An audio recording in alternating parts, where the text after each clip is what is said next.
Chapter 1 41 Years. Wulf had imagined his own death many times, but he never thought he'd choose how he died. He'd lived a lifetime of war and fought in many battles. People like him didn't get much of a choice. But as the world basked in its last sunset, he climbed up the side of a mountain, using his splintered warhammer's haft as a walking stick. His cloak swayed behind him as he'd shed his enchanted chainmail hauberk in favor of a light tunic. It might have been cold up here, immersed in the frigid autumn winds and whipping sleet, but being an ascendant, his old body had long since evolved past meager trifles such as shivering. He could bear the cold, so he did. He was remarkably determined when he wanted to be, and right now he was determined to climb this mountain despite his aging body. He wound back and forth along an alpine path, taking deep breaths and sucking in pine-scented air. His joints creaked and his bones ached, and 1,000 different wounds from 1,000 different battles all tried to catch up with him. His knee groaned from an old sparring accident with his now dead comrades. His shoulder clicked each time he planned to down his makeshift walking stick. An injury from his first attempt at riding a giant golem still grated in his ankle. There were good times, though. There hadn't been enough of those. Not since the demonic armies had descended from the skies, wreaking havoc wherever they walked. I'm tired. Just tired. Wulf was 60 years old, almost on the nose. He had lived longer than most people of his generation. The world of the present was almost unrecognizable compared to the one he'd grown up in, and to make it worse, all his acquaintances were gone. These mountains, they'd been Jan's favorite meditation spot, bless his soul. The sun blazed crimson on the horizon. It had swollen to 4 times its normal size, a byproduct of the demon's meddling, and sent beams of harsh light coursing down to the surface, such that only the mountains were cool now. Oceans had boiled, forests had become deserts, and deserts had become unlivable wastelands. Today the ground began shaking and rumbling, and Wulf kept on trudging, stubbornly climbing the mountain.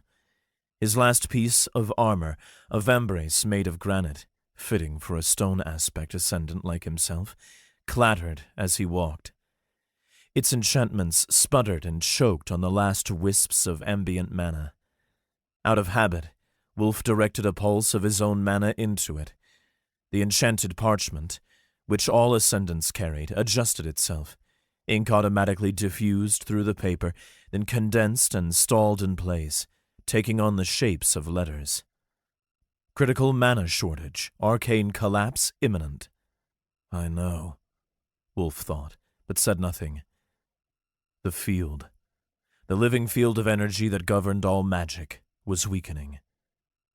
He carried on walking. The ground shuddered beneath his feet, and dust shook loose from the mountainside, along with drifting snow and fallen pine needles. In the distance, a column of magma erupted from the crust, spewing high into the air. The world's collapse was imminent. Everything he knew was about to disappear. He hadn't been the strongest warrior, but despite his low mana attunement and an inability to grasp the more delicate side of magic, he'd stubbornly made a life for himself, fighting off demons and other monsters. It wasn't easy, especially after his injuries started stacking up and he began spending half his kingdom-allocated allowance on pain-killing potions. His fingertips had been stained green from all the potions he'd drank, and he was pretty sure it had poisoned him over time. But it was still a life, right? There wasn't anything he was supposed to do differently. I wasn't supposed to have regrets. I was supposed to go out with my chin high.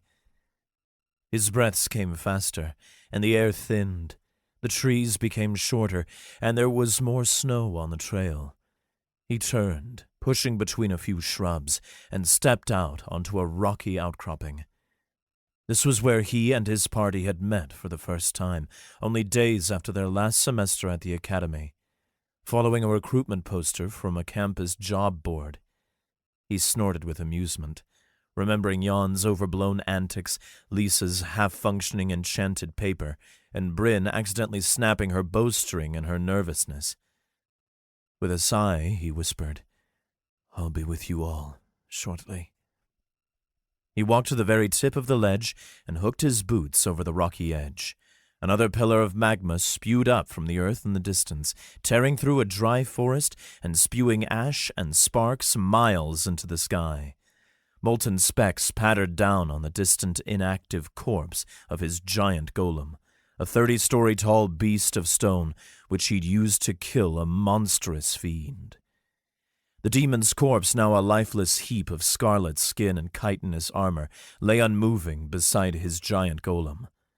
When he clenched his eyes, he could still remember the shrieks of the villagers it had been chasing, the terrifying way it bellowed, the horrid squelches it made when he smashed its bone armor and struck its tower-sized legs, or harnessed columns of mana-infused stone to smash its chin.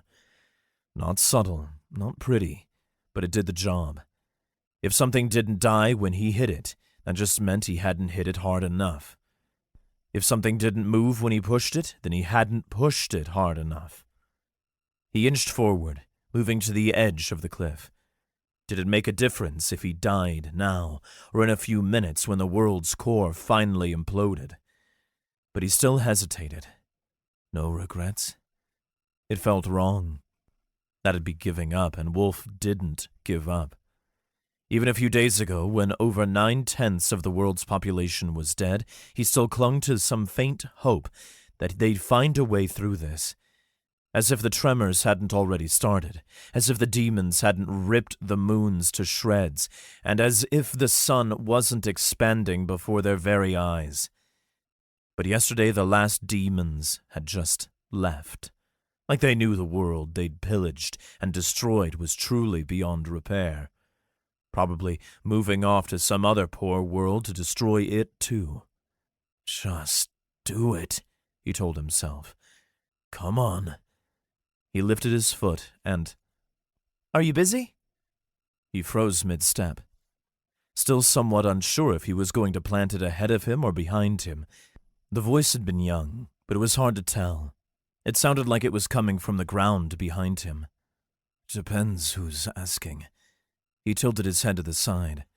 I can't even have a moment of peace at the end of the world. He turned around. A small black cat with green eyes and a star-shaped patch of white fur on its chest stood on the path behind him. It plodded in a circle before slapping its tail down and sitting. It stared straight at him. When it spoke, its mouth moved with the same vague pattern as a human's lips. The field is asking. Its eyes flashed a bright lime green, and a wave of invisible power radiated off it. A messenger. He'd rarely ever seen the field send them, and never to him. They came only to the other, stronger, luckier ascendants he'd served with, who had the honor of talking directly with the field. He sighed. It's a little late for accolades, don't you think? Still, he marched over to the cat, knelt beside it, then scratched it between the ears. The poor creature was probably scared, too. The messenger purred and leaned toward him, then said, I have come to make a deal. There isn't much time before the world ends, and with it, the field, my master. That means me as well. The cat walked a circle around him, rubbing against his legs. With you being one of the last remaining ascendants, I want to offer you a deal. A deal? Wulf scratched the back of his head. He didn't much like being beholden to others, a trait that had often led to him not having the most stable financial situation. But taking a stable job had never been his dream. With my last authority, I will send you to the past, 41 years ago, as is the limit of my power. Your side of the bargain is simple. Use what you know, and do what you can to prevent this calamity. Wulf was silent. The messenger said, Tell me this, are you afraid of death? It was an easy answer. No. Then why didn't you jump? The cat stopped in front of him and placed its paws on Wulf's knees. We have seen you on the brink of death many times, always fighting against it, always resisting the pull. You practically caused this encounter with how stubborn you were. Because there were still things to do, skills to learn, marks to earn, demons to slay. He crossed his arms. Admittedly, he spent more time in sparring pits or dark dungeons than anywhere else. He'd learned his class's skill, which he used to control golems and create enormous stone obelisks. But that meant no time to start a family, no time to explore, no time to taste exotic foods or even see the rippling waves of the ocean. With a pang of remorse, he patted the red demon leather pouch at his belt. No time to spread his instructor's ashes, like he'd promised so many years ago. Ah, yes, there is the Wolf of the Caroline we know, slayer of the first Leviathan, cleanser of the third gate, watcher of the broken moon, and the pilot of Fiendhammer. But your great deeds, though numerous, were not your true calling. That is why you never spoke to a messenger. You're holding yourself back. Stop doing that. What do you mean? The field rewards those who strive for their deepest desires. We recognize your efforts, but you weren't aiming for what you truly wanted. A warrior like you may be powerful in some ways, but he always lacks in others. Wulf sighed, then ran a hand down the cat's back, basking in the softness of its fur. What would you do if you had a second chance? The cat asked. I'd spend my time more wisely. With my knowledge, I'd do the very best I could to stop the end of the world, and I'd have the adventure of a lifetime while doing it. He chuckled, then patted the pouch on his belt. I'd keep my promises. I'd enjoy my time at the academy. I'd see wondrous sights, explore the great plains, meet the dragons of the little lands, and cross the Rift Sea, and...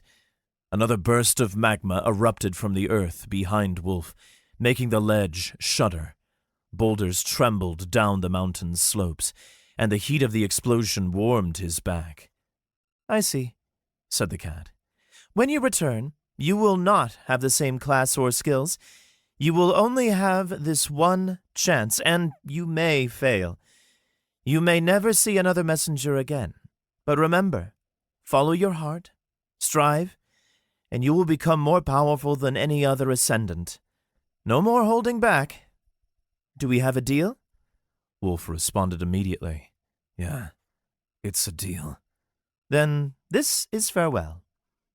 Wulf opened his mouth, about to ask another question, but he couldn't find the right words to voice it. It didn't matter. The earth shattered behind him, and a plume of lava burst out. In an instant it vaporized the ledge, and he couldn't even process that he had died. Harl knocked him out? Did you hit him that hard? That can't be it. I thought he'd last a little longer. Wulf awoke on his back, staring up at the timber rafters of a high roof. Chandeliers swayed above him, their candles flickering, and everything smelled of sweat, perfumed fabric, and torch smoke. A training gym.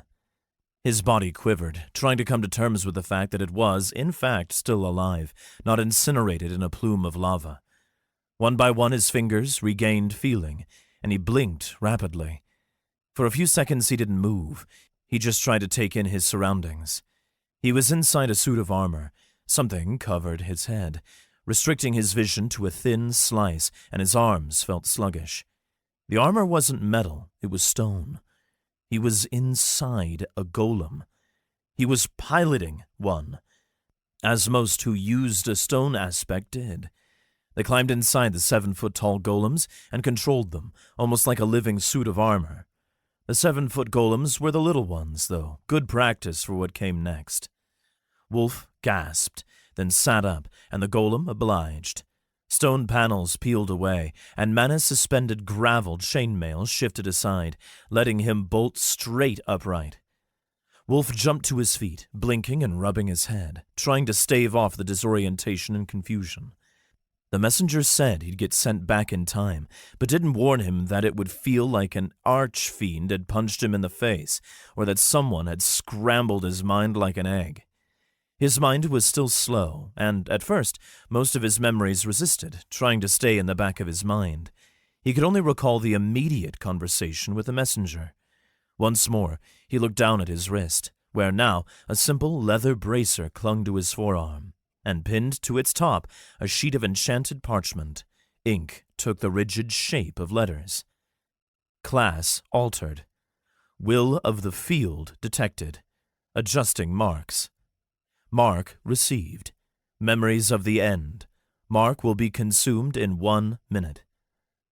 Without warning, his mind ran at double speed. Memories of his past life flooded in, all the way up to the very end, to his conversation with the messenger and his abrupt death. There even came a twinge of pain that he hadn't felt before. Your promise, remember your promise. He patted himself down. He wore a formal tunic and trousers, stained with sweat, an academy uniform. Only one item had come back with him, the leather pouch containing his master's ashes, which now hung from his belt. Wait, my fingers. They were smooth. Only 1 or 2 scars, and no hardened calluses, but their tips were still stained green. Potions. He patted down his body. His bulky muscles had faded, replaced with the lean body of a 19-year-old academy attendee. His hair was still long, still in a ponytail, but it was a deep brown instead of gray, and, as usual, his chin was clean-shaven. He'd just gotten 41 years younger. It worked, he breathed. You definitely hit him too hard, Harl, someone said. Harl. Wulf knew that name. He drove through his memories, trying to explain why, but drew a blank. He blinked again, then blinked his head side to side, trying to take in his surroundings. The Istalis Academy gymnasium was a massive hall fit for a king. Its roof rose taller than a ship's main mast, and it was large enough to fit an army of 1,000 men. Today only a crowd of about 20 or so other students gathered around, boys in their white, collared tunics and girls in skirts and tights. A few of them wore maroon coats with black trim. They formed a circle in the center of the gym. The other students surrounded him and another boy. One problem was that the other boy was still inside his golem, still in a fighting stance. It was like staring up at the statue of a knight. Gray stone armor, and a helmet with a fake stone plume. Behind the helmet's eye slit, 2 piercing blue eyes stared out. Harl. Harl. Are you done yet, dog? A muffled voice sneered from inside the helmet. Lowborn don't deserve to share the academy with us. Keep to yourself, and with any luck, you'll have dropped out by next semester. But if you make me, I'll rough you up again. Wulf pressed his eyes shut as hard as he could, and finally it came to him. That voice, that cadence of speaking. Karen Harl. A lord presumptive. Wulf vaguely remembered the man from his youth. They'd gotten into a few fights, hadn't they? Well, the memories were blurring together a little. He'd fought so many people. But Harl probably deserved it. I'm not done yet, Wulf groaned, pushing himself up to his feet. This had been a formal challenge between 2 golem pilots, hadn't it? Or conducted in a formal manner. That meant, between rounds of sparring, the contenders were entitled to a break. But since he didn't see any professors or staff overseers, this fight was probably off the books. It was up to Harl. Fine, take your 5 minutes. Harl sneered. He turned away, his golem moving smoothly along with his steps, like it was attached directly to his limbs. Then he stepped. The thatched mats on the floor shuddered, and the crowd swayed. Everyone stared at Harl. Wulf rubbed his chin and groaned. His chin stung, and his body ached, but not because of old wounds. He'd just been in a fight. He concentrated on Harl. And though his memories of the day were vague, he was pretty sure he'd lost this fight in his past life. But things were different now. He staggered away from his inactive golem, huffing for breath, not in the least because his body still thought he'd climbed a mountain and been incinerated in an explosion of magma. He bent down over a water canteen he'd left near the edge of the room and took a long swig of water, downing half of it in one gulp. Then finally, he lifted his left arm, holding his bracer up in front of his face and examining it. The sheet of enchanted parchment fluttered, but he tightened the clasps and pinned it down flat, then guided a wisp of mana into it. He filled it with enough intent to bring up his main status sheet. For 19-year-old ascendants, a difficult task, but not for Wulf. He'd spent years figuring out how to work the field. Viewing his status was a habit he'd gotten into, a feeling he'd gotten used to, and though his body didn't have nearly as much mana as he once did, it was more than enough. The inky letters rearranged into his main status sheet. Name, Wulf. Class, Fate Alchemist, unique. Rank, low wood. Skills. By your will. All potions made by your hand have a random side effect regardless of the ingredients, but the side effect's strength will be 1 tier higher than your rank would normally produce. Likelihood of producing a harmful potion scales with the quality of the ingredients. Marks. Unquenchable drive. You have demonstrated great stubbornness in a past life. Your resistance to poisons has greatly increased. Alchemist's presence. You have consumed many potions in a past life, and they have left an impression on your soul. Consuming a potion temporarily creates a mana aura that fuels all magical objects. Aura strength scales with potion tier. Wulf blinked. The messenger had said he wouldn't have the same class or skills, but this was a crafting class. An alchemist, no matter how unique, was just an alchemist. Not a pilot, the official name of the class that controlled golems. Not a combat class of any sort, with no ability to manipulate stone or use spell skills. They'd knock him out of the academy if they found out. He wasn't even an artificer, so they couldn't even enroll him in the constructs department. He cursed under his breath, then tongued his molars. But to say he saw no potential in this class at all would be a lie. Being able to use any ingredients to make a potion would be invaluable. But he'd definitely need to find a way to control what sort of potion he made at some point. He couldn't just go, "You're getting ahead of yourself." He was intrigued. With a class that didn't require him to fight and kill monsters, demons, and men to gain mana, he might be closer to his desires than he thought. Not that he wouldn't fight, but he didn't need to. It left more time for a proper adventure, for spending time with his friends, for living. But he had to get through this encounter, and he couldn't get himself expelled from the academy just yet. He needed their resources.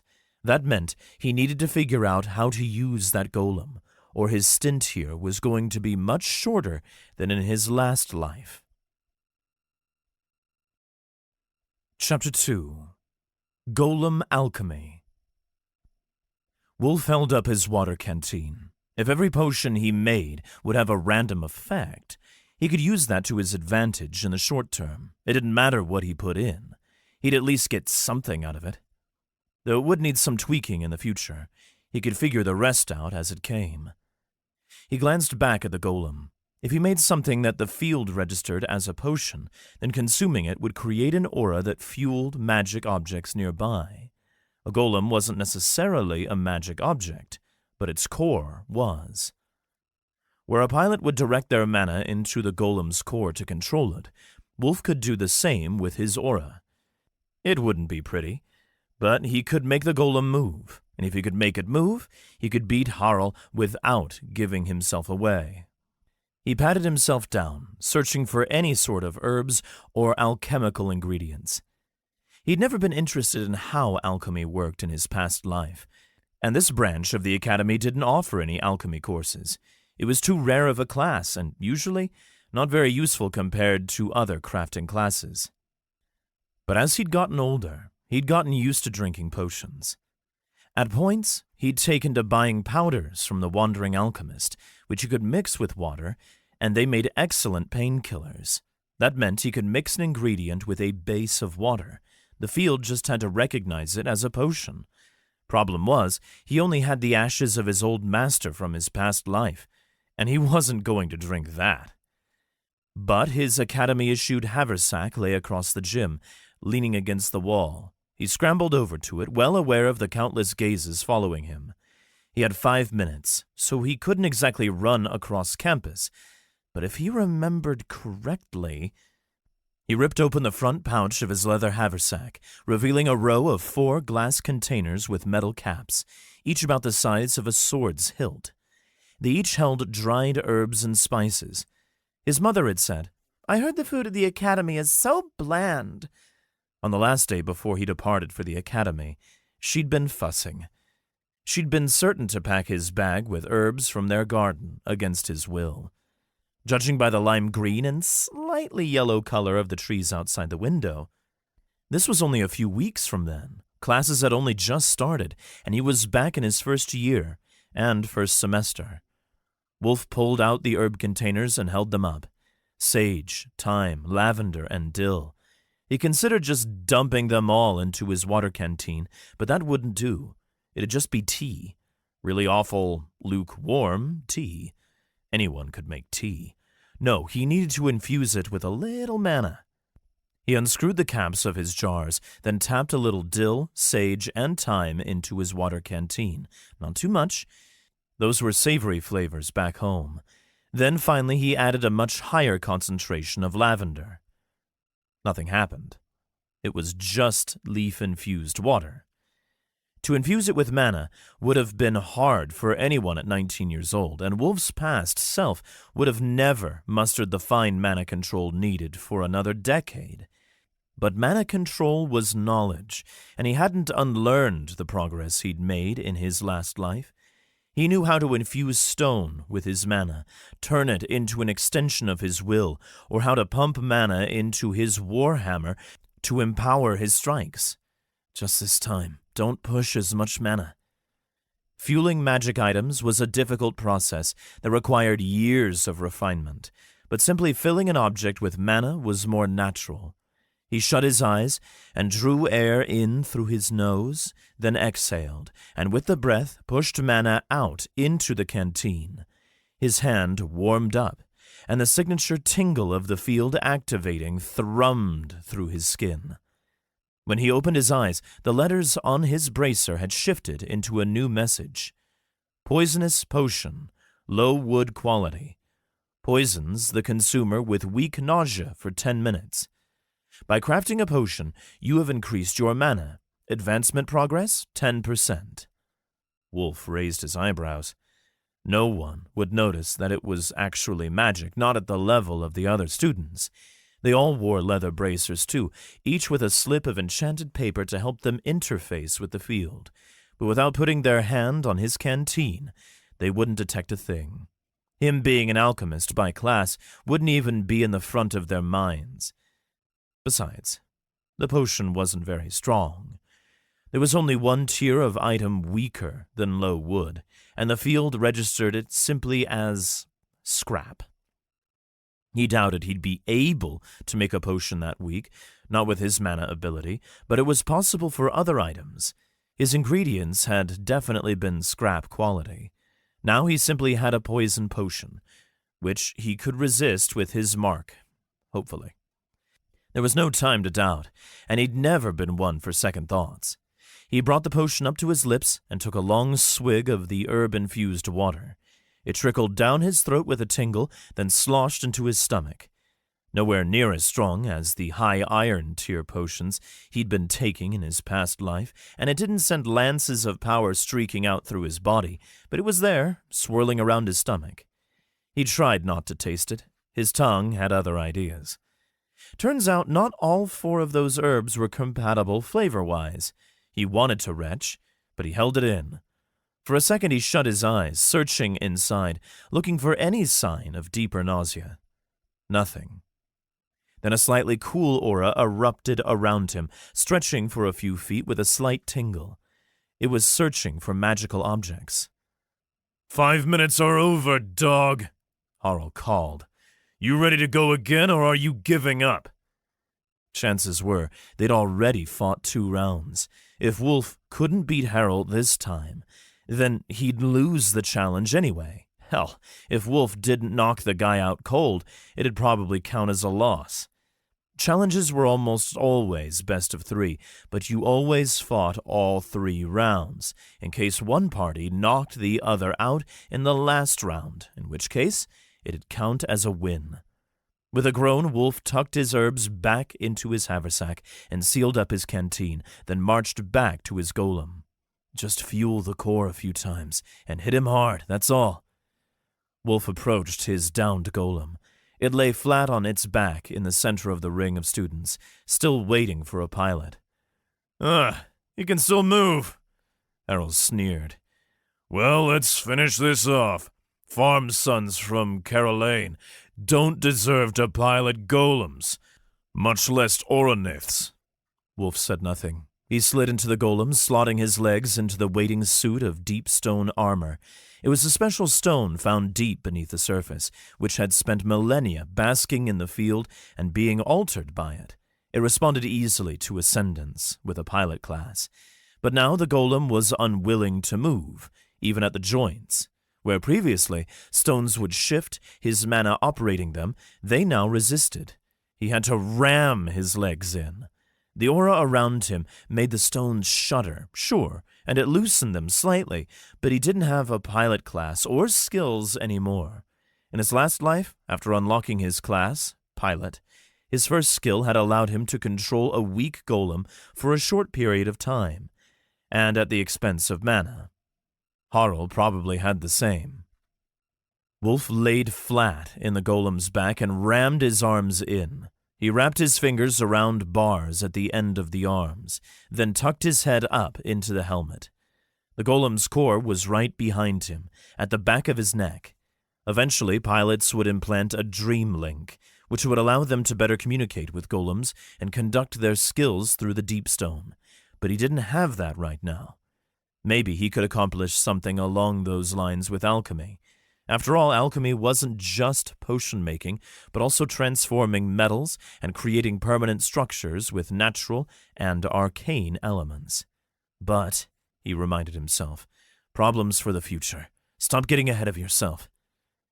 Right now, he could sense a perfectly round, marble-sized stone behind his neck, between his shoulders.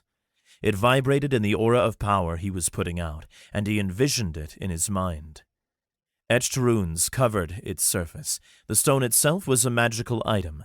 It was an artificially implanted core that made golems docile and usable by humans. A young pilot like him wouldn't have been able to manipulate the core directly.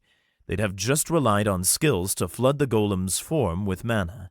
But thankfully, Wulf had 4 decades' experience working with golems, both small and large. He concentrated on the lower half of the marble sphere, then pushed up with his mana, fueling the core how he wanted. The golem closed up. Gravel shifted to guard his chest, and panels of stone armor sealed over top. His helmet closed. Then he willed the golem to stand up. Nothing happened. He couldn't just will it. He had to direct the mana. He had to focus on different parts of the golem's core and mimic what a pilot's skill would have accomplished. A rune line lit up along the side of the core. The golem heaved itself up. Stone clacked against stone, and panels groaned, but it moved. His aura dimmed and shuddered. He'd only get about 3 more movements out of the golem before the aura sputtered out completely. Before Wulf could even adjust, Harl sprinted at him. Sealed inside his golem, arm pulled back to punch, fast, angry, visually impressive. Wulf blinked. The punch was sloppy. He could tell by Harl's stance, by the way his body was turned, by the way he stepped.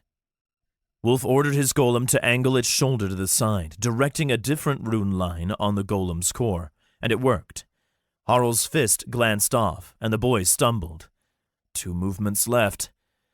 Planting his feet, Wulf ordered the golem to face Harl as he stumbled, then directed the rest of his aura into the last rune line.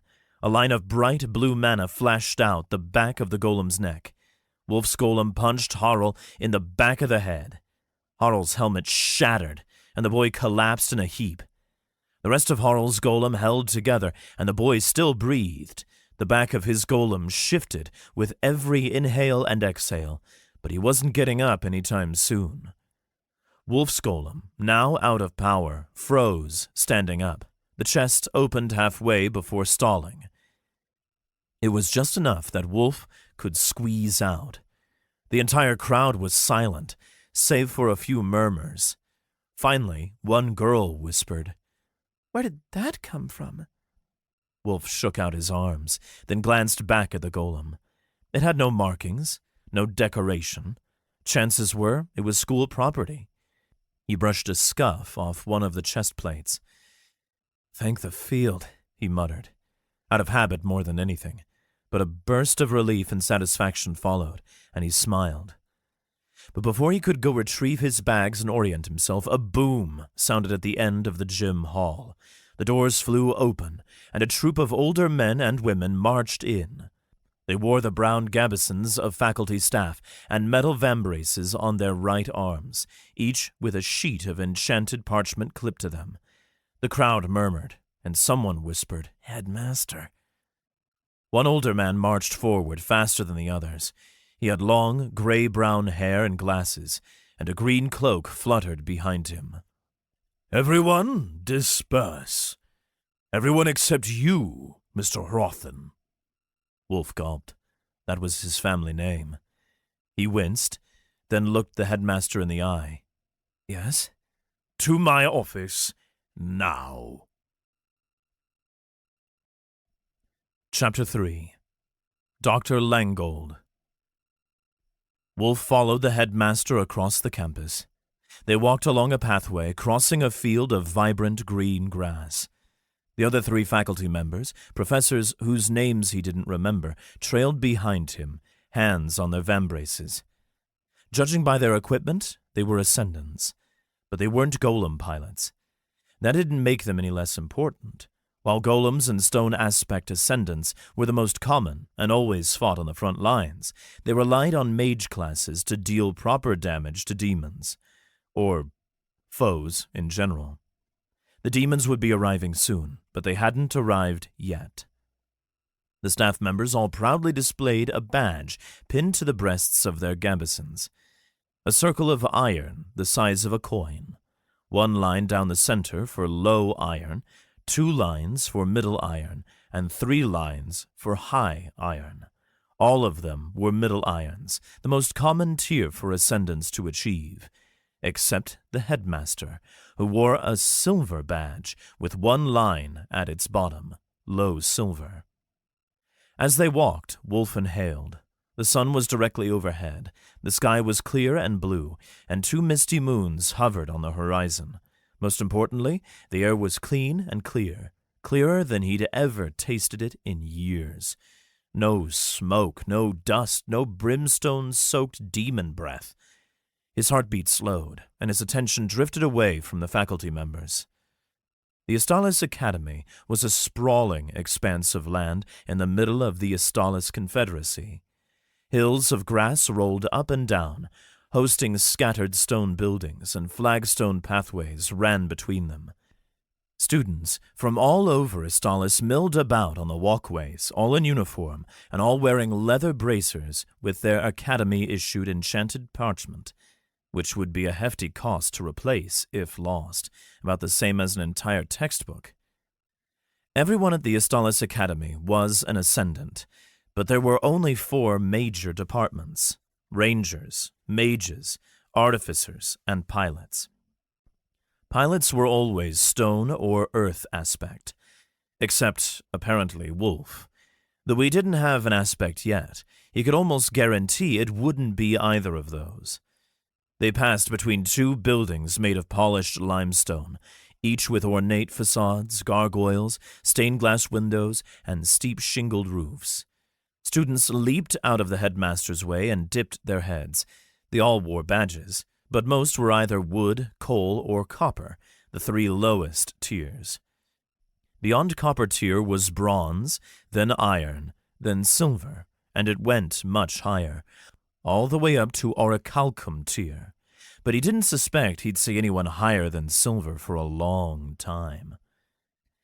Finally, when they reached the top of a hill, on nearly the opposite side of the campus, Wulf had to stop. Not because he was tired, but because he was seeing the main academy complex for the first time in decades. A rocky butte protruded out from the plain of fescue grass, and atop it was a sprawling city of beige sandstone and limestone. Halls clung to the side of the butte, with buttresses supporting them, and spires reached high up into the sky. Along the back of the butte, facing toward the distant, snow-capped mountains, was a semicircle of stone with 20 enormous statues in front of it. Each statue had to be at least 30 stories tall, and every one was unique, though they all had a vaguely humanoid shape. Their weapons, constructed out by artificers, glimmered in the sunlight. They were the Academy's giant golems, Oroniths. "One would think this is the first time you've seen an Oronith, Mr. Rothan," the headmaster grumbled. "Don't delay. The Harrell family has been putting pressure on me for the past 2 weeks, ever since they learned that a farmer's son would be sharing a class with their children." They descended the hill for a few more minutes before arriving at a causeway. It crossed over their fields and deposited them at the main center of the academy. They marched past lecture theaters and enormous scattered halls that felt like they'd been cobbled together over hundreds of years, which they probably had. When they finally reached the hall at the top of the butte, the headmaster thrust the 2-story tall doors open with a grunt. Still, those doors were much larger and thicker than a normal human would have been capable of moving. Irons would have had strengthening skills and marks, though. He'd seen plenty of them in his previous life. Wulf only put on a surprised expression because the others would get suspicious if he didn't. They marched up to the high-ceilinged hallways, passing other faculty members, then wound up a spiral staircase until they arrived at the top of a spire, at an office that overlooked the Oronith docks. The headmaster motioned to the other faculty members. They all dipped their heads, then backed away, and dispersed down the hallway. It was a wonder the headmaster had brought them at all, considering they'd done nothing, but it was likely just to look intimidating and break up the fight more quickly. "Shut the door, please," said the headmaster as he sat down at the desk in the center of the room. Wulf kicked the door shut nonchalantly, then walked over to the desk. He leaned forward and placed his hands on the varnished wood. "Sir, I'll be honest. I don't really remember how it started, but I know he deserved it." The headmaster snorted, then motioned to one of the seats facing the front of the desk. Wulf nodded. He lowered himself down into the upholstery, expecting his joints to ache and muscles to creak, but they didn't. Ascendants could slow their aging, but that only came during the gold tier, and Wulf had never made it that far. In his past life, he'd been a low silver, same as the headmaster. Wulf scanned the desk, stacks of paper, inkwells and quills, and a block of metal that read, Dr. Lengold. That was the headmaster's name. Right. Wulf scratched the back of his head, and though he shouldn't have been nervous, a glimmer of fear snuck in. "Mr. Rothan," said Lengold, "I'm inclined to believe you, and I will admit for a first-year student to control a golem within his first weeks at the Academy is impressive. But likewise, the Harrell branch of the Fletcher's Guild has been a pain in my backside for every single one of their children who has attended the Academy, and I'm sure their youngest will be no different. And they aren't even the main branch. However, they are one of the Academy's main donors, and if they catch wind of me favoring a farm boy from Caroline over their son, they will pull their funds, no matter how justified you might have been." Wulf sighed. "They might even drag the Istalis Academy through the mud with smear campaigns and the like," Lengold continued. "I would lose my position. But, not to mention, you did steal school property. That golem wasn't yours." Wulf didn't exactly remember the details of that, but he was pretty sure he'd borrowed it from the gym storage. They shouldn't have left a golem unattended. But, sir, Wulf said, you're the headmaster. You don't have any sway over affairs here? They can just replace you with a complaint? This is the Istalis branch of the Academy, Lengold said, and I am only a low silver. The central branch could pull strings and have me removed. Damn. Wulf hadn't exactly been keen on the ways of academia in his past life, and admittedly he hadn't learned much about the system as a whole. But he supposed the Academy would try to stay out of greater trouble as best they could. I am curious, though, Mr. Rothan, Lengold said. How did a farm boy from Caroline afford tuition in the first place? That Wulf remembered clearly. On my 18th birthday, I awakened my class, Wulf said. Pilot, turns out I was an ascendant. My entire village pooled their earnings to send me here, sir. He shuddered at the thought of what they had given up. They were expecting him to do great things. We've only had one other student from Caroline, Lengold said. Istalis was a confederation of many smaller nations, including Caroline, and though Wulf didn't really understand the politics of it all, there was only one Oronith Academy in the entire confederation. That meant only 20 Oroniths for their entire generation. I am honored to be the second, Wulf said. I don't expect you to make it far, sadly. It's rare and even more so now. Lengold shook his head. Most of these guild kids have been favored from birth. Some of them entered the academy as middle woods and have 2 or 3 marks. The headmaster plucked a sheet of parchment off the top of the pile, then set it down and pushed it across the table, narrowly avoiding a candle. We have your entrance scan results here. Wulf craned his head, then leaned closer to the page. Back when he was 19 the first time, he'd only just learned to read a few months before attending the academy. This time he had years of practice, but he had to maintain the appearance of a struggle. Name, Wulf. Class, pilot. Rank, low wood. Skills, 1. Marks, 0. Wulf raised his eyebrows. That wouldn't have been his old status, and thank the field they weren't testing his status sheet again, or he'd be in trouble. Unique classes, while sometimes powerful, could also be useless. Unique didn't mean good. Aside from the fact that the Academy had no proper alchemy department, they'd probably avoid the risk a unique class posed for them. I see, Wulf said. So I'm behind. I can fix that. I trust you'll give it your best shot, said Lengold. But there are 20 Oroniths, each with a crew of 4 ascendants, 1 pilot, 1 mage, 1 ranger, and 1 artificer. Only 80 students in this decade will move on to pilot Oroniths, and some have already been spoken for. The rest will be left to pick up the pieces. After all, we need the best pilots to defend Istalis from exterior threats. That wasn't necessarily true.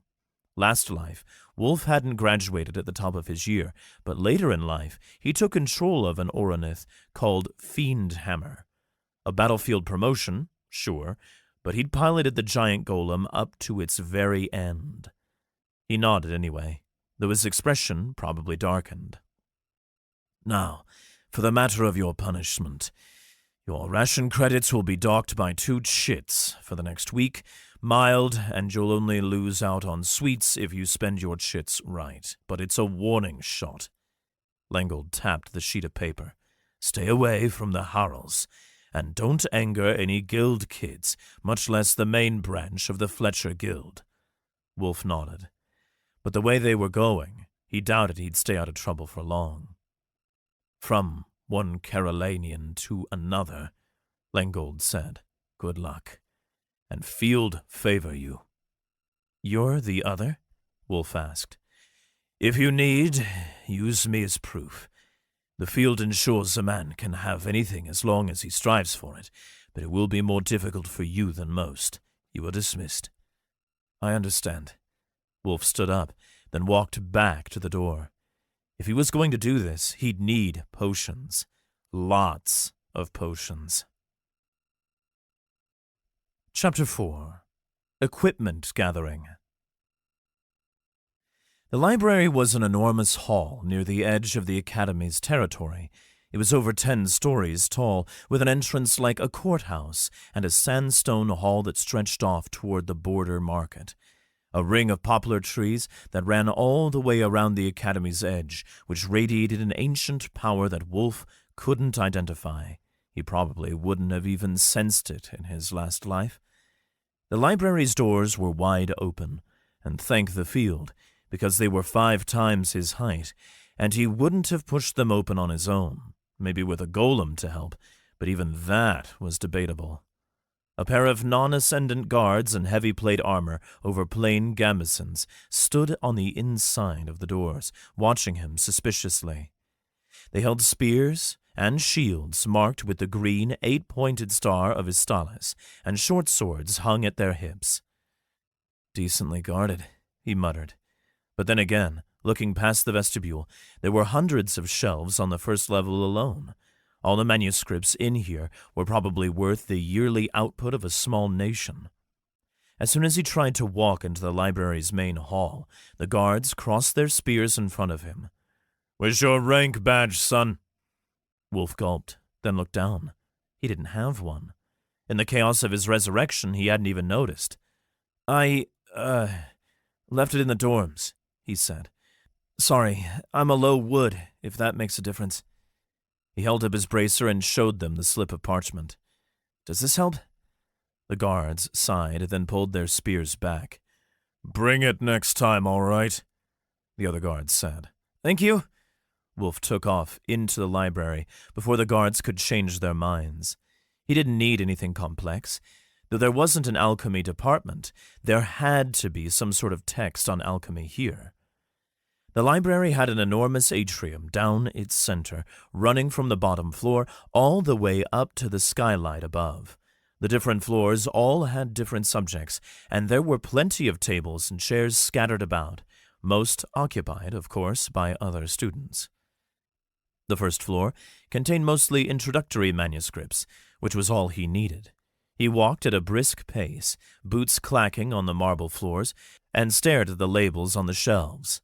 Golem studies, golem engineering and modification for artificers, field-based magic basics, the Oronith crew, and theory for rangers. The farther down the hall he walked, the more frustrated he grew, until finally he reached an entire segment of miscellaneous books. For nearly a half hour he walked up and down it, running his finger along the spines, until he reached a small, beaten-up manuscript with a faded cover and tattered pages. The cover read, "Introduction to Potion Alchemy." Perfect. He hunted down a librarian, an old woman in a white robe, with long gray hair and pointed ears. She wore a steel vambrace with a piece of enchanted parchment on it, whose ink had shifted to display an inventory of books. He asked, "Excuse me, miss, may I borrow this book?" The librarian squinted and pushed her glasses higher up her nose, then leaned closer and said, "That old rag. You may, but all books have a 2-week deadline, and I'll expect even this one back by then." She tapped her vambrace. "I will know, and I'll need your name." "Wulf," he said. She stared at him blankly. "Full name?" Oh, whoops. He hadn't exactly frequented libraries in his old life. "Wulf Rothen, of Caroline, ma'am." "Thank you." At that, a few heads perked up from a nearby table. Someone whispered, "It's him." Oh no. Wulf turned and took a step toward the library doors, about to leave, when the students at the table hopped up. They were first years, judging by their rank, low woods, all of them. He didn't recognize any of them, though. "You're the guy who beat Lord Harrell, aren't you?" a boy asked, clutching onto his textbook and an inkwell. Yeah. Wulf turned and was about to walk away, but he stopped himself. His promise hadn't been to sit in his room and make potions. That'd hardly be any different than the life he lived before. He swiveled back to face the students. "Yeah, it was me." "Can you tell us about Caroline?" a girl with long black hair asked. "We've never been there. Is it full of warlords? Do you guys dress in furs? I heard you lived in tents and are complete nomads. Is it true?"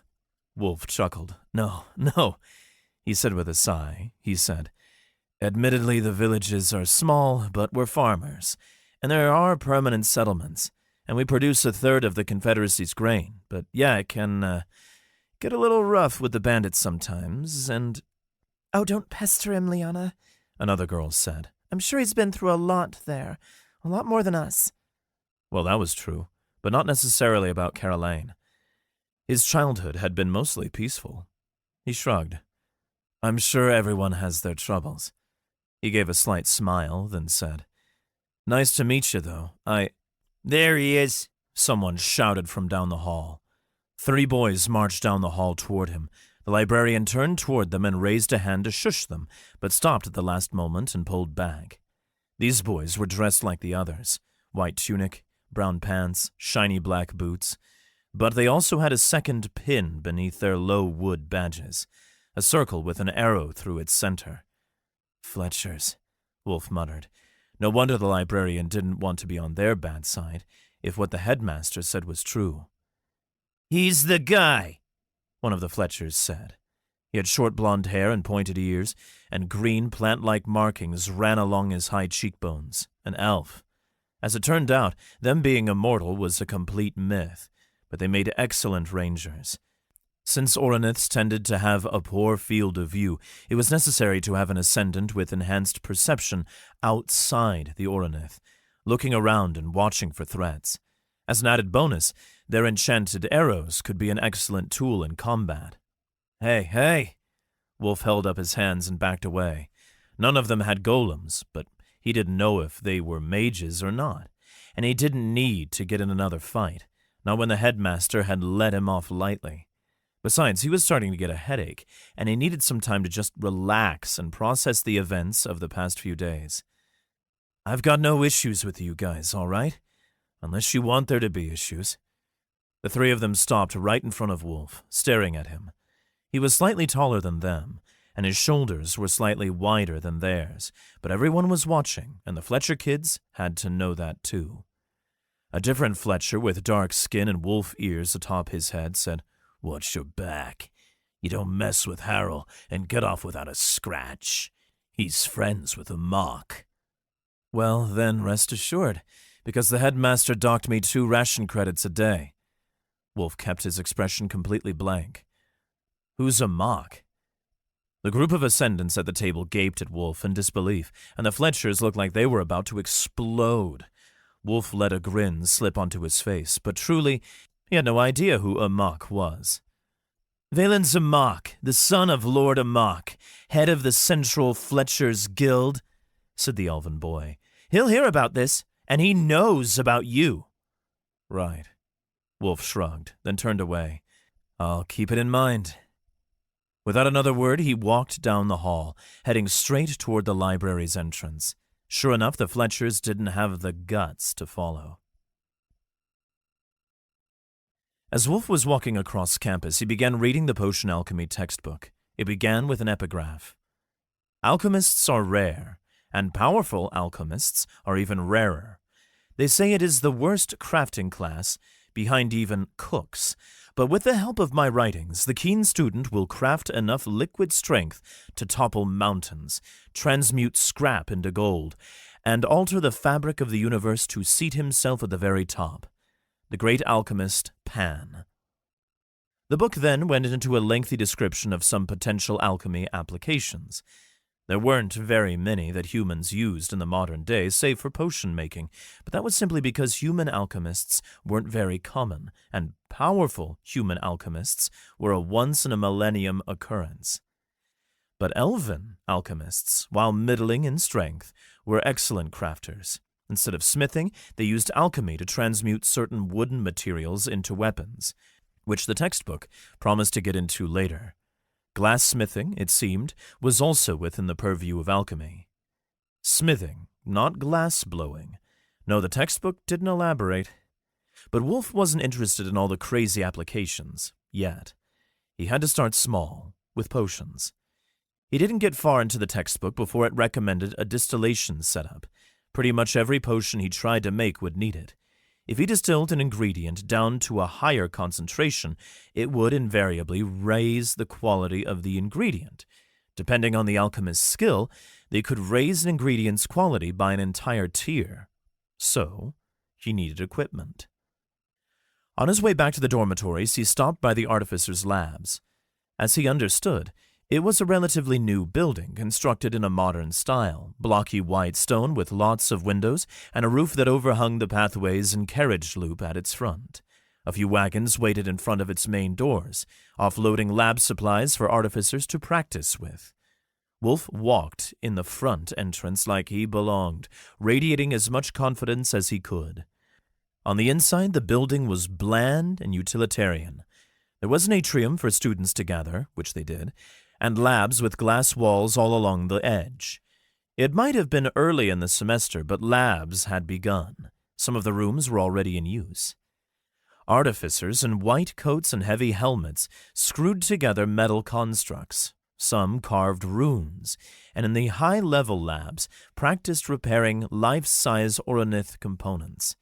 One room contained an entire stone finger, and a team of artificers worked to repair the rune lines at its joints. Wulf picked up an empty lab room in the corner, then pushed open the frosted glass door. Since he didn't have a rank badge, he'd simply tell anyone that he was a teaching assistant if he got caught. The lab room had 2 main rows of tables with stools behind them. Drawers lined the walls. He picked a drawer, opened it, and hunted through. Artificers wouldn't need to work with many liquids, but sometimes paints and solvents were important for their constructs. At the back of the drawer, he found 2 glass flasks, and he plucked them out. Then, from a different drawer, he retrieved a simple metal holder for them and a small burn box, a metal and mesh container designed to hold a fire without spreading sparks everywhere. Useful for artificers' work, but also for his work. Thankfully, this one still had middle wood tier phoenix dust in the bottom. When he lit it, it had burned for hours.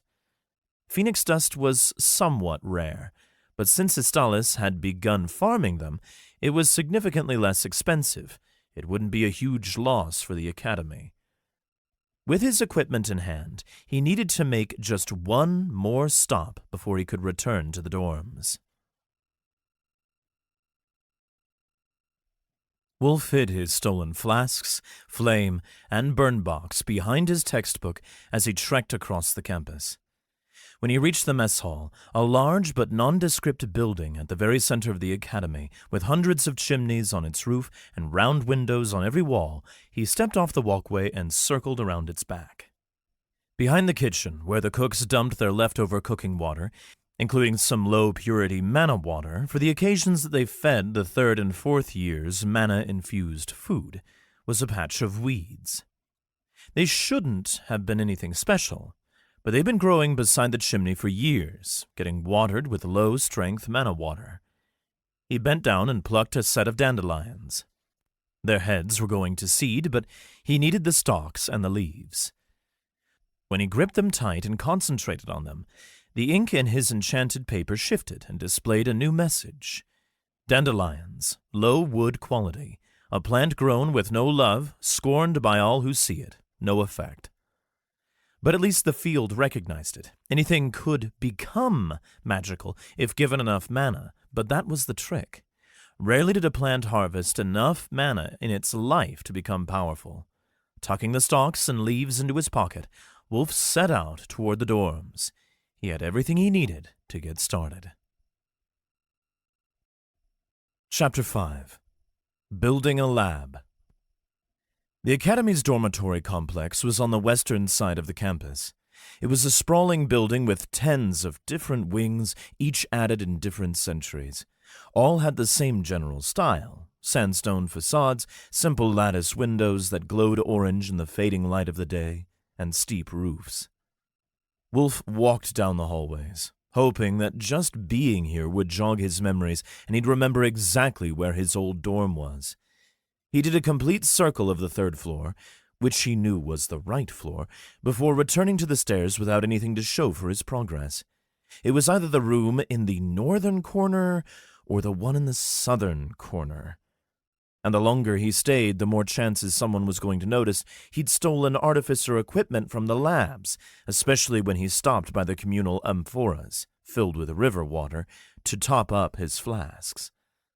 But thankfully, a familiar face climbed up the stairway and stopped at the third floor. Jan, bless him, was now 20 years younger than when Wulf had last seen him. He hid behind a stack of mage studies textbooks, leaving only his swept-back blonde hair and sharp chin visible. He was a human, too. "What's wrong, roommate?" Jan exclaimed jokingly. When he spoke, he had a slight accent revealing his heritage from eastern Istalis, but he was entirely fluent in common speak. "Can't a man have his books?" Wulf exhaled slowly, unsure how to respond. "Nah, but seriously, man, you look like you've seen a ghost." Jan darted up the last set of stairs, then almost skipped past Wulf with how light his steps were. I'm fine," Wulf said. "I just forgot my key." "Well, your savior is here." Jan balanced his stack of books in one hand and reached into his pocket. He retrieved a key. Like all dorm keys, it was a simple steel rod with bars down its length. Wulf followed Jan down the hallway until they reached the room in the northern corner. Jan unlocked it, then pushed it open. Northern corner, damn it. Was right the first time. Their dorm was a simple rectangle with a bed and a desk on each side. Jan's side had a couple woodblock prints hanging from the walls, a relatively cheap way to decorate a room. Though being the son of minor Polish nobility, Jan wasn't lacking in funds. Wulf set his equipment down on his desk and lit a candle. He hadn't decorated his walls at all, except to hang his schedule above the desk. His rank badge had been pinned to the bottom of the schedule, and truly, he had forgotten his room key. It hung from a nail above the schedule. Wulf pulled out a stiff wooden chair and sat down at the desk. Being a pilot, he had to have an understanding and a broad range of studies, as he'd been the one giving his Oronith crew orders. Though he already knew about the other main classes, this time at the Academy he would focus on the lecture material instead of trying to play catch-up with his poor reading ability. 5 classes per semester. This first semester was all introductory classes. Introduction to golem piloting, introduction to mage studies, introduction to artificing, introduction to scouting and spotting. That was a lecture about rangers, and basics of field-based advancement. "Well, I'm gonna head to the common room," Jan proclaimed. He set his stack of books down with a thunk. "Feel free to join us when you're done with whatever you're doing over there." "Yeah, thanks," Wulf said, old dismissive habits taking over. In his past life, it had taken weeks for Jan to convince Wulf to come along to the common room. He shook his head. That wasn't going to happen again. "Actually, I'll be there in a bit. Just have a little work to do. It was nice seeing you again." "Again? We woke up in the same room this morning, good sir." Jan narrowed his eyes. Was that a joke? No. Why would I joke about something like that? "Ah, so you're just tired," Jan said as he walked to the door, pushed it open, then marched out backward. "Well then, the offer still stands." He pulled the door shut behind himself. It was time to get to work. Wulf laid out his dandelions on the table, then set up his 2 flasks. He placed them in the stand, resting them in holders meant specifically for flasks, then placed the dandelion leaves in one flask. First, he mashed them to a pulp with the tip of a quill that he'd left out on the table a few days before. Then, with his candles, he lit the burn box and placed it beneath the flask. The phoenix dust smoldered and emitted heat, but didn't deplete noticeably. For a few seconds, nothing happened, but slowly heat transferred to the flask, and the water began steaming. The chunks of leaf began clinging to the bottom of the pot, so he dipped his quill back in and began stirring. A little ink got in the flask, but hopefully that wouldn't cause problems. According to his textbook, alchemy wasn't as simple as just mixing ingredients together. It might work for weaker potions, but not for all. Aside from obtaining the ingredients and brewing them, there was an extra element of attention that had to go into them. The field recognized effort above all, and haphazardly mixing ingredients wouldn't ever have as magical a result as dedication.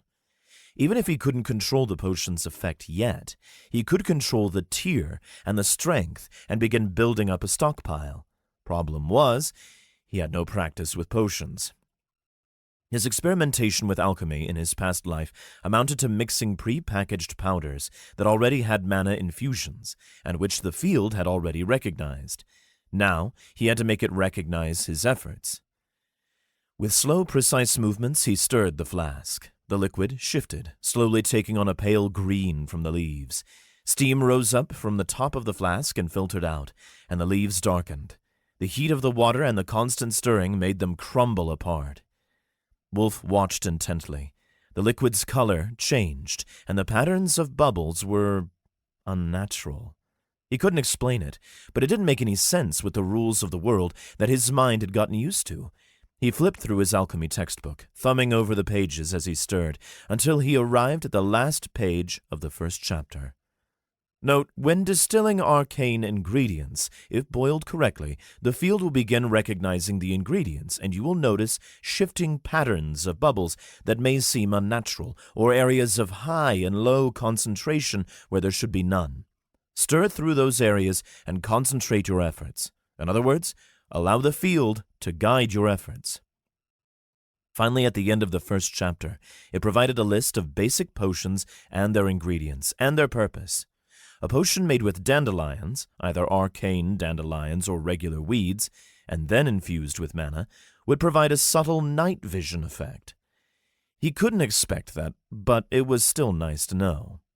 Wulf continued stirring, carefully moving his quill through the patches of bubbles or stirring up the slightly darker wisps of liquid that hadn't properly diffused through the vial yet.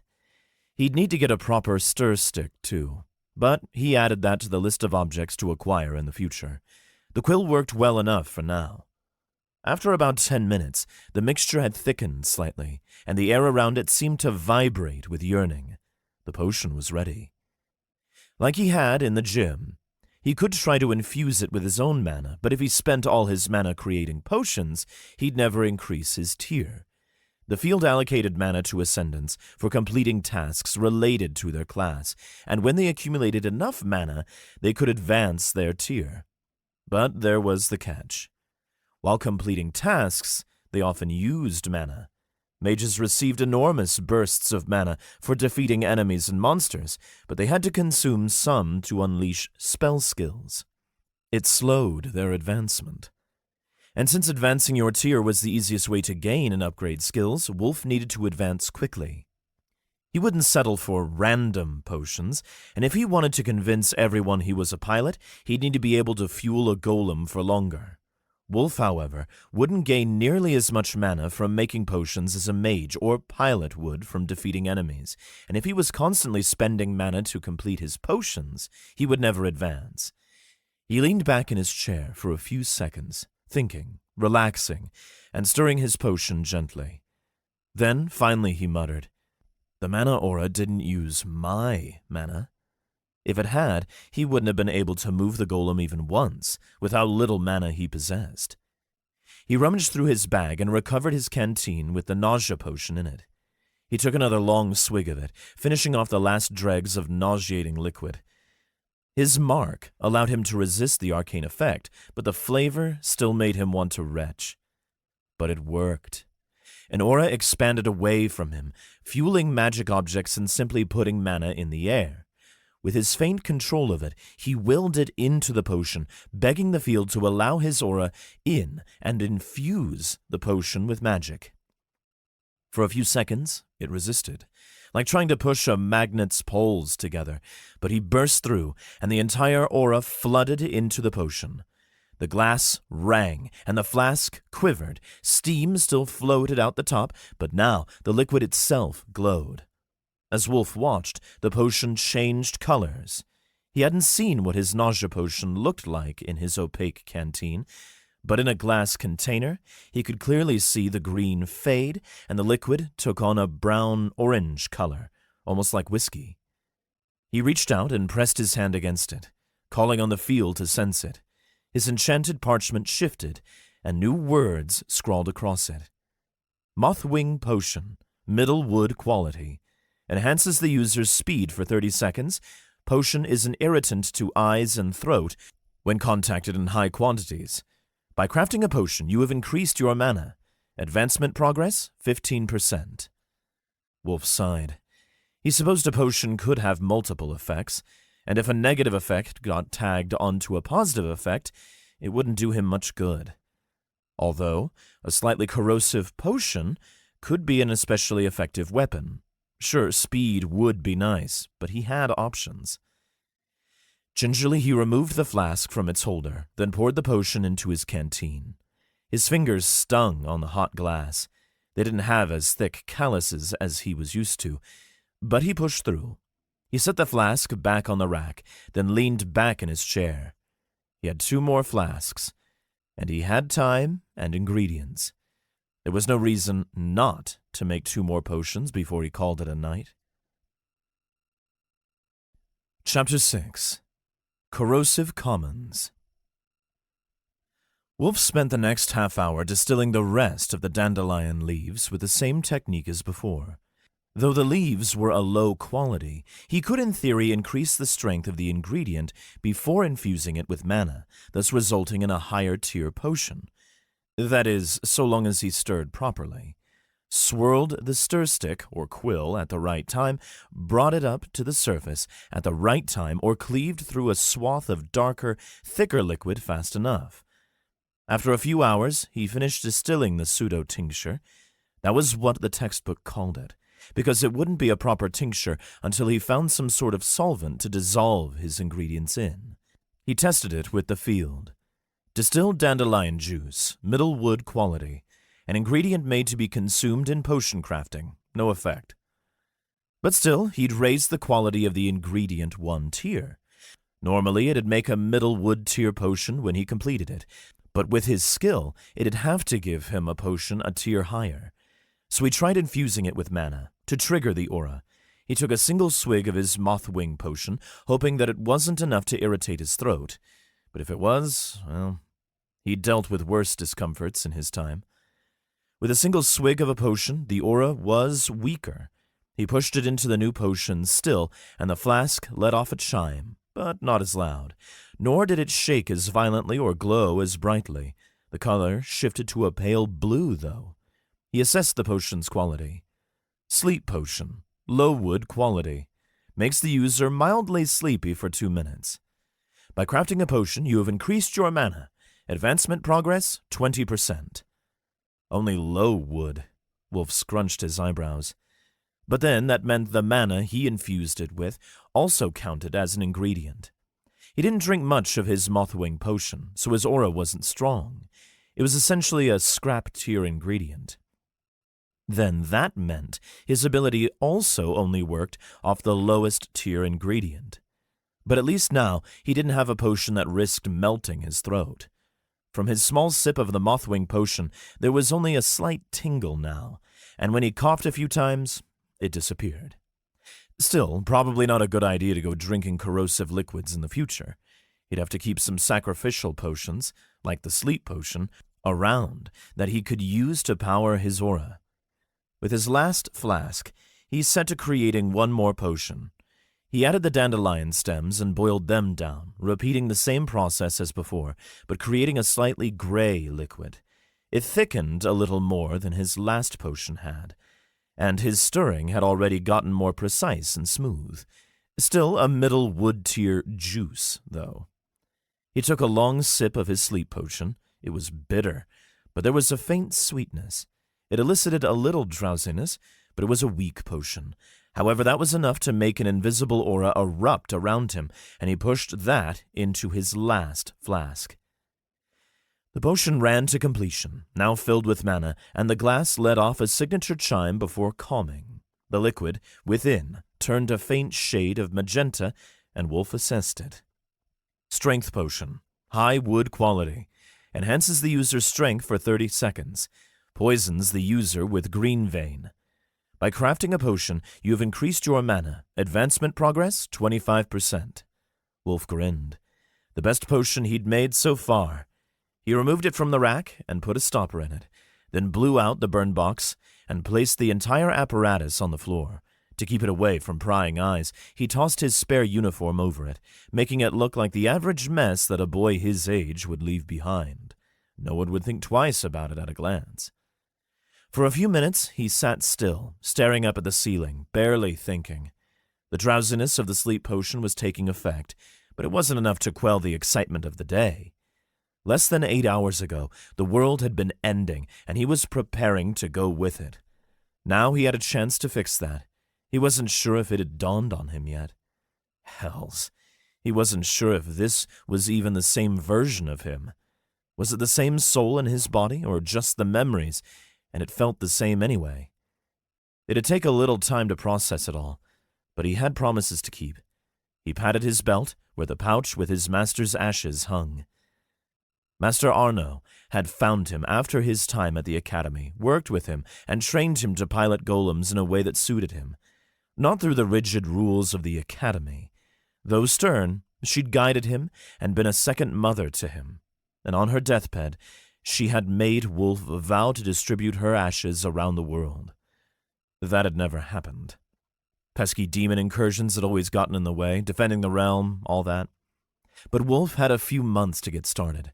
The demon's sky spheres hadn't fallen yet, and there was a little time. He stood up, opened the window a crack, and sprinkled a few ashes out into the breeze before shutting it and standing up. He placed both his potions and his canteen inside his haversack, then snatched up his rank badge and room key. The common room was a small, low-ceilinged hall at the very center of the wing of their dormitory. There was one common room for each floor. By now the sun had set entirely, candles set and sconces at the room's edges, and a brazier crackled at the room's center. Seats surrounded it, where Jan and a couple other students were chatting. A dragonfolk boy, an upright reptilian race from the edge of the Litterlands, with scaly skin, dragon snouts, horns, and a mane of sinew behind their head, and an elven girl sat next to Jan, holding their hands out over the brazier to warm them. The elf? Was that Bryn? Wulf squinted.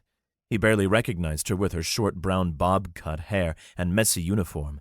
A textbook hung out of her haversack, with the title Oranith's Support for Rangers. Wulf blinked quickly, then steeled himself to talk to the younger version of his old friends. "Oh, hey!"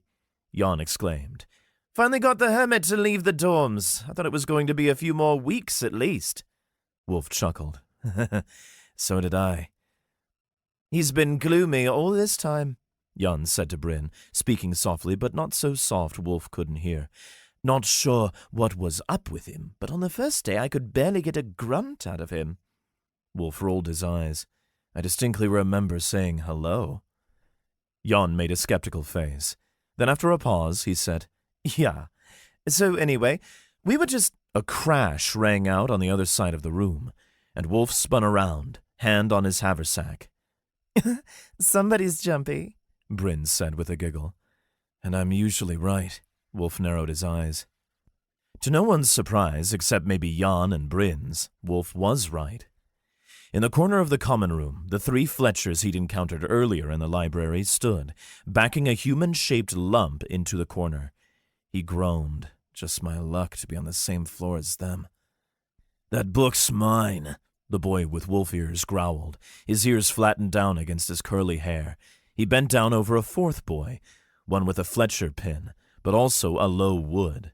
The boy, much like Bryn, was an elf with fair skin, but he had red hair and leaf-like markings on his cheekbones, orange leaves, but still elven.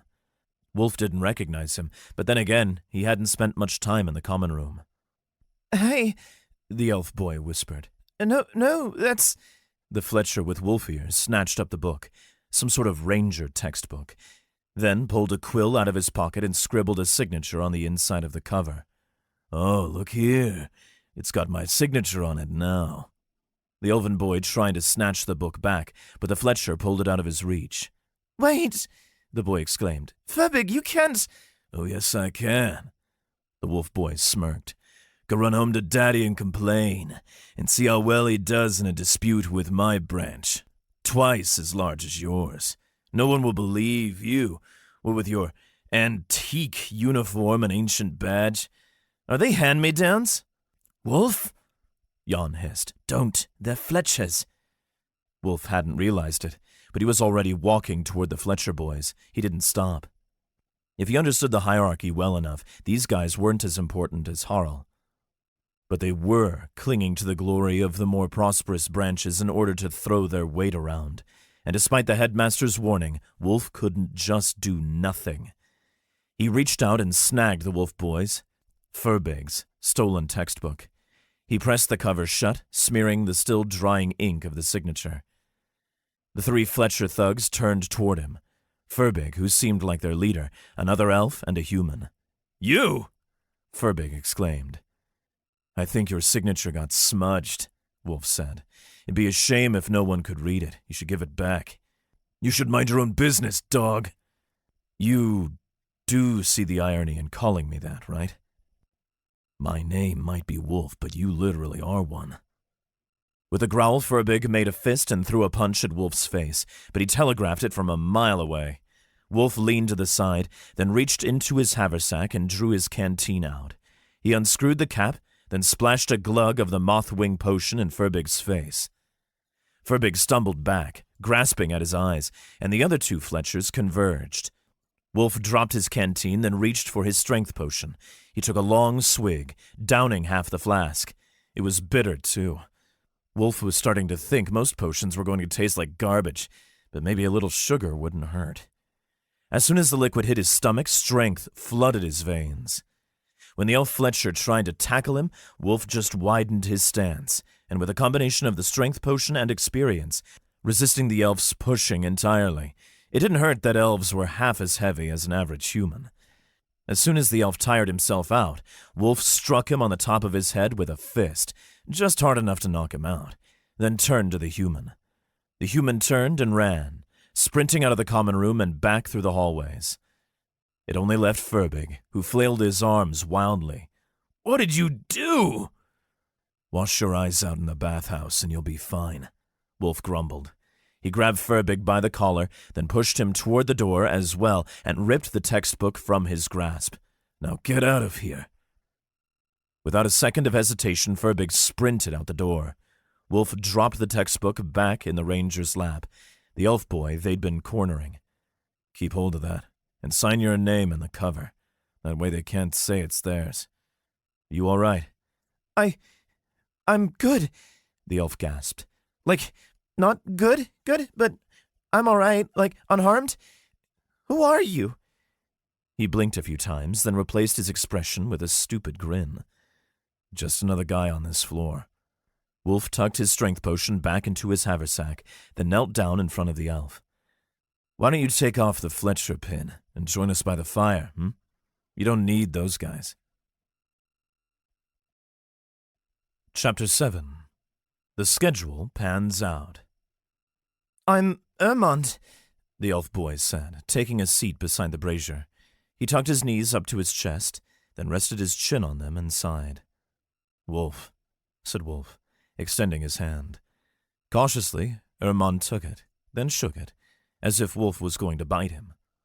Wulf didn't. After a few seconds, he realized it was probably because his veins had turned slightly green. The green vein poison was a subtle sickness that gave the victim cold-like symptoms, but he expected to resist most of it. Being a stronger potion, he might not resist all of it.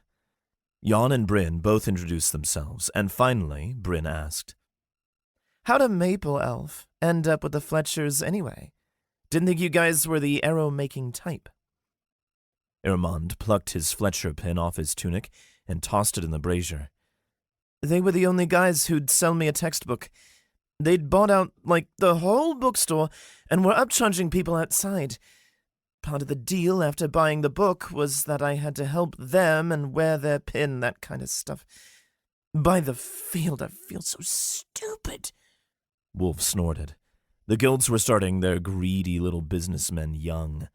Even if they never went on to pilot Oroniths, their kids would have a good education and connections, and, most importantly, practice scamming people out of their gold.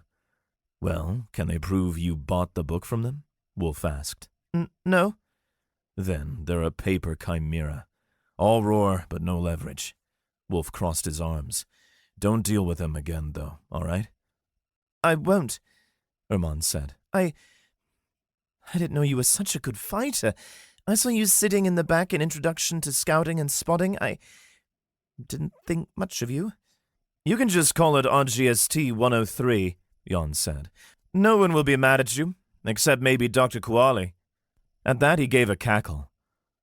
How do you afford potions? Bryn asked. Did the headmaster give them to you? You're the guy who had to go have a chat with him, right? Wulf shrugged. What potions? Jan, Bryn, and Ermon all sighed and stared at him blankly. All right, Wulf whispered. I'd appreciate it if you kept the potion stuff to yourself. These guys are already so far ahead of us, and if we're going to catch up, we're going to need a leg up. They're probably not good for you guys to drink, but, well, I'd highly suggest you try to find some sort of trick. He knew how that sounded, coming from the guy with a unique class, but they also didn't know about his class, and he wanted to keep it that way. But then he yawned, and this time it wasn't because of any potion. He was actually exhausted, mentally and physically. All right, guys, I'm going back to my room, and I'm going to sleep. Got it, Jan said. But, hey, are you sure it's such a great idea to stand up to the Fletchers? Someone has to do it. Why not me? What if they complain to the faculty? Not after I humiliated them like that. Wulf shook his head. People like that are little rats. With that he stood up, then walked back to the common room's door. The other students watched him curiously, but no one approached him. No one else probably wanted to be associated with him. When he reached the door, though, he looked back. Bryn and Jan sat around the brazier, talking gently with Ermond, and Wulf let a slight smile seep onto his face. I already dragged Jan and Bryn through hell once, even if they don't remember, he thought. I'll hang out with them, but I'm not bringing them along again. This time, they get to live a normal life. If I need a crew, I'll find someone who wants to go with me, not someone who has to be convinced. The next morning, Wulf awoke with a sore throat and a stuffed nose, but after a few minutes, it faded, and that was the worst of the potion's side effects. The green veins along his hands had faded, though the tips of his fingers were still stained green. Not obvious unless someone stared too long. But he'd keep that in mind. He couldn't resist all tiers of poisons yet, and he'd have to be careful about what he drank. He packed up his potions again, then pulled his haversack over his shoulder. According to Jan, it was third day, halfway through the week, and that meant there were classes. They only got 1 day off a week, and that was sixth day. He reviewed his schedule and a hand-sketched map of the campus he'd drawn 41 years ago, or a week ago, depending on how you looked at it, then planned his route accordingly. The first class was ADST 101, or Basics of Field-Based Advancement. It was a lecture theater on the main campus mound, the same butte where the headmaster's office was, except in a long, modern hall off to the side of the mound, where hundreds of students gathered outside, waiting for their class to begin. A bell tolled. The previous lecture's ascendants stepped out, and the next batch stepped in. Wulf lingered near the edge of the crowd, minding his own business and shuffling along with the line. That didn't stop a young Pangian woman from crashing into him in her rush. Pangians were a humanoid race from the eastern reaches of the Confederation who shared a few traits with the pangolins they shared the land with. Scaly tails, clawed hands and feet. She didn't wear any boots, and a pattern of scales on their foreheads. Their eyes were deep black and all pupil. Otherwise, like most races, she was a human. She bowed in apology, then scrunched up her eyebrows. There was something just slightly off about her, but Wulf couldn't put his finger on it. Experience told him that it was nothing to worry about. Then again, it was probably his experience that was making his mind run in circles in the first place. And the fact that she looked equally concerned about him didn't help. Wulf tried. Hey, it's all right, But before he could finish, she took off into the crowd and disappeared. Weird. But he kept on shuffling into the class, then took a seat near the back and opened his notebook. He took out a quill, set his inkwell out, and prepared to take notes. Though almost everything here would be a review for him, it couldn't hurt to put in a little effort. There might have been something he missed his first time. Good morning. said the lecturer once they sat down. The lecture hall could seat about 300 students in its amphitheater-shaped risers and had a couple chandeliers hanging from the ceiling to light it. On the far wall, just behind the lecturer, was an enormous sheet of enchanted parchment. The lecturer tapped the sheet's side, and ink diffused upward through the paper, forming letters. It read, Dr. Marin, ADST 101, Lecture 9, Marks. It confirmed what Wulf had already assumed. The first week of classes was done, and they were in the second week. Now that he could pinpoint the date in his mind, he was starting to feel a little less disoriented. Though some things would still take some getting used to, like the fact that his legs didn't have nearly as much muscle to cushion him from the cold, hard seat, or that he just didn't take up as much room as he used to, or when he rested his forearms on the table, it was just skin between the hard surface and his wrist bones. Marks are some of the most essential elements of arcane advancement, Dr. Marin began. As such, our second topic, which will occupy our next few weeks, will be covering marks as a whole. Dr. Marin began pacing back and forth in front of the class.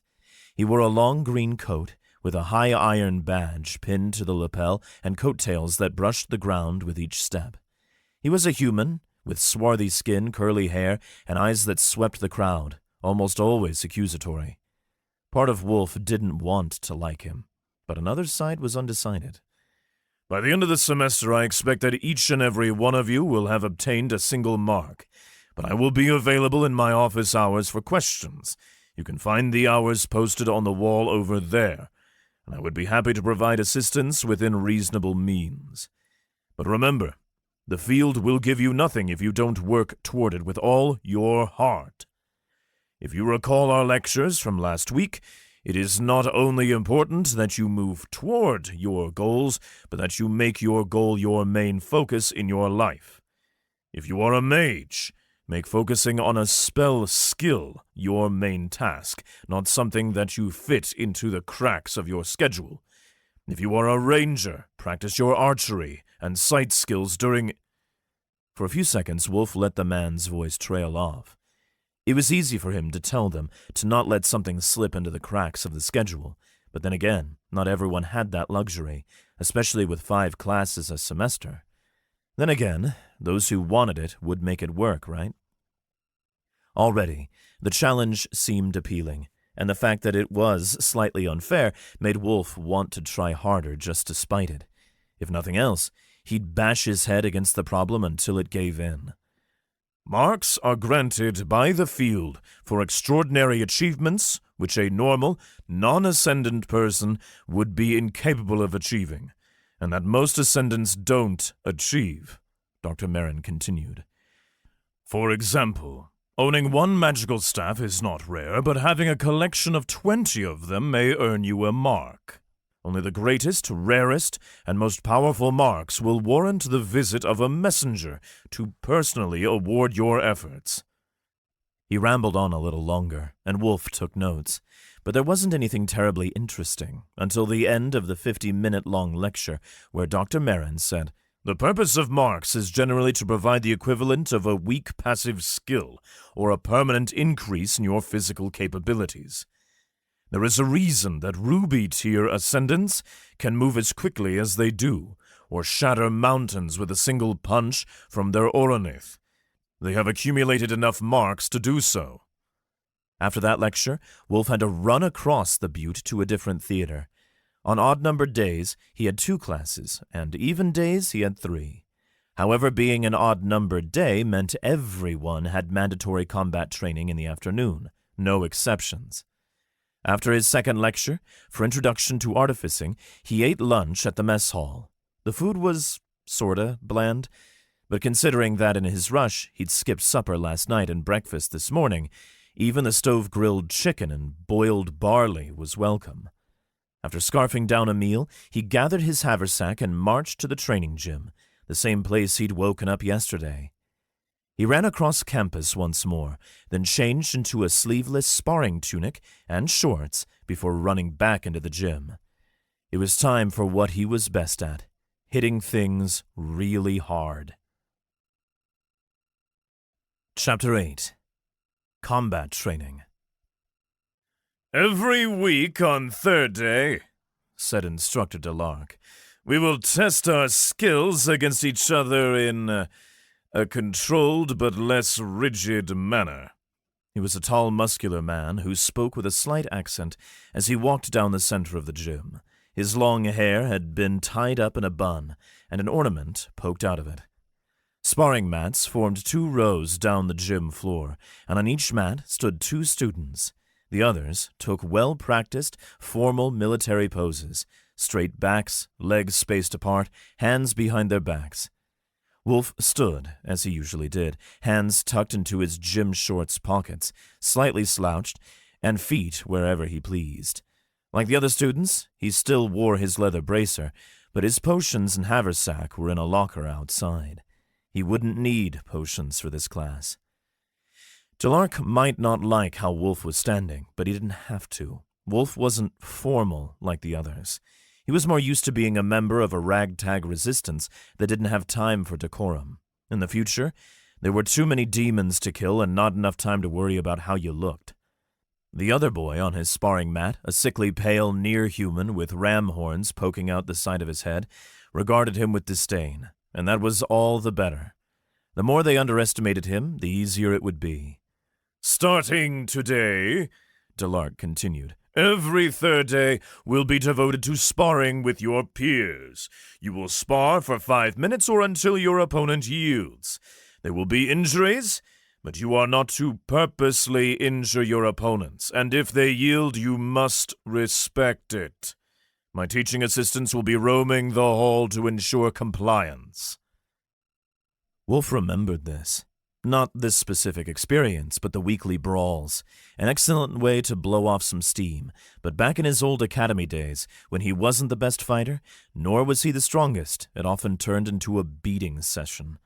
Delark finally added, Remember, we practice fighting techniques to hone our minds and will. The field will not help you with every aspect of the arcane. And if you are unable to assert your will on it or unable to control your mana, you will fail. Willpower requires personal drive. The best way to understand your personal drive is to engage in combat. True, unfiltered combat. Delark reached the end of the room, then spun around. His white robe fluttered with him as he spun, and his long gray hair fluttered. His pin marked him as a middle iron tier ascendant, which, with how many marks he had to have, must have contributed greatly to his physical strength.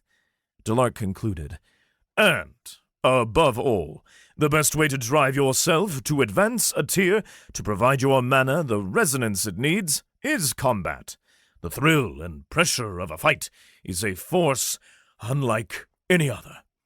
Face your partner, and you may begin. Once the 5 minutes have passed, the victors will pair up, and the others will find another partner as well. If you have not forced your opponent to yield, neither will be considered victorious. Wulf turned to face the rambling on his mat, then bowed his head. He didn't know the other boy, and though everyone in the sparring class was a first year, he didn't need to make any more enemies. But also, this wasn't the entirety of their year. Jan and Bryn were nowhere to be seen. If he ruffled a few feathers, he wouldn't be too upset. Good afternoon, the rambling said with a fake haughty accent that he'd probably been forced to adopt in his childhood. I'm Nem. Whom do I have the pleasure of defeating? Wulf. You may begin, Delark called. Nem took a wide stance. Wulf didn't take his hands out of his pockets. With a grimace, Nem said, Are you sure you— Yeah. Don't worry, Wulf thought. I won't hurt you. He didn't need to get back into practice with pure hand-to-hand combat, though. Not that he hadn't practiced, but he'd gotten used to fighting with his hammer, inside a golem or outside. Nem hopped forward a few paces, his hair bobbing behind him, then threw a few punches. Wulf leaned away from them just in time. A kick forced him to turn sideways and raise his shin, and one more punch at his shoulder forced him to take a hand out of his pocket and block it. Wulf planted his foot down and stepped behind Nem's knee, stopping him from moving backward. Then he punched Nem in the chest. The boy tripped over Wulf's leg and sprawled backward. Though Wulf's strength potion had long since worn off, he had better technique. He knew how to hit hard, and maybe, given how his new class worked, he might just be able to become stronger than he ever was in his past life. Wulf pounced and grabbed Nem's arm, controlling the other boy. He twisted and pushed down just enough that it'd be a little painful, and that Nem's face would press into the mat, but not enough to hurt him. After a few seconds, Nem exclaimed, All right, I give up!" The accent dropped from his voice, and he spoke in a regular tone. Wulf released him immediately. "Are you all right?" Nem rolled over, then pushed himself up. He rubbed his chest. "Yeah, I'll be fine, physically. That was fast, and we didn't get taught any of that." Wulf sighed. It had only been a week for most of them. "Sorry, I just have experience." "I'll say. You're that Hrothen dude, right? The beast from the Carolane?" His name was starting to get around. Still, Wulf nodded. But immediately after, Nem shrank away. He didn't wear a Fletcher's pin, but he did have a second pin beneath his low wood chit. It looked like a bundle of wheat in a circle. The Fletchers weren't the only guild that wanted their members to mark their identity, apparently. "Right now I only have problems with the Fletchers," Wulf said. "Not the Threshers." "Threshers, right."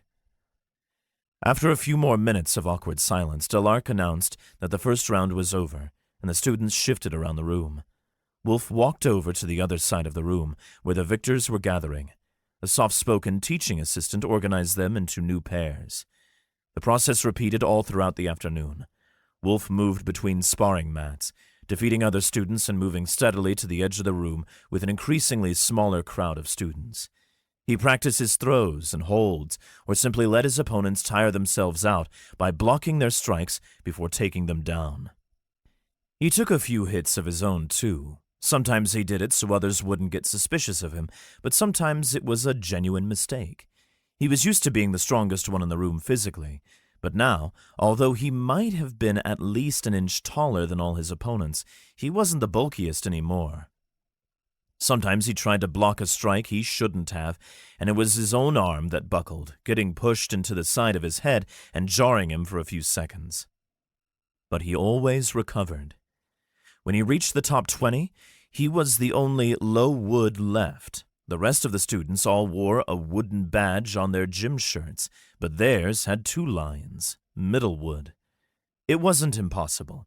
Most ascendants awakened their classes when they turned 18, when magic objects started calling to them, when enchanted paper started responding to their touch. In Wulf's village, there had only been an ancient magic hoe, which had a weak enchantment. But he was the first one in 100 years who could use it. They'd immediately hunted for the wandering artificer and had him test Wulf, and sure enough, Wulf had been a pilot. Usually, though, it took about a year for academy applications to go through. In that time, the ascendants from powerful guilds often had chances to gain mana and advance to middle wood. Whether they had marks or not, some of them might have had skills to strengthen themselves.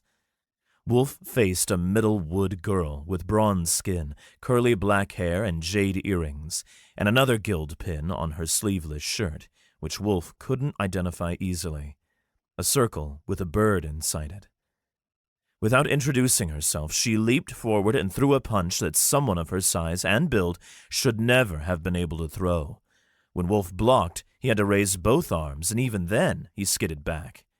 "Hi," Wulf said, spinning around and circling to the other side. "I'm Wulf. Nice to meet you." "Iril. "Guild?" Threnia Hawker Guild," she answered. Wulf didn't recognize it, save for knowing that Threnia was a small nation-state in the south of the Confederacy. It didn't matter. She wasn't too talkative, and he was starting to get out of breath, too.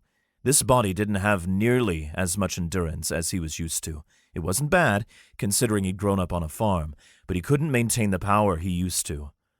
For a few minutes they exchanged blows. She enhanced her strength either with a skill, or since it wasn't fading, it was more likely a mark.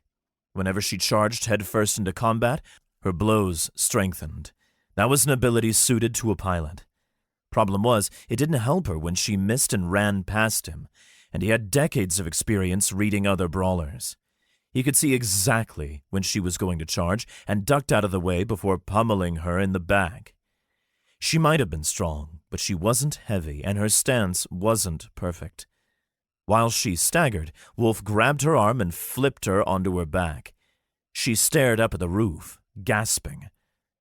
After a few more fights facing Middlewood ascendants with strength-enhancing abilities or marks, mostly pilots, he came face to face with the Pengian girl he'd bumped into earlier that morning.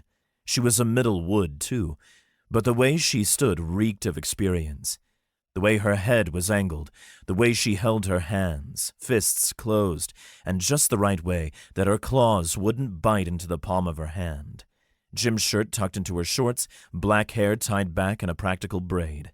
She knew exactly what she was doing, but more importantly, she was the only Middlewood without a guild badge. "Hey," Wulf said. "You're the—" Sorry, she muttered, her expression completely blank. Didn't change once as she spoke. Didn't mean to bump into you. "I'm Wulf." She met his gaze then. Suspiciously, she said. Callie. It wasn't casual, just guarded, in a way that didn't want to give away any more than necessary. By now, a crowd had gathered around, and Instructor Delark focused solely on them. Wulf glanced side to side. "Why? Oh, we're the only ones left who haven't lost a fight." "Last sparring match of the day," Delark said. "And then you were all dismissed. Let us see how our two victors of the week fare against each other, hmm?" Wulf couldn't help but take that as a challenge. Chapter 9. The Pengian. 100 eyes bored into Wulf's back. In his previous life's stint at the Academy, it probably would have stressed him out enough to make him fail, but right now, he had nothing to prove. He thought about it a lot over the past hour. What he really wanted. To pilot an Oronith? To make potions? Both? Both. But there was a difference between looking like the strongest and actually being the strongest. This was an opportunity to practice his fighting skills and get used to his new body, not a test that would determine his fate or his ability to pilot an Oronith. He'd considered that, too, whether he actually even wanted to be a pilot, but the answer was resoundingly a yes. The Ranger and Artificer were important roles, but they couldn't sway a battle as much as a mage or pilot could. Artificers were important for repairing an Oronith mid-combat, and eventually for crafting and maintaining its weapons, sure, but they weren't in control of the fight. The pilot, the team leader, always garnered the most respect. They had the greatest risk, so they reaped the greatest rewards. If he was going to convince anyone to listen to him about the end of the world, he'd need to be a pilot. If he was going to have an adventure, if he was going to live his life properly while he was at it, he'd need the mobility an Oronith afforded its crew. Delark snapped his fingers, signaling Wulf and Callie to begin. It snapped Wulf out of his trance. He always started defensively, but Callie had the same idea. Both circled each other, light on their feet. Callie pushed herself up on her clawed toes and leaned forward, giving herself the perfect stance to react to any attack, defensive. Well, someone's got to do it, Wulf thought. After a feint to the right, he darted to the left. Keeping himself tight and contained, he threw a set of tight punches without overextending himself. She blocked them all with smooth movements, then countered with a high roundhouse kick right at his head. Thankfully, she bent her clawed toes down, and instead only contacted him with the patch of scales atop her foot. For a second of mild amusement, he considered that Pengians were almost like halflings, with their exposed calloused feet, until she kicked at him again. They were much taller and feistier than halflings. He pressed his hand to his head and stuck out his elbow, so that her shin hit the point of his elbow. She hissed in mild discomfort, then sprang back. Interesting. No enhanced strength. Or nothing that she'd used right away, just skill. "You're good," Wulf said. I aspire to be. Callie responded, taking deep breaths. A bead of sweat trickled down her forehead. I have to be. No one will look after me except me. Wulf was starting to get tired too, though. He'd spent all afternoon fighting, and though his face wasn't flushed like the other students, sweat still dripped down his brow, and his muscles were starting to ache. He'd have to do something about his endurance. Yet another problem for the list. This time, Callie leapt back into action, unleashing a flurry of spinning kicks. Normally, Wulf would have thought it impractical, a martial art that was more art than martial, but with her scaly tail acting as an extra limb and protecting her back, it just let her attack faster. Wulf backed to the edge of the mat, blocking each blow, but not finding a chance to counter. If Callie kept this up, she was going to wear him down. He dove to the side, and she chased him with a perfectly placed plunging kick. He caught it just in time, though, and her eyes widened, but only for a second, before springing backward out of his grip and landing in a crouch. "How'd you catch that?" she panted. Wulf shrugged. "I've been in a few fights before." The crowd around them fell silent, all except Alark, who announced that the fight was halfway over. But Wulf wasn't going to last another 2.5 minutes. Without letting Callie catch her breath, he chased forward, tanking a soft punch to the shoulder and blocking a knee before it hit his chin, then tackled her at the waist. She landed hard on her back, and for half a minute they grappled. Wulf had been fearing how slippery her scales might have been, but they only ran halfway up her forearms and shins, and only covered her tail. The rest was regular human flesh. Finally, they both locked each other's arms and pushed, both applying a light warning pressure. Wulf met her gaze, and she stared back. Without a word, they pulled away and said together, "Yield." Everyone was silent. Wulf registered Ermond in the crowd, watching with a gaping mouth. A few boys with Fletcher badges sneered, and slowly whispers built up in the crowd. "You didn't use any strengthening skills or marks," Wulf whispered to Callie. "Neither did you," she whispered back. "Did you have any?" he asked. "I'm a mage," she shrugged. "So unlikely. You're a pilot?" It's a draw, then, Delark snapped, raising a hand to quiet the crowd, and Wulf and Callie. An impressive showing, to be sure, but 2 guildless farm dwellers won't stay in the lead for long. You might have experience, but it is nothing in comparison to resources and arcane advancement. You are dismissed." Wulf tried to catch up to Callie after the sparring class, but she disappeared into the crowd of students almost immediately. What Delark had said about them both being farm dwellers intrigued him more, and he wanted to ask about it, but he never got a chance. She was already gone. Instead, he returned to the communal bathhouse. He remembered expecting, many years ago in his first life, the bathhouse to be run down and dirty, as most communal bathhouses were, but the academy had to cater to the luxury expectations of the guild kids. It was clean, with warm water and towels, and a wash bin to clean dirty uniforms and gym attire while they bathed. Not to mention they provided perfumed soaps. That was probably on behalf of the faculty. No one wanted young students running around reeking of sweat and the day's activities, if it could be helped. Afterward, Wulf gathered his uniform and headed to the mess hall, where he gathered dinner, a flat bread of some sort, with sausage, tomato sauce, and cheese melted on top. Much more flavorful than their lunches. But before he walked back to the dorms, he had one more problem to attend to. Eventually, as he expanded his potion-making setup, it would catch people's attention. He couldn't just leave it in his room. Hell's Jan might just run his mouth and say something, even if Wulf asked him to stay quiet. He headed back to the artificer's labs, where the evening experiments were taking place. He climbed up the stairs, staring into each room, until he reached the top floor. On the far side of the building, tucked into a dark corner, where the spatial experiments took place, artificers could create certain equipment that made spatial anomalies. With the right rune formations to influence the field, they could cause it to warp the fabric of the world and create tiny pocket realms. In an unlit lab, Wulf spotted the remains of what looked to be storage pendants, a magical device whose sole purpose was to create pocket realms, cast aside and left in the arcane waste bin. He quickly unclipped his pin when a non-ascendant janitor walked past, sweeping the floor with a broom, then walked past with utter confidence, once again pretending that he was a teaching assistant. He could just claim that he'd forgotten his badge. When the janitor passed, Wulf turned and pushed open the lab's door. He hoisted the waste bin and dumped it out onto the table. A bunch of brass and iron pendants rattled out. Most were a simple ring on a chain, but some were discs, and some had more complex shapes. A few let off blue sparks as they clattered along the table, and Wulf pushed those into a pile at the end of the table. He normally wouldn't have expected to find anything good in the waste bins of a lab.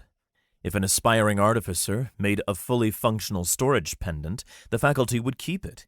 Spatial manipulation was a third-year course, and they liked to display and brag about the results of their best students.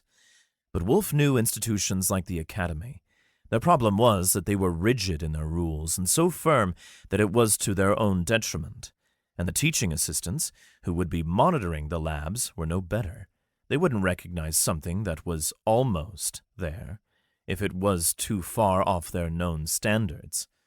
Wulf shifted through his pile of potential storage ring candidates, all while glancing over his shoulder for anyone who might come and interrupt him.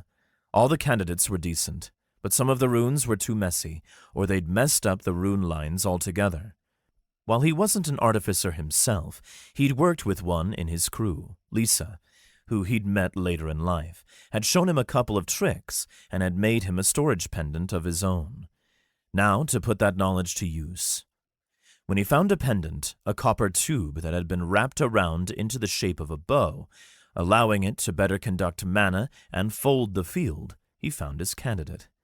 It was unorthodox, and the Academy would have discarded it almost immediately, but they wouldn't have seen that it just needed a little tweaking to function. Wulf downed the rest of his strength potion, then set to work. The copper was still slightly malleable from the solvent they'd doused it in. Artificers weren't blacksmiths, and though they sometimes forged metal, they had other, easier methods of making it malleable on a small scale, and with the help of the strength potion, Wulf manipulated it with his bare hands. He undid the bow shape, careful not to stress the metal too much and snap it. The bow shape bent the runes over, which was a first good step in confusing the field, making it stumble over itself and create an anomaly. But if you bent them too much, the field would notice and ignore the object altogether. Wulf instead folded the runes into a simple loop, with its ends crossing over, then pressed the junction together so it'd stay. After a few seconds, the aura he'd created with the strength potion took effect, and the etched runes of the pendant lit up with blue light. Wulf grinned, then held the pendant up. Through its loop was a rift in space, and beyond a tiny pocket world barely large enough to fit a bed. It had blank walls that looked exactly like the night sky, a starry void, and a floor of white mist. He raised the pendant and drew a circle in the air with it, creating a larger opening. The rift expanded, filling the space he'd drawn. It was large enough to reach through. He put just his hand through the opening and tapped the misty floor. It was slightly spongy, but it held under pressure. "And there we go," he muttered. "The start of a portable alchemy lab." Silently, he thanked the student who was almost there, but fell victim to the rigidness of the Academy. After a few seconds, his aura sputtered out, and the runes on the pendant darkened. The rift sealed. He attached the pendant to a brass chain and hung it around his neck, then swept the rest of the discarded pendants back into the waste bin and returned it to the corner of the room. He turned around about to leave the artificer's lab when the door creaked open. A silhouette stood behind it. His stomach dropped. He'd need an excuse, and fast. "What are you doing here?" Chapter 10. Lab Waste. Wulf spun to face the figure at the door. He held his hands up, ready to react to an attack, and ready to run. It was dark, with the sun having nearly entirely set, and whoever was there might not have seen his face. Then she lit a candle and held it out, and light flooded out into the lab. "You're jumpy. Don't worry, I won't snitch on you." "Callie?" Wulf whispered. He squinted. It was unmistakably her, even in the flickering light. She had the same face, same hair, everything, except that now she was wearing a regular Academy uniform. "Wulf?" she whispered. Wulf stepped back and rubbed his forehead. "What are you doing here?" he hissed. What are you doing here? "You first." I caught you, so you first, she whispered. Wulf narrowed his eyes. Fine. He held up the spatial storage pendant. "Stealing some lab waste. Now you." She tilted her head toward the cabinets on the other side of the room. Materials. "You're a mage." Wulf stared at her blankly. And you're a pilot, no? He squinted. "I never said that." Well, I guessed it. And you haven't argued. Am I wrong? "Depends." He lowered his arms, then stepped closer and blew out her candle. "You're gonna get us caught." Could have just told me to blow out the candle. He ignored the comment. What sort of mage are you, then? There was something off about her. She could have just been weird, but she wasn't weird in the way that'd make him think she was just crazy, but just not quite right. More experienced than she let on, and more experienced than a 19-year-old academy student ought to be. Perhaps she had a rough life before this, but she was a martial artist, not just a scrappy street fighter. "If I tell you my class, and you swear on the field to keep it secret, then you will tell me yours? A field pact," Wulf said. He held up his arm and showed her his bracer. They weren't told this so early on in their degrees, but an ascendant could use the field to make binding promises, and it'd force them to keep them. If she agreed, or understood what he meant, what would that say about a farm girl? She shouldn't have had any knowledge of the field. She raised her own bracer, and angling her sheet of enchanted parchment out, said, I swear on the field to tell you my class if you tell me yours, and to keep it a secret to anyone who you haven't already told. Wulf grasped her hand, then said, I swear on the field to tell you my class and to keep it a secret to anyone who you haven't already told. He pushed intent through it, into the field, and resonated it with his will. It wasn't the first time he'd done that, and it came easily. Both of their sheets of enchanted parchment swirled with ink, and a message scrawled across both of their sheets. Field Pact detected. Field Pact sealed. As an experiment to see if it worked, Wulf contemplated not saying anything, but a compulsion overcame him, and he said, My class is unique. Fate Alchemist. Consumption mage, Kaylee said. Unique as well. Wulf narrowed his eyes. When'd you get that class? And how'd you know how to form a field pact? Never mind that she knew the phrasing of to keep it a secret to anyone who you haven't already told. It was a common enough phrase in field pacts. She hesitated, then said, When I was 18? Wulf immediately rolled his eyes. This is going to sound insane, but to the hells with it. This was already shaping up to be a crazy day, and to think that he'd just met her only this morning. But mincing words was for the unconfident and meek. How does a farm girl know that, How does a farm boy in the middle of nowhere end up with an alchemist class? She crossed her arms. How does a farm boy like you know how to fight at all? There were some absolute demons of fighters back home. At that word, her eyes widened, but there was something else. Confusion, sorrow, rage, everything Wulf felt. Demons mean something to you, he asked. Back at you. They were dancing in circles, but he was starting to suspect. Next insane thing, then, Wulf began. And properly insane. You wouldn't happen to be from the future, would you? Callie swallowed, then set her unlit candle down on the lab table and hunched over. The field sent you back in time, too? You fought the demons? Yeah. I met a messenger right before the end of the world. He crossed his arms. I thought I was the only one. So did I. She rose up on the claws of her feet, then dropped back down. You saw it then? The world destroyed? Her lower lip began quivering, but she wrenched it under control quickly. Yeah. Just saying that brought back memories of the end. His hands shuddered, and an image of the columns of magma bursting through the crust flashed in his mind. He purged it immediately. He was here to stop that.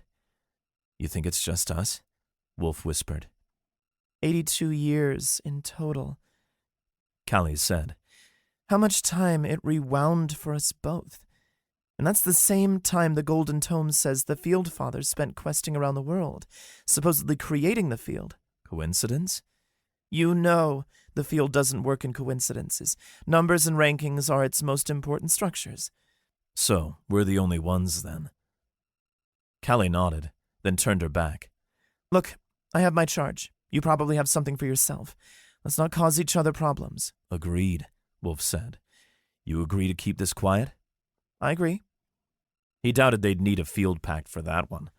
Whatever her class was, it didn't sound like a pure mage either, and she'd want to keep it quiet. They had leverage on each other, and they had to keep their mouths shut. Then, I'll be on my way, he said. If you don't mess with me, I won't mess with you. She nodded, and he nodded back. Curiosity gnawed at him, but he didn't want to push his luck. He didn't know her, he hadn't met her in his past life, and he didn't need to cause any problems.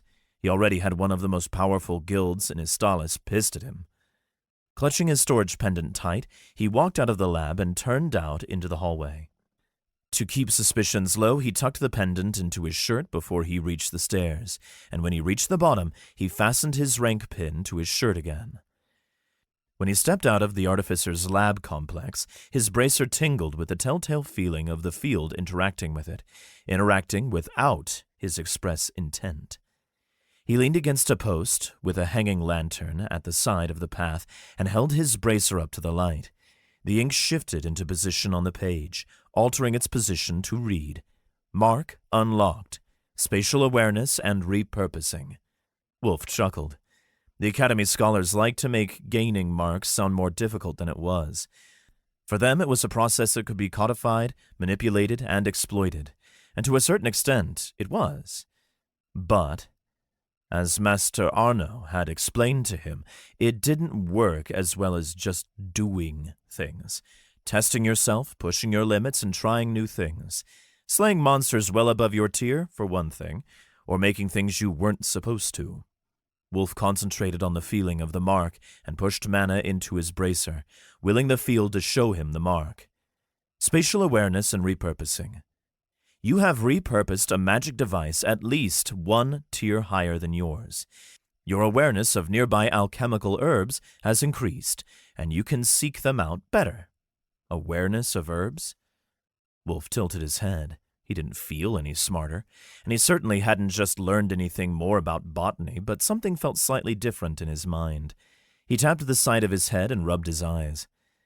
In the distance, across the rolling fields, between the buildings of the campus, was a faint green glow. It'd be barely noticeable in the daytime, but at night it was unmistakable. He lowered his arm and set off toward it, disregarding the path. The grass scratched his ankles, but it was well kept, and he didn't have to worry about any thorns. As he walked, he reached for his storage pendant and clasped it in his hand. In the excitement of making it and the confusion of realizing what Callie was, he hadn't even bothered to examine how strong the pendant was, not until the field had awarded him a mark for finishing it. Inactive arcane construct, spatial storage pendant, high coal quality. A pendant whose maker couldn't see its potential, opens a 5-foot by 10-foot rift in space and stores objects inside. Objects can be removed at any time. High coal.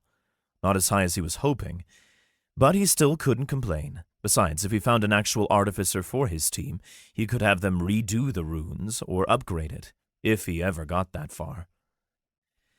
When he reached the top of the hill, the glowing patch of grass was right in front of him. It barely glowed anymore, and even with his mark, he doubted he'd have been able to tell the difference up close.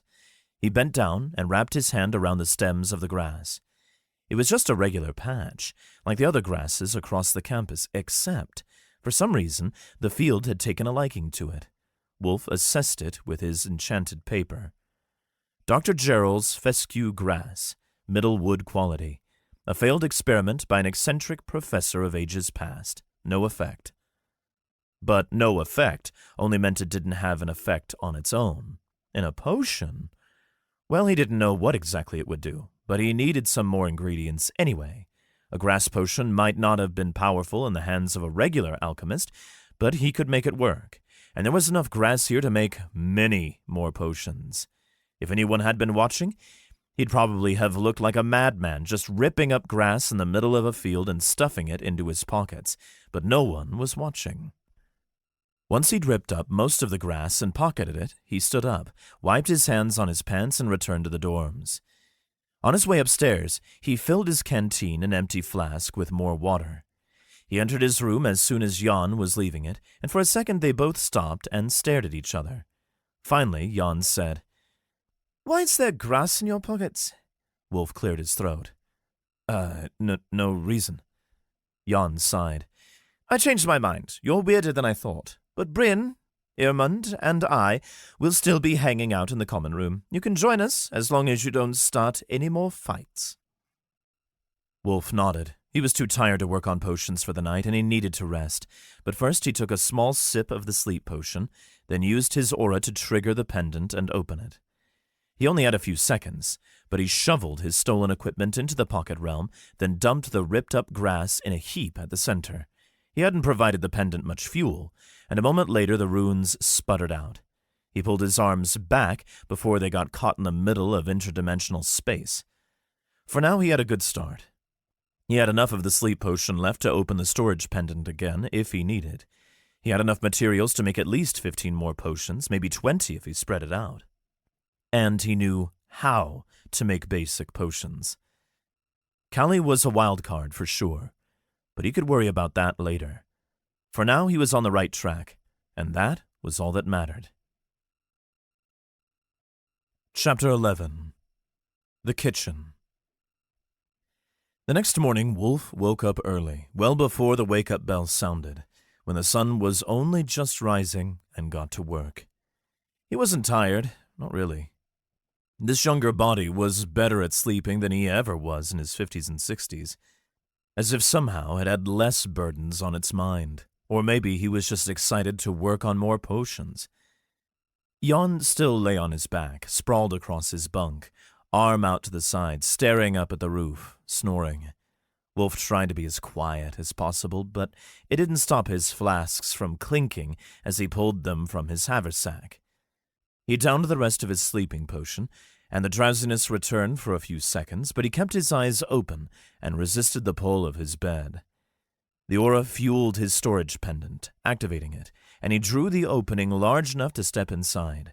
At the moment, he didn't have a strong enough aura to keep the door open for long, so he gathered his equipment and brought it out, then saved the rest of the aura for finishing his first potion.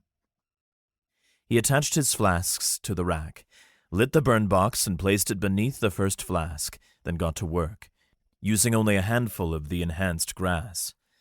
The grass condensed, just like dandelion leaves, turning into a green slurry, or juice, as the field labeled it. It was high wood quality, but when he flooded it with the rest of his aura, trying to turn it into a magical object, it only became low wood. Understandable, he didn't have much aura left from the sleep potion. He just hoped, crossing his fingers, that this new potion was one he could drink large amounts of without hurting himself. Otherwise, he'd have to use his own mana to make the next potion.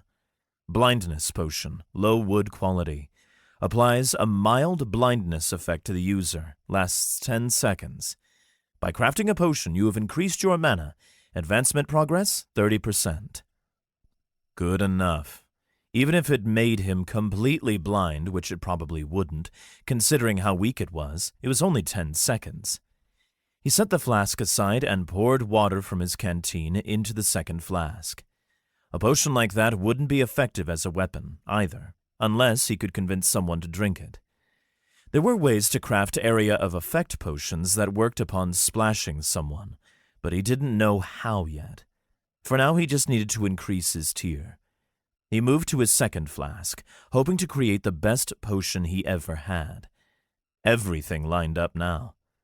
He put a little more grass in the flask and distilled it down to a dark green fluid, stirring constantly with his quill until finally it thickened, and he had a high wood quality juice. Then, with the help of half of his blindness potion, he flooded the potion with his aura, and the glass chimed. Though his vision blurred slightly and darkness crept in from the edges, he could still see the potion change. The liquid within glowed lavender, with faint bubbles swirling up from the bottom, and the glass chimed in a high pitch. He pressed his hand against the still, warm glass, and when the blindness wore off, he assessed its strength. Fate Potion, low coal quality, increases the user's luck for 10 minutes, poisons the user with nausea for 30 minutes. By crafting a potion, you have increased your mana. Advancement progress, 40%. Making a stronger potion afforded more advancement progress, huh? Wulf nodded in understanding, then placed the potion down on the desk. That one would be useful. Luck as a field-granted effect never interacted with the real world. It couldn't increase one's chances of winning a game of dice, but when it came to ascendant skills and marks, some of which depended on chance, luck was incredibly effective. He transferred the rest of his blindness potion to his canteen, then worked on his next flask. He had to take a break and refill the flask, but when he returned, Jan was still asleep, and the sun was only barely above the horizon. Wulf had a little more time. He applied the same principles he had to the luck potion and used the same techniques, and eventually almost completed his potion. With a hesitant sip, he used the luck potion, and a powerful aura sprang up around him. Immediately his stomach churned, and he held back a retch. Despite his poison resistance, low coal nausea was a lot more than he'd been expecting. Would have been worse for someone without any resistance at all, though, he thought. He focused, pushing through the churning of his stomach, and directed his aura into the last flask. This time, no matter how warm the flask was, Wulf kept his hand on its side, excited to see the result. His skin protested, and he ignored it. The liquid, he noticed, began glowing before it shifted color. For a brief moment, before his ability took effect, the enchanted parchment on his bracer described a mild wind aspect amplification potion before shifting. Wind aspect amplification being the regular potion fescue grass made, according to his alchemy textbook. After a few seconds, the ink on his bracer reformed to read Balance Potion, low coal quality. Improves the user's balance and strengthens their stance, effective for 30 seconds.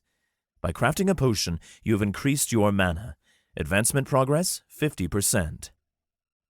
No negative effect whatsoever. That had to be the power of the Fate Potion. But now, with all his flasks full, he was starting to see the bottleneck. He needed more equipment, more flasks, and eventually he was going to need more materials. By his estimates, he had about an hour before the wake-up bell sounded, and they had to be at the mess hall for breakfast. That meant plenty of time to gather more equipment. He pulled on his uniform shirt, fixed the collar, attached his rank badge, then set off. He descended through the dorms with his haversack over his shoulder. His storage pendant hung around his neck beneath his shirt, cold against his chest, and his potions clinked in his haversack, but not so loudly that anyone could hear if they weren't listening closely. When he exited the dorm building, he cracked open his alchemy textbook and read as he walked. Today he aimed for the mess hall. He didn't need solvent flasks specifically, so long as he could fit it in on his holding rack. He flipped through the first chapter once more. Aside from the concept of distilling herbs and other inorganic materials, the chapter also described using solvents like harsh alcohol and vinegar to further purify and concentrate the ingredients. An alchemist could soak an ingredient in solvent, using it to draw out more of the material into the liquid, the active ingredients. He'd have a syrupy tincture. It'd make it easier to strain out the remains, increase the quality, and overall improve his potions. And for that, he'd need the kitchen. First, he stopped at the back door of the mess hall and scanned the patches of weeds along the back of the building. In the dim light, a few feet to the left, his mark made a patch of weeds shimmer and glow. They were bloodwort, with a red stem and leaves that had crimson veins through them.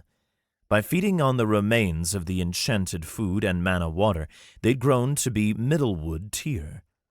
Wulf plucked them and stuffed them into his pocket before sneaking into the kitchen. The back door was ajar, probably to let cool morning air into the kitchen, but Wulf pushed it open just enough to slip through, then darted behind a brick stove. It was smoky and hazy inside the kitchen, and a troop of non-ascendant cooks shuffled around, cracking eggs into pans, placing bread into ovens, chopping onions, and frying bacon. And Wulf's stomach growled. He clenched his gut, had to keep quiet. The cooks, busy on the other side of the room, weren't watching. He stayed low, then crept across the room and ducked behind a counter. He rolled his feet, keeping his footsteps quiet on the flagstone floors. When he reached a cabinet, he pulled it open. It creaked. He winced, but none of the cooks turned to face him. Inside the cabinet were rows upon rows of clear glass cups. Some were wide, much too wide to fit in his holding stand, but the wine glasses would work. If he broke off their bases, he could fit their stems in the holders. He took as many glasses as he could fit in his haversack, 6, since they wouldn't be very portable when they had potions in them. He'd either have to leave them on his holding rack or keep them in his storage pendant. The best potions, the ones he wanted to keep access to all the time, could go in the flasks and his canteen. After he had the glasses, he crept down a set of stairs and into the wine cellar. Although he could make a proper tincture with alcohol, he would much prefer to do it with vinegar. As a solvent, wine wasn't strong enough, but as an alcohol, it was stronger. The last thing he needed was to get drunk in the middle of a fight, but it still might be useful in some way. Kegs lined the wall of the cellar. Thankfully, they all had labels above their spigots. Some held fresh water, some held salt water. Most held wine of all different varieties. Some even had mana-infused wine in them, which would probably make an excellent ingredient, or be helpful somehow, too. Without hesitation, Wulf gulped down the rest of his blindness potion, then used its aura to activate his storage pendant. He filled each of his wine glasses with mana wine from 3 separate barrels. That way, no one would notice as much missing, then sealed up the pendant. He might not use it for making tinctures, but he'd still use it for something. The pendant was heavier now, significantly heavier. Though the glasses themselves didn't have much mass, and not enough to affect the barrel, their arcane presence weighed it down. It was nearly 5 pounds by his estimate. With a now empty canteen, he ran to the far end of the cellar, where a few kegs of vinegar waited, and filled it up. Now, time to leave. On his way out, with a significantly emptier haversack, he snagged a few more wine glasses from the cabinets before slipping out of the kitchen without anyone noticing. Once outside, he leaned back against the wall and exhaled. This haul of stolen goods had to be worth about 30 to 40 silver, depending on how fancy the glasses were. But considering his tuition had been well over 500 silver, this would barely be a counting error in the Academy's ledger. In the interest of saving the world, they could spare some resources. Chapter 12. The Bounding Bobcat. Wulf returned to his room, then immediately began an experiment. He crumbled a few leaves of bloodwort into a ball, then placed them in the bottom of a wineglass before pouring in a glug of vinegar. He let it sit throughout the day and come back in the evening to see how his first attempt at making a tincture went. Then, with a small sip from his balance potion, he opened up his storage pendant for a few seconds, enough time to place the rest of his wine glasses, his canteen, his holding rack, and burn box inside the rift. It sealed, leaving him with a haversack and 2 flasks, a luck potion and a balance potion. Almost as soon as he closed the spatial rift, the morning bell chimed, signaling that breakfast was ready and that classes would start in a half hour. Wulf went about his day and paid as much attention as he could during his classes. Out of curiosity, he kept an eye out for Callie, but she was nowhere to be seen today. The fact that he wasn't alone in having a new life, he decided, was reassuring, so long as her goals aligned with his. If he had to deal with someone else like him who was working against him, well, he didn't know what he'd do. Being a mage, she'd gain tiers faster than him, which meant gaining more skills and establishing her baseline. For every sub-tier before reaching copper, an ascendant gained a new skill, whether it was active or passive. These became their baseline. After that, the rewards for advancing a tier became more varied. Skill upgrades, mana storage upgrades, and more. Not a problem to worry about now. He attended his first lecture, Introduction to Mage Studies, which, while he wasn't a mage, would be helpful to learn, as he'd be working in teams with a mage. The professor, Dr. Tim, was an older woman with short gray hair and thick-rimmed glasses. She wore a long violet dress and carried around a staff, which was the weapon of choice for mages. As Wulf understood, the lack of a blade helped them concentrate their spells better. A mage's most important ability is conducting spells through stone, Dr. Tim said in a scratchy voice. Too many years smoking, Wulf guessed. Although it is not a skill that one learns through the field, it is nonetheless necessary. As a mage, you are the second most important member of an Oranith crew. You are responsible for operating an Oranith's weapons systems. With your spells, you will either enhance an Oranith's weapons, create ranged attacks, or defend against enemy spells. Thus, it is important for us to understand how different spells move through stone, and above all, understand how different stone types react with our spells, so as not to interfere with the pilot's control. Our second topic of the semester, which will take us the longest, is our discussion on stone and spell conductivity. After that, he attended his Introduction to Scouting and Spotting course, where the professor continued lecturing them through the details of scouting patterns and formations. Rangers climbed around the outside of golems, observing and watching their surroundings while picking off smaller enemies with their bows. Though the Oranith cockpits were good, they didn't provide perfect visibility. After lunch, Wulf sprinted over to a different theater on the other side of the Academy's central butte, where he attended his Introduction to Golem Piloting class. It would probably end up being his most boring class, as he knew more than the basics of being a pilot, so he used the time spent sitting in the back of the lecture to make notes and theorize on how he was going to use his abilities to actually make a golem move for long enough to win a fight against an equal opponent. On the first day, he'd scrawled plenty of notes, but made no headway, and it turned out the only helpful thing he gained from that class was learning exactly when their piloting labs were on sixth day evening. But when Wulf was leaving the class, Ermond intercepted him at the doorway. "Hey, Wulf," the elven boy whispered, jumping on his tiptoes as he followed. "A bunch of us are going to the village tonight.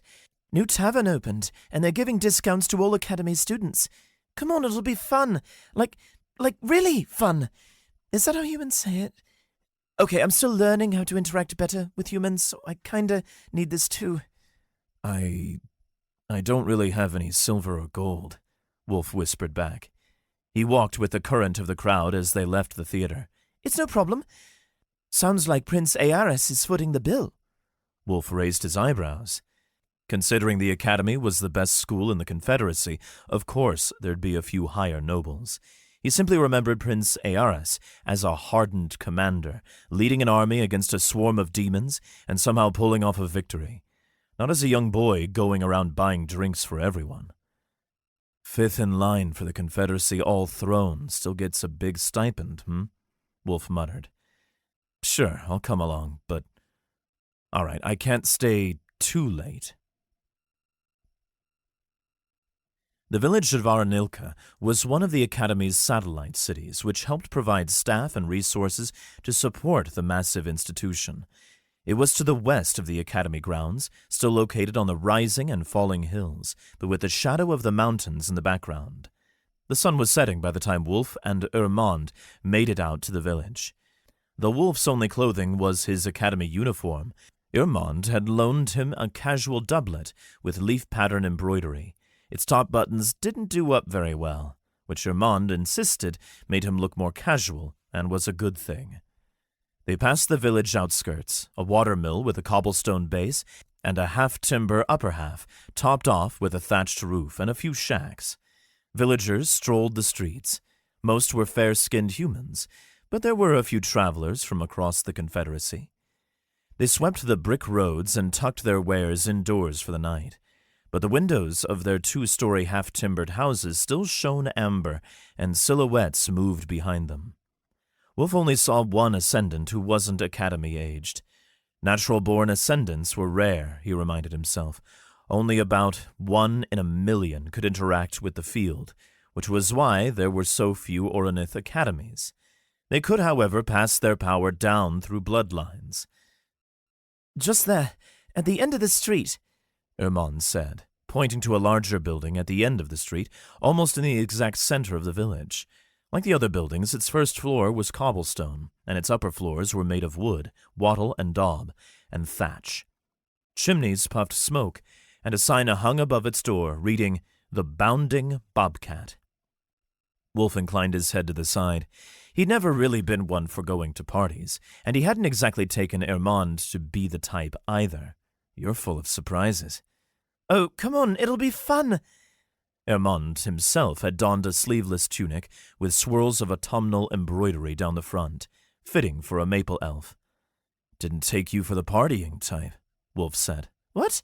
I mean, all right, maybe I'm not the top elf here, but—" Irmond marched on ahead. "Back home, I was a lord's son, and we put on plenty of parties, like elven parties, I suppose, so it probably went differently. But compared to these guys, I'm a peasant. You helped me, and now I'm dragging you along with me. You can't just sit at the back of the class all the time and pout." "I don't pout." "Yeah." Irmond shook his head, then pushed open the tavern's door. Immediately a wall of sound and color hit Wulf. Fiddles and lutes strummed in the distance, and he thought he could hear a zither, too. People banged on empty kegs like they were drums, and half-drunk students sang songs, egged on by the barmaids. No one was in uniform. They didn't have to be if they went off campus, and a wall of bright colors flashed in the candlelight. Wulf rubbed his forehead and blinked, then clenched his teeth and forced himself to make sense of the chaos. There had to be at least 50, if not 100, students milling about in the first floor of the tavern, weaving between thick supporting pillars, stacks of barrels and tables. Some smoked pipes and cigars, and Wulf coughed on the haze. They wore vibrant silks and embroidered tunics, trousers and skirts and shorts, all probably more revealing than they would have gotten away with at home. Tankards of ale clinked in their hands, tables shuddered, and cheers erupted from the corner. Wulf exhaled, then breathed in the life of the place. Someone pushed him from behind, and the crowd swept him up, and everything blurred. After a few minutes of following Irmond, his mind began clearing. The tension lifted out of his shoulders. Then, when the fiddlers began a new song, he joined in, singing with the others, and even at one point jumping over a table. He helped a struggling satyr boy pack pipeweed into his pipe, then caught a serving tray when an elven girl knocked it off a table. It was like a coat of dust had been brushed off his soul. His body was young, but his soul had still been ancient up until now. Everything, even his mind, was that of a 19-year-old student, and he could have a little fun. It was just memories. What if he truly was a different person? He had memories of the end, consciousness of the end, but those had been all the field sent back. He pushed those thoughts aside and stored them away for good. The mechanics didn't matter in the long run, so long as he did his job. Finally, Irmond caught up with him. They stood beside an artificer's construct, a heap of stone and brass and runes that slowly shifted as it consumed mana. It projected a moving painting, a three-dimensional portrait of arcane suspended pigment, like a statue, but constantly shifting. At the moment, it displayed an image of a woman playing a harp, though up close, it was pretty blurry, and her movements didn't match the fiddler's song at all. "Why are you here?" Irmond shouted over the din of the crowd. "Me?" Wulf shouted back. "Yeah. You brought me here. Like, at the academy," Irmond called. "Do you actually want to be here?" "Well," Wulf shrugged, "it's not the worst, not the best, but it's a means to an end. Moments like this, I admit, make it much better. What about you?" "I've never wanted anything more than to be on an Oronith crew. Ermund yelled back. I'd be the first one in my family to ever do it, and it'd be a great honor for us. Wulf chuckled. That it would. Hey, dogs! Someone shouted, and Wulf wouldn't have even thought it was meant for him until a group of Fletchers pushed through the crowd. There were 3 of them, again, but Wulf wouldn't have recognized them if it hadn't been for their proudly displayed pins. They weren't in uniform. All 3 were middle wood. 2 humans, one with long blonde hair and one with gelled, combed-over black hair. Wulf could have hit it with a hammer, and it probably would have been fine. And in the lead, a skyhorn, a humanoid race with vibrant blue skin, black hair, red eyes, and fleshy horns sticking straight up out of their foreheads. She was almost as tall as him, and she wore a sleeveless shirt, proudly displaying an arm covered in rune-etched bangles. She was probably an artificer. Wulf groaned, but his stomach dropped slightly. These guys again. He tilted his head back and sighed. What is it now? He didn't know what he'd done to get the nickname Dog, but it seemed somewhat widespread. Now, Ermund was getting it too. You beat up Furbig, the Skyhorn girl said. Amok knows. Who? Wulf asked antagonistically. The girl scowled, and Ermund provided. That's the son of Lord Amok, head of the main branch of Fletchers. Wulf rolled his eyes. Sorry, headmaster, he muttered, but I think I'm getting myself in more trouble. She reached out and tapped his chest with her finger. Watch your back, and check your door. Amok made sure we'd tell you this. You won't make it long here. Chapter 13. Threat. Wulf didn't let the encounter tarnish his evening, but he had to admit he was curious about what the Fletchers had left on his door. If they kicked it down, they wouldn't find anything incriminating, but they could still cause some other way. After finishing off a tankard, he was about to leave, but a human boy jumped up on a table. He wore a silk vest, a wide-brimmed hat, and baggy trousers, and held a mug of ale in each hand. But though he was young, Wulf recognized him immediately. Prince Aeris.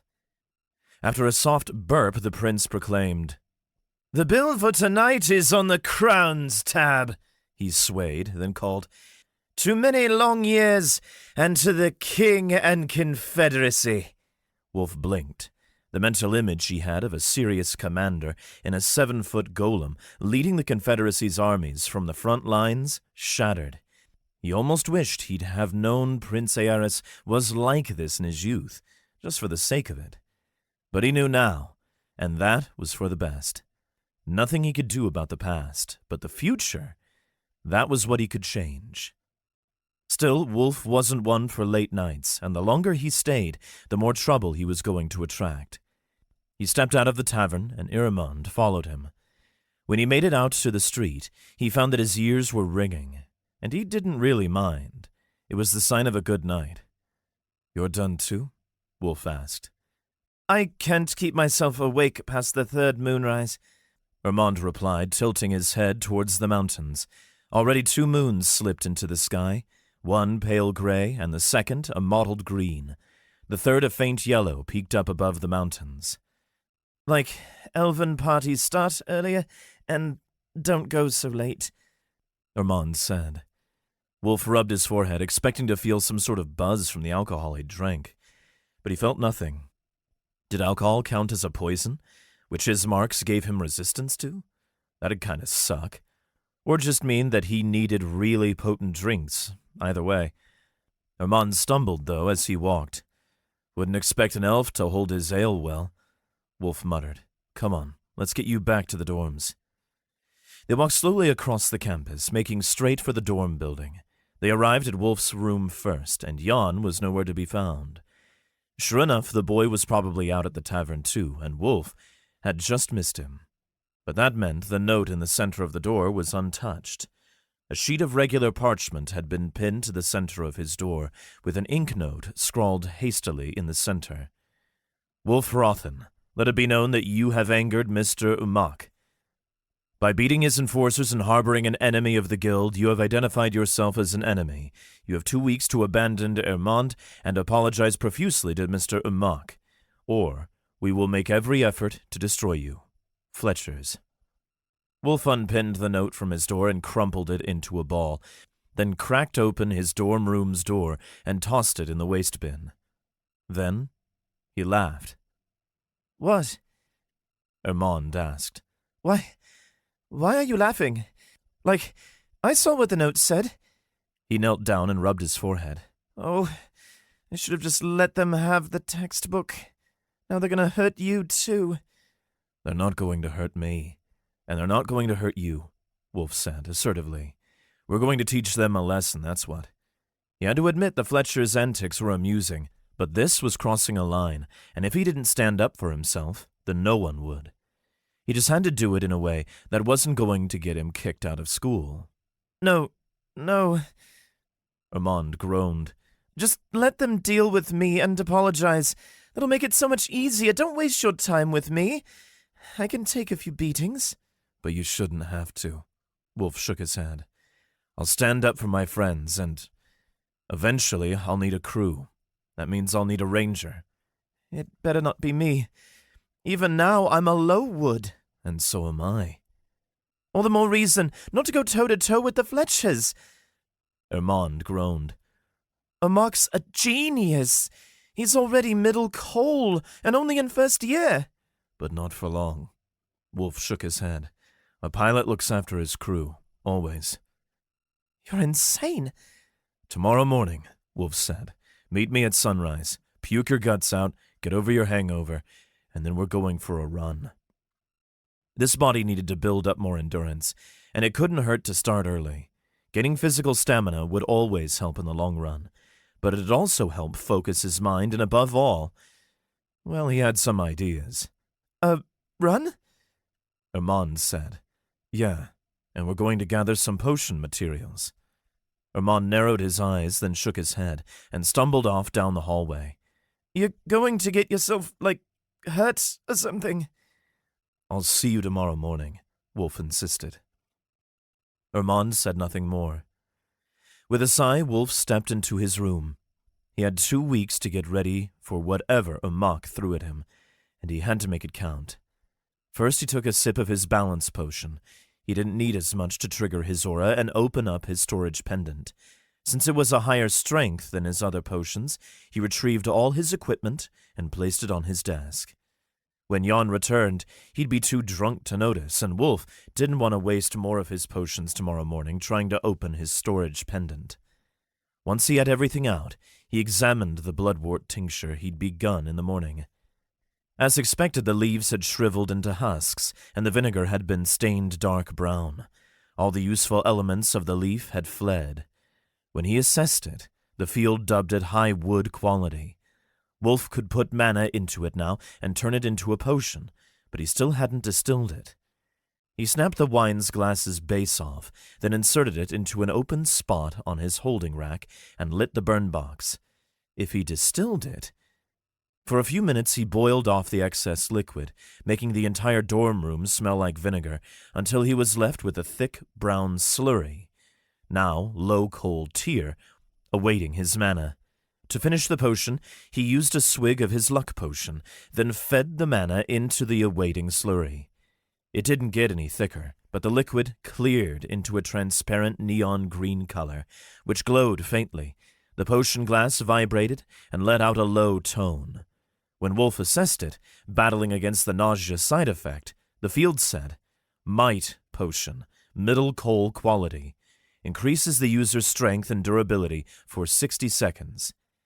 By crafting a potion, you have increased your mana. Advancement progress, 70%. No negative side effects, and a strong main effect. Wulf was definitely keeping this one. He let it rest in the potion stand, then flopped down on his bed. When the nauseous side effect of his luck potion wore off, which happened relatively quickly, it seemed that the overall duration of the potion effect would only last its full length if the user drank the entire potion. He passed out from exhaustion. In the morning he found that Jan had returned to his bed and was still asleep. The suns were rising, and Wulf had woken up at the perfect time. He looked over his potion-making setup and considered what to do next. He had an enormous quantity of mana wine, which might make a decent base for a potion of some sort, especially knowing now that he had alcohol resistance, but he hadn't read that far in the textbook, and he wasn't quite that advanced yet. He could save it, of course, but he also knew where to get more. No, he had a better idea. When he went out for a run, he was going to need to collect some pots. He'd be back before Jan woke up, and in perfect time to put his equipment away, but for now, he could leave it out. So he locked the dorm room door behind him, then ran down to the main door of the building. He'd wait for 5 minutes, and if Ermand didn't show up, he was going on his own. But he barely had to wait 1 minute. Ermand stumbled out the doors, leaned over the wrought iron railing of the front stair, then puked in the bushes beside it. He stood up, coughed, raised a finger, puked once more, then wiped his lips on his sleeve and said, "I'm ready. Definitely ready." "I wasn't expecting you to make it," Wulf said. "And I thought I'd surprise you. After all, a ranger needs to run too." "Then let's go." Wulf set off at a light pace around the outer border of the campus. He wasn't exactly sure where he'd find potted plants, or just pots in general, but he was going to keep looking. Finally, halfway around the circular border of the academy, they passed by the faculty housing. Round its back was a stack of small clay pots, and Wulf broke off toward them. "What are you doing?" Ermand hissed. "Starting a garden," Wulf replied, picking up a stack of pots. They were empty, dusty, and a few had cobwebs in their bottoms. No one was using them, and no one would miss them. He gave half the stack to Ermand. "Practice your balancing. Rangers need that, or something."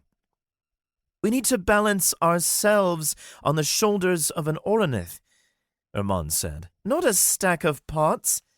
"Ah, well, good practice anyway." Wulf began running again, and with a groan, Ermand followed. They circled back towards the dorms, but along the way, in the dimness of the early morning, Wulf used his mark to spot another patch of mana-infused grass. It was only low wood quality, but that didn't matter. As long as it drank strong mana wine for a few days, it'd get more powerful.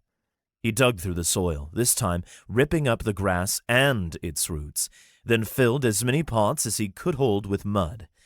Both he and Ermand carried 4 each. Arms full, they jogged back to the dorms, then ran upstairs.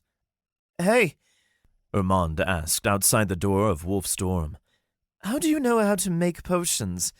I thought it was an alchemist-only thing." "Family secret. I'd like to keep it that way." "I guess." "Thanks for your help," Wulf said, and then took Ermand's pots. "Now I'm going to go put my stuff away and get cleaned up. I think we're going to have a long 2 weeks ahead of us." Chapter 14. The next week. Wulf placed his new potted grass inside his storage pendant. He arranged them in neat rows along the far edge, then put his hands on his hips and stared at them. Sunlight might be a problem, but there was something odd about the void within the storage pendant. When Wulf stepped inside, it didn't get dark. Instead, the walls just looked different, but the light was coming from somewhere. Having used the rest of his balance potion to keep the pendant open, he had time to experiment. He placed the pendant under a blanket, and the space inside darkened. He placed the pendant on the windowsill, and it felt like he was standing in the sun. He could keep his garden alive that way, at least when it came to sunlight. Next, though, was a matter of water. He planned to use the mana wine to further enhance his grass, but if he watered it with too much wine, they would die. It was red, viscous, and had a decent alcohol content. Too little, and it'd take much too long to improve the quality of his ingredients. He had to find a balance. After running to the water basin and filling a flask with water, he returned to his pendant and watered each plant individually with a different amount of wine and water, then labeled each pot with how much. He'd experiment with which plant did better and produced the best alchemical ingredients. Then He sealed up his pendant, placed it in the corner of his windowsill where no one would see it, and changed into his uniform for the day. Wulf spent the next few days running between his classes, making potions, gathering ingredients, and accumulating more bottles.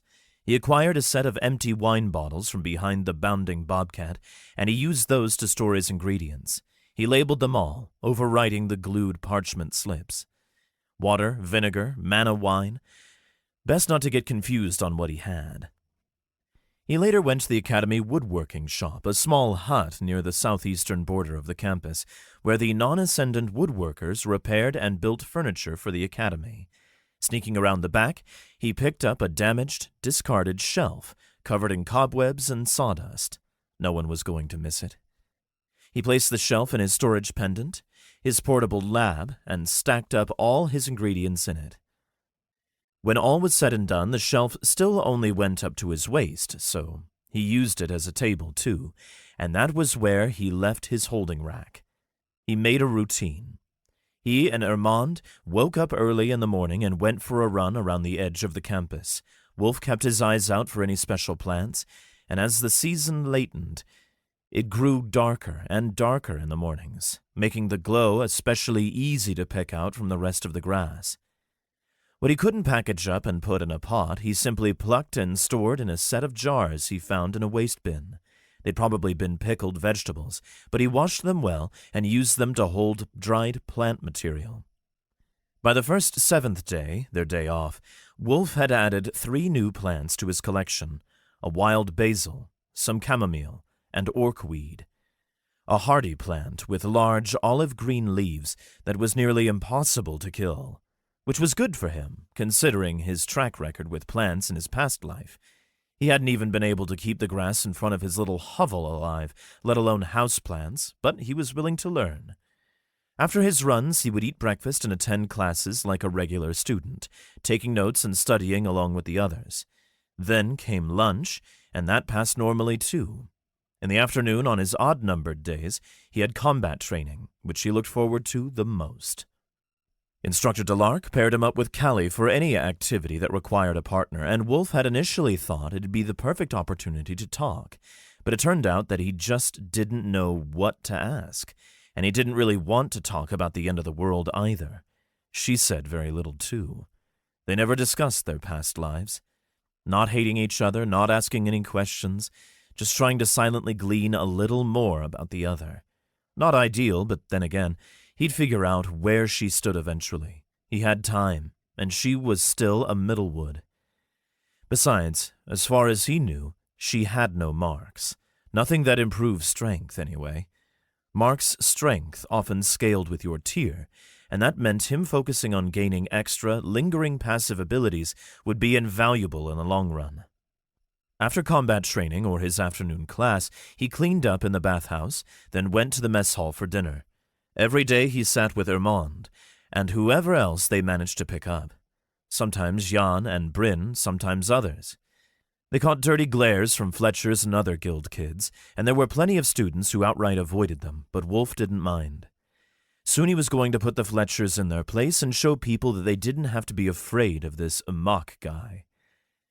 There was the slight problem of retaliation, though. He had to get Amok in a situation where Wulf was so obviously not the aggressor and with enough witnesses that they couldn't expel him. Hells, it'd be even better if he could embarrass Amok so much that the boy didn't even want to talk about it, so word wouldn't spread. He might suffer a little retribution for fighting on campus, but he needed it to be as minimal as possible, as long as he didn't end up with a restrictive punishment of some sort, unable to work on his abilities, he'd be satisfied. As for potions, he spent his evenings developing potions, improving his techniques, preparing tinctures, and reading his borrowed textbook. He hadn't created anything too powerful, but he filled a few wine glasses with a mixture of poisons and assorted weak effects. They were only middle wood, like enhanced sight and a slight durability boost. Most ended up simply poisonous or otherwise harmful, which was fine for his purposes. He could still use them. A few times he considered if he truly needed the academy at all, But on top of the exclusive dungeons they provided for the higher year students, which granted numerous mark-gaining opportunities, he couldn't forget the Oroniths. He'd probably make his own small golem eventually, and hopefully through the use of alchemy, but Oroniths were another topic altogether, a lot harder to make, and in his early years, he'd still need the resources of the Academy. And of course, the Academy also held a monopoly on high-quality mana-infused food and treasures that anyone could use to slowly increase their mana. As they discussed in Basics of Field-Based Advancement, an Ascendant could burn through all the mana currently available to them at their level. For a mage, they used mana for spells and were at the highest risk of running out. Pilots poured mana into their golems, but they guided it in a stable loop through the golem, and when they were done, they could draw the mana back in. But there were mild inefficiencies, and over time they accumulated. The more you moved your golem, or on the higher end of the spectrum, your Oronith, the more mana you would consume. An artificer gained mana much like Wulf did, by completing constructs and golem weapons, or by repairing golems, and rangers, though they gained mana the slowest, almost never lost it in skills. But as Dr. Marin had explained, an Ascendant can set aside free available mana, which can be stored in a secondary mana core. This mana is your supply that you are willing to expend and lose in a fight, and is highly recommended for pilots and mages. For pilots, an enormous supply of easily drawn mana will be necessary for operating an Oronith. And for mages, you do not want to undo all your advancement progress because you cast one too many spells. All Ascendants had a mana core that Wulf knew beforehand. He'd never been great at envisioning his, but when he shut his eyes and pushed his consciousness down around his stomach, he pictured an empty black void-like cavern with a sphere of shimmering blue light in its center. They were all born with one. That was what made them Ascendants, and giving it an elemental alignment was what, well, gave their skills an elemental alignment. It stored mana, and when there was enough inside, the Ascendant advanced to the next tier, hence the helpfulness of mana-infused food and such. But in his past life, Wulf hadn't created a secondary one. He'd tried, but he only found out about such a thing later in life, and it was much easier for a copper-tier Ascendant to split a chunk off their original core than for an iron. He had, of course, attended the same lectures, but it turns out that when you're busy concentrating on reading letters that you've only had a couple months to learn or worrying about taking notes, you end up missing important details. But now that Wulf was better at reading, he had much more time to take in the Academy's knowledge. On 6th day, after all his potion-making, he'd reached 90% advancement progress, but it was also the day that the Academy delivered its arcane resources to the first years. They each received a small vial of mana-infused water, rated at middle wood, along with their meals.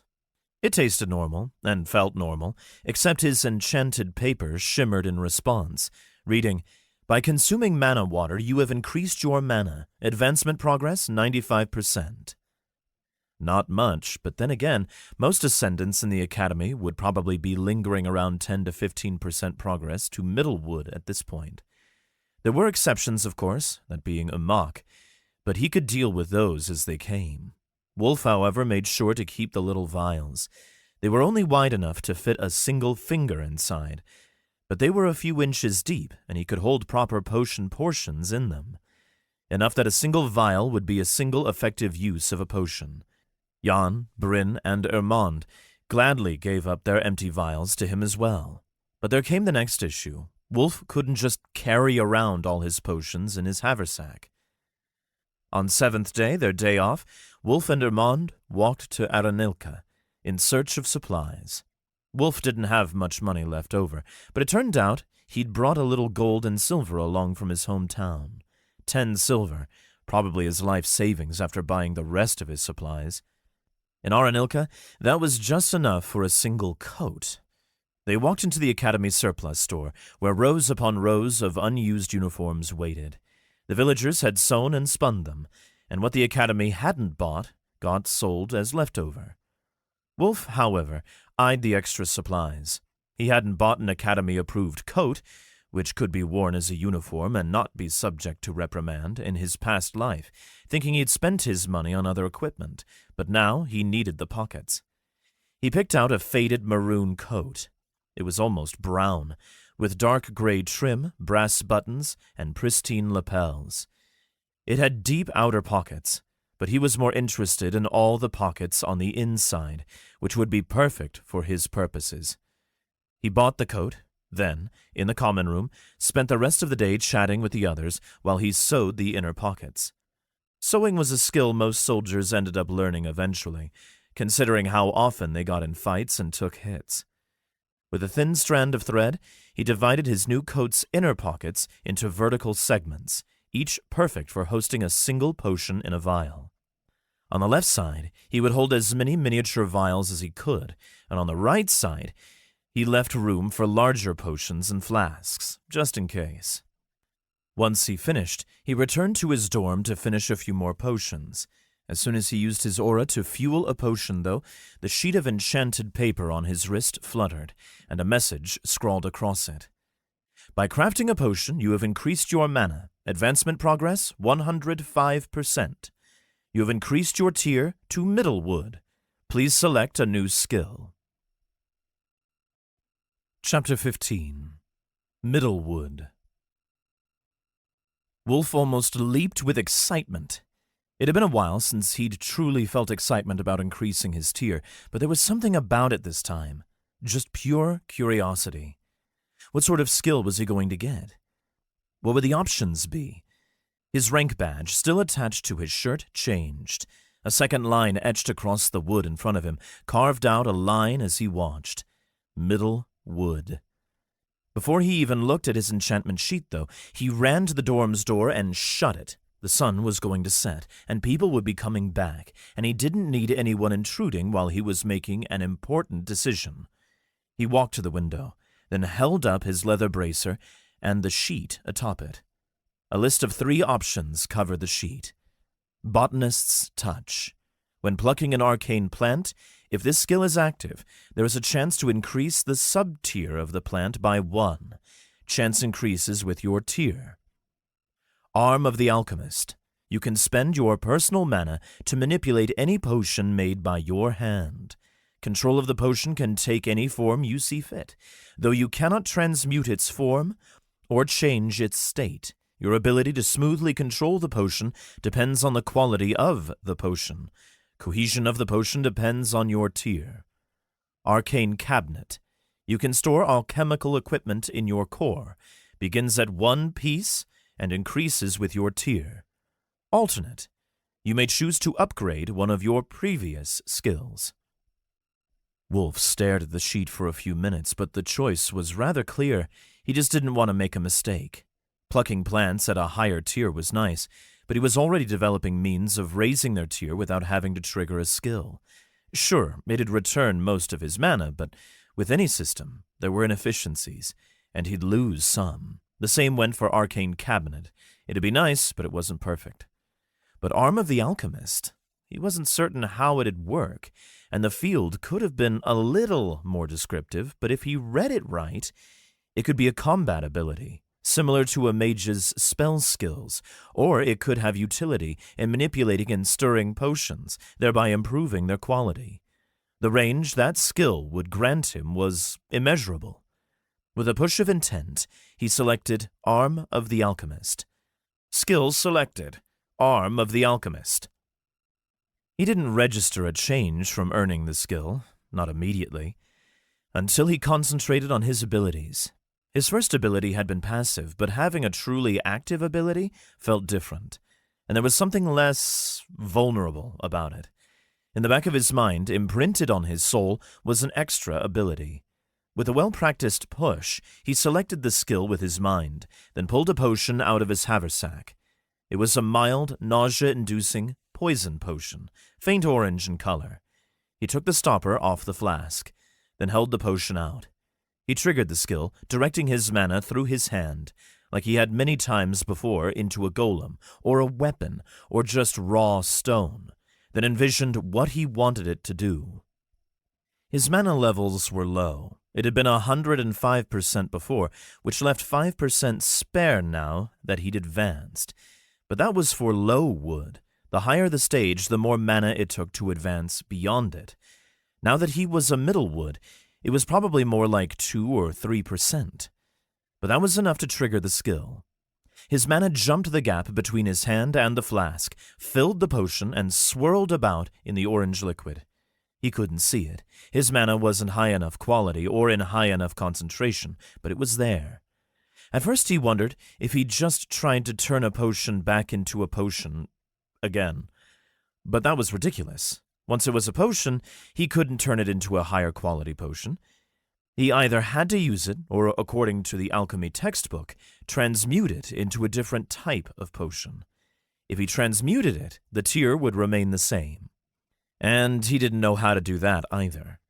But if he was fueling this potion, filling it with his mana and controlling it like he could control stone, then he just needed to...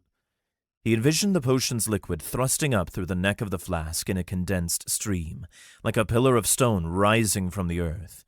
The potion jetted through the air and smashed into the ceiling, scouring a line of the stone and releasing a puff of dust. Then it began to fall. Wulf imagined the reverse. His mana was in the droplets, slowly being spent, and he called it back into his flask. 3/4 of the potion obliged before his mana ran out. 1/4 of the droplets, now out of his control, splattered against the floor. Running out of mana was like running up against a brick wall. If he tried to push through, he could, forcing himself down to low wood once more, but he'd have to smash through a wall with all his effort, bloodying his knuckles along the way. Ultimately, it wouldn't be worth it. Not just for a little more mana. Wulf dragged his foot back and forth through the spilled potion, smearing it across the floor. It'd evaporate soon, and no one would know, except for the slight stain it left behind. The skill would take practice, and it'd chew through mana fast, though. If all he could manage was a single jet, it wouldn't do much good at all. He'd need a lot more mana than the average middle would if he wanted this to be effective. And first, he needed to focus on splitting his core, so he could have a main core and a storage core, and he needed to fill it. If Dr. Marin was right, and he should have been, the main gain from his class would split between both cores. That was fine. But it also meant Wulf needed to expand his second core greatly to absorb more mana, and he needed to find a way to gain large amounts of mana. But one step at a time, splitting his core. He needed just a little mana to do it. So, in an empty wine glass, whose stem he'd snapped off, he made another potion. He took a high wood quality tincture he'd prepared the day before, then used up the entirety of the nausea potion he'd just been experimenting with to fuel his aura. He directed the aura into the potion, as he'd practiced many times in the past week, and it obliged. Gnarlmen potion, low coal quality. Potion is mildly acidic and can melt wood given time. Moderately increases user's stamina for 10 minutes. By crafting a potion, you have increased your mana. Advancement progress, 7%.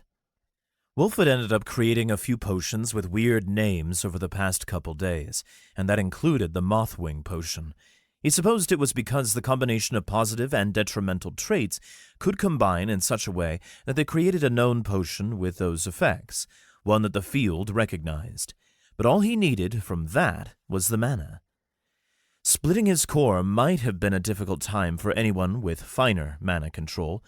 They'd be too cautious, and the slight pain it caused would make them hesitate, but they'd all have to do it eventually. Wulf knew the theory of it from his past life. Much like guiding his mana through veins in his body, he could draw it in and bring it closer to his core, where he made it into a wedge. He tried it many times before, over many years. It had never been enough to split his core. Some said his foundations were too strong, but he'd started calling his foundations just plain wrong. But not anymore. With a burst of effort, a quick exhale, and a driving thrust of mana, he sliced off a corner of his core. The core felt rather gelatinous, whereas his wedge of mana was steel under his well-practiced intent. Immediately he doubled over in self-inflicted pain. It wasn't physical pain, but something deep below the surface of his skin, like he'd harmed the field directly, and harmed the parts of the field that connected him and his matter. An itch he couldn't scratch, if that itch was shards of glass dancing around in his stomach. Wulf stumbled over to his bed and bunched up a bedsheet, then clenched it between his teeth until the pain subsided. It'd still probably sting for a few days, but the worst of it faded already. In his perception of his core, he'd split the little blue orb. Not directly in half. His main core was still almost its regular size. The slice he'd taken off had smoothed over, and it had turned back into a sphere. But now, beside it, floated a second, non-physical orb. He didn't exactly know what the core was, just that it had no physical existence and only left an impression in his mind. It was an arcane organ. That would be his storage core. Though his regular mana gains would divide evenly between both cores, in theory, he could choose whether other infusions entered into and where he stored their mana. It might make him advance slightly slower, but not terribly slow. Once the worst of the pain faded, Wulf brushed himself off, pushed himself up, then stood up. He rubbed his chin and considered his next steps. He was improving his potion-making ability, but he needed mana more than ever.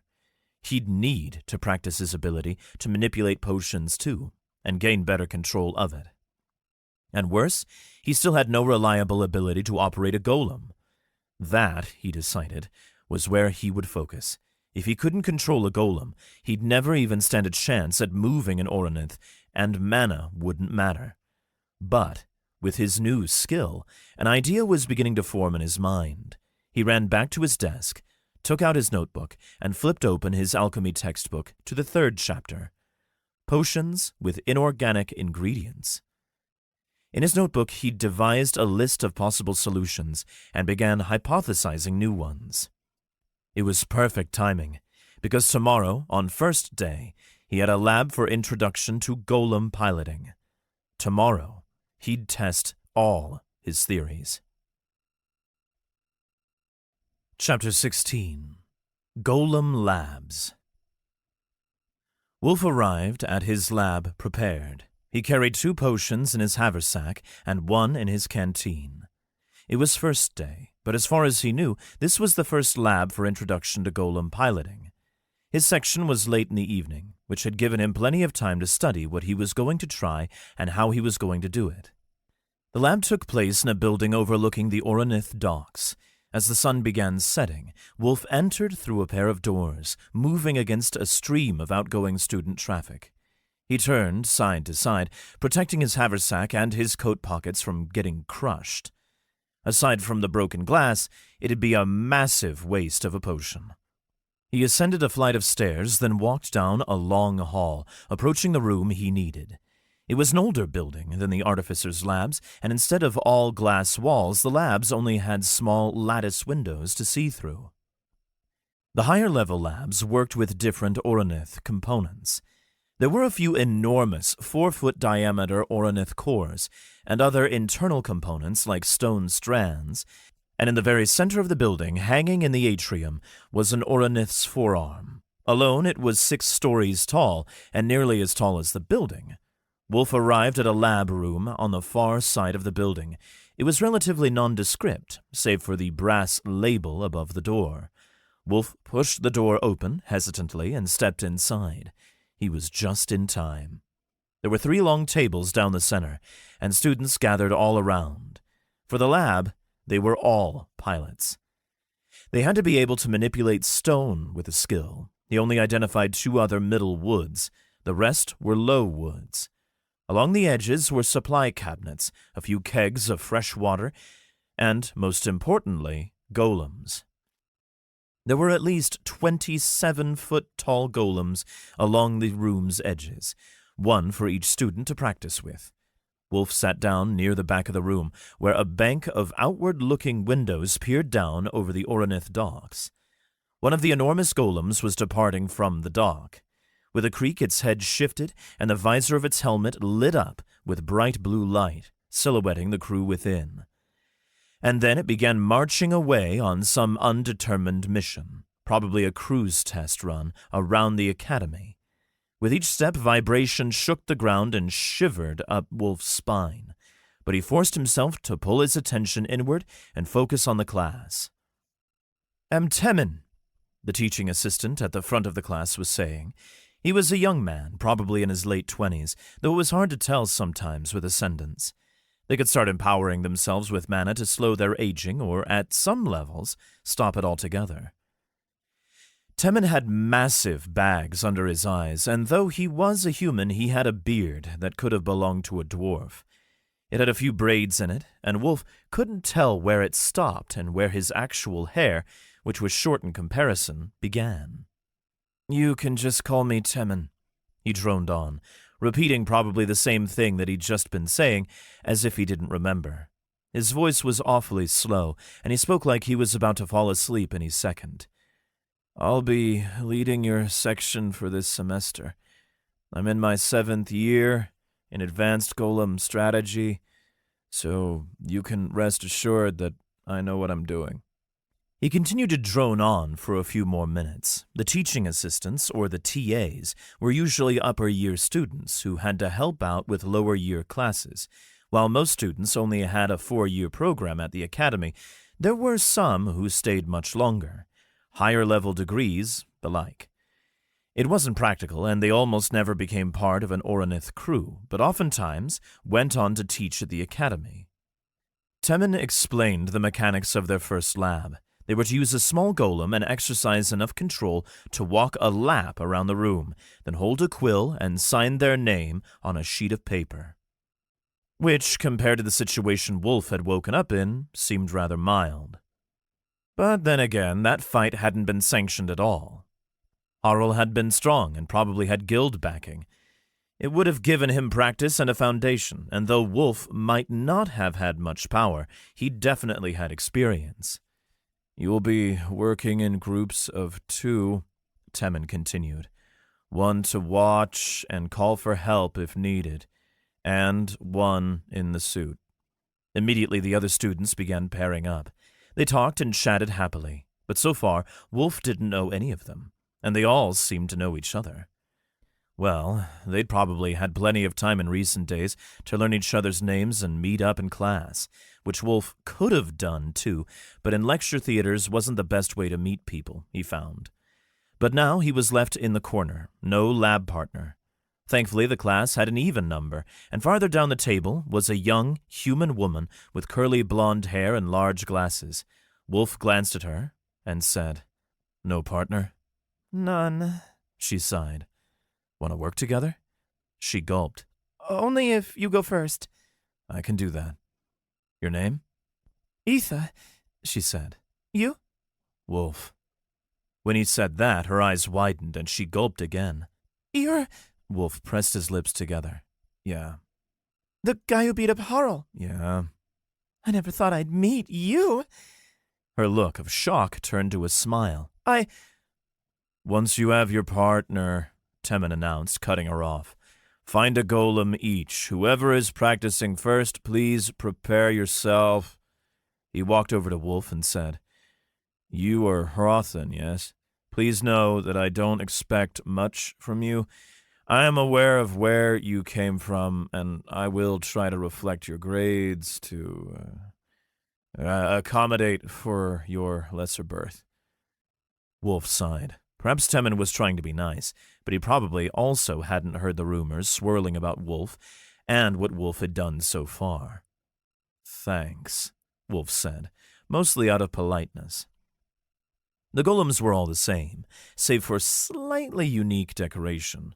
A pilot would eventually carve and create his own golem, but that would come further down the line.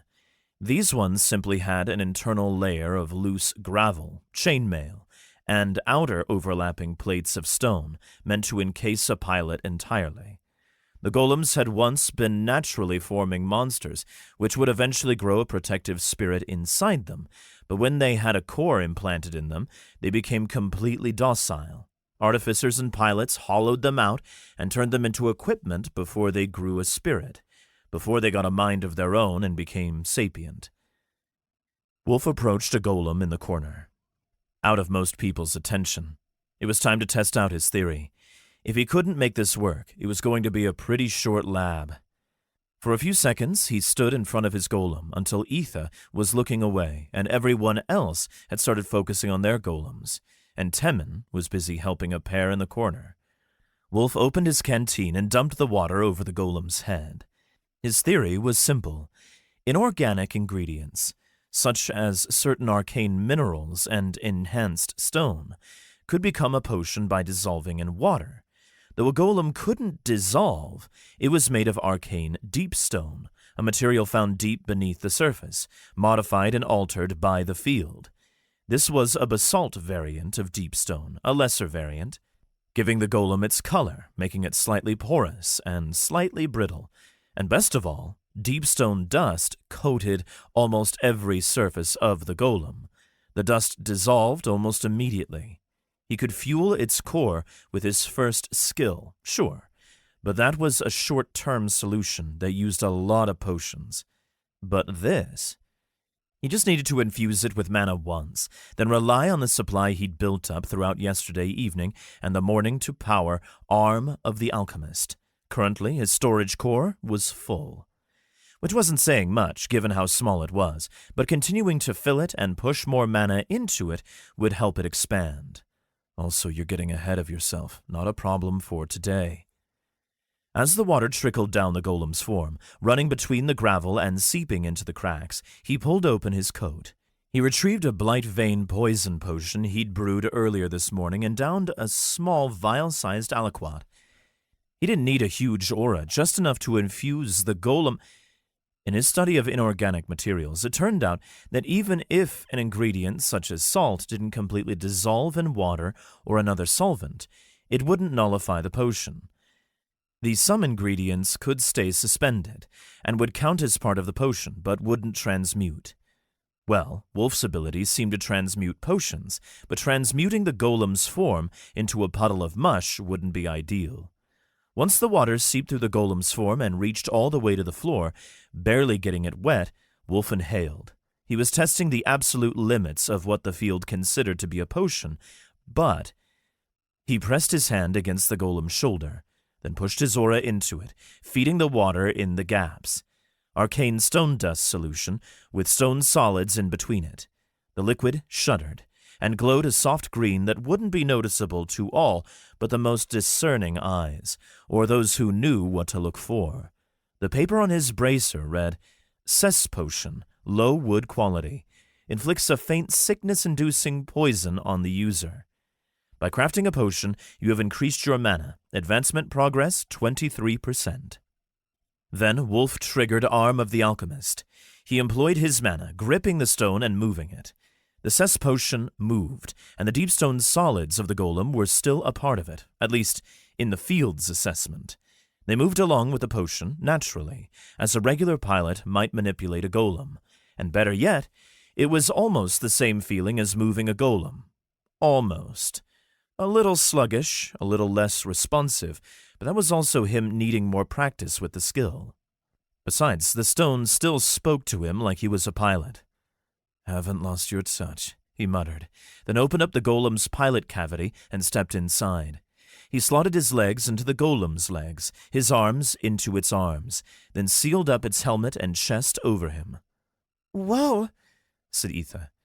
"They said you were good, but that was fast." Wulf gripped the bars at the end of the golem's arms, then guided his potion, applying the same pushes that his old skills would have required. He marched the golem forward. Already, he'd chewed through an eighth of his free available mana, but that was better than just relying on an aura. As other pilots struggled to open up their golems, Wulf walked a lap of the lab.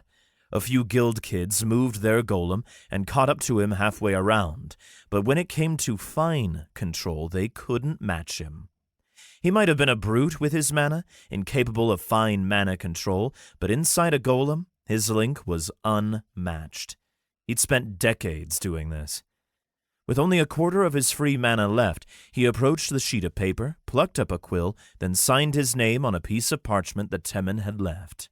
He met the TA's gaze, and though Temmin wouldn't see, Wulf grinned. Chapter 17. Preparations. Soon after signing his name, Wulf ran out of free available mana, and he cut off the skill before it chewed into his main core's supply.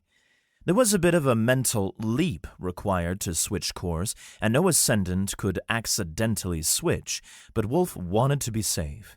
The golem's central cavity opened up, allowing him out, and just in time.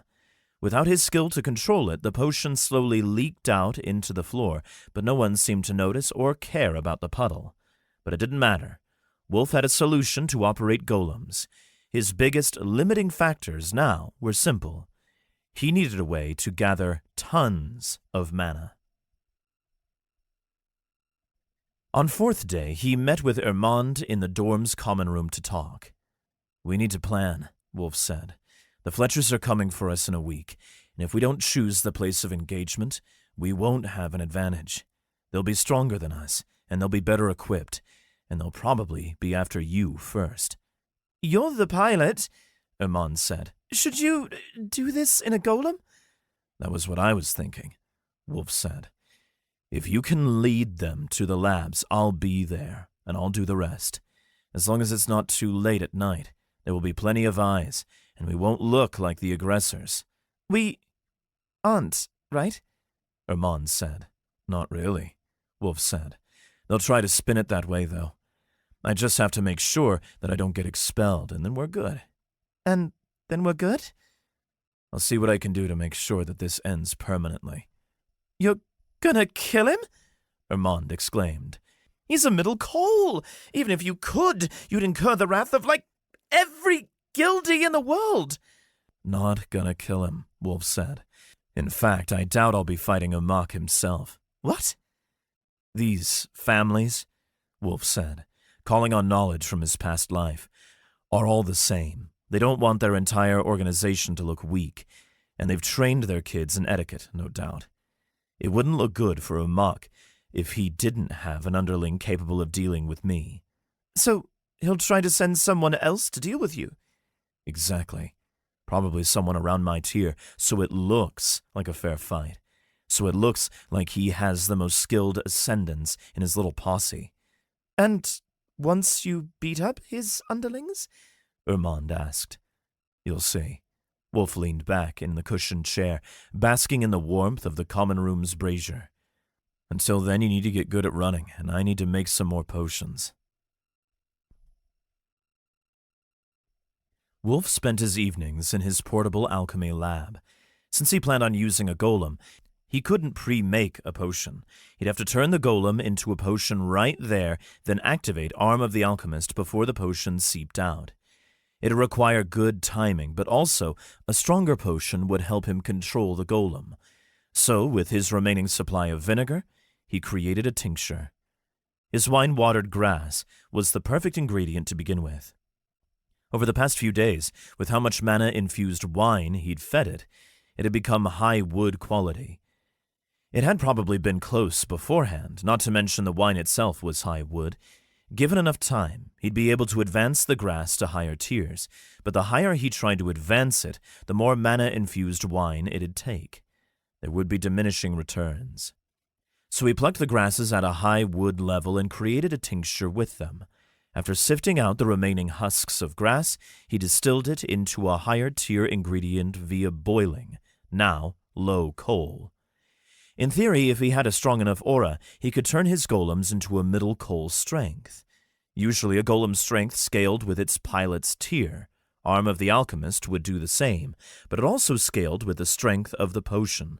If Wulf infused a golem with a high-power potion, he'd output significantly more strength than his tier usually would allow. After distilling his tincture and getting his potion almost complete, he had a few vials worth left that wouldn't fit in his flask. Those he turned into potions intended for his consumption. But if only it was as simple as stirring and distilling. It turned out if you tried to stir a distilling fluid quickly and uncaringly, you wouldn't get good results. Even sometimes, when you didn't stir it properly, didn't follow the bubble patterns, or mix up the areas of varied concentrations, he could end up lowering the tier of his ingredients through his lack of skill. So, after ruining or accidentally decreasing a tincture's quality down to low wood, he stopped for the day. He'd been experimenting to see if stirring quickly, disregarding the movements of the field, would hurt the potion terribly. It did. Potion making was more like cooking in that regard. He couldn't just do random actions and hope for the best. Even if he would end up transmuting a random potion anyway, he still needed it to have a higher tier. Besides, the potion had a certain will to it, like the ingredients were trying to show him what they wanted to be. Though he could adjust how he stirred it, what he put in, and more, there was a reason a regular alchemist had to use certain ingredients to always make certain potions. The ingredients themselves were striving towards something too, and the field wanted him to give them their purpose. He was a shepherd. But that also meant he had to focus. For a few days, instead of making potions, he practiced his technique, stirring as best he could. He experimented with plain water, then with lower quality ingredients until he could improve their tier through proper stirring and distillation every time. And then, only then, did he turn his last 2 vials into the best potions he could make, stirring them with his best technique, listening to their will and listening to what the field saw for their futures. To top it all off, he consumed the last of his luck potion. In a matter of an hour, he created his 2 best potions yet. Strength potion, middle coal quality. Greatly increases the user's strength for 30 seconds. By crafting a potion, you've increased your mana. Advancement progress, 32%. And Fate potion. Middle coal quality. Increases the user's luck for 12 minutes. By crafting a potion, you have increased your mana. Advancement progress, 36%. He'd noticed that each increment of advancement progress was starting to differ. It was easy to keep track of through low wood, but now it seemed a lot more dependent on the potion he made, and perhaps how generous the field was feeling. Or maybe it was just that certain potions were closer to his purpose than others. If a fire aspect mage killed an enemy with a sword, they'd gain a lot less mana than if they killed an enemy with fire. If a pilot killed an enemy with stone, they'd gain more mana than with their bare fists. Even if he didn't have an aspect yet, he'd be working toward one. Upon advancing to copper tier, all ascendants gained an aspect. It wasn't always a broad element, and it usually impacted the class. For example, in Wulf's past life, he was a granite warrior pilot, not just pilot. In that regard, classes could become much more unique as an ascendant gained tiers. On 3rd day evening, almost exactly 2 weeks since he'd been reborn, he began experimenting with his secondary storage core. Most other ascendants at his tier wouldn't have the control to split their core like he had, so no one would expect him to have such a large well of free available mana, but he still wanted to make it larger. He'd filled it up and drained it a few times these past few weeks, once in the second golem lab, and a couple other times while practicing Arm of the Alchemist. It had expanded slightly, and it was bursting at the seams right now. Still, there was a way to make it larger. Master Arno had talked briefly about it. If he recalled correctly, refilling and emptying the core could expand it. Then, that meant, by guiding the mana in and out, not to fuel his skill, but just into his body, he could theoretically begin growing his mana storage. All evening, when Jan was fast asleep on his bed and all the other students in the dorms had disappeared for the night, Wulf sat at his desk. In the light of a flickering candle, he practiced mana movements. It didn't matter if his mana moved like a charging bull. He targeted his storage core with his will and emptied it, but just into his body. A faint heat swelled around his gut, and a pattern of veins shone blue beneath his light tunic.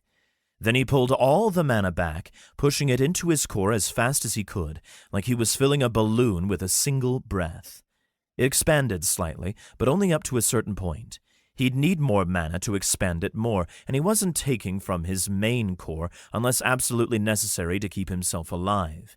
He also wasn't in the mood to make more potions for the night.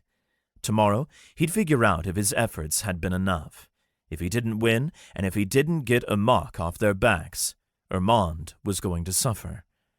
But more than that, if he didn't stay in control of the situation, Amok could spin it in a way that didn't favor Wulf. There was a high chance he got himself expelled tomorrow. Chapter 18. Amok. Wulf waited outside the same golem lab as before, room 349, in the Hero of Dinhold building. It was empty. At least there were no other students inside.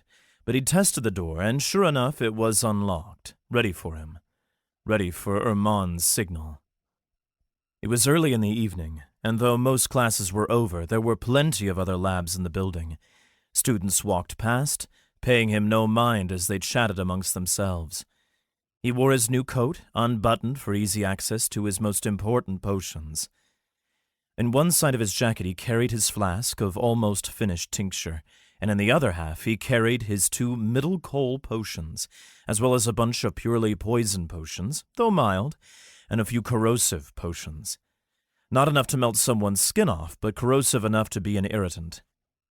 He swayed back and forth, shifting his balance. He'd been on the front lines of battles. He'd piloted an Oranith into a massive horde of demons, and yet still his heart raced. This felt a little different this time. Last time, he'd been ready to give his life. In battle, of course. But this time, he wasn't ready to lose what he had now, even if it wasn't his life that he was giving up. Minutes dragged on. Had the Fletchers just caught Ermand? Maybe they just beat him until he apologized for an offense he didn't give.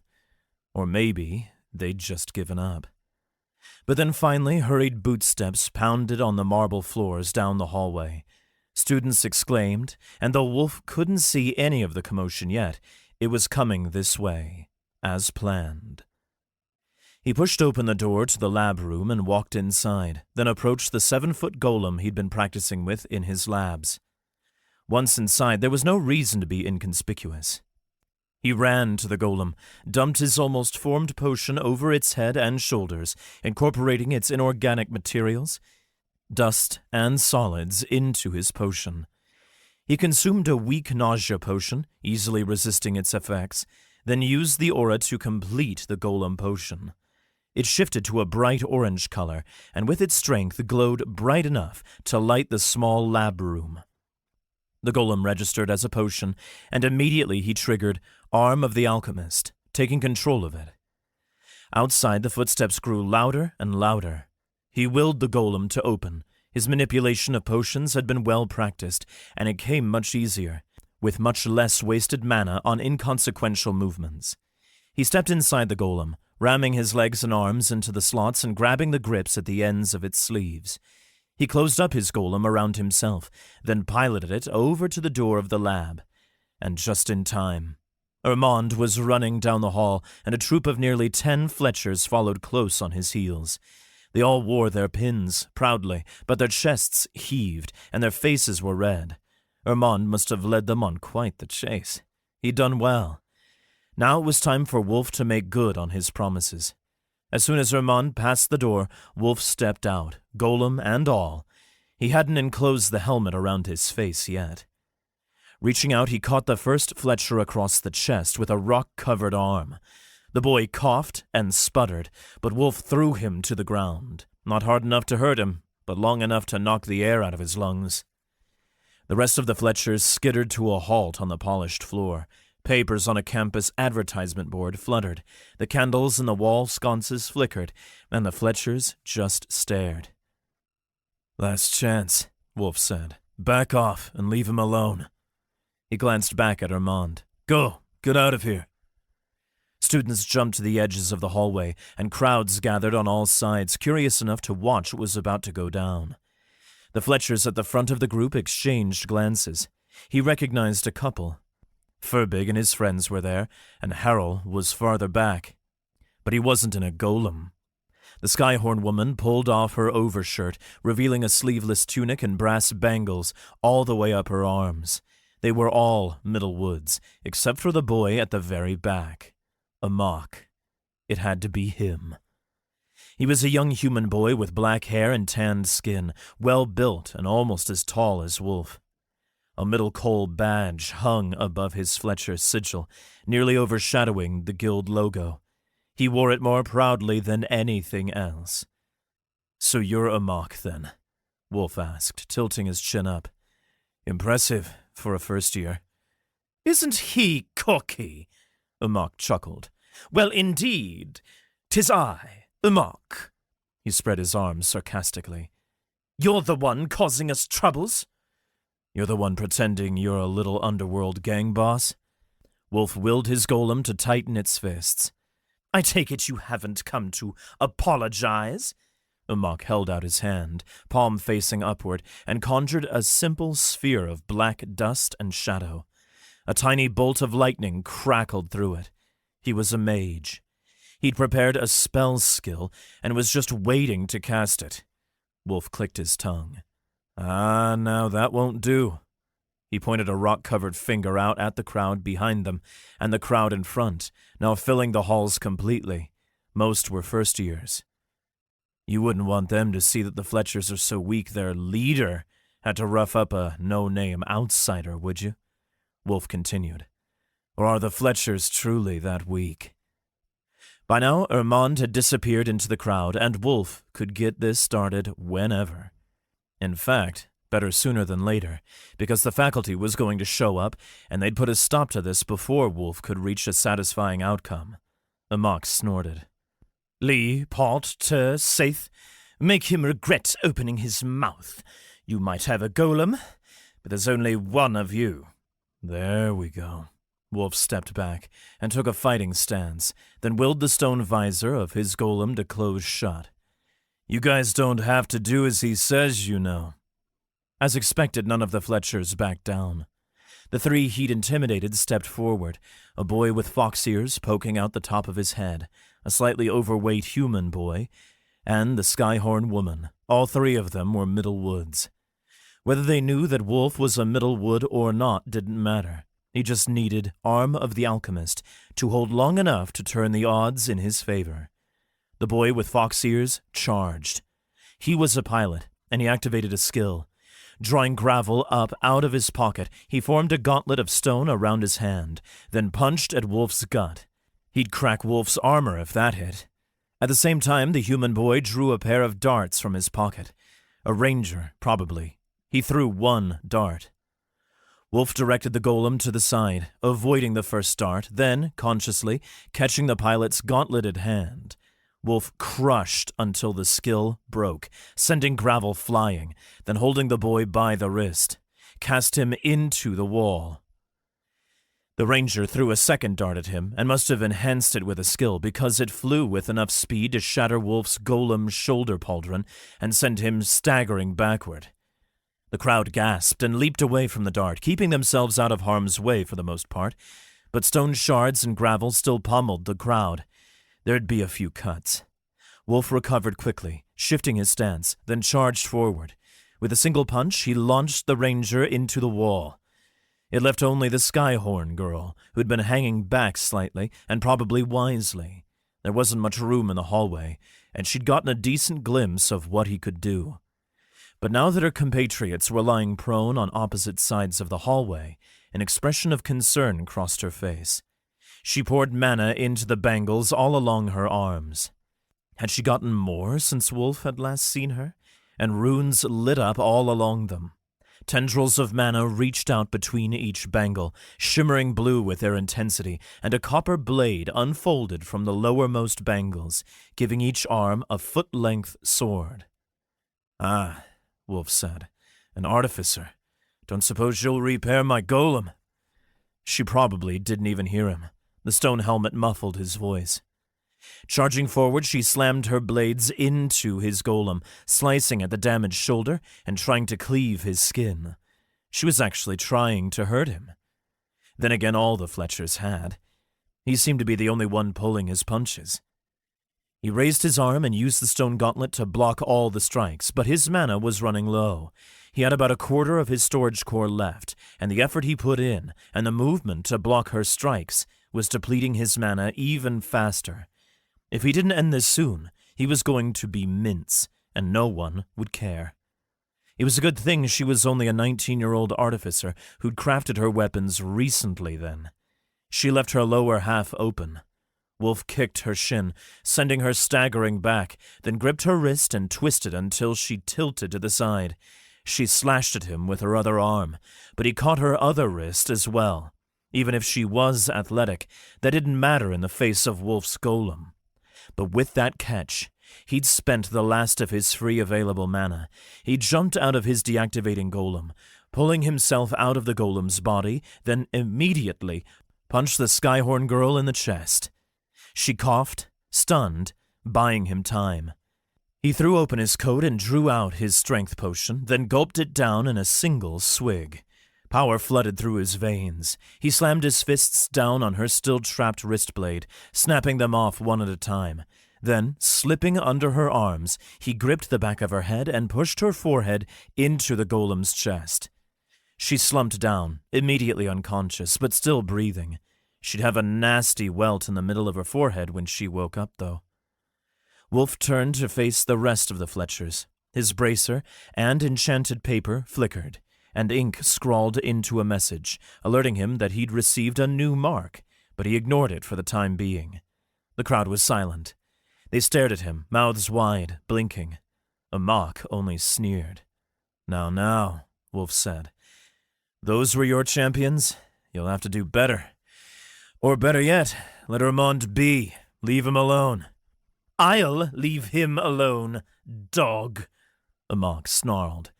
I'll be focusing on you. Well, that's not very fair, is it? Wulf stayed in a fighting stance. You're sure you don't want to settle this now? It was a bluff. He didn't have enough time left on his strength potion, and he didn't have any mana left, but they didn't know that. Cole doesn't spare Woods his effort, Amok said. It would be improper. But let's see. You have a month. You can apologize to me, prostrate yourself before the guild, and make amends between now and then, or you can suffer the consequences. He narrowed his eyes. I can kill you, dog, and no one would care. I wouldn't suffer any consequences. That went for any time during the month, too. But Wulf had witnesses. If he disappeared, everyone would assume Amok had come to kill him, and though Amok might not get in legal trouble, he'd look bad. Still, Wulf didn't like that arrangement very much. Another time limit, another duel. How about something different? Wulf said.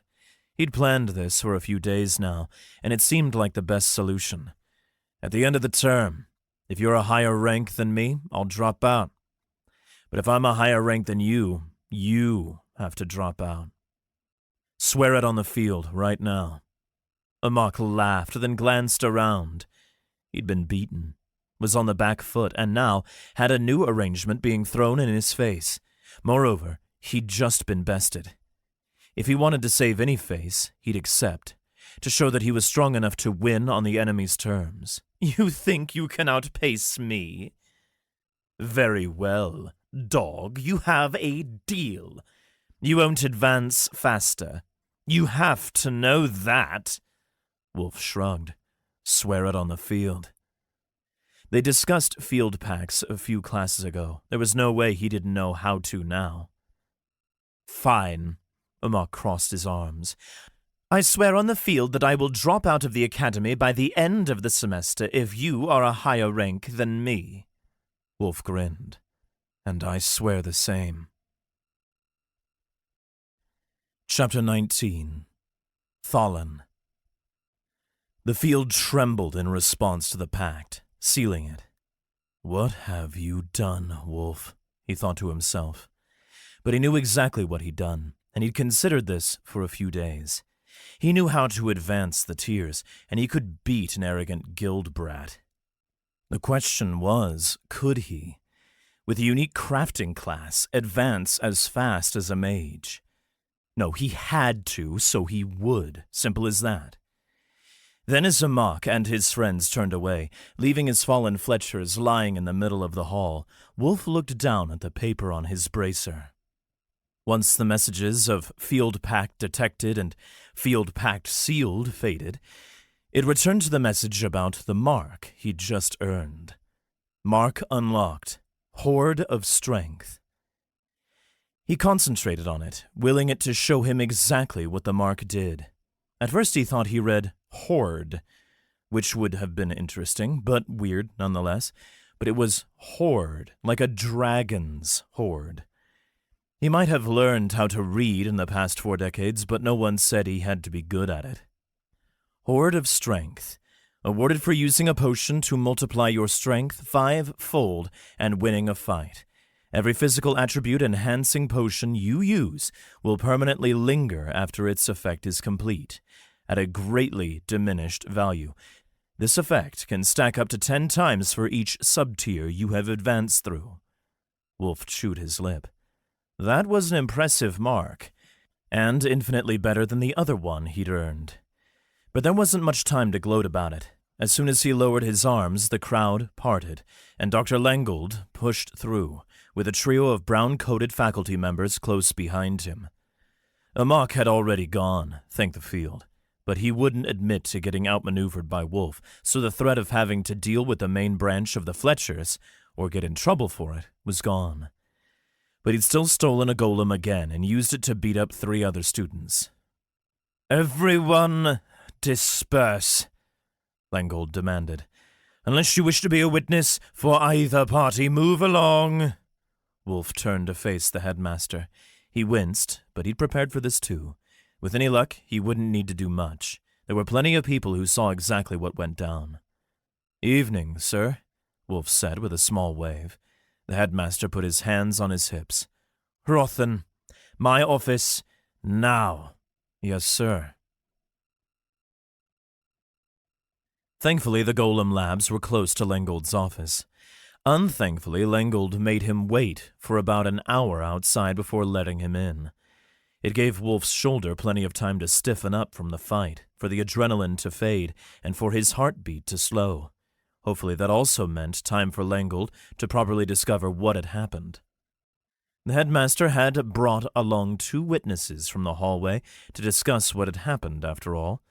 Then the office door creaked open. With a sigh, Lengold dismissed his 2 witnesses, then said, "Rothen, in here." "Yes, sir."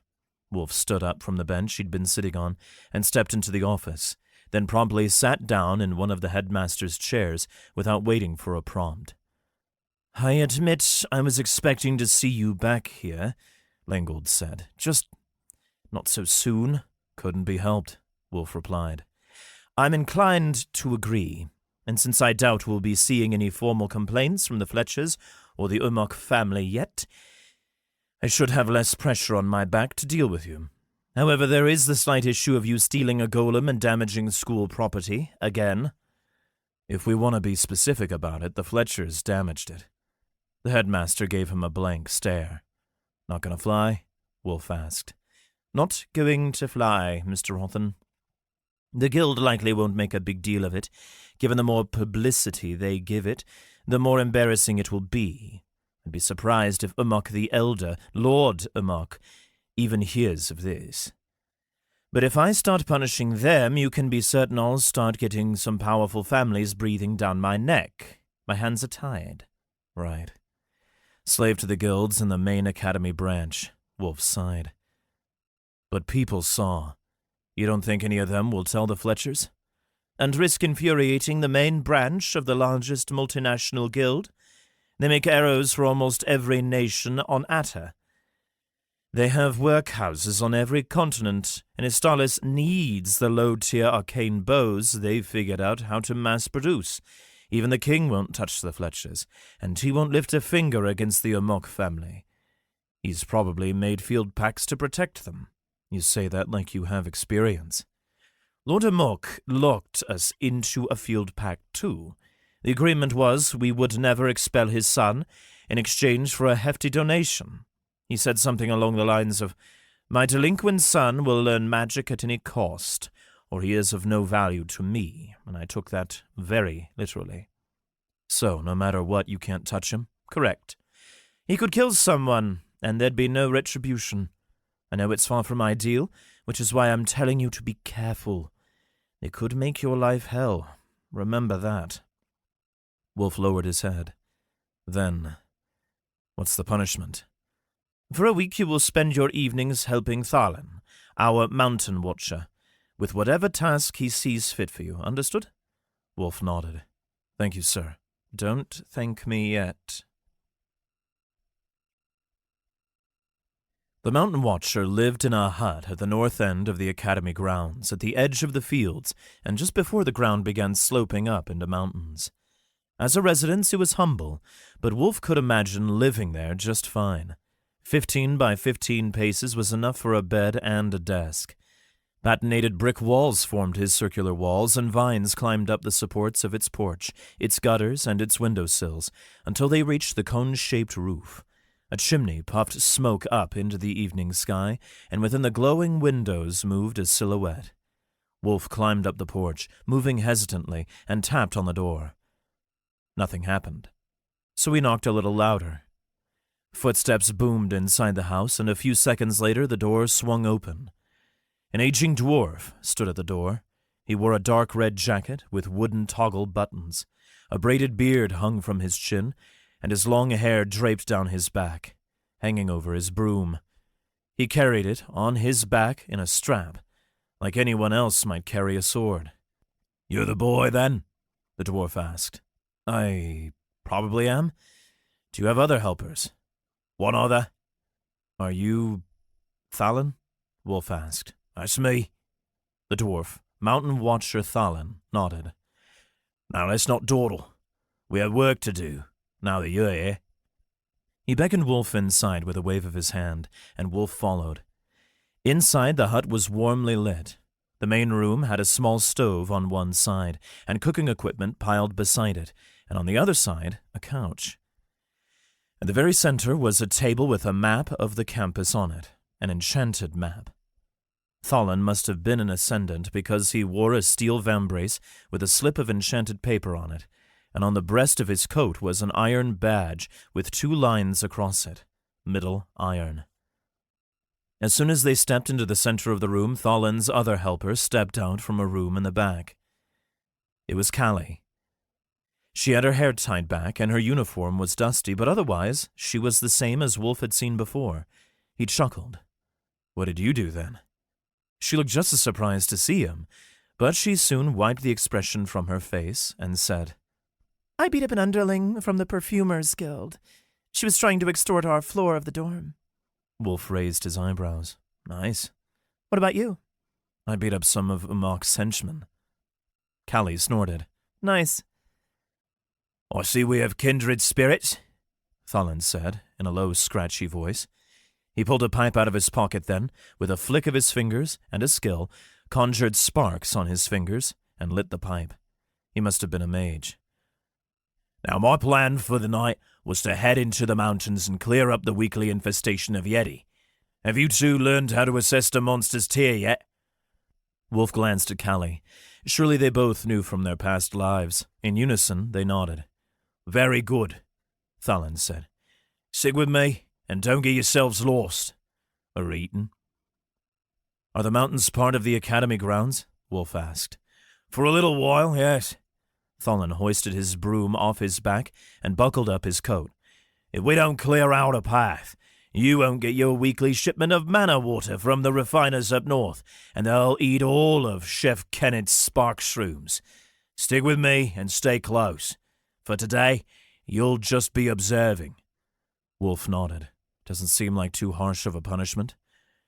"Doesn't sound like either of you committed too severe a crime, and my old bones don't care about the wrath of the guilds anymore." He spun towards the door, then marched out onto the fields again. They walked north along a trail. Wulf tightened his coat, and Callie had donned a cloak. Though the mountains began abruptly, the well-trodden foot and wagon trail wound gradually up the slope. It passed into a pine forest. As the sun dipped behind the western hills, Thalin unhooked a lantern from his belt and lit it with a skill, then held it out. For a half-hour there wasn't even any snow on the ground.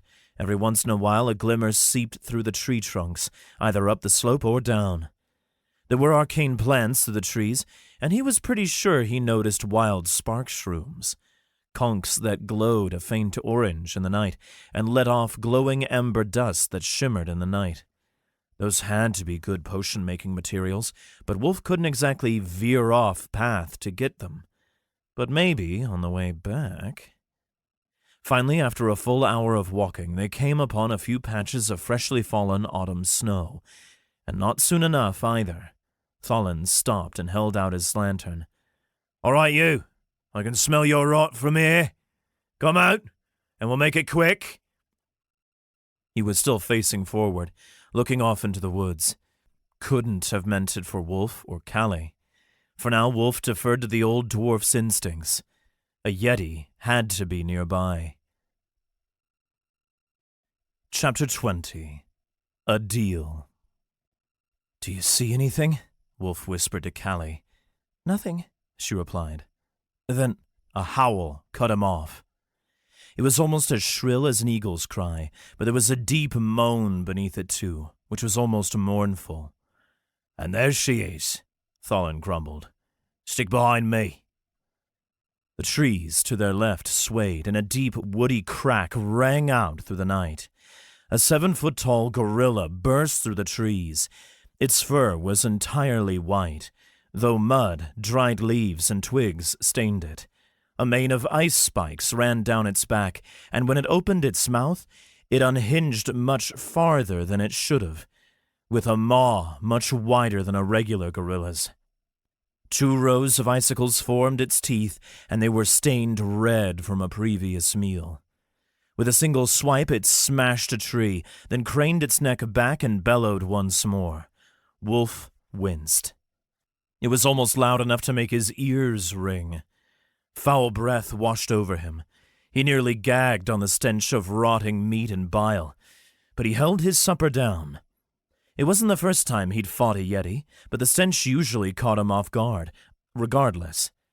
In his past life, they'd used yetis for training, as they were about the same size as a golem, but right now, he didn't have a golem. Both Wulf and Callie held out their arms. With a well-practiced push of mana and intent, Wulf sent a tendril of sensing out his body.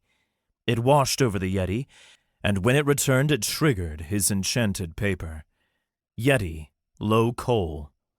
"Keep yelling, you big oaf," Thalin grumbled, then set his lantern down. He widened his stance, breathed in, then shot an arm out toward the yeti. The field trembled, and a skill activated. Flame roared out his palm and washed over the yeti in an uncontained wave. That must have been Thalin's aspect. After a few seconds, a runic circle formed around his hand, glowing flame orange as well, marking it as a spell skill. To maintain it for long periods of time, Thalin began chanting under his breath, barely louder than a whisper. But he chanted in a different language. It was some older form of the common tongue, and all mages used it.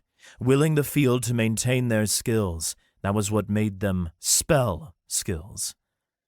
Wulf, of course, had no reason to learn what the spell language was, nor what they were saying. He still didn't. The wave of flame poured over the yeti. At first it didn't do much, maybe singed the tips of the yeti's hairs. It bellowed, lowering its head and pushing against the current of fire. But it was only a coal against an iron. After another second, its hair flashed off, like snow evaporating in the sun. But in an instant, its teeth and mane melted. Then its flesh burned away, leaving only a pile of ash. A wall of heat flowed back, singeing Wulf's cheeks, but otherwise they were unharmed. Thalin stopped chanting, and the spell faded away. The rune circle disintegrated, and he turned around. Both Wulf and Callie had settled into fighting stances. "Eager, are we?" Thalin asked. "Come along now. You might get a chance to fight later today. If we're seeing one this early, we'll hunt around here for another hour, then turn back." Wulf shook his hands and rose back to his normal position. "Sorry." "Sorry," Callie echoed. "Just stay close." Thalin picked up his lantern and set off into the woods again. "If there are this many, there must be something going on. I've never known them to be in the breeding mood this late, but perhaps that's the reason." A sense of dread welled up inside Wulf's stomach. As they walked, Thalon began humming to himself, and though he was probably paying attention, it didn't fill Wulf with confidence. He might have the knowledge of a past life, but with that came the wisdom that it was a bad idea to try fighting something well above your tier, especially without a golem. He took stock of his potion inventory. There hadn't been time to make new potions before Dr. Lengold sent him off to the woods, so all he had was a luck potion, a few poisonous potions, and a weak corrosive potion. But that didn't mean he couldn't get creative as they walked. He offered to carry the lantern, and Thalon gladly accepted. Then he scooped up a handful of snow and filled the empty vial he'd held his strength potion in earlier that day. When they passed a tree with spark shrooms on it, a tree close to the path, Wulf snuck off for a few steps and snapped the conchs off.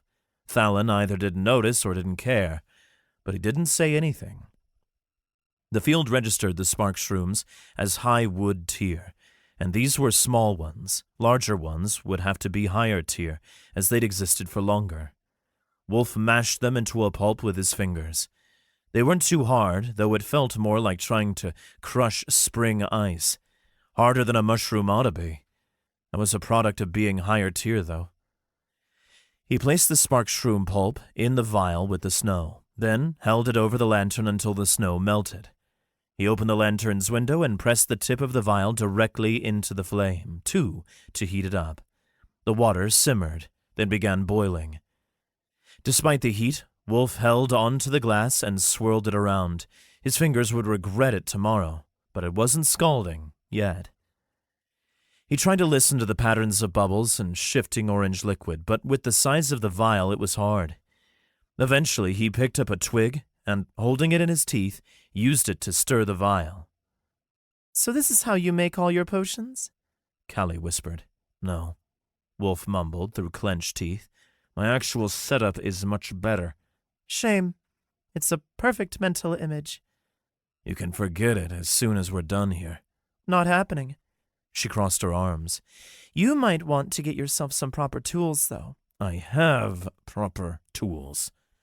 The way you say that makes me doubt you. All right, well, Wulf grunted. A quill works fine to stir my potions. And having yourself a nice set of tongs and stir sticks would work more than fine, right? Callie tilted her head. I was an artificer in my past life, you know. I was about to ask, Wulf said, keeping his voice low.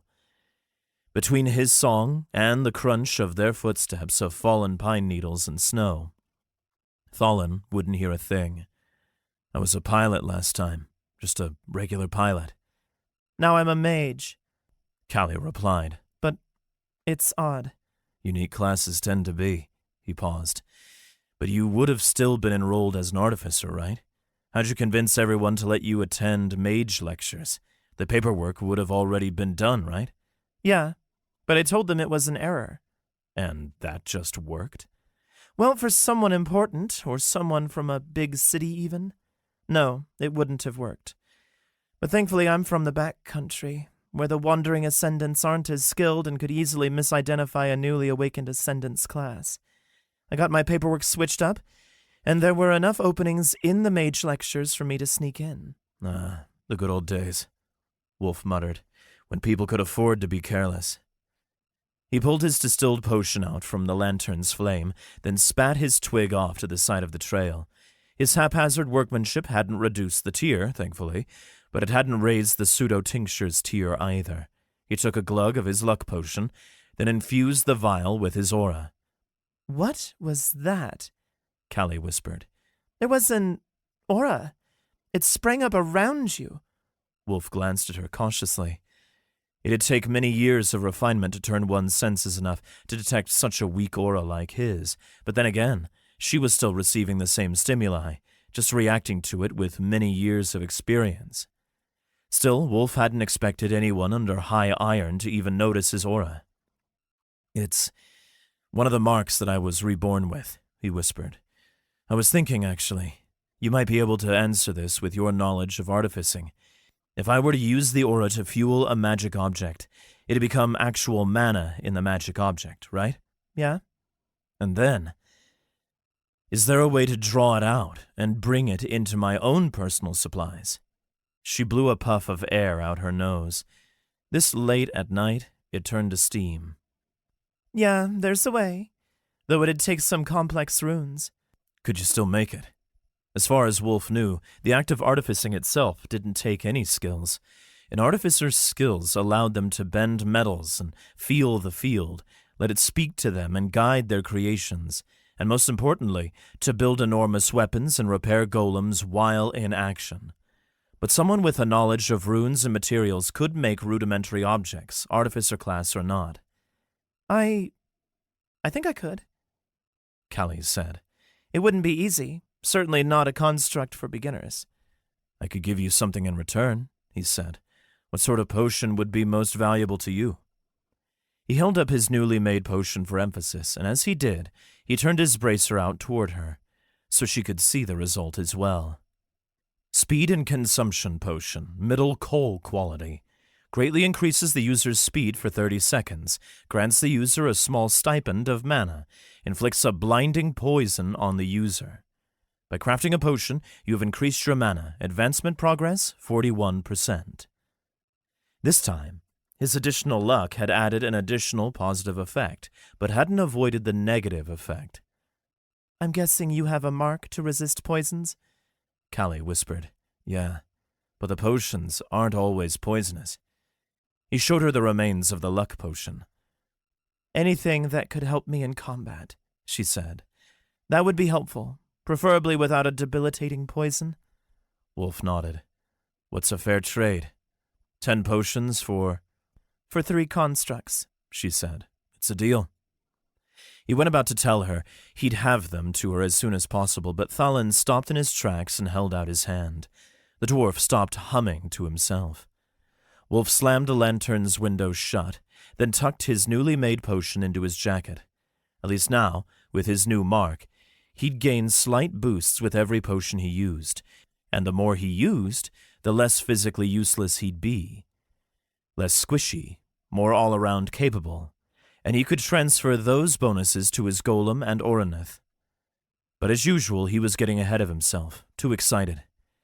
They had yetis to deal with, and sure enough, a screech broke through the forest, just like the first yeti, taller but a little deeper. And then came 2 more in close succession. Thalin huffed, then snapped his fingers. All right, you two. You might need to pull your weight after all. It seems we've found a pack. Chapter 21. Yeti Hunting. From Thalin's tone, Wulf guessed this wasn't too unexpected, at least not yet. From his own knowledge, yetis often hunted in packs, but that meant the yetis were hunting, not just wandering the woods, caught by accident. I'm gonna need to find a weapon soon, he muttered. Yes, you are, Callie whispered back. She wasn't supposed to hear that. Hey, you don't have one either, Wulf whispered. I'm working on it, but I have spell skills. You don't have anything. Wulf narrowed his eyes. She was sorta right, but that didn't mean he couldn't get creative. 3 yetis jumped out of the forest, pushing between the trees and howling. One pounded its chest, and the others charged forward. Their pounding footsteps shook the ground, sending vibrations up Wulf's legs. Wulf held out his arm, pointing his bracer at each of the yetis, and drew on the field. There were 2 low coal yetis and 1 low iron. He glanced at Callie, then Thalin, who had done the same assessment. 2 coals were stronger than he was hoping, but most good ascendants could hit above their weight. All right, you two, Thalin said. These 2 are strong. It's best we back off. An abrupt change of mind. Clearly Thalin hadn't been expecting them to be this strong. Wait, Wulf said. We can handle it. If you take out the iron, we'll keep the coals off you. I'll get the one on the right, and Callie can get the one on the left. She nodded in agreement. We came all this way. May as well do something. She held out her hands and took a fighting position. The yetis charged, and Thalin unleashed his wave of flame, but it wasn't broad enough to catch all 3. As discussed, he aimed for the iron, just 1 low coal for Wulf to deal with. Time to see how close he was to Amok's level, if nothing else. Wulf pushed open his coat and drew out 2 vials, then leaped aside, dodging the charging Yeti from the right. He took the cork stopper out of 1 vial, the corrosive potion, and splashed it in the Yeti's eyes, then returned the vial to his pocket. He'd still need that glass.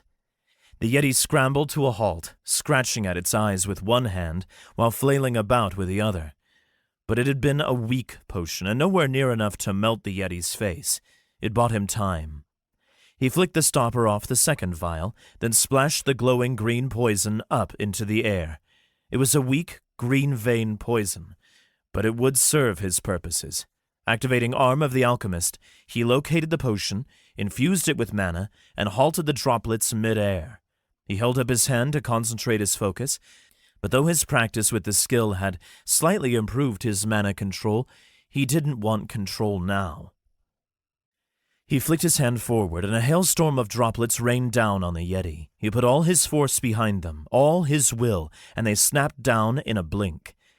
Droplets of poison slit the Yeti's face and shoulders, or penetrated deep into its flesh. It fell face first into the dirt, kicking up a wave of pine needles and debris. The Yeti howled, but it wasn't dead yet, and though Wulf had gotten poison into its body, such a weak green vein poison would just give the Yeti a head cold. Wulf stretched out his hand, then, with the rest of the mana in his storage core, drew out his last spare vial from his pocket, manipulating the weak poison inside. Another low-quality potion he'd made before his encounter with a mock. After this, he only had his hastily made speed potion left, but he'd make it count. He darted to the side of the flailing Yeti, flask hovering beside him. It was a toxic-looking neon orange. He popped open the stopper and drew out a tendril of the liquid. If the Yeti just ingested it, it'd make him nauseous, but Wulf had other ideas. He guided a tendril of poison around the Yeti's neck and tightened. The blind Yeti, with stinging wounds all across its body now, lurched back. Its legs kicked and thrashed. Wulf tightened his wrist, willing his potion tendril to tighten, crushing the Yeti's windpipe with all the mana he had left. The Yeti collapsed into a heap, unmoving, dead. Wulf's skill sputtered out, and the potion scattered across the ground. Panting, he fell to his knees and tucked the vial back into the pocket of his coat. Meanwhile, Callie was handling her Yeti, and Thalon was turning the writhing remains of his into ash. Callie had rolled up her sleeve, revealing a set of disc-shaped plates of copper strapped to her upper arm. Runes ran all along them. Instead of activating the rudimentary constructs, though, she plucked them off her arm and consumed them. They just disappeared in her hand, turning to a puff of blue sparks. The sparks formed into a runic circle around her hand, indicating a spell skill, and she slammed both her arms down like she was fluffing a bedsheet. A wall of invisible force struck the Yeti from above, crushing it and pushing it down to the ground with immense force. Bones cracked, ice shards snapped, and the Yeti howled, and the skill ended. All it got was one burst of strength. Thankfully, she had 2 more small discs strapped to her arm, barely wider than her bicep, which was already quite thin. Still, she consumed them one at a time, using them to crush the Yeti with 2 more immense blows. It wasn't a force from above, but from below. It was as if she was strengthening gravity in a patch beneath the Yeti. On the 3rd pulse, it stopped moving. At the same time, Thalin's foe fell dead. Its fur had burnt to a crisp. Its flesh melted away, leaving only a blackened skeleton. Both of them turned to look at Wulf. "How?" Callie breathed. "I'm just fast," Wulf replied, crossing his arms. They both turned toward Thalin, who regarded them skeptically. He pointed his broom at them, then said, "You 2 are strange kids." Wulf and Callie shared a glance. They both snickered. After a few seconds, though, Wulf looked the mountain watcher in the eyes. "Sir, I promise I can pilot golems. I'm not just a potion maker." "They're called alchemists, sonny," Thalin said. He pointed his broom down. "Say, though, I don't mind you two being a little out of the ordinary. All these academy pricks just doing the same thing over and over again, going through the motions, never doing anything special. I could use a change. I myself never tried to be special, and look where that got me. Glorified janitor. He sighed. I won't tell anyone, especially not Langold. It'll be our little secret. Wulf nodded quickly. Thank you, sir. Yes, thank you, Callie said. She rolled down her sleeve. Wulf wouldn't have noticed before, but now he made out the faint edge of a metallic disc strapped to her thigh as well, beneath her skirt and tights. Can I, take some of the Yeti stuff? Wulf asked, turning back toward the corpses they'd left behind. For potion-making, alchemy. Tufts of hair from powerful monsters could be a powerful alchemical ingredient, at least according to his textbook, and the Yeti's ice spikes still weren't melting in the milder weather. They must have been unusual, and he figured it'd make an excellent ingredient, too. Take what you want, Thalon said, but be quick about it. Wulf ran over to the Yeti corpses, the low coals which hadn't been incinerated in a wave of flame. He snapped the spines off their backs. They were cold to the touch, and unlike other icicles, they didn't even get slippery in his hand. They weren't melting any time soon. He stuffed one pocket full with ice spines. According to the field, they were all low coal grade, and he wasn't exactly sure what he could use them for, but that didn't really matter with his set of abilities. They'd melt with enough temperature, as shown by Thalon's flame, and hopefully become a perfect base for his next potion. Though it was sort of disappointing to not have a way to control his results. He'd need to work on that. There had to be a way, right? When he was making potions for Callie, he'd look into it.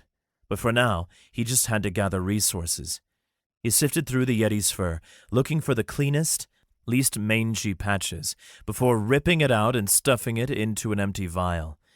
Same as the spikes, the fur was low coal quality. Once he'd filled up his empty vials, he turned to face the others. I'm good. We should head back, Thalon said. These three were looking for us, and with the clamour they made, I'm expecting to have more here any minute. These are more aggressive than usual, right? Wulf asked. They only go after wagons because the noise angers them. Thalon scoffed. Correct. How'd you know that? I read it in a textbook, Wulf said. Thalon shook his head. Come along. We'll head back now, and I'll report this to the headmaster. He'll send an expedition out to hunt them down properly, if they're this aggressive.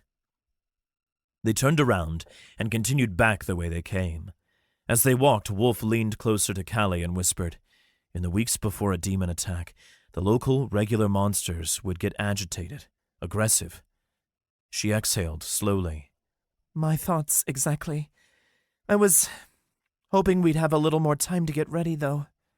We can't have changed enough to make the demon attack any different, right? Wulf asked. I still remember where the first was, on the outskirts of Aratelk. Aratelk, one of Istalis Academy's satellite cities, wasn't anywhere close to the size of some modern metropolises, but it was a good size nonetheless, and it had been the site of the first ever demon attack, too, in Wulf's last life. One of the sites, at least. All over the world, stars fell from the sky, crashing in the countryside and slaughtering nearby towns until the kingdom and empires finally defeated them. But they'd just been the first wave. Aratelk had only been one casualty. The world had been in a golden age, at its peak, and that all came crashing down in a matter of hours. Academy ascendants had tried to help Aratelk, but they'd been vastly unprepared. The sight of the destroyed city had angered Wulf beyond measure last time. It had been the reason he actually started striving, despite his slow start. But this time, they could stop it from happening. 8-9, Callie said. That was the date. Second day of 8th month. Her face darkened, probably the same as Wulf's had, maybe even a little more. We have about 3 weeks before it begins.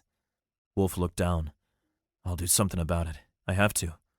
He glanced at Callie. You're with humanity, right? Who else would I be with? She shook her head, and a distant pain shone behind her eyes. I suffered greatly at the hands of a demon in my last life. I won't let that happen to others if it can be helped. Wulf nodded. I might need to get myself in the cockpit of an Oronith much sooner than expected.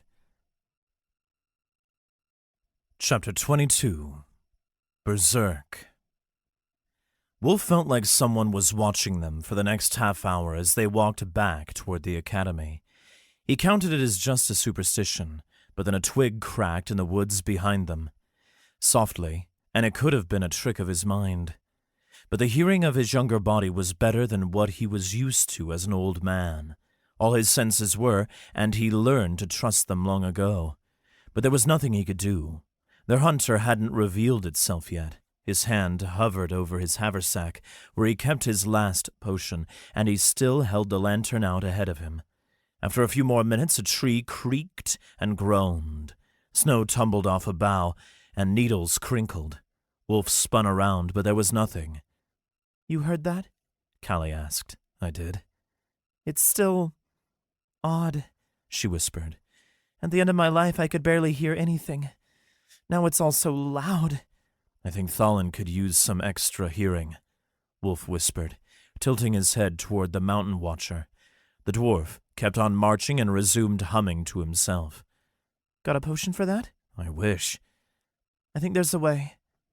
My granddaughter kept trying to make me take a hearing potion. I didn't want to believe how bad it was until I came back to this body, though. Too many battles, Wulf whispered. Too much hammering metal and carving runes in the darkness. I was also going blind, by the way. And yet you still had time to learn to fight? I'm impressed. You tend to want to learn after a couple demon attacks and ravages. Wulf didn't exactly know how to take that, so he left the topic alone and instead asked, You had a family? Adopted a few strays. Nothing from me. He nodded. Me neither. I sure hope you didn't pop anything out of your loins. Not like that, he groaned. By the field. Did your brain turn into an academy student's too? He asked it somewhat jokingly, but as he spoke, he changed his tone. The way he felt, his mind refreshed, slightly different. His soul had lightened up just a little, and maybe that was a product of his new body after all. Callie was probably the same. It's like I've got the memories of my past life, but I'm not exactly her, Callie said. I'm not exactly my old self either, though. Something in between. That's a good way of putting it. They kept walking, Wulf with his hand by his last potion, ready to draw it at a moment's notice, and Callie with her hand hovering by her leg, ready to draw and consume another of her rudimentary constructs. Her abilities, they had to be something to do with consuming constructs to activate spells, but if she could use a spell skill without mana, then that meant so much extra mana to put toward advancement, knowing how much mana a mage gained from defeating enemies. But asking the specifics of another's skills was generally considered rude, and he'd already pestered her enough today. A tree fell across the path.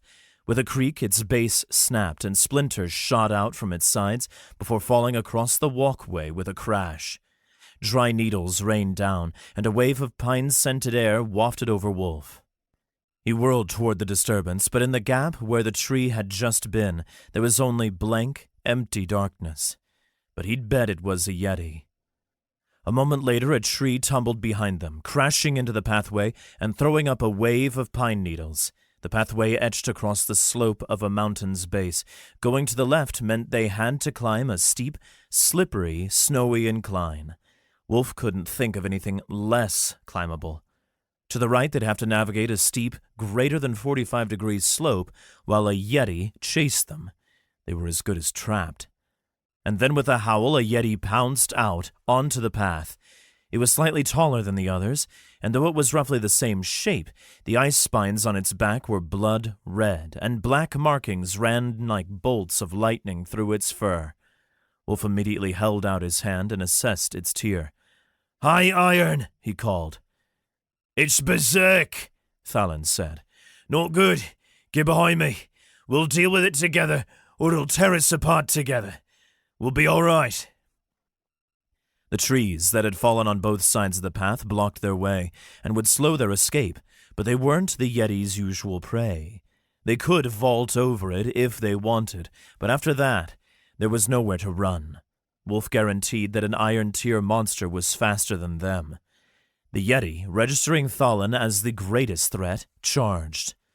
Thalin, being a mage, infused his broom with flame, as all mages would learn to do with their weapons and aspects. He struck the charging Yeti in the side of the head, sending it staggering to the side. "I have one potion," Wulf called, "and it will increase my speed and give me a mana stipend." Would it be enough to get you to the next tier and get you a new skill? Callie asked. "It might be. I don't know how big of a stipend it is, but the potion's much higher quality than me, and the speed won't last long. 30 seconds, Thalin commanded. "Save it for an emergency."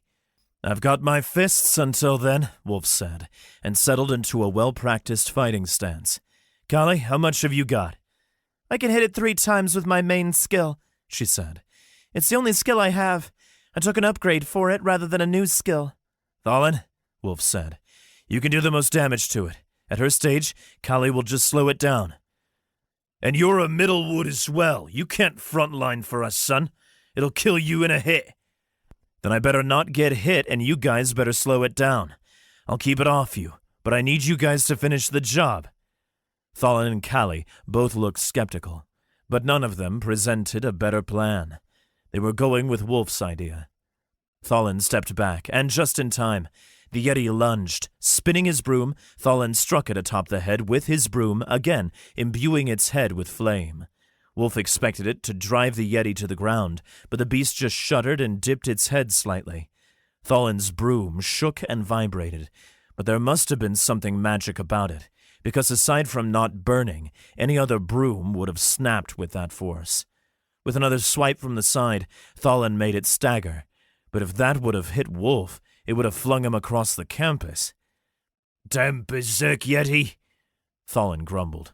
"Doesn't feel pain and stiffens itself up." "Hit its belly," Wulf said. "That's where its skin is the weakest. I'll keep it busy and get it to expose itself." He darted to the side, wary of the Yeti's hands. They had long scarlet claws at their tips, but he slid under them, gliding on his heels. Once he passed the Yeti's claws, he pummeled the beast's flanks with a set of punches, but they did very little. The Yeti stumbled slightly, probably more in shock than anything. It wheeled around, turning to face Wulf. Before it struck him, Callie slowed it with a burst of gravity, and Thalin launched a wave of fire into its flank. He was about to turn back to the mages, the bigger threats in its eyes. Wulf couldn't have that. He needed to lead it around, then eventually open it up to attack. He ripped his speed potion from his haversack and downed it in a gulp. It tasted like rotten eggs, but he only coughed a small part of it back up into his nose. Lightning surged into his limbs, mana poured into his core, and words scrawled across his bracer. He ignored them for the time being and sprinted along the edge of the trail, diving behind the Yeti. The speed potion empowered his limbs not with strength, but with speed, which seemed oddly counterintuitive. He needed strength to go faster. At least, he'd need strength if he was using his regular muscles, but the field bent the fabric of the world itself, and though he couldn't perceive anything more than a tingle, he moved much faster than he'd ordinarily would have. As he passed, he struck the Yeti in the back with his knee, drawing its attention once more. It snarled and wheeled about to face him, and the moment it lunged for him, he dipped to the side. Its claw raked past only an inch from his forehead. With a gasp, Wulf raised his bracer. The field announced that he'd gained enough mana to advance a tier, but with a quick scan of his potential skills, he didn't notice anything that would help in this fight, and he didn't want to choose wrong. But still, advancing a tier always made him feel good. The tiredness of the day fled from his body, and he sprinted even faster, ducking and dodging swipes. He tried to turn the beast away, so it would just expose its belly to the 2 mages, but he couldn't get it to reach up. With the mana stipend from the speed potion, though, some had flowed into his storage core. He had more mana available for a skill. Bending down, he scooped his hand through a patch of fresh snow. He wouldn't have long, and he'd already used up 10 seconds of his speed boost. He drew an empty vial from his pocket as he ran, then placed a tuft of Yeti hair in it, crammed in his handful of half-melted snow, and shook it until it mixed. There was no time to distill it. He couldn't increase its quality, but the field recognized the ingredients, if only as a whisper. He imbued it with the aura his speed potion granted, brewing a low wood tier potion. Good enough. Calling on Arm of the Alchemist, he dragged the potion out of the vial in an incohesive thread. The Yeti turned toward him, its mouth wide open, ready to bite down. Callie hit it with a pulse of gravity, slowing it long enough for Wulf to raise up his new potion. He didn't know what its effect was, and it didn't matter. It had transmuted to something green and glowing. He wrapped the incohesive strand around the Yeti's largest fang, and with all his mana dragged upward, exposing its belly. It snarled and howled, craning its head backward. Thalon blasted a wave of fire into its weak spot, melting flesh and vaporizing the muscle below. The Yeti hollered for a few seconds before falling still. Most of its body was still intact. Wulf glanced back at Callie and the Mountain Watcher. They both stared at him, too. He lowered his arms, panting. "I think I stumbled across the two craziest students this school has," the dwarf muttered. Can I take its fur and teeth?" Wulf asked. "Just be quick about it." Chapter 23. Yeti's Might. They sprinted to the edge of the forest unaccosted. Wulf had stuffed his pockets with blood-red ice shards, and they clinked and rattled precariously with each step. He'd stuffed his vials with as much Yeti fur as he could hold. Now they just had to make it out alive. A couple more Yetis whooped and hollered behind them, but slowly. It faded into the distance. And Wulf never saw another one face to face. By the time they made it back to Thalen's hut, it was pitch black outside and had to be getting close to midnight. They sat down at the table in the center of the room for a few minutes, panting, catching their breath, and not saying a word. Finally, Thalen huffed. "You two are dismissed. Hopefully our next few evenings aren't so intense. I think we'll go, herb hunting next time." "Sir," Wulf said, "just making sure you won't tell anyone about our abilities, right?" "As long as you don't throw me under the wagon if you get caught." Wulf almost considered making a field pact, but there was no reason to mistrust Thalen, and the dwarf would be in just as much trouble for not saying anything, so Wulf only nodded. "Thank you, sir." Standing up, he pushed away from the table and walked to the hut's door, with Callie close behind. They stepped out onto the porch, then marched down to the trail. As soon as the hut's door shut behind them, Wulf said, "This isn't good. A demon attack in almost 3 weeks? Would you be willing to help?" She sighed. "You can trust that I'll do everything in my power to help Aratelk and its people. I'm just not sure what that will look like yet." "If I come up with a plan, will you follow it?" "We'll see." She crossed her arms. "Let's see how you do with your potions first, and if this deal works out. And register for the interclass tournament. I won't hold it against you if you don't do well, but you need the recognition." Wulf blinked. "Do you know how that works? I didn't get a chance to participate before. Didn't make it to Middlewood in time." "Place well, and you'll get more ration credits. Maybe guild recognition." She walked a little faster, and her scaled tail swung behind her. "You can use the ration credits to buy more mana water and other equipment from the faculty store. And, sometimes, they give you a cut of the winnings." "Money," Wulf breathed. He was going to need some eventually, especially if he wanted more brewing equipment. "Understood. Are you joining?" "I paid the admission fee to the middle bracket. I said I'd do everything in my power to prevent this demon attack, so that's what I'll do." Wulf exhaled, partially in relief, but his throat tightened. They'd have to fight against each other, potentially. "Oh well," he thought. "You'll just have to get better than her so you can win." "Good," he said. "Then for now I'm gonna clean myself up, and I need to sleep. I can pick my new skill in the morning. The next morning, while Jan was still asleep and before he went out for his run with Armand, he organized his supplies. He kept an emergency potion, a weak poison potion, on his desk in case he ran out and had nothing to fuel his storage pendant with. He'd used up all his loose plants, leaving only the potted grass, which he gave their daily wine to, but it was the last of his mana wine as well. No more vinegar to make tinctures with, and a whole lot of empty vials and flasks. He took stock of his potions he had left, 2 more weak poison potions, and that was it. However, his Hoard of Strength mark had permanently retained a little bit of a speed boost from his use of the speed potion last night. It was baked into his very form now. For 10 minutes he filled his 2 first flasks with low iron yeti hair and low iron ice from their spines, which still hadn't melted. He placed them on his rack, lit his burn box, and prayed the phoenix fire was enough to melt the magic ice. It was. The ice slowly turned to low iron mana water, which he used as the base for his potion. It began to bubble and simmer, and though the white hairs didn't dissolve, they turned pale. The whole solution became cloudy and began bubbling. Wulf stirred it with a quill, though he resolved to head into town on 7th day to buy more equipment. That, however, meant he needed money, and having checked a tournament poster last night, he remembered there was an entrance fee to the tournament, too. When he finished the potions, he used his last weak poison potion to infuse them with mana, and they obliged.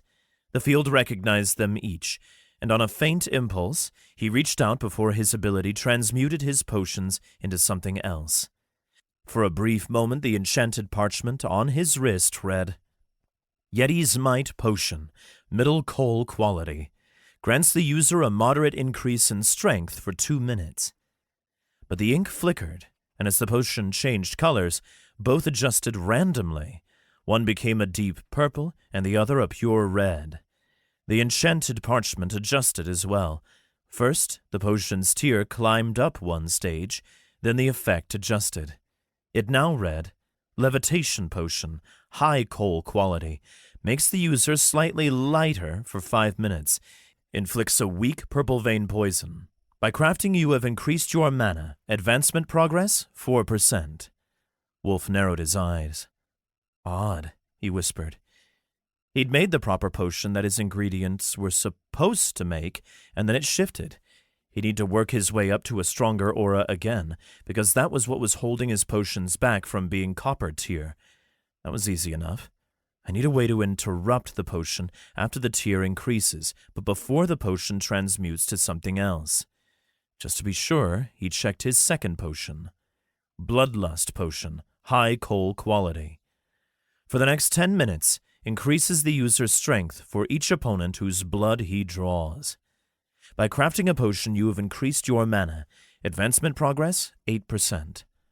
That could be insanely useful in combination with Hoard of Strength, and he had to make sure he timed using it right. In a large battle, he could permanently increase his strength massively. But for now, he checked his new ability upgrades. Perhaps there'd be something that allowed him to alter the type of potion he made. After he let the analysis of the potions fade, he turned back to his wrist, and the sheet returned to a readout of his potential skill upgrades. Bastion. Your strength and durability increase for every person within a mile under the effect of your potions. Shardmonger. Any broken glass with potion on it is under your control. Uses mana for each shard under your control. Alchemist's Luck. For 10 minutes, doubles the user's luck. Alternate. You may choose to upgrade one of your previous skills. He went over the options in his mind. Shardmonger would be excellent for offensive abilities and allow him to do more damage, but it didn't synergize well with his main purpose, which was to be a pilot. Glass was nice against small targets, but against an Oronith, it wouldn't do anything. And he had to consider. An Ascendant's class tended to evolve as they gained more abilities and adjusted their elemental aspect. If he picked abilities that were closer to a mage's pure offensive abilities, he'd push himself in that direction, and soon he'd stop getting options helpful for piloting at all. Alchemist's luck was nice, but relying on luck wasn't what he needed. It might help him make positive potions, but it wouldn't help him influence the type. So he settled on Bastion. It was the best of the options, and when he was working with a team, having other people using his potions was a guarantee. And hell, they didn't even have to be allies. If he created more corrosive potions, he could gain the effect just from inflicting poison or corrosion on enemies. It left the most possibilities open, and most importantly, it'd help him as a pilot too. When he went out for his morning run with Armand, he kept his eye out for arcane plants and plucked a few more tufts of grass. It was becoming increasingly easier to see them. As the season lengthened, it stayed dark longer in the morning. By now, they were both able to do a full loop of the campus. On the opposite side of the dorms, Wulf found a set of bushes, but arcane bushes. Well, not arcane right at the front, but farther back. The field recognized a few plants. They were oregano stalks, best he could tell, and they were starting to wither in the fall. Without warning, he dove through the bushes, then plucked out a few stalks of arcane oregano out and held them up. I don't even know how you saw that, Armand muttered, jogging in place. You know, Chef Kennett would probably pay you a healthy sum to get his hands on some of that, especially so late in the year. Would he now? Wulf asked. His lips quirked up into a smile. I think we need to take another stop on the way back to the dorms, then. Right now? Armand said. I mean, it doesn't have to be right now, right? I'll pay you 1/10 of what I get for the tip. All right, yeah. We go now. Chapter 24. Income. Mess hall doesn't open for another half hour, kid, one of the cooks proclaimed from behind the counter. You can sit and wait, but it's another half hour until the bell goes.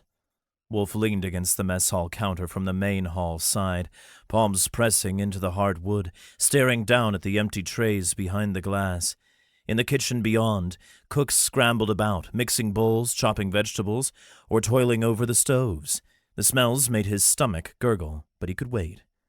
Armand stood a few paces behind, sitting on the corner of a table, his face buried in his hands with embarrassment. He didn't think Wulf could do it, which only made Wulf want to do it more. Actually, I'm here to see Chef Kennett, Wulf said. He's not taking visitors. The cook, an elf in a white apron, turned away, called something unintelligible out into the kitchen, then picked up a bowl and carried it back into the depths of the kitchen. Wait, Wulf called. He lifted the sprigs of oregano and put them atop the counter. Chef, I have something for you. A head perked up from the back of the kitchen. Chef Kennett, a man in a white apron and a bulging belly, stared right at Wulf. His mutton chops trembled, but his eyes narrowed with curiosity when he saw the sprigs of oregano. He stood up from whatever he was doing, then navigated across the kitchen to stand before Wulf. If this is just regular oregano, boy, we have some in the garden, Chef Kennett said. You better not have picked it from there, Taking off a whole sprig isn't good for the plant. You want to snip the leaves carefully, but leave just enough to— See for yourself. Wulf tapped the oregano. It's middle wood grade, but I'm sure in your pesto you could at least raise it to low coal. Chef Kennett was an ascendant. He wore a leather oven glove on his right arm, which ran all the way up to his elbow and held his enchanted parchment. He assessed the oregano, then said, Sure enough, it's middle wood. But I could raise it to at least middle coal. Sorry, sir, Wulf said. Middle coal it is. But I don't have time to make anything just for you, son, even if you paid me. We have a whole school to feed. No, just for me. I don't know what you need it for, but I'm sure you'll need it. Kennett tilted his head, considering. Where did you find this? There are patches of it dotted about the school, wild and hidden. You have to know where to look. I've got an eye for that kind of thing, though. Kenneth snorted. That's for sure. You can have it, Wulf said, pushing it across the counter. As long as what you make with it goes to everyone, not just the 4th years. As long as they pay their ration shits. Wulf nodded. Sure. He was getting close. People usually didn't just let a gift like that, especially from a student, go unnoticed. But maybe he could get something back for it. Finally, Chef Kenneth asked, Hey, you're the Caroline boy, right? That's me. You want something for this? I don't suppose you're rolling in funds. Wulf tried to act shocked. Sure, sir. Yes, I'd much appreciate that, sir. Chef Kenneth rolled his eyes. It's good stuff, and you deserve something for hunting it down. What with how much you probably had to crawl through to get it. He motioned at Wulf with his finger. Wulf ran his fingers through his hair and pulled out a few twigs. What? Oh. Whoops. Yeah. Chef Kenneth reached for the coin pouch at his hip and withdrew a handful of silver nuggets, each about the size of a fingernail. 10 silver for that, from the grocery allowance. If you pluck them just by the leaves, they'll be higher quality, and I'll give you 15 silver for the same amount next time. Sure thing, sir, Wulf said. He pushed the sprigs of oregano across the counter, and Kenneth dropped the handful of silver nuggets in his hand. Pleasure. Now, go wash yourself up before you track dirt all across the mess hall. Kenneth snatched up the sprigs of oregano and marched back into the kitchen. Now, sir, fetch a bucket of water and help me wash this. Wulf pocketed most of the silver nuggets, but he flicked one over to Ermond. Smooth, Ermond muttered. I'm just disappointed you didn't think I'd get it, Wulf said, nudging the elf. Well, I won't bet against you again. The next morning, Wulf hunted down the tournament admissions office. It was on the opposite side of the central butte from Lengold's office, and a little bit of a walk away, but after his morning run with Ermond, he had just enough time. He ran up to the second floor of a gargoyle-covered administrative building and walked quickly down a hallway with massive stained glass windows on one side, which let in early morning light. By the time he reached the end of the hallway, he stopped, then turned to the left and knocked on the door. A plaque hung above it, reading, First Year Tournament Admissions. He knocked gently, but the door swayed. He pushed it open slowly. It creaked. Welcome, someone called from the other side of the room. Sorry about the door. A draft pushed it shut. No problem, Wulf said, walking into the room. It was a small office with shelves on all the walls. They sagged under the weight of stacks upon stacks of parchment forms. A small desk sat in the center, and a young woman with frizzy gray hair and mouse ears sat at it, filling out a form with impeccable handwriting. Mousefolk were known for their ability to perform intricate, repetitive tasks. She wore a middle bronze rank badge. Probably a TA who got stuck with office duties, but it didn't seem to hurt her mood. What can I help you with? She asked, inclining her head.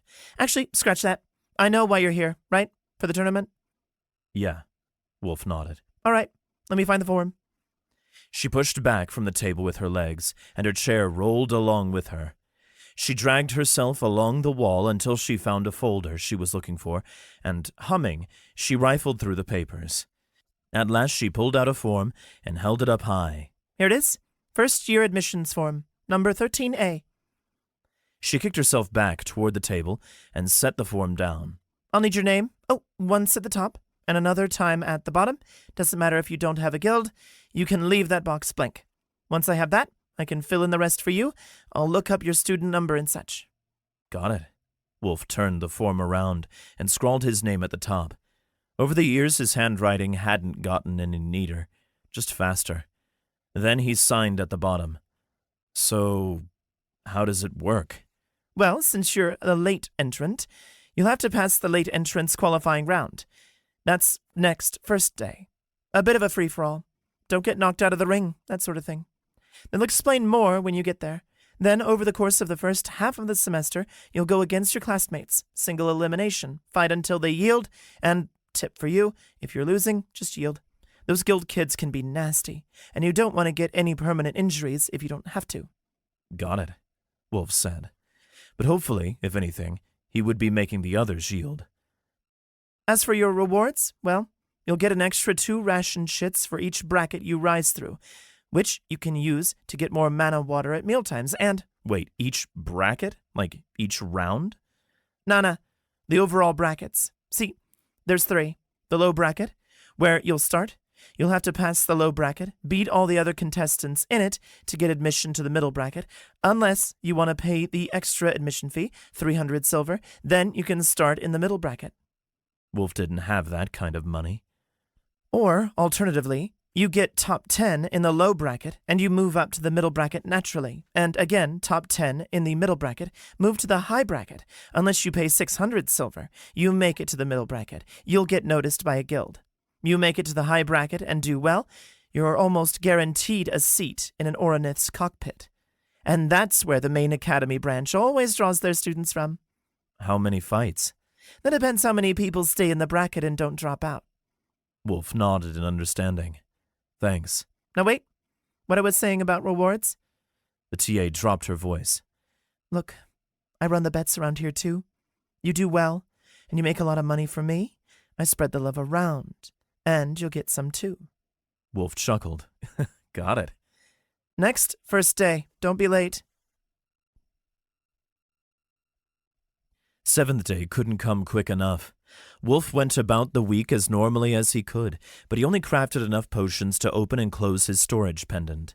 Instead, he gathered ingredients, studied his alchemy textbook, which he renewed from the library an hour late, and sold enhanced oregano to Chef Kennett. By the time the week ended, he had doubled the size of his garden inside the pendant.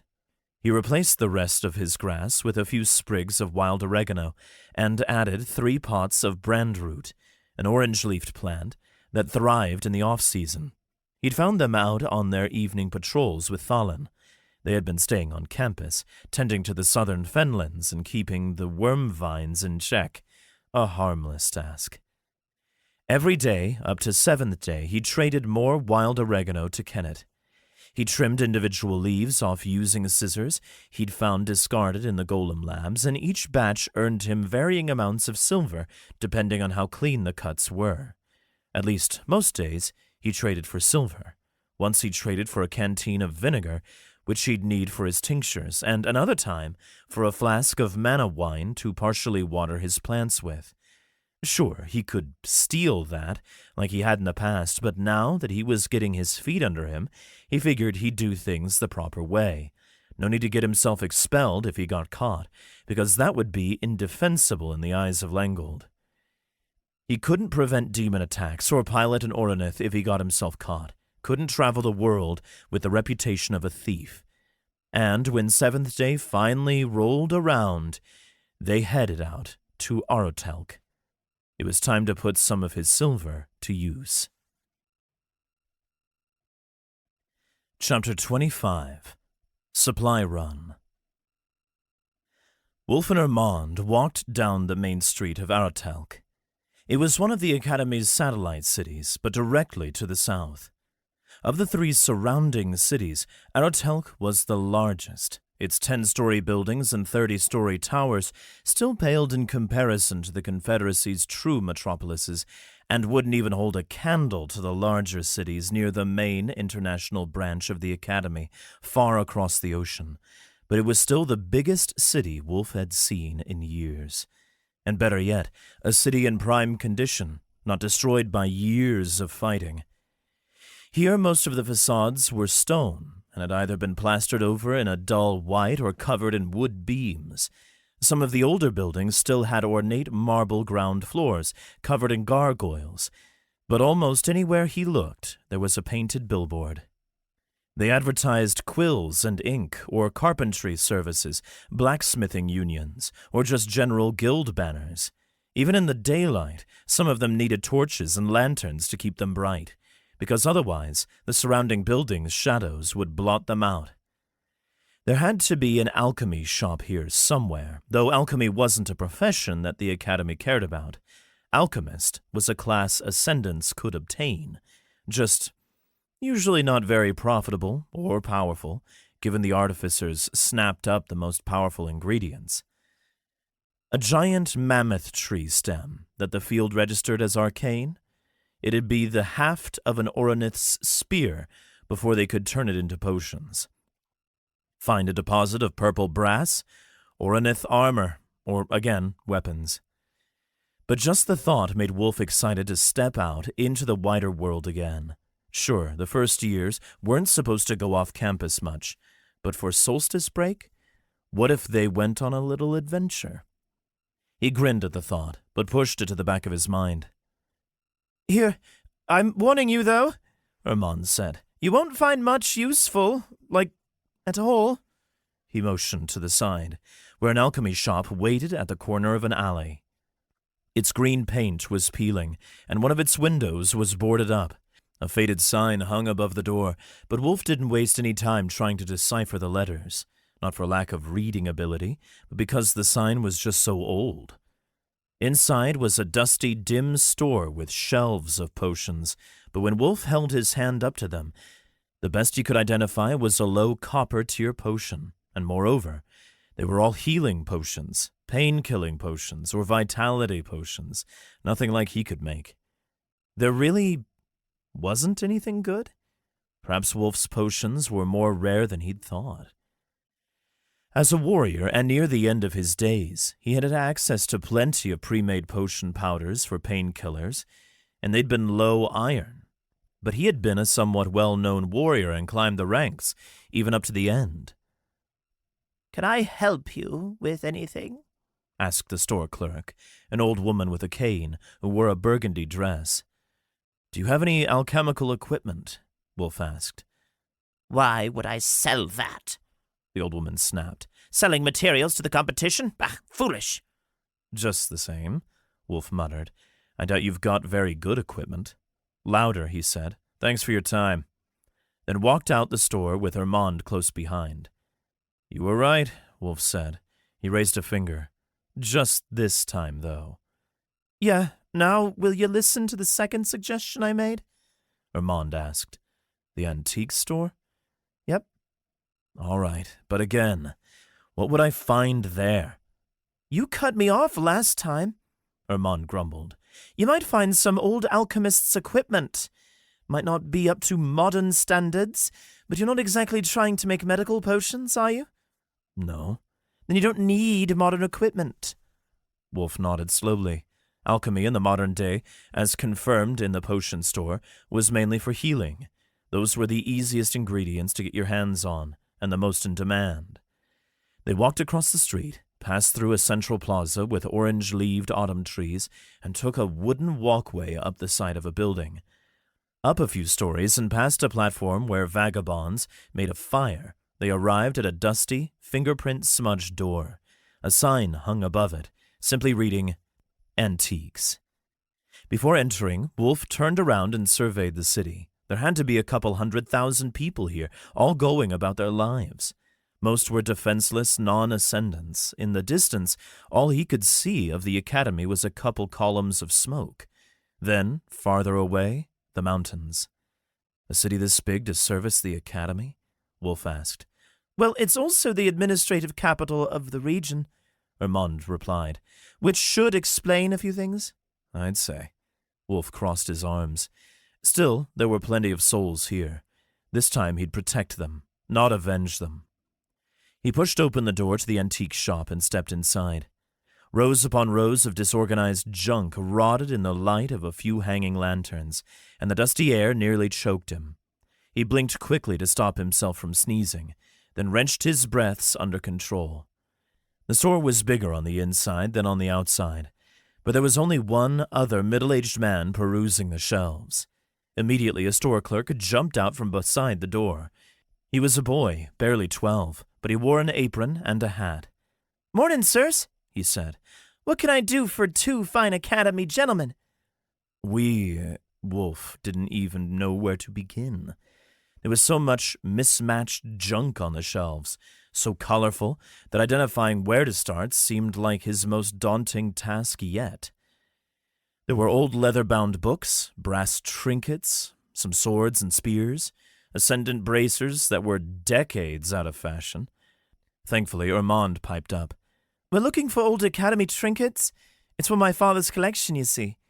Ah, right this way, the boy chirped, then scampered off between a pair of shelves. As they followed him, Wulf whispered to Armand, "You do a good guild asshole accent." I've had practice, Armand whispered back. Wulf had to constantly remind himself that Armand was technically a lord presumptive. The way he behaved, though, wasn't really like any other lords Wulf had met. They reached the end of the row, and the boy motioned at the shelves. Here's our alchemy stuff. Wulf scanned up and down the shelves. It was in the back corner of the store, poorly lit, but he could still make out most of the equipment. There was a wrought iron potion rack, whose clamps would keep the potions more stable and could handle higher heats, not to mention hold more potions at once. Wulf blew the dust off it and tucked it under his shoulder. Beside it was a set of glass stir sticks, light and with a faint enchantment on them, according to the field. Stir stick, low coal quality, will not break when dropped, will not create excess air bubbles in fluids. Perfect. Wulf bundled them up in twine. Next, amongst a pile of illegible alchemy leaflets, Wulf uncovered a small mesh box with gray ashes and fluffy inside. A better burn box. He tapped the side a few times, dislodging some of the ash and revealing a pile of fluffy, glowing orange feathers, phoenix down, not just dust. Not to mention, the box would directly touch the bottom of the flask in his new rack, conducting heat of the potions better. It wasn't enchanted, but it didn't need to be. He shifted the ashes to cover the phoenix down once more, hiding it from sight. Do you have any transmutation catalysts? Wulf asked. Those he'd read about in his textbook, and it gave him an idea. Normal alchemists would use a skill to transmute regular materials into something more arcane, but usually they had a catalyst slip to speed up the process. But the textbook had been very specific. He wasn't to use the catalyst slips backward, or they'd completely stall the process. He could use that to his advantage in certain circumstances. I think, the clerk boy said. He scrambled around the side of the shelf, then disappeared out of sight. A moment later, he returned with a wooden box. Here. He hoisted it open, revealing a box full of tiny parchment slips. Instead of common tongue, they had runes scrawled all across them. Wulf picked up the box. They looked exactly like the book had described. Normally, he'd pin them to whatever he wanted to transmute and funnel a skill through them, and it'd speed up the process. But he had other plans for them. Thanks, he said. Where do we pay? The boy led them to a desk near the doorway, where a middle-aged man sat in a chair, leaning back, snoring softly. Duh, the boy said. We've got customers. The man sat up and rubbed his nose, then rubbed his eyes and took in the sight. 2 Academy kids, Wulf placed his new equipment down on the counter. How much for this? In silver, preferably? This junk? The man scratched his beard. For 50. 50 silver. 43? Wulf tried.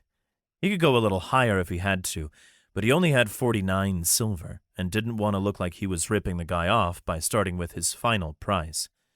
Yeah, sure, sold. Oh, Wulf blinked. You're the owner, right? Yes, sir. Do you know much about this stuff? Alchemy equipment from ages ago, kid, the man said. Alchemy went out of fashion when the last descendants of Pan, the great chemist, disappeared. Called him Jor or something like that. People stopped trying for alchemy classes, 'cause really, it was hard to advance the class. Why? You think of becoming an alchemist and throwing away your future? Wulf laughed softly. Just a collector, sir. He fished around his pocket and counted out 43 silver pieces. You can count it. I believe you. Thanks, then. He dipped his head, hoisted up his equipment, and carried it out of the shop. With this, he could finally control his abilities. If he wanted to make a specific potion, if he had the right ingredients, he could. If he wanted to randomize his results, he could too. It was time to fulfill his side of the bargain with Callie. Chapter 26. Potion Distribution. Wulf brought his new equipment back to the dorms and set it up. Callie needed potions to help her in combat, and he could make those now. Overnight, he'd soaked the low coal yeti hairs in vinegar, creating a highly concentrated tincture that was already at high coal when he got to it. Watering it down would normally lower its quality, but he needed to split it across 12 vials, 10 for Callie, 2 for himself, and he only had so much tincture.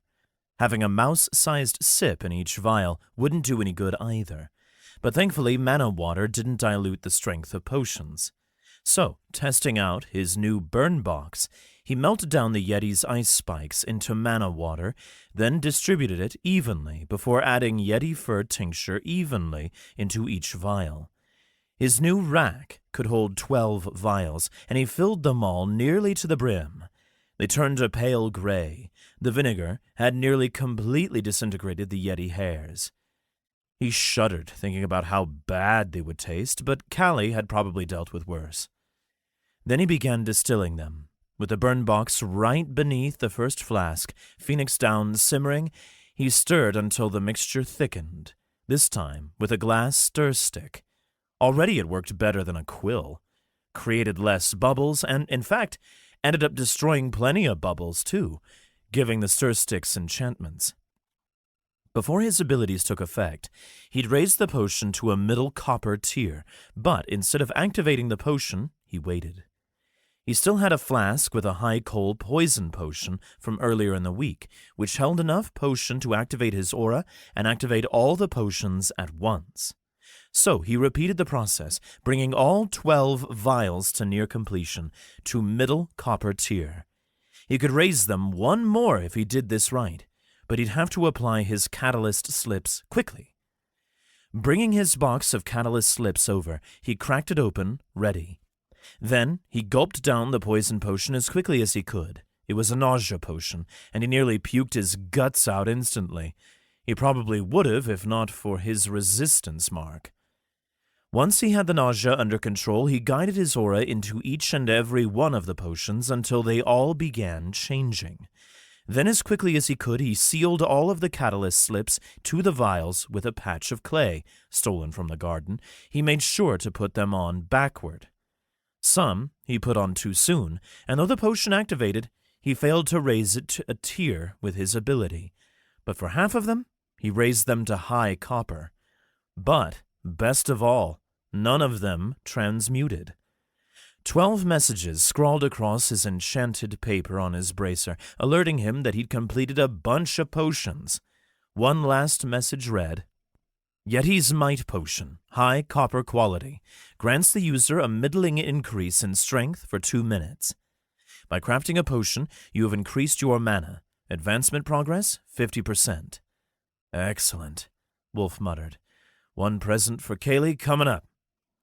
For the rest of his 7th day, he hung out around the dorms with Jan and Bryn and went on another run with Ermond. Secretly, Wulf was hoping to encounter Callie somewhere, but he had no such luck. Still, he'd find her at combat training tomorrow. It could wait a day.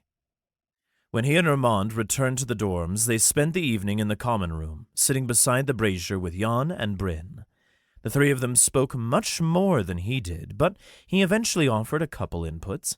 He was socially drained from the day's activities. Plus, the upcoming demon attack put a damper on his mood. An old memory blasted through his mind of standing at the edge of a crater, looking over the ruins of Arotelk, Jan and Bryn by his side. None of them had been star students, but they hadn't striven to be on an Oranith crew before the attack. It changed everything, though. Even many years after the attack, the anger remained, and they agreed to help out in his crew. But last time he'd been the reason they lost their innocence. They hadn't been Prime Oranith crew material. He hadn't needed to drag them down with him. If he stopped the demon attack, none of that would happen. They could be normal acquaintances, but he wasn't pulling Jan and Bryn into it again. He'd seen them die once, not again. Armand, though, he was a lot more driven. He wanted it. The boy was Ranger material. Well, if he wanted to come, if he truly wanted to crew an Oronith, Wulf wouldn't object. The next day, at the end of his last lecture, Introduction to Artificing, the professor was going off on a tangent, and Wulf was anxious to leave. The sooner he left, the sooner he could eat lunch, and the sooner he could make it to combat training. Which is where the origin of the main 4 classes came from, said Dr. Isari, a younger man with bronze skin and ram horns sloping along the back of his head. 4 millennia ago, when the Demon War scoured the world's surface, the Field Father, the most powerful wizard of that early age, created the field. He believed his 4 initial classes, warrior, later pilot, mage, ranger, and artificer, were the optimal classes for ascendance. So, though artificing has long been considered the least important of the 4 classes, remember that the Field Father thought differently, and we have done wonderful things as artificers, no? Without our weapons, the Oroniths would be fighting hand to hand. Of course, now, there are many more than 4 classes, but receiving anything other than the main 4 at Awakening is incredibly rare. Finally, with a sigh, he added, Dismissed. Wulf, who'd been sitting near the back of the theater at the edge of a row, bolted to his feet and walked to the door, then ran outside. He scarfed down lunch at the mess hall, changed into his gym clothes, then ran to the training gym. He only had to wait a few minutes before training began. Immediately, Instructor Delark paired them off. They'd be practicing rolls and throws today. Wulf tapped his foot inside his boot, waiting. Finally, with a pained sigh, Delark paired Wulf off with Callie. You 2 are about the only ones good enough to be with each other anyway. And Highwoods, the both of you? Sure enough, sometime over the weekend, Callie had advanced to a high wood, too. Her badge now had 3 notches through its center, but today she looked more serious than normal. Sure, she never really smiled, but her stare was more intense, her braid was tighter. She tied her shirt back with a spare hair tie, keeping it out of the way. Her consumable constructs were nowhere to be seen. "Am I in for a beating?" Wulf whispered. Depends how well you do. He chuckled. "Don't worry. I'll give it my all, but we need to talk after training." I'm not sure if I like the sound of that, she said, thrashing her tail. "It's not bad." Can you tell me what it is? "No." She sighed.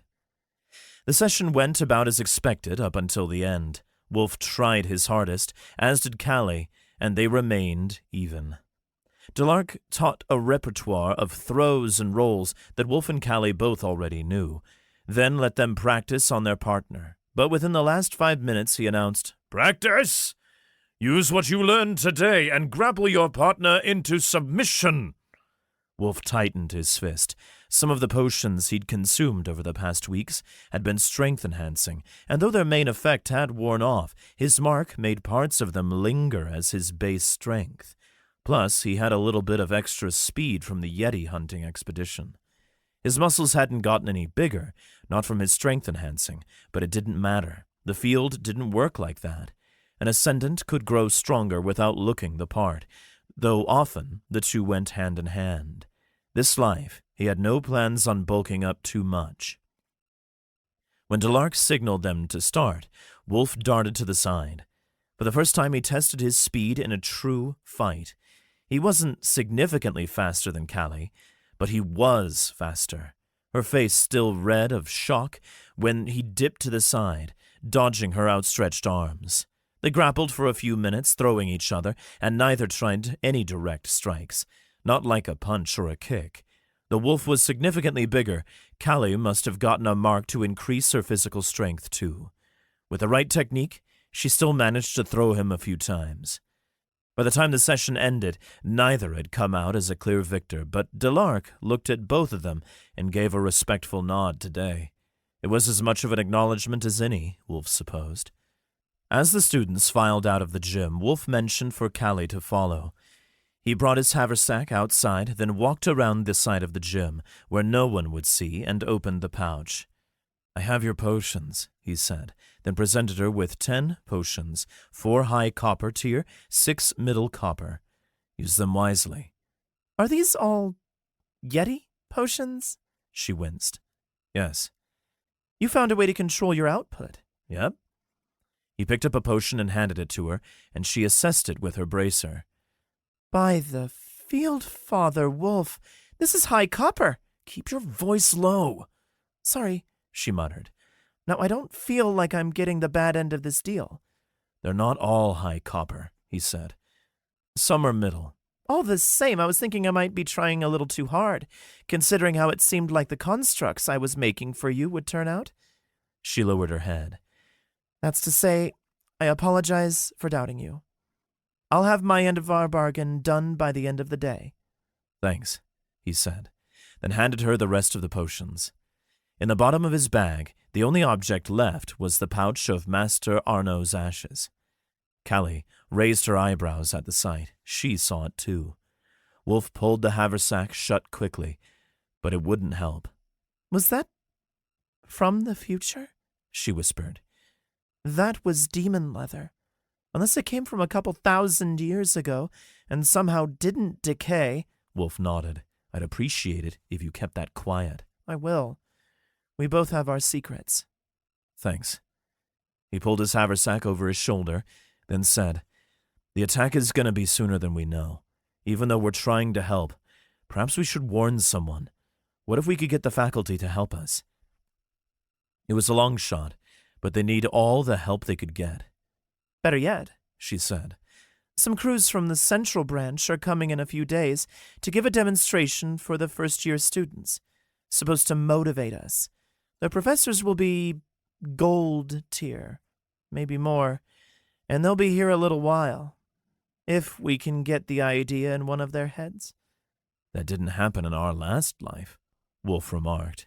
It sounds like Dr. Lengold, Thalan, and some others went and reported that this generation has some especially promising students, and the Central Branch is always looking to scoop up pupils from the smaller branches.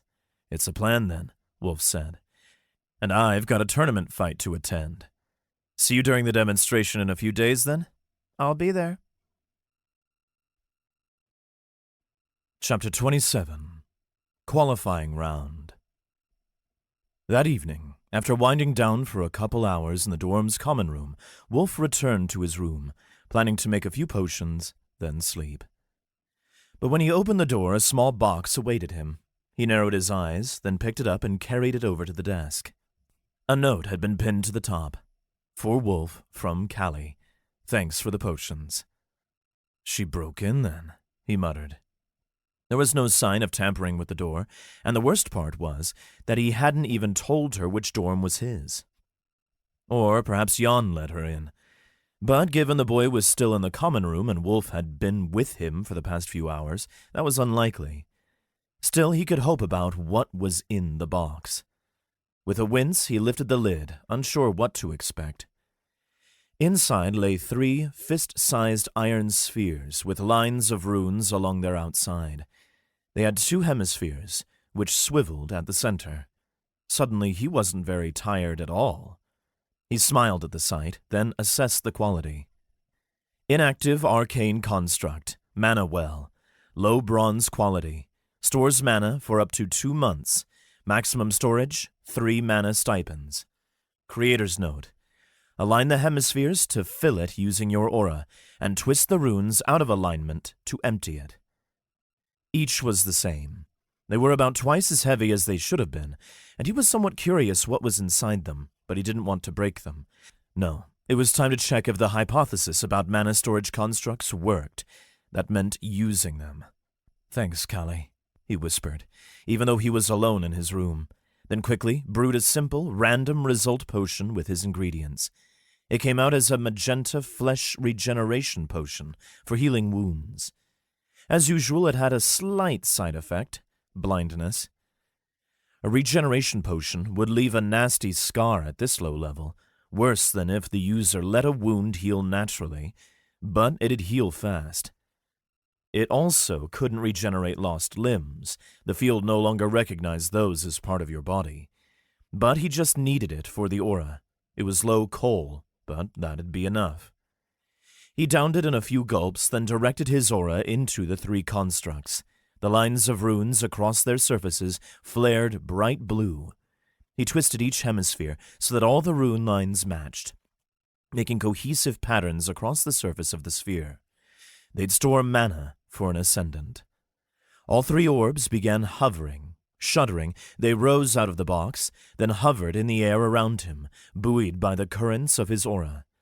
A single bright blue line lit up a notch near their top. Not a rune as best he could tell. The notch had only filled up about 1/8 of the way, but was slowly ticking up. He walked over to his bed and sat down, then directed more aura into the orbs. The field considered them magic objects, and it considered filling them with mana as using them. Therefore, he was essentially forcing the field to create mana in order to fill them. Regular ascendants had to spend mana to activate magical objects, but not with Wulf's abilities. They didn't fill up instantly, not like him empowering a potion, but they were taking his aura and converting it to mana. Finally, after a few minutes, when his aura sputtered out, the orbs fell back into the box with a clank. He hopped over and picked them up. The line on the top still glowed, signaling that they were about 1/4 full, but the rest of the runes fell dim. Now, if he could just withdraw the mana from each of them... He picked up an orb and twisted the runes out of alignment. A puff of blue sparks shot out the top, and the bottom heated up. In an instant, a burst of power shot into his wrist, and his muscles all tightened in unison, clenching the orb tighter than usual. He winced and hissed in pain, but the power kept flowing. It was like the pain he'd felt when splitting his core, except all throughout the veins of his arm. A lot of mana was flowing in toward his core, more than was supposed to be moving through his arm. It felt like an eternity while it lasted, but it was probably only a few seconds before the mana flow ended. He concentrated on his cores. He'd never gotten too good at telling when his mana core was ready to advance just by sensing it, but mana was flowing into it. That much he could tell. Still, the more important angle was his storage core. That one was much easier to tell how full it was. It was bursting at the seams. Energy pulsed through it, each time making it grow slightly. He pushed the mana in and out of the storage core until it expanded enough to hold mana comfortably. The theory was simple. Effectively, he was manipulating the field to create mana out of nothing. He started with a potion, continually upscaling his efforts. He drank a potion that he'd created with aura, which grew a stage stronger than it regularly would, and let him increase the strength of his next aura. Then he triggered the mana storage constructs, fueling them, which was more like trapping mana within them, turning the aura from just a buff the field gave him into actual mana. And then, when he drew it out, it became his. With that, as long as he could expand his storage core, and within the phantom pains of absorbing too much mana, he could create a well of mana big enough to power anything for a long, long time. That included giant golems, Oroniths. Outside, the sun had completely set by now. It didn't feel like it, but he'd probably been in his room for about an hour. But Jan still wasn't back, and that meant there was time to keep working on his abilities. He drained the other 2 cores, and, for as much time as he had left, he'd work on expanding his storage core. He needed a well greater than any other pilot had before him. The challenge? Well, it sounded enticing. When it came time for Wulf's tournament qualifying fight, he was ready. The fight took place on the southern reaches of the campus in an old underground storehouse. Though it was officially sanctioned, it wasn't anywhere near as important as the main tournament fights, which happened in the arena at the very center of the Academy's main butte, not here. Wulf descended a stairway into a cavernous room. Old barrels wallpapered the room's edges. Most were empty. Their spigots were open or their caps were cracked, but they made good risers for the onlookers. A crowd of students gathered atop the stacked barrels. Most were first years, low wood or middle wood. The TA, the mousefolk girl, perched at the highest point with a clipboard and form in her hands, looking over a small arena. The arena itself was 20 paces by 20, with stanchions and ropes marking its borders and a few thatched mats on the floor. All contestants for the qualifying round, please enter the arena, the TA called.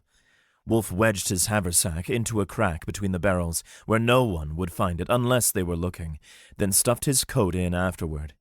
He donned his gym clothes. There was nothing better to fight in, and most of the others had done the same.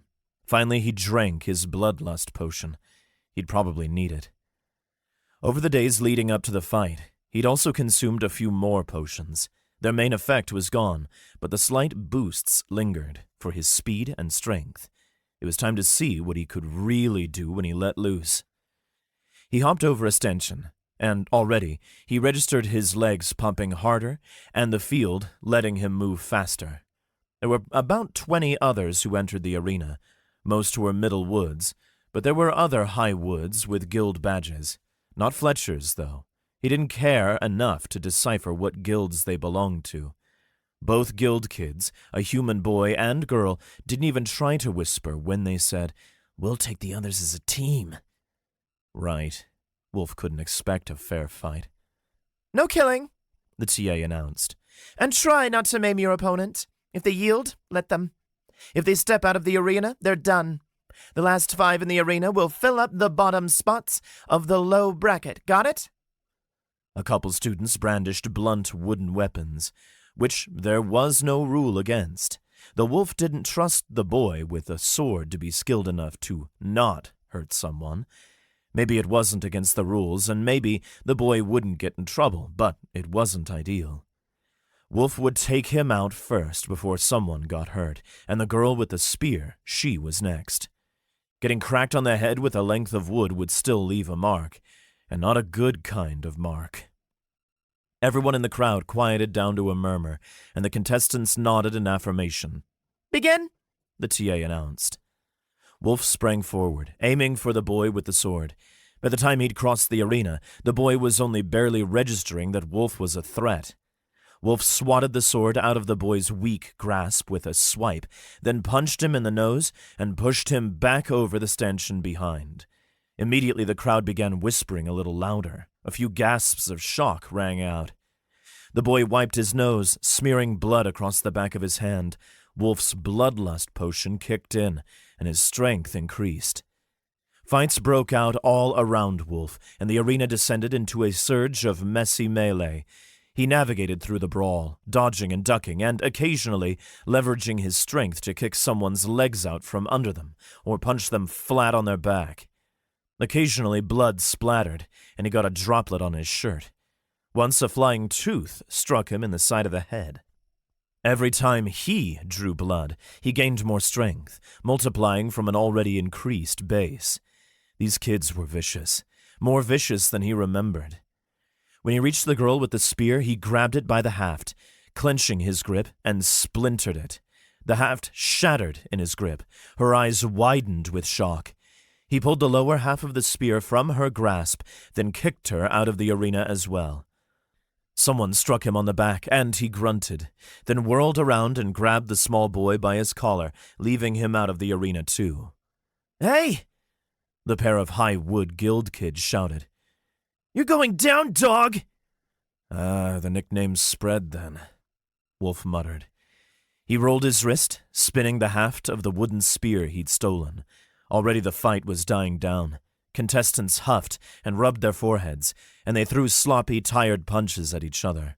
Wulf pretended to be the same, but he'd greatly improved the endurance of his form since he got here, and he didn't even have to breathe hard. The moment the two guild kids converged, Wulf sprang upright and darted to the left. They were too far apart to fight together effectively, and they let him single them out. He struck one upside the chin, flinging her onto her back and sending her skidding across the arena floor, then turned about. The boy was charging, but Wulf spun to the side and clapped him behind the knees with the spear haft before pushing him out of the arena to join his friend. When he brushed the dust off and stood upright again, There were only 5 people left in the arena, including him. Almost everyone stared at him, completely silent. He smiled back. Chapter 28. Glassworking. Well, there we have it, The Mousefolk TA announced.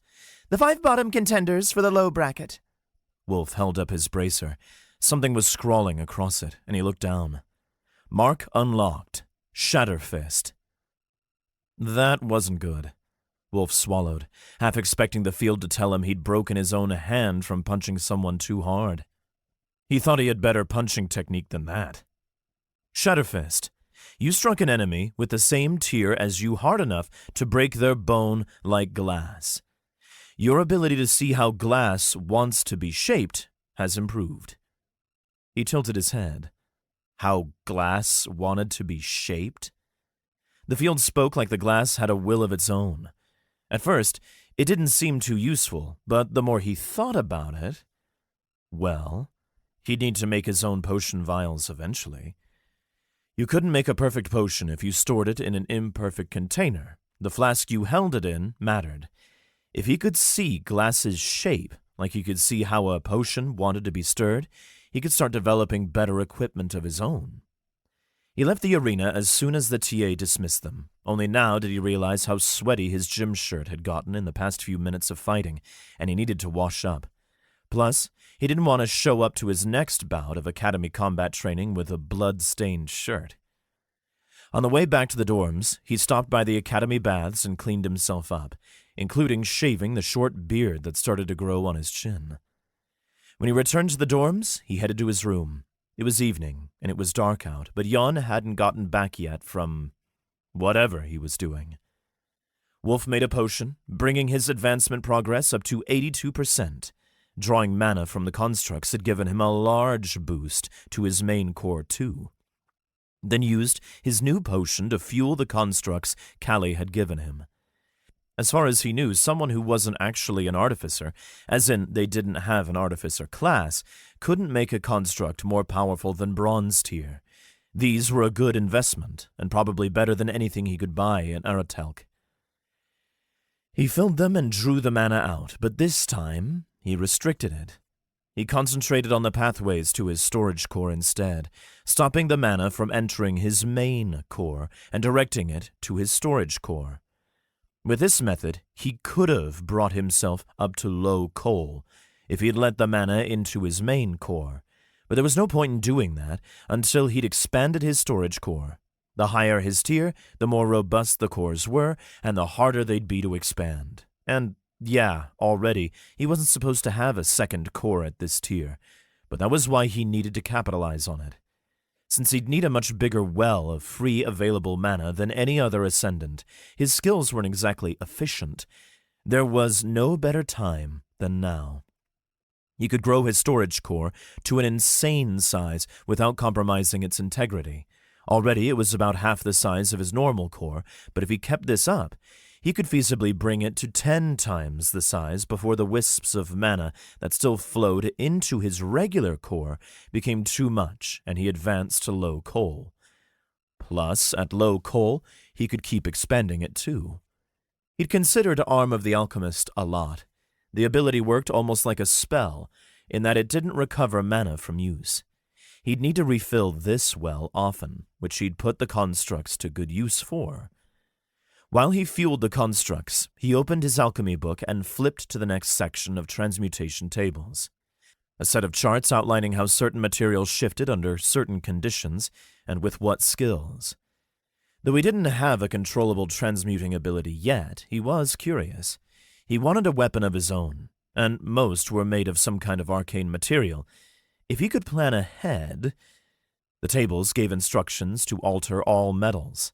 It stated at the start of the chapter, the great alchemist Pan devised a method of transmuting metals to produce weapons during the first demon wars. Initially, with the goal of creating more gold to fund the war effort, he developed numerous techniques to transmute arcane substances. The majority of these techniques have been forgotten over the millennia, and numerous false manuscripts have surfaced, claiming to hold his research. Though his complete writings are still lost, this book only contains the known, functional transmutation tables. Huh, Wulf said.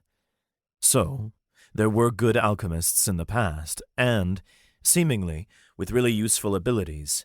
Sure, it had been many thousands of years, but for most of their practices to be forgotten, and for the practice of alchemy to be considered useless, if not scorned, seemed odd. But then again, if becoming a good alchemist was rare, if awakening an alchemist class was rare, and advancing it enough to be powerful was even more difficult, he could see how knowledge would fade given time. But maybe he'd need to start hunting for the full writings of this Pan. A quest for later, though. Once he'd absorbed the mana from all three constructs, he tucked them away into their box and used his mana to fuel his storage pendant. Then he stuffed them into the pendant's void and sealed it up. As he tried to fall asleep, he laid on the bed with an empty glass vial in hand. He hadn't considered that glassworking would be a part of alchemy before, but it made enough sense. Making a potion bottle would be an important part of making a high-tier potion, and the best part was, the bottles were reusable. He'd seen fancy glass art before in his previous life, and it was truly art. But he could also make cool-looking things with it. Really, was there a point to making a fancy flask for your potions if it didn't look cool?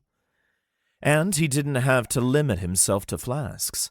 An alchemist was a crafter, and he didn't just have to make potion-related equipment. What if he transmuted a wooden sword into some sort of enchanted metal?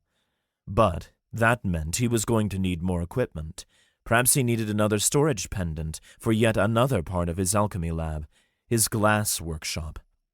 He could get the pendant easily, but the equipment, he was going to need more money, and he wasn't going to get that from selling herbs to Chef Kennett. I can't believe you're actually going to be in the tournament, Armand explained as they walked up to the main arena at the center of the butte. Like, actually fighting in a bracket? It's already 1 in 100 students in the low bracket. Like, I know I said I wasn't going to bet against you, but... Wulf chuckled. Hopefully I can keep surprising you. I swear on the field, I'm never going to figure you out. Just keep working on yourself too, though, Wulf smiled. Remember, if I become an Oranith pilot, I'll need a team. Hey, I made it to Middlewood, Armand said, turning to Wulf. And I'm working on my bow, saving up my lordly allowance for a good one. I think you just have a weird working mind. The vast majority of the first years are still low woods. Wulf paused for a second as they walked towards the arena. It was late evening the day after his qualifying match, and though he was a little stiff, he was ready as could be. Perhaps. He scratched the back of his head and adjusted his ponytail. I'm sorry, you're doing well. What skill did you choose? And hey, how'd you increase your mana? He was genuinely curious, though engaging ascendants in conversations about their advancement was a pretty safe conversation starter, as long as you didn't pester them too much. Lots liked to keep the details of their marks hidden, especially as they got more powerful, and inquiring made you seem like you were sizing them up for a fight.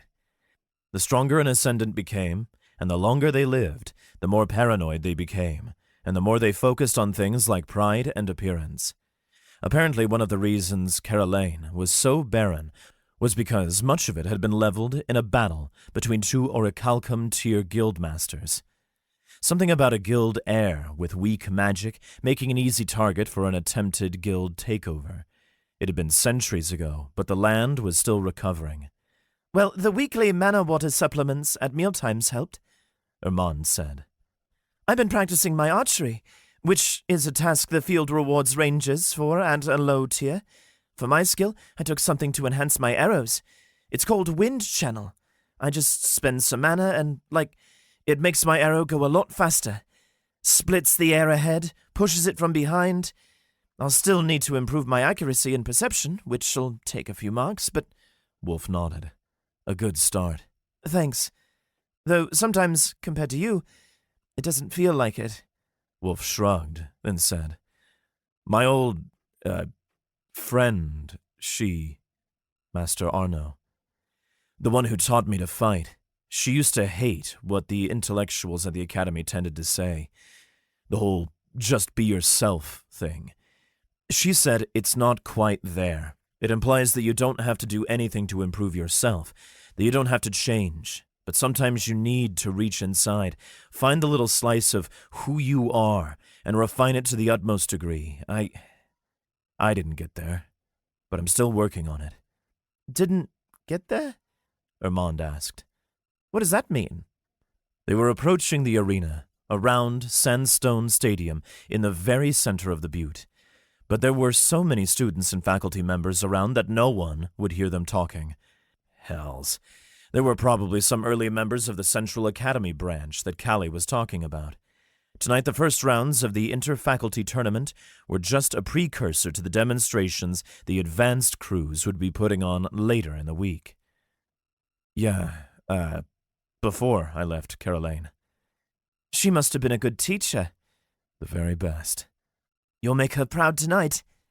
Wulf patted the pouch of ashes hanging at his hip. I sure hope so. He reached into his haversack, then handed Armand a potion. Earlier that day, he'd crafted a weak, sight-enhancing potion for both Armand and Callie, and given it to each of them. When my fight begins, would you do me a favor and drink this? Sure. You know what? Not even gonna question it. You'll explain it after. It's not poisonous? Not one bit. Wulf offered a smile. See you in a bit. Chapter 29. The Central Arena.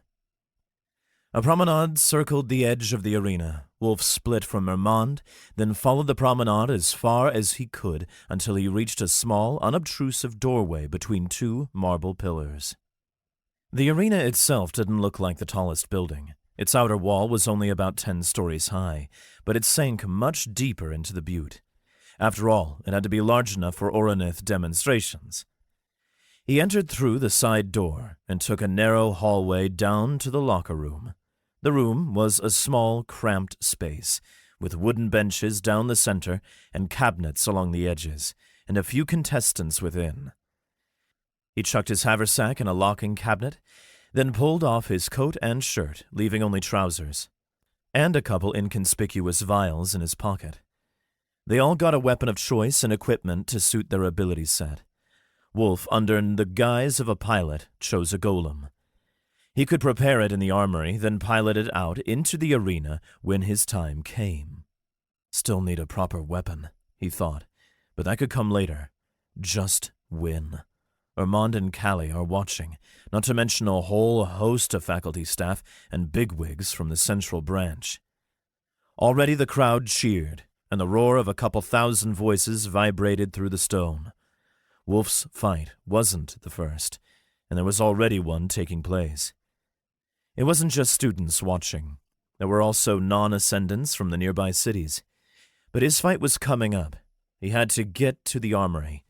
He ran out of the locker room, then down the hallway until he reached the last room. Proper weapons covered the walls this time. Steel swords, bows, some weapons slightly oversized so pilots could use them with golems. There were a few staves for mages, too. None of the weapons called to him. None felt right. For now, he'd stick with his fists. A few other contestants, all Highwoods, walked through the armory, selecting gear and a couple activated golems at the back of the room. There was a line of 7-foot-tall golems there, waiting to be used. Wulf approached the dark corner, where a shoddy, scuffed golem with a cracked chest piece stood. But he didn't need anything flashy, and his potions would hold together the cracks. He poured an almost complete middle coal potion over the golem's head, then drank a complete but weak poison potion, which he resisted easily.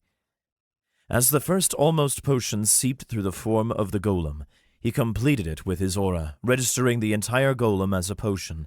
It glowed softly, but in the harsh lights of the arena, no one would notice a slight green shimmer. He activated Arm of the Alchemist too, if only to hold the potion in place while he waited for his fight. His mana was depleting slightly, but with how much larger his well was, he had plenty of time.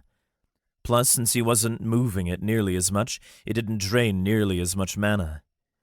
As he waited, he leaned against the weapon's rack beside him. A flash of blue whipped through the corner of his vision, and he did a double take. It was the Skyhorn girl. She kept her head down, conveniently avoiding Wulf's gaze, and definitely on purpose. Like most of the other contestants, she wore practical trousers and no shirt, save for a chest wrap with her high wood rank pin, but no Fletcher pin. Wulf sighed. They'd probably kicked her out, hadn't they? Hey, he whispered. She flinched. If you're going to beat me up again, save it for the arena. What? No, I was just gonna say, sorry about your constructs. I'm aware it's considered rude to break an artificer's constructs. He tilted his chin up toward her arm. I see you got made new ones. She sighed. I should just resign now. Let you have the victory. Huh? Why? You already beat me once, she grumbled. I don't think anything will be different this time. We're up next, you versus me. The posted betting odds might favor me, but that's just because they don't like you and don't want to acknowledge what you can do. Oh, Wulf sighed. Sorry about that. Besides, the Fletchers kicked me out after I failed to deal with you. Losing my standing in the guild moved me to the bottom of the rankings. Sorry. She rolled her eyes. Yeah, well, it was my own damn fault, throwing my lot in with those guys. It kinda was, Wulf agreed. Gee, thanks. He shrugged. There wasn't much else he could give for comfort. Don't resign, though. Is there a point? What's your name? Saith Telgrad. She plucked a short sword out from the bin, then spun it before putting it back. You're not as angry as I thought you'd be.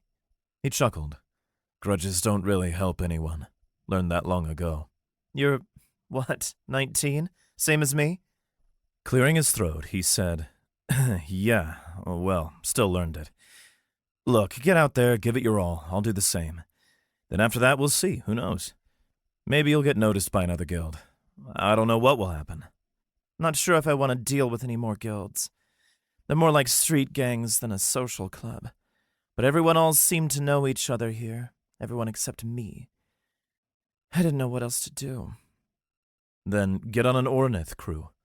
Your constructs are pretty good for a Middlewood. Now, Highwood. I'm sure they could use you, if you're even half as good at repairing Orniths. Artificers always advanced their tier by creating constructs. The same had to go for Saith. The field rewarded them with mana, which would have gotten her to High Wood, both by making her constructs and by repairing them. I'll take that as a compliment. Do. All right, Hothen. But don't hold back. Wulf, he said. No need for everyone to call him by his family name. And I won't. You... Before she could finish, a non-ascendant attendant dipped his head in and called, Telgrad, Hothen, you two are up. Wulf nodded, then willed his chosen golem to open up, guiding the material of the potion. He stepped into the golem, then sealed it around him. With heavy steps, he followed Saith out into the arena. The arena looked much larger from the inside. It didn't help that he was about 30 stories below ground level, on an expanse of packed sand about the size of a farm field.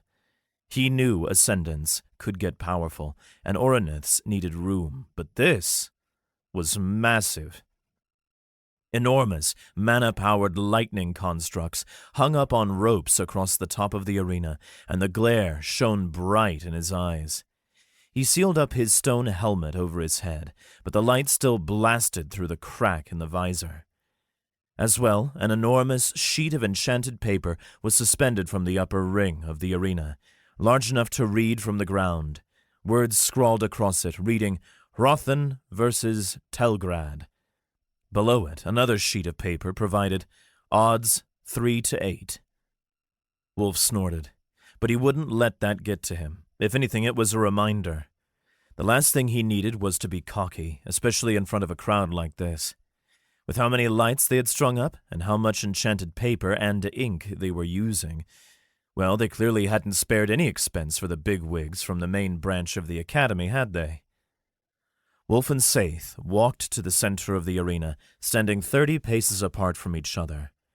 He felt like just a speck in the center of the sand field. He raised his golem's hands. 5 minutes, the attendant said to them softly. Either knock your opponent out, force them to surrender, or score more hits. Killing your opponent will be frowned upon, as it demonstrates a lack of control. Wulf swallowed. This time killing was only frowned upon. The attendant turned and walked away. As soon as he reached the edge of the arena, the headmaster's voice rang out from a glass booth near the top of the arena. A construct of some sort, Wulf couldn't see it, amplified his voice into a scratchy shout. Up next, we have Wulf Rothen of Keralane, who has shown extraordinary control of golems in his labs and extracurriculars. The crowd was awfully silent after that. He is up against Fate Telgrad, a notable artificer who has shown extreme proficiency with weapon constructs. Notably, she is the only artificer in the Telgrad family, the ruling family in the White Mountains. Again, the crowd remained mostly silent. They were going to need a better announcer, one who knew how to rile up a crowd better. But a few seconds later, a brass horn sounded, signaling the fight to start, and the crowd's roar returned. Wulf immediately stepped back, giving himself and his golem more room. By now he'd only chewed through 1/8 of his mana, and he could last the full 5 minutes if he had to. But Fate was going to be more nimble, and she'd inevitably score more hits than he would. If it went up to the end of the timer, he'd lose. She activated the bangles along her arms. Tendrils of mana shot between the silver bands, illuminating runes, and 2 blades poked out from both her wrists, both slightly longer than last time. With a shout, she charged. Wulf watched her approach. She had decent form, and she'd been practicing since they last fought, but she was no Callie. With a jump, she spun, slashing with one blade. Wulf deflected it with rock-covered forearms, but her second blade stabbed right at his helmet. He shifted his hand to the side and blocked the blade with his palm. He was expecting to stumble back with the force she struck with, but the sand only shifted at his feet. He held his ground. "Do you have an aspect yet?" he asked. "Not yet."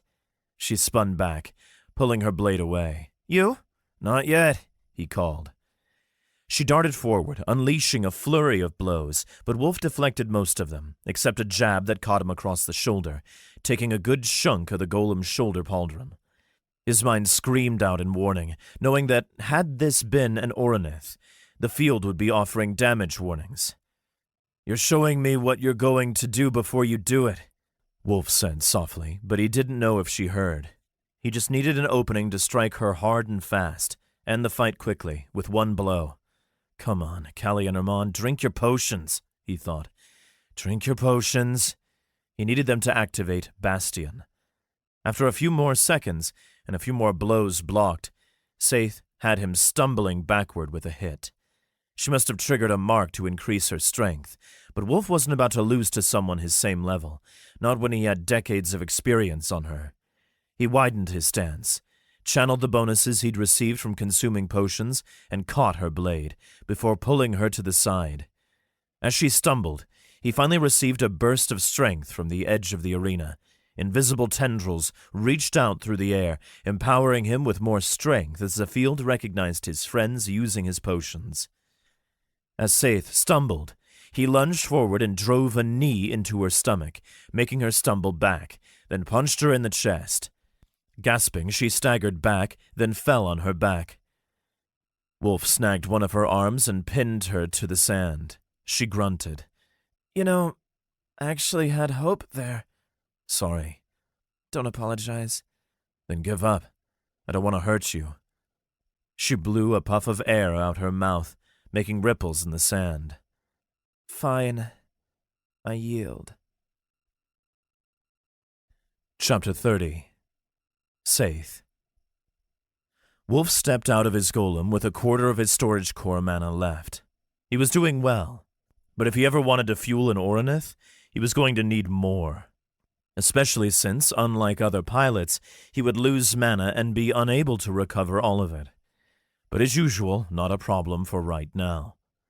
He left his golem in the corner of the arena's armory and let the potion flow out of the golem, turning into a small puddle on the floor that would evaporate in a few minutes. Saith sat on the bench in front of the weapons rack, catching her breath, looking straight down at the floor. Not crying, but obviously upset. With a grimace, Wulf marched over. He leaned on the shelf across from her and crossed his arms, then said, "Hey, you good?" "Yeah," she said. "Look, I've got no ill will against you." "Why not? All I've done is stand against you, try to hurt your friends, and threaten you."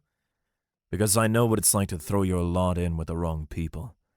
I also know how horrible it feels to be on the losing team." He sighed. "You seem like a decent person, though. You want a job? I could use an artificer, and I'm about to get my hands on some fancy metals." Though Callie seemed somewhat capable of artificing, with her hybrid class, she was still going to fill the role of mage. That meant, if he was putting together a team, he was going to need a true artificer, someone to keep their Oronith up and running when they took damage in a battle. "A job?" Saith shook her head. "Not particularly." "A team. A crew." "So a guild by any other name?" He scoffed. "A family. Guilds can't give you that." "I have a family. 4 brothers, 5 sisters." "They're not at this academy, are they? I've only seen one Skyhorn, and that's you." "Not at this academy. At the central branch." "Then you're alone here," Wulf said. He pushed away from the wall. "Think on it, will you? What sort of skills did you get?" "I've got a precision enchanting skill for carving runes. I can temporarily enhance my finer movements, and a passive skill that lets me cling to stone a lot better. I'll be useful for climbing around the outside of an Oronith." Wulf nodded. "You're shaping up. Look, I'm gonna invite the others out for dinner in Aratelk tomorrow. My treat. If you want to see what it's like, if we can get this little group to work together, well, at least I'm paying for it. Least I can do, given how I got the money." Judging by the odds, people hadn't exactly expected him to pull this off, and he'd have quite the payout from winning that fight. "I'll think about it," Saith said. "But a free meal does sound appetizing." "That's the spirit." With that, Wulf turned around and walked out the armory door. He returned to the locker room, pulled his shirt on, and snatched up his haversack, then walked out to the exit, where the Mousefolk TA was waiting for him. "Evening," Wulf said. He didn't want to look too expectant, but he hoped he knew why she was here, with a pouch of silver in hand. "Your cut of the bets," she said, then held out the pouch and dropped it in Wulf's hands. The silver clinked and rattled, and it was heavier than he'd thought it'd be. Past the brim of the pouch, there were even a few glints of gold. "That's a lot," Wulf said. "The odds were heavily against you," the TA said. "She might have been near the bottom of the bracket, but Saith was considered one of the best fighters of the low bracket. I'm sure there will be plenty of resignations now." Wulf sighed. "I suppose. Well, thank you anyway." He tightened the pouch's neck, then tucked it into his haversack. With a nod, he set off down the hall and walked around the promenade. There'd be a few other lower bracket fights for the night, and even some of the early fights in the other higher brackets, but he didn't care to watch. When he reached the front of the arena, a hand clapped down on his shoulder. He tensed up, and his own hand snapped up, grabbing his assailant's wrist. He was about to throw him until the boy called out, "Wulf!" Wulf stopped. "Irmond, sorry." He spun around. Irmond and Callie ran along the promenade behind him. He patted his haversack and the coin pouch. "Thanks, guys." "It worked!" Irmond exclaimed. "As soon as we drank the potions, you hit her like so much harder." Wulf blew a puff of air out his nose. "Yeah, but next time, you can drink them right away. My skill lasts as long as you have a potion active." "Sorry." Irmond tucked his hands behind his back. "Next time." "Would you put sugar in it next time, or something to make it taste a little better?" Callie winced. "It was like drinking vinegar and grass. Vile." "That's the neat part," Wulf whispered. "That's exactly what was in it, just with an arcane touch." "You're insane," she whispered back. "And more insane than most ascendants like us." The way she said us made him think she was talking specifically about the ones who'd gone back in time. Well, you've all got to start somewhere. He let out a slight smile. Anyway, the 3, maybe 4 of us are getting dinner in Aratelk tomorrow. My treat. Maybe 4? Callie asked. Armand tilted his head. Who else? You'll see. Wulf turned away and began walking. And while we're there, I need to gather some more equipment. Bit of a dual purpose. For the rest of the evening, Wulf studied transmutation. Aside from basic potion alchemy, being able to change something from one material to another would be a basic skill of an alchemist. Technically, he had one transmutation skill, but it was random and basically passive. If he was going to make a proper weapon, or better yet, provide his artificer friends with proper materials, he needed an ability to transmute materials. That didn't mean he couldn't learn. While using Callie's constructs, he reviewed his textbook some more, analyzing the basic study of elements. A transmutation skill wouldn't do him much good if he didn't have basic knowledge to utilize it. All matter fell into categories. Much like the field was obsessed with classifications and categorizations, the great alchemist Pan had devised a system of organization for most elements. There were 4 main elements: earth, water, air, and fire, which, as it happened, corresponded to the most common aspects that ascendants took on: earth for pilots, fire for mages, air for rangers, and water for artificers. However, most common did not mean always. Air and fire were volatile, the chaotic half of the primal material. Earth and water were stable, the orderly half of primal material. To transmute materials, you had to understand what the material was first, then know the right aspects of what you were trying to make. To make something chaotic from something orderly, an alchemist had to extract the chaos from a different material and transplant it. In that regard, it was much easier to go from order to chaos. Air was all around and easy to draw from.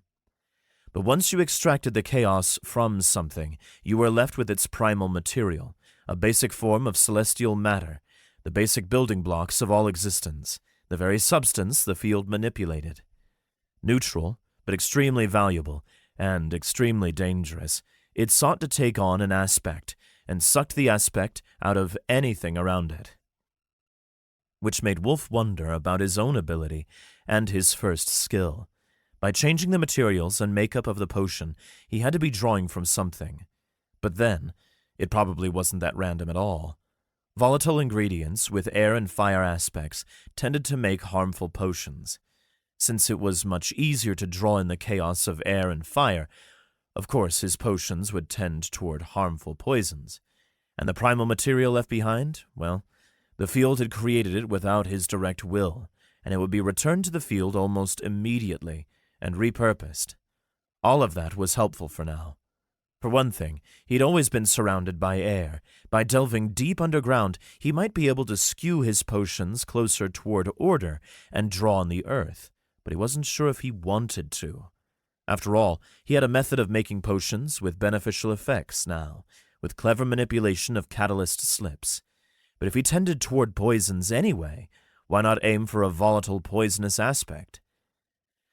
When he finished drawing in all the mana from the constructs for the day, he closed up his book, returned everything to his storage pendant, and laid down. It took a little while to relax, given the day's events, but he tried. Thinking about alchemy calmed him, it seemed. Funny, really, he thought. I never once dreamed about being an alchemist, but now this hybrid class, well, it was exactly what I was looking for.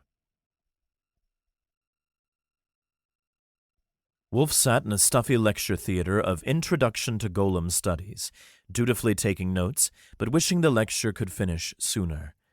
Then they could head to Aratelk, a little more shopping, and, most of all, to see if he could put together a full team over dinner. And thank the field it wasn't a lab day, because Wulf didn't know if he could wait any longer to discuss plans. Calling an Oranith a giant golem is, in fact, a mischaracterization of what they truly are, Dr. Stone, a bulky woman in stained overalls, said. Her graying hair was tied up in a ponytail, and her enchanted paper-holding vambrace was made of white marble, as stereotypical of a pilot as they came. They are mountain giants, a soulless, non-sapient monster made entirely of rock, which we have repurposed for our uses. It is a different type of monster altogether. When they get strong enough or old enough, they will form a sentient spirit of their own, but that is rare, and beyond the scope of our studies. Save that for the Istalis Academy, if you ever make it there. Like golems, we have implanted a large subduing core in the mountain giants, but to control an Oronith, the pilot must link to other dream nodes across the Oronith's form. Dream nodes are an essential component of Oronith piloting. While pilots rarely take on dream aspects, the nodes are critical in creating a mental link between the pilot and Oronith. A dream link will connect the pilot, their regular golem, and the larger Oronith, allowing you to control the larger beast. By the end of the semester, almost all of you will have earned your Dream Link implant. Wulf had understood the theory in his last life, but it didn't hurt to get a refresher. All pilots use their smaller golems to drive the larger Oronith as an interface. It took a much greater supply of mana, and the Dream Link helped direct and feel more in control of the larger Oronith, rather than just a beast you stood inside. Dr. Stone echoed Wulf's thoughts. In order to interface with the Oronith, you must first occupy a golem, then control its movements by extension of your smaller golem. While eventually all pilots will earn or create their own golem, the Academy will provide you with one for your early studies. A pilot's strength and speed is crucial. The link between Oroniths and golems greatly amplifies the pilot's baseline strength. However, a weak and slow pilot will result in a weaker, slower Oronith. Please remember this as you go into your labs for next week, as it will be critical to you completing them. That is all. You are dismissed. Wulf leaped up from his seat and snatched up his haversack, then snapped his notebook shut and marched out the door of the lecture theater. He ran across the butte and met Irmond and Callie outside the central arena. They were leaving their respective classes at the same time. 5 minutes, he vowed. Just 5 minutes, and if Saith doesn't come, we'll leave without her. But they didn't have to wait nearly that long. She turned up within a half-minute, lingering somewhat sheepishly around the base of the arena. But when she saw them, she began walking over. I just love picking up strays like this, don't you? Irmond muttered. To Callie, he whispered, He did this to me, too. I bet, she whispered back. So, Wulf asked Saith, ready to take me up on my offer? Her lips curled into a slight smile. As long as you're paying. I've got it covered. Chapter 31. A Night in the Town. By the time they arrived in Eratelk, the sun was setting, and a light autumn rain was falling.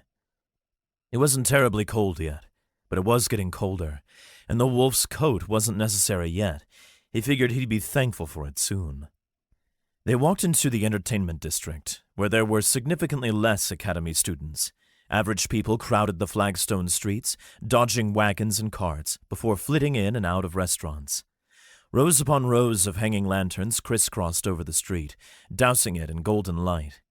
Street vendors fried savory foods in massive pans, triggering skills to infuse them with mana, or to just help their basic crafting classes work faster. Chefs, cooks, and innkeepers were all viable classes in the modern age. Or, for the majority who weren't ascendants, they just worked regularly. They darted between patios, carrying trays laden with drinks and steaming food. Wulf's stomach gurgled, and he hadn't eaten a nice meal in, well, decades, considering his past life. Sure, the mess hall food was good, but it was mass-produced. This would be special for a multitude of reasons. You had a suggestion, a place in mind? Wulf asked Irmond, who walked a few steps behind. He had to raise his voice over the bustle of the street just to be heard. Yeah, Irmond called back. It's just like a few more blocks down the street. After another minute, the four of them arrived at a first-story restaurant beneath a high tower of administrative offices for some local guild. Its facade was carved marble, with enormous windows and a sign above its door reading, Magnolios.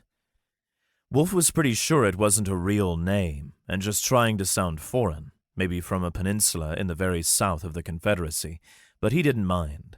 And better yet, there was an outdoor patio with a few open tables lit by braziers and lanterns and shielded from the elements with purposely uneven cloth coverings. Most of the other guests were dressed nicer, in doublets or formal gambesons, some dresses, some silken robes. A harp player with fox ears sat in the corner, running her hand back and forth across the harp's strings and playing a pleasant melody. "I'll foot the bill," Wulf told Armand. "But I need you to handle the ordering and that kind of stuff. I have no idea what to ask for."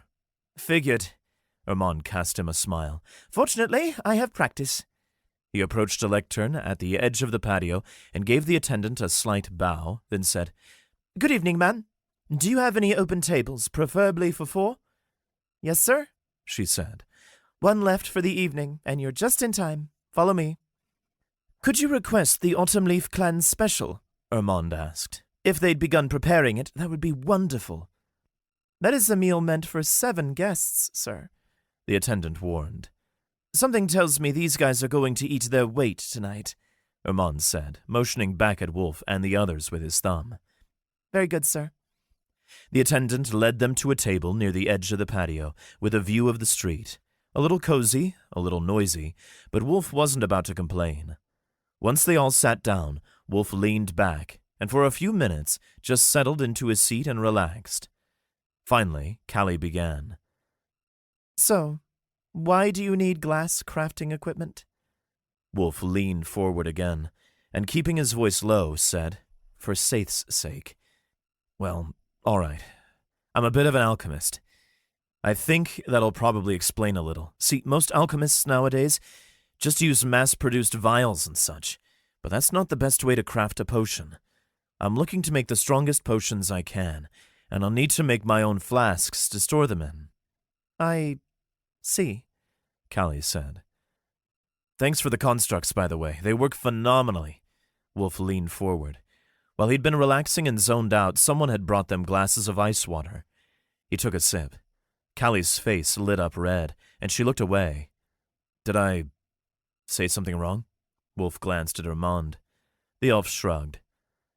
"Love the ladies, but their ways are always mysterious to me." Saith elbowed him and rolled her eyes. "Hey!" Armand exclaimed. "What?" "Nothing," Saith grumbled. "Sorry."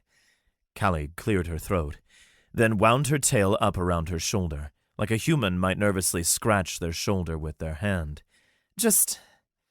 Well, I don't really get compliments much, especially before—" She said that with so much emphasis that Wulf was pretty sure she meant in her past life. "My mild artificing skills never really seemed that exceptional. For a mage to also have artificing knowledge is pretty impressive," Saith said, reaching out and placing a hand on Callie's shoulder. "Don't sell yourself short." "Don't really know you, but thanks." Callie gave a genuine smile. Then she turned back to Wulf. "Now, if you're using the technique you described to me, I'm surprised you haven't advanced to low coal yet." Wulf sighed. "All right, I'll admit, I've developed a storage core, and I'm working on expanding it." The 3 of them stared at him. They didn't say a word. "A storage core? Like, actually?" Armand groaned. "How? How'd you do it at your level? Oh, by the field, I'm so far behind." He rubbed his forehead. Look, all right," Wulf said. "I'll admit, and I need you guys to not spread the word. I'm an alchemist, capital A. By class, that's it. But I found a way to make golems move, and I still want to pilot Oroniths. To do it, I'll need a massive supply of mana, but I plan to be able to operate an Oronith on my own by the time I reach low coal." "What in the hell's kind of alchemist are you?" Saith whispered. "You do realize that most pilots don't even stand a chance at moving an Oronith until they've reached high copper, and that's the best of them. Bronze tier is a more reasonable estimate. It's complicated, Wulf said, but there's a reason. He glanced at Callie.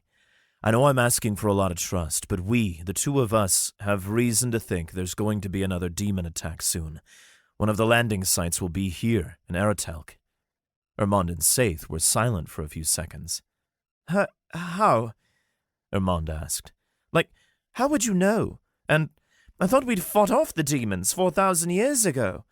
Our ancestors dealt with them. The demons come from above, Callie said. Spherical rocks fall from the sky. We don't know from where or why they come. Though the Academy might not want to believe it, they could return any time.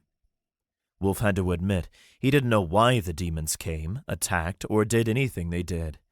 If they'd learned in the future, he wasn't privy to that knowledge. But Callie was right. They could return any time. The two of them just happened to know what any time was. The Academy and the Confederation had to know the demons could return too, which was why they kept generations trained to pilot Oroniths. The world's strongest weapon against the demons had also happened to work well in combat against other nations, so they had an excuse to keep them around without rousing fear in the general public. Do you have any proof? Saith asked. How could either of you know? Have you seen falling stars or anything? Wulf glanced at Callie. He wasn't ready to tell either Armand or Saith who he was yet, and from the look on Callie's face, she wasn't either. But, thinking quickly, Wulf said, The Oracle of Caroline told me upon awakening my class. That was a complete lie. Caroline didn't have an oracle. They were a rare, often unique class that could make slight predictions about the future, but almost no one knew anything about Caroline, and would know that there was no oracle. Both Armand and Saith sighed.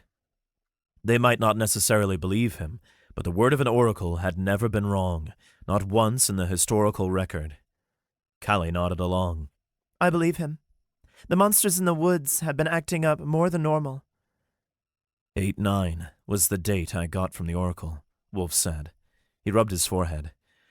We're going to talk with the Academy heads and the fancy people from the Central Branch, but I doubt they'll listen to us.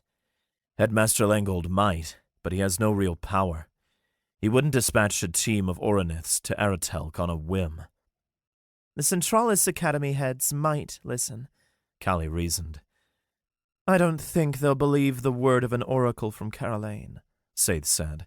Sorry to burst the bubble, but the Centralis branch is even more stuck up than this branch. They're not going to listen. Which is why I brought you four here, Wulf said. I'm banking on them not listening, and I need a crew. I'll be the pilot, and I've got a ranger, a mage, and an artificer. On 8-9, we're going to steal an Oronith. If you want in, you can stay. If you want out, no ill will. I'll still be here, and I'll always protect you guys. If you want out further down the line, no oath binds you. And if I'm the only one, I'll still pilot it alone. For a few seconds, the rest of them said nothing. Callie piped up first, though, and said, I'm in. You'll need someone to help you slow the colossal fiends, and when I sock it into the weapons system, I should be able to amplify my spells enough to do real damage. Armand nodded. How could I say no? It's the opportunity of a lifetime. On my own, I'll never be good enough to make it into a crew, but I swear, I'll be your eyes and ears. Saith was silent for a few more seconds. Finally, she muttered, So you're all insane. I should report this to the faculty, but what the hells? They won't believe me anyway, because it's so ridiculous. She crossed her arms. Back where I come from, Wulf, we always show deference to those stronger than us. I don't always buy into that, but for now I trust your judgment. I'm in, but what do you need? I'll need you to keep our Oronith in good order and functional, and to keep us moving. We're going to be taking a lot of damage, he sighed. But, personally, I'm going to need more arcane constructs. I still have a ways to go expanding my storage core, and Callie and I will need proper dream sockets. If I asked you to help me with it, what would you need in return? Saith chuckled. Consider this payback. You did technically save me from the Fletchers. You saved yourself. I would never have gotten out without you. She shook her head. Admit it, Wulf. All right, I helped a little. Besides, I think this meal should count too. She tilted her head towards an attendant who approached the table. Trays of food covered his arms. Looks like an absolute feast. The attendant set down plates upon plates of food, creamy noodles steamed in silver trays, topped with herbs and garlic, fried breaded chicken simmered on plates, with cheese melted and broiled on top, flatbread with tomato sauce and sausage, dumplings with cheese filling, all of it glistened, slightly greasy, salty, and sweet, and enticing. Well, Wulf said, I think we've come to a consensus. Thanks for the pledges, and I promise, we'll do this. I've got your backs. Now, let's dig in.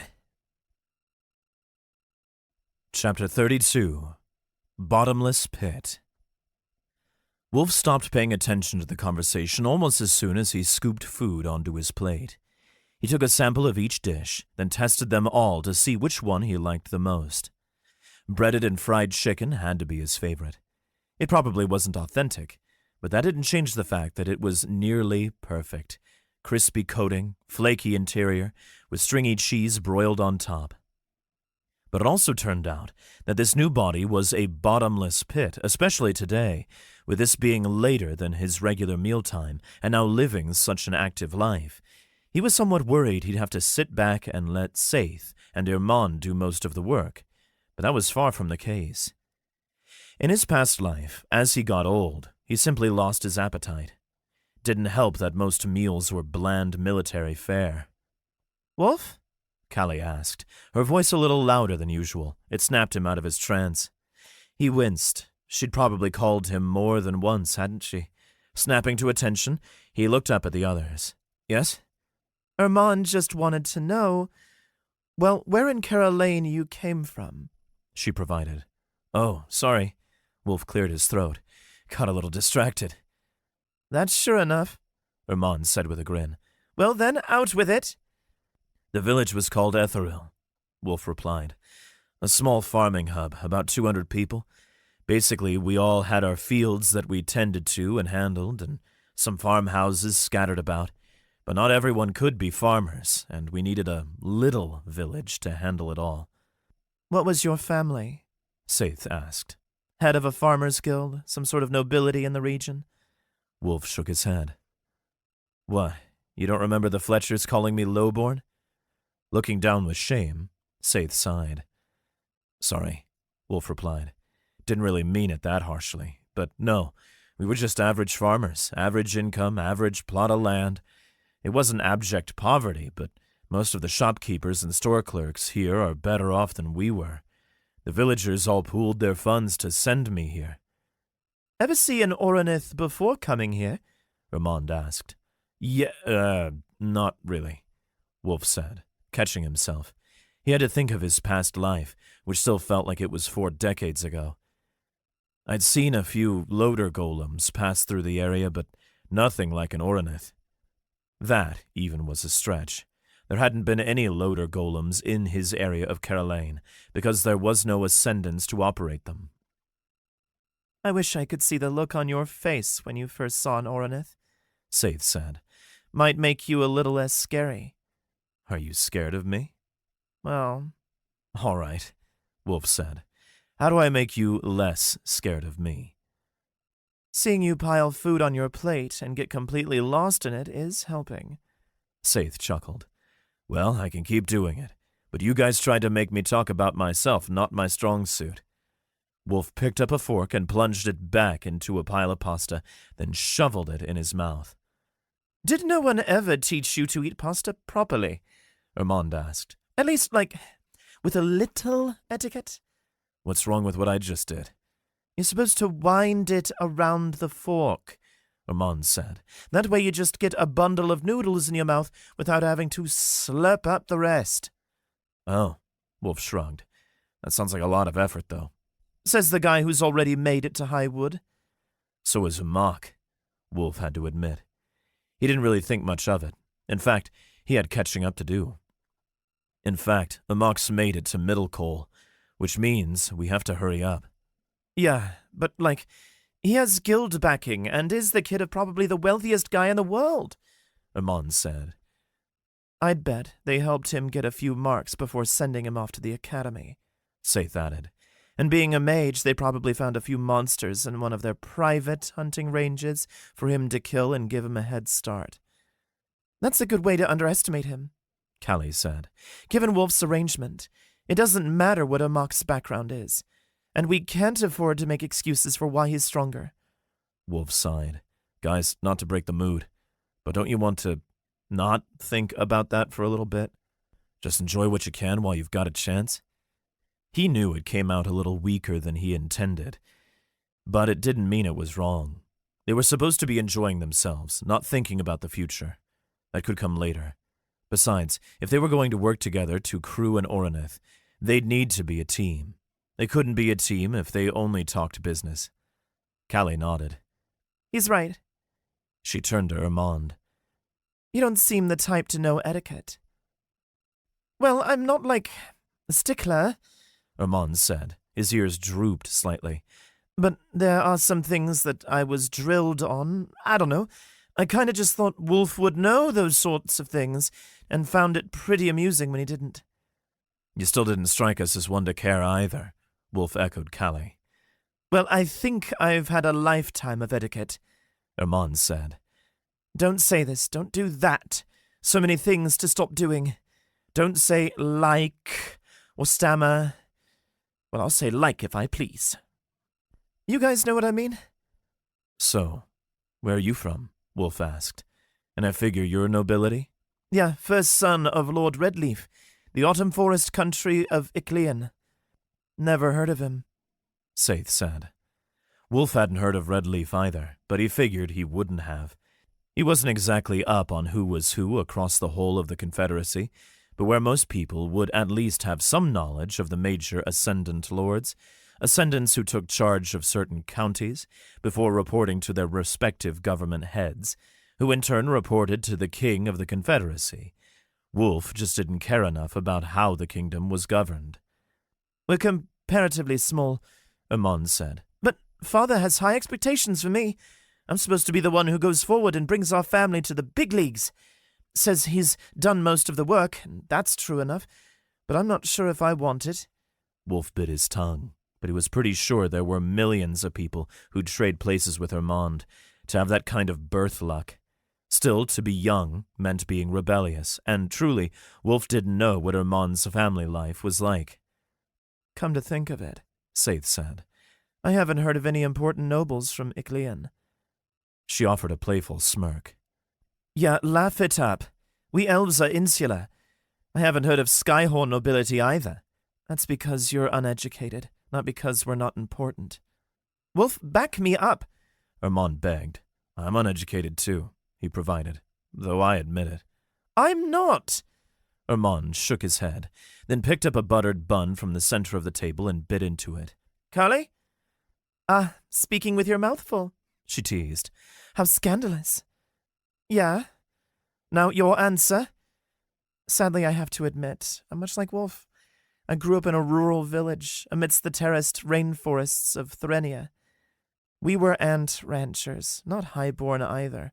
I'm not a great one to ask about the noble families and various lords of the Confederacy. And why'd no one go after you, then? Ermond complained. He leaned back in his seat. Because I don't make it obvious, and no one knows enough about Pengians to care. And yeah, there were a few mutterings about it in the girls' dorms, but no one said anything to my face once I started beating up the perfumers. Wulf, Ermond, and Saith all shared a glance. Yeah, they're probably talking behind your back, though, Saith said. What? I'm just saying what everyone's thinking. Don't kill the messenger, all that. Callie looked down. Are they really? I don't know. People don't gossip with me, Saith said. They know that I'm not good at keeping secrets, but yours is safe. I promise I'm keeping my mouth shut about this. She laughed softly. No one would believe me anyway. All right, then, out with it, Ermond complained. The three of us are useless, but who's your family? The Telgrads? she provided. A group of stone aspect descendants from the White Mountains. That's a few leagues north of here, and much farther west, who got rich mining certain deep stone variants, bought themselves a lordship and a seat in the Grand Council, and now hunt mountain giants for base Oronith construction. I'm the youngest of 10 children, and I suppose Langold spoiled it, but the only artificer in the family. They sent their only artificer to the Istalis Academy? Wulf asked. Couldn't get you to the main branch? Didn't want me at the main branch, Saith said. It ruined their image, or something, with them nearly having a perfect pilot bloodline. A bunch of Oronith makers wouldn't want an artificer? Callie tilted her head. Not when artificer is traditionally the role of indentured servants and slaves in Skyhorn society. She shook her head. Looks bad. Never mind the fact that I was the youngest, and they were aiming for 9. 9 having something special to do with the field and its numerology obsession. The field father absorbed mana for 9 years before finally activating the field, Callie provided. Yeah, that, Saith muttered. So being the 10th kinda screwed up their plans. Never fit in with him. Always got shunned and left out of things. It certainly wasn't a peasant's life, but frustrating nonetheless. And when the Fletchers offered me a place to fit in, where I could earn respect through strength, of course you jumped at the prospect, Armand replied. Hey now, you didn't ever hit me directly, so we're good. You were too damn slippery and fast, she grumbled back. I am indeed perfect ranger material, Armand proclaimed with a massive grin. See, even Saith agrees. Nothing will stop me from running free. Yeah, I didn't go that far, Saith said. We'll be free, Wulf continued, when we finally get in an Oronith. Until then? Until then I get to keep moping? Armand asked jokingly. You're absolutely not the definition of mopey, Callie stated. That award goes to Wulf. This time he just accepted it. Well, while you guys are busy arguing about who's the gloomiest, I'll be stuffing my cheeks. You know, I was kind of expecting us to run into trouble here, but... But the Fletchers would actually have to visit nice places, Saith said. Not just taverns and pubs. Yeah, that. Wulf stood his fork upright in a pile of noodles for a second, then tried the method Armand had suggested. After a few seconds, he took a mouthful, then looked over the others. They'd fallen silent again as they continued portioning off food from the plates. They might not be the most perfect team, not yet, but Wulf could make it work, and that was all that mattered. Chapter 33. Custom Flasks. After they finished eating, Wulf paid. It was only about 1/8 of his winnings, which was a good thing. He needed the rest to get glass-blowing equipment. First, Armand led them to a bookstore, where Wulf found a guidebook written by an old glass-blowing guild's head. It cost 2 gold nuggets, but it'd be worth it. With the book in hand, he skimmed, looking for equipment he'd need. A crucible for melting his glass, cutting tongs for severing molten glass, and with a blunt tip to hold it, which could also serve a dual purpose for holding potions and would allow him to heat them hotter while still holding them. Bellows, molds, wooden paddles, the list went on. But he identified the most important tools to start with. He'd work with a material known as steel glass, which heated much like metal and could be shaped in a similar way once melted. He was already seeing a way he could shape some new vials for himself without having to learn too many obscure techniques. Near the edge of the city closest to the academy, they found an equipment outfitter for the local blacksmiths, and Wulf purchased his first set of tools: a simple hammer, a set of cutting tongs, a small pail-sized crucible, and a portable furnace. The furnace's flat stone top would be hard enough to forge steel glass on. That took him down to 1/4 of his winnings. He used the rest to purchase steel glass ingots from the back of the store. They were colorless and translucent, and though they looked almost like iron ingots made of frosted glass, they were much shinier.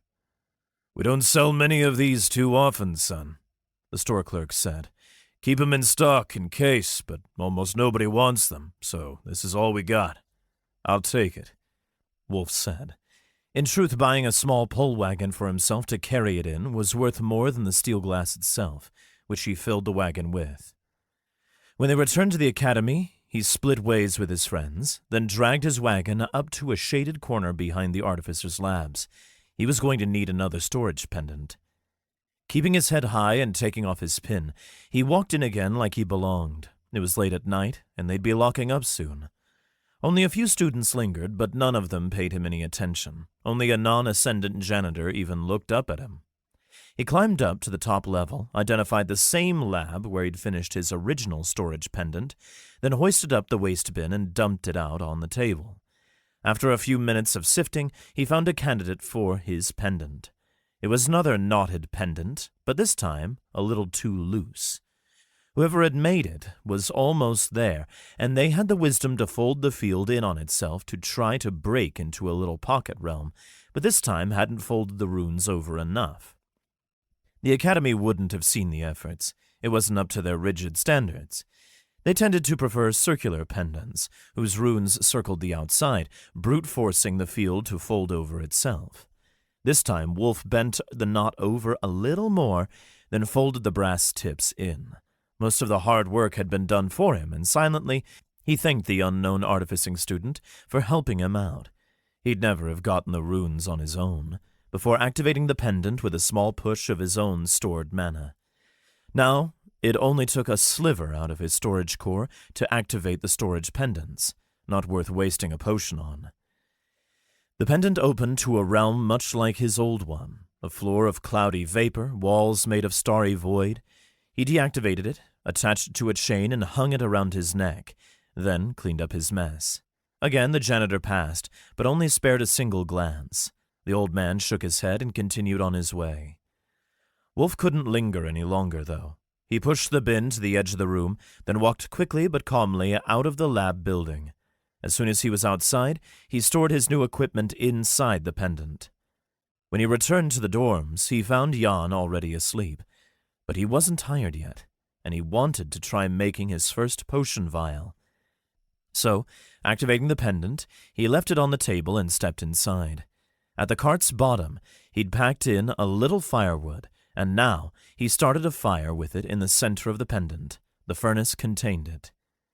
As soon as it began blazing, shooting up a column of smoke high into the void, never to return, he packed the crucible into the center and dropped a steel glass ingot in. Unlike regular glass, an impact such as that wouldn't break it. It let off a soft clang, somewhere between a cymbal crash and a wind chime's clink. After a few minutes of poking it with his cutting tongs, he hauled the ingot out and set it atop the hard stone surface of his furnace. Then assessed it with the field. It hadn't registered as arcane yet, which would be difficult to do. If his understanding of the alchemical elements was accurate, glass was one of the most orderly substances. Chaotic substances like to react and become magical, orderly ones didn't. Glass, no matter how special, rarely registered as an arcane object because of how orderly it was. After all, it was ultra-refined earth. But that didn't mean that the field wouldn't recognize his efforts when he put a potion in it. The more work he put into the container, the higher chances the field would consider the potion within more powerful, even to the field. Appearances mattered. He hammered the ingot out into a sheet. The thinner he made it, the more transparent it got. Though right now, it was red hot. His mark, Shatterfist, was taking effect. It was hard to anticipate how seeing how glass wanted to be reshaped would function until he finally saw it in action. The glass changed in places. It bubbled and it steamed. It glowed differently, guiding him, begging him to make something beautiful and lasting with it. Crafting potions was nice, but they were gone in a gulp. This vial wouldn't be. Once he flattened it out, he reheated it in his fire, then folded it up into a bowl shape. It needed more heat, so he obliged, eventually forming it into a cup, then a gourd. With his cutting tongs, he pulled on the neck, extending it. It was going to be simple, but that didn't mean simple couldn't be beautiful. He also had a design to follow. According to his potions textbook, The best way to get the field to recognize that a potion was supposed to work upon skin contact, for example, poisoning someone by splashing them with the potion, he needed to make the potion in a flask that was meant to splash with. That meant his new flask needed a wide opening with flared edges and a clear spout. He followed a design and method from his glass-blowing book. When he finally had the shape he wanted, he heated it up once more, then hammered out the bulges and sealed the cracks. Once he was finally satisfied, he set it atop the furnace to cool and quenched his fire.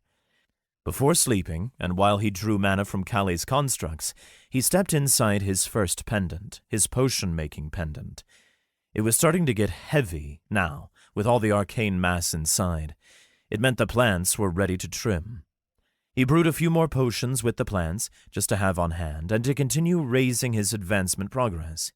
A few strength potions with side effects, and a speed potion. When the moons began creeping over the horizon, he was finally tired enough to sleep. Satisfied with his work, and with a full belly, he passed out nearly instantly.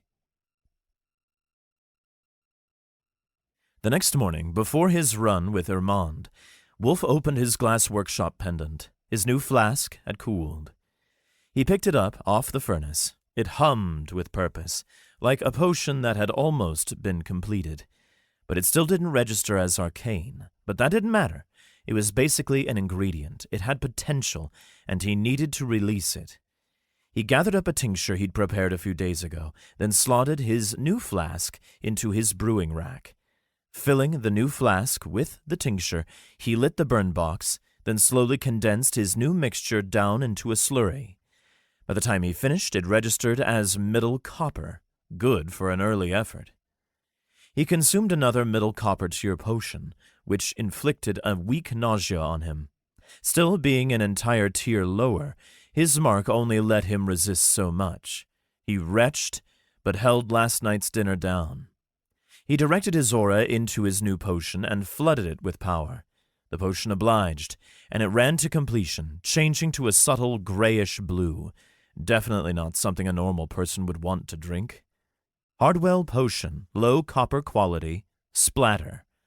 Blinds and weakens an enemy for 30 seconds. Must be splashed. One cannot willingly drink this potion.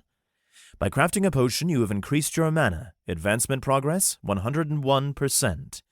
You have increased your tier to low coal. Please select a new skill. Wulf inhaled slowly, hoping that he'd done enough work on transmutation research to show the field that he was interested in working with the next realm of alchemy. With a wince, he assessed his new skill options. Chaotic Alteration. At the expense of mana, you can draw out chaos from naturally poisonous ingredients and apply them to a target ingredient. Gardener's Wrath. When in your garden, you passively recover mana, and your strength and speed increase. Mana recovered can only enter a storage core, and does not count toward advancement. Arcane Cabinet. You can store alchemical equipment in your core, begins at 1 piece, and increases with your tier. Alternate. You may choose to upgrade one of your previous skills. Without hesitation, he picked Chaotic Alteration. While the other skills could be useful, and it was nice to know that duplicate skills like Arcane Cabinet could show up. If he ever wanted to make weapons or more powerful ingredients, he'd need to get a transmutation skill. Once he picked it, he exhaled, leaned back, and willed the enchanted parchment to show him his main status sheet. Name, Wulf. Class, Fate Alchemist, unique. Rank, low coal. Skills, by your will. All potions made by your hand have a random side effect regardless of the ingredients, but the side effect's strength will be 1 tier higher than your rank would normally produce. Likelihood of producing a harmful potion scales with the quality of the ingredients. Arm of the Alchemist. You can spend your personal mana to manipulate any potion made by your hand. Control of the potion can take any form you see fit, though you cannot transmute its form or change its state. Your ability to smoothly control the potion depends on the quality of the potion. Cohesion of the potion depends on your tier. Bastion. Your strength and durability increase for every person within a mile under the effect of your potions. Chaotic alteration. At the expense of mana, you can draw out chaos from naturally poisonous ingredients and apply them to a target ingredient. Marks. Unquenchable drive. You have demonstrated great stubbornness in a past life. Your resistance to poisons has greatly increased. Alchemist's presence. You have consumed many potions in a past life, and they have left an impression on your soul. Consuming a potion temporarily creates an aura that fuels all magical objects. Aura strength scales with potion tier. Spatial awareness and repurposing. You have repurposed a magic device at least one tier higher than yours. Your awareness of alchemical herbs has increased. Hoard of strength. Awarded for using a potion to multiply your strength 5-fold and winning a fight, every physical attribute enhancing potion you use will permanently linger after its effect is complete, at a greatly diminished value. This effect can stack up to 10 times for each sub-tier you have advanced through. Shatterfist. You struck an enemy at the same tier as you with your fist hard enough to break their bone like glass. Your ability to see how glass wants to be shaped has improved. An excellent start, but he'd done enough this morning. He rose up to his feet, then descended down to meet Irmond. Today, there'd be no classes. It was time for a central branch to give a demonstration of their Oronith's capabilities. And maybe, just maybe, he could convince Dr. Lengold to prepare for the demon attack. Chapter 34. Demonstration. The entire academy filled up the audience risers of the central arena. It felt odd to be in the risers once more, but in his past life, Wulf had only ever been in the risers, watching from a distance. Once or twice. He hadn't been a fan of the crowds that erupted around combat. But last time, no one from the central branch had come here to give a demonstration. Wulf and Callie walked through the crowd together, weaving down a set of stairs until they found an empty seat. Irmond and Saith had gone off on their own, and it was probably for the best. Wulf had told them that he planned to discuss the upcoming attack with Lengold with just himself and Callie. The smaller crowd would feel more like a conversation and a warning, and less of a confrontation. This didn't happen last time, right? The demonstration, I mean, Wulf whispered to Callie as they navigated the crowd. His voice was barely audible over the rumble of thousands of talking students. Last time, as in our last lives. If it did, I hope I would have remembered it, Callie said. We're the only thing that changed, right? Wulf asked. How could we have had such a large effect already? They said it because they saw an especially promising batch of first years and were hoping to do a little scouting. Callie turned down an aisle and approached a set of empty seats. To snap up a new batch and bring them to the Istalis Academy for higher-level training. At that comment, her voice turned bitter. Wulf remembered Centralis only as a city in distress. Being the largest city in the world, it was far from the Istalis Confederacy, across a vast ocean. He'd never seen it. He read about its walls and towers crumbling, stacked buildings burning, and enormous fiends rising from the water outside its port. He remembered hearing about Oroniths wading waist-deep in the port, or marching through the sheets and stomping through hordes of demons. To see Centralis City, the shipping hub, the capital of that far-off Briante Empire, would be a wonderful treat. We must have tipped the scales, Wulf breathed. The ripples of this were going to travel through the world, and he couldn't count on too many of the events he remembered from the last time to be the same. They took a pair of seats 2/3 of the way up the risers. They were still a ways away from the center of the arena, and since the audience would only be Academy students, Wulf doubted they'd even fill the arena halfway. Plenty of spaces to choose from. Their seats had a direct view of the faculty viewing booths. They could watch and wait for Lengold to sit down, and then pounce on him and some of the other important figures from the Istalis Academy. Are we still going with the Oracle story? Callie asked. Wulf shook his head. Lengold would know that it's false, but with these guys, do we have to bend the truth so much? Why not say the field visited us and warned us? It sent its little messengers or something. To both of us? It'd lend credence to the fact that we're both approaching them with this. Wulf slumped forward. It's the only chance we have. I don't have high hopes. But if we can get their Oroniths out there in Aratelk... Then the defense of the city will go much better than last time. Callie agreed. Exactly. The crowd began gasping, and the conversation roared to a peak. Wind rushed down on them, and the thrum of hundreds of wing beats shuddered. A shadow passed overhead, washing over the crowd, and Wulf glanced up. A pair of Oroniths flew overhead. Well, they didn't fly. They were too large, too bulky, to fly on their own, but with flocks of thrust wings, a massive bird the size of a horse, which happened to be quite intelligent, and most importantly, strong, attached to rope harnesses, they could carry Oroniths short distances. The thrust wings glowed, and not just because the sun shone behind them. Their wings sparked, and with each stroke, they interacted with the field itself, bending reality to give themselves the power to lift such a heavy object. 2 Oroniths passed over the edge of the arena, both hulking gargantuan stone giants, about 30 stories tall, but they didn't belong to the Istalis Academy.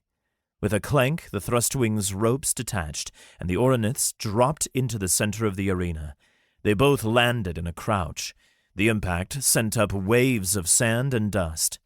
A cloud of particles rolled over the audience risers, and vibrations ran up the seats.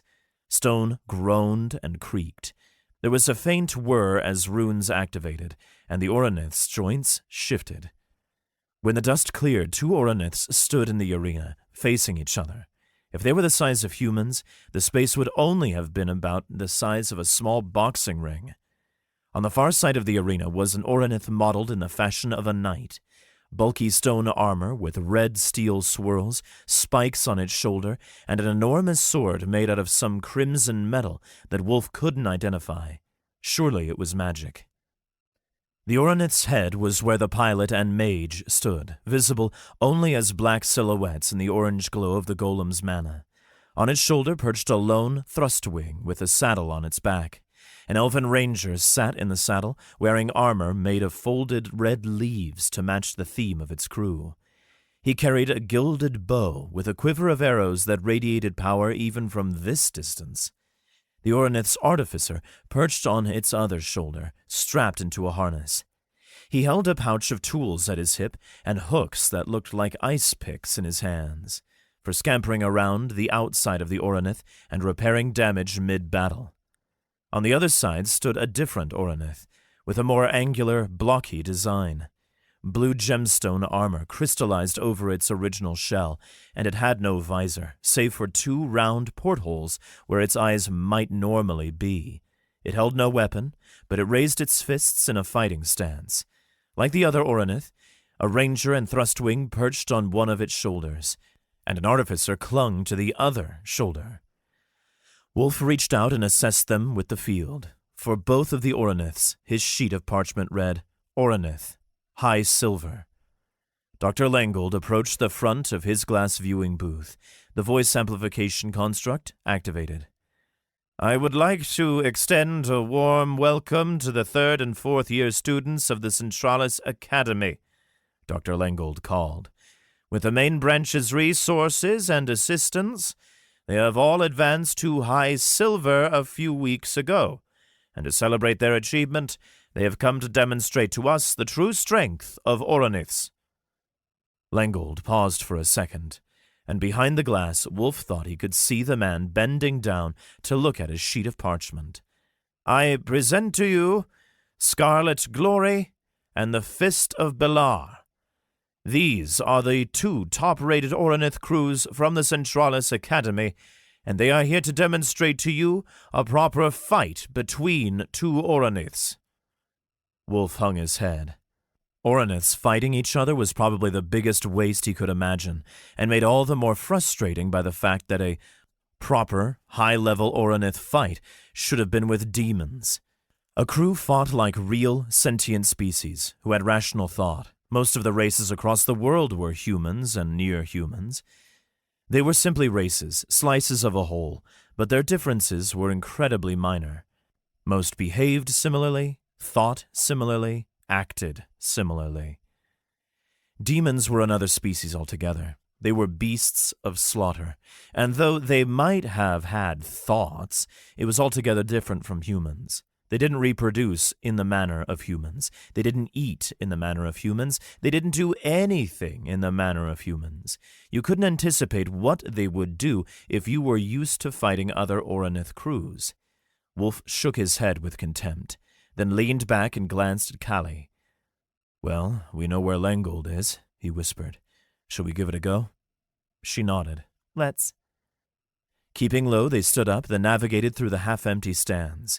Wulf had picked up a set of seats near the edge of the row, and when they made it to the stairs, they climbed all the way up to the top of the arena, where a walkway ran around the outer edge. As they climbed, a roar rang out through the audience. The ground tremored, stone creaked, and the Oroniths moved. They were slow at first, especially the Fist of Belar, probably the one with blue armor, but given their size, their movement was faster than it should have been. The weight was there, and when the Oroniths struck each other, booms rolled across the arena. Shockwaves rumbled across the crowd, and wind blasted where the Oroniths' bodies swayed and arms swung. These were silvers, too, Wulf reminded himself. Most ascendants only made it to high iron and low silver in their lives, but those of the Centralis Academy would have a better shot than most. They had the resources of the Academy and, more importantly, the drive and will to accomplish what they desired, or to convince the field that they were striving toward it. They'd grow much stronger. Gold, maybe ruby. The best of the best would reach orichalcum. When Wulf and Callie made it halfway around the outer edge of the arena, a wave of dust and sand washed across the risers. Wind pushed students back in their chairs from the sheer movement of the Oroniths. Wulf and Callie, without ground to stand on, lifted off their feet and slid into the wall behind them. The gust passed, and he turned to Callie. "Are you all right?" I'm good, she replied. Keep going. As soon as she finished, Scarlet Glory took a wide stance, held out his hand, and emanated a wave of sound almost like a mage's spell skill, but vibrating through the Oronith's runes. A condensed bar of orange flame roared out of its hand and struck its opponent in the shoulder. Crystal and stone shattered with the impact, and debris scattered across the sand. The spell cut off quickly, though. The flame sloshed and sputtered, almost like liquid. Most arcane fire didn't seem as real as regular fire, but at the same time had an infinitely greater physical presence. The Fist of Belar charged forward, stone creaking, and engaged its opponent in a fistfight. They threw and tossed each other. Scarlet Glory's sword clattered to the ground, and the rangers took flight, firing enchanted arrows at the Oroniths. It was an uglier brawl than most Oronith fights, but then again, they were just students. Fourth years, too, though they might have been technically more powerful than the faculty members of the Istalis Academy branch. Wulf and Callie reached the door to the viewing booths. On the outside, there were no guards, and they probably hadn't been expecting anyone to enter, but Wulf did anyway. He threw open the door and stepped inside, and searching out Dr. Lengold, said, "Headmaster?" "Wulf? Mr. Hrothen?" Dr. Lengold tilted his head. "Sorry, sir, but we need to talk." Chapter 35. Convincing. The glass booth had only a few rows of seats, and they were sparsely occupied by the Istalis Academy faculty members in their mismatched robes and dresses and doublets. But all the ascendants of the Centralis Academy were easy to pick out. They all wore matching white gambesons and dark red cloaks. Rune-covered sashes ran from shoulder to hip, and though it might have been decorative, they still had to be expensive. A few of them wore maroon coats, like the Istalis Academy standard, except theirs had ornate golden trim. All of the ascendants from the Centralis Academy had gold or ruby badges, ruby being the second highest tier, one rank off the highest, orichalcum. And now, They were all staring at Wulf. "Hey, Headmaster." Wulf cleared his throat, suddenly aware of how many people were staring at him. He'd been in the presence of powerful ascendants before, but it was never with him as the center of attention, and he once again felt like a 19-year-old student in the presence of his betters. His mind told him he was. He quickly recovered, turned his face blank, and stepped forward. Headmaster Langold sat at the center of the booth, in the very front row with the receptor of the voice-amplifying construct in front of him. A rune-covered crystal with a rope fastened to one end. He deactivated it. "What is it, my boy?" Langold asked. He leaned to the side, where he must have seen Callie standing behind, and said, "And Miss Chipa?" He then motioned to the empty seats beside him. "Please, sit down." He was probably being more gracious than usual, because the superiors were in the room, which was exactly what Wulf needed. It'd look bad if Langold turned him down right away without even considering the proposal. Wulf and Callie both took their seats. For a second, Wulf remained silent, staring out through the angled panes of glass and watching the dueling Oroniths in the arena demonstrate their abilities. Scarlet Glory unleashed a few more pulses of arcane flame, then picked up its sword and lit the blade aflame. The arcane weapon conducted and amplified the fire, and it cut glowing gashes into the fist of Belar's armor. The fist of Belar, though, conjured lightning on its fists, and each punch came with a crack of thunder. The windows of the booth rattled.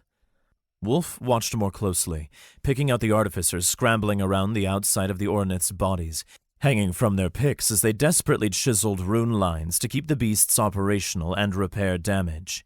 The rangers called out incoming attacks while flying circles above, and occasionally fired enhanced arrows at each other and the other Oronith when they had an opening. "We both saw a messenger, sir," Wulf said.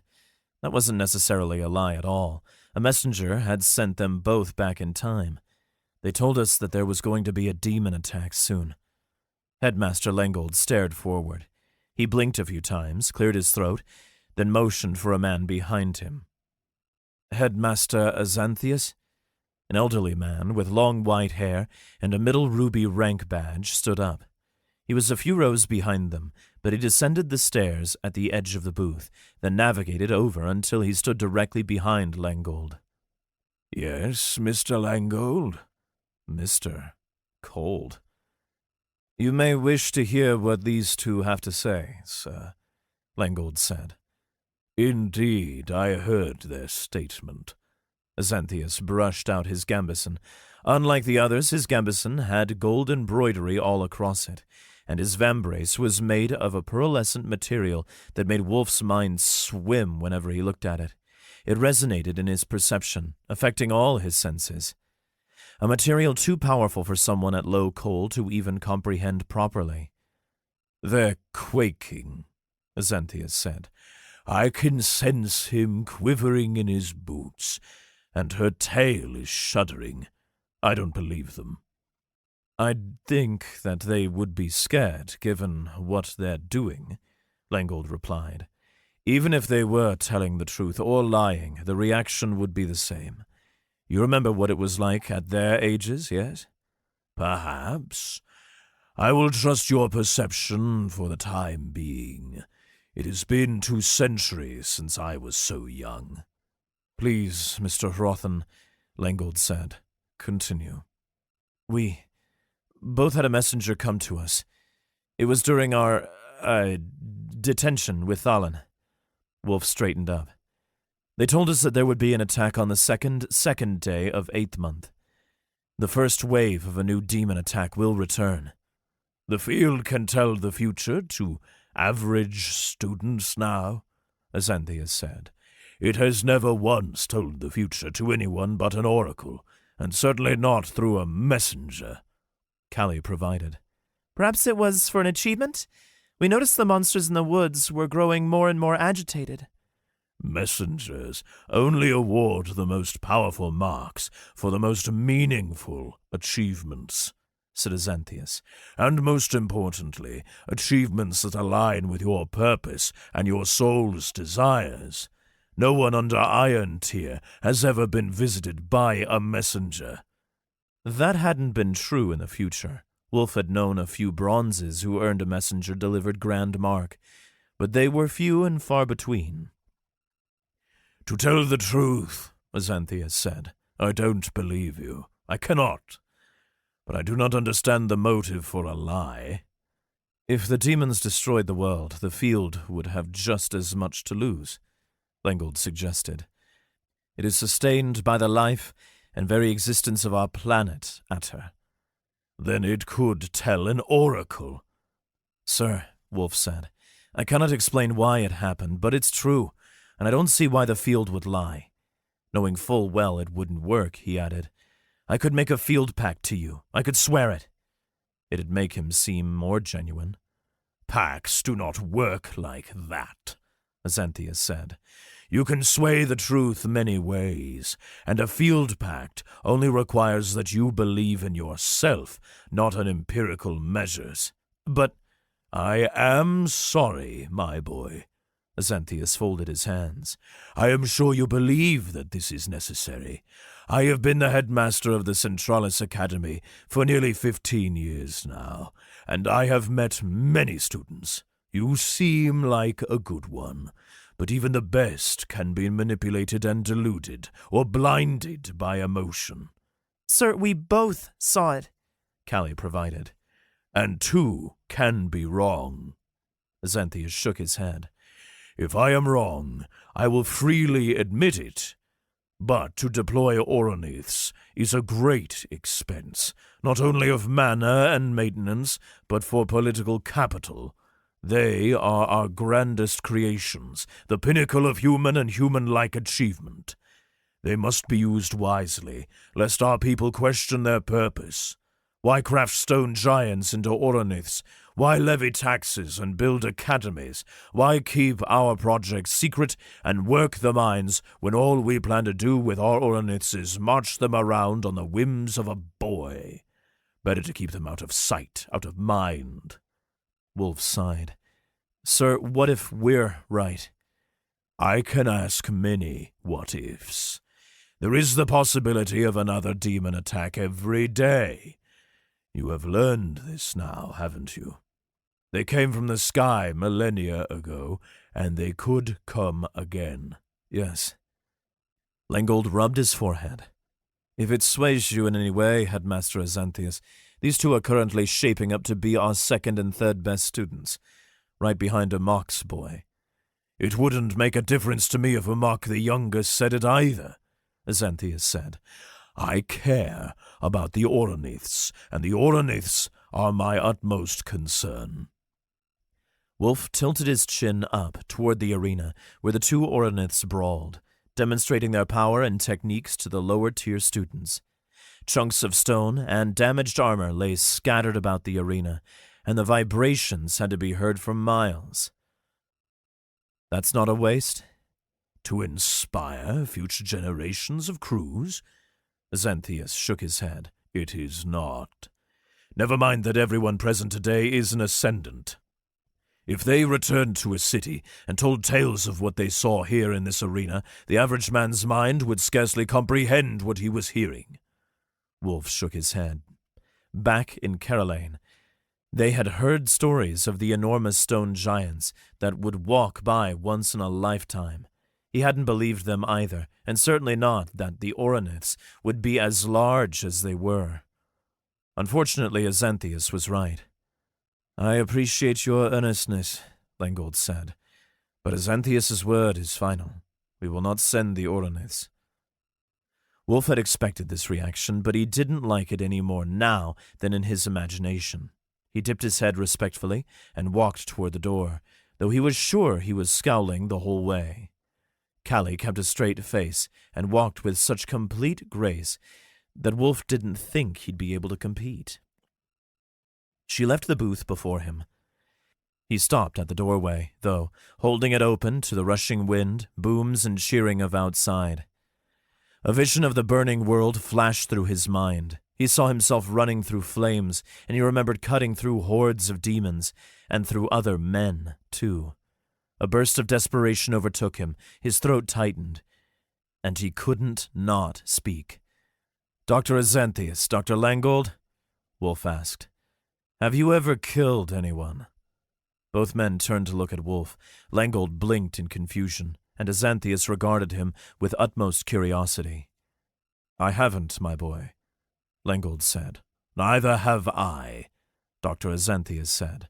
"But I don't imagine it's pleasant, and I would expect a farm boy like you to have had a few skirmishes with bandits, yes?"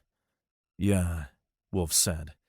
He opened his mouth, shut it again, then after a few seconds said, "There are moments when you have to make hard choices.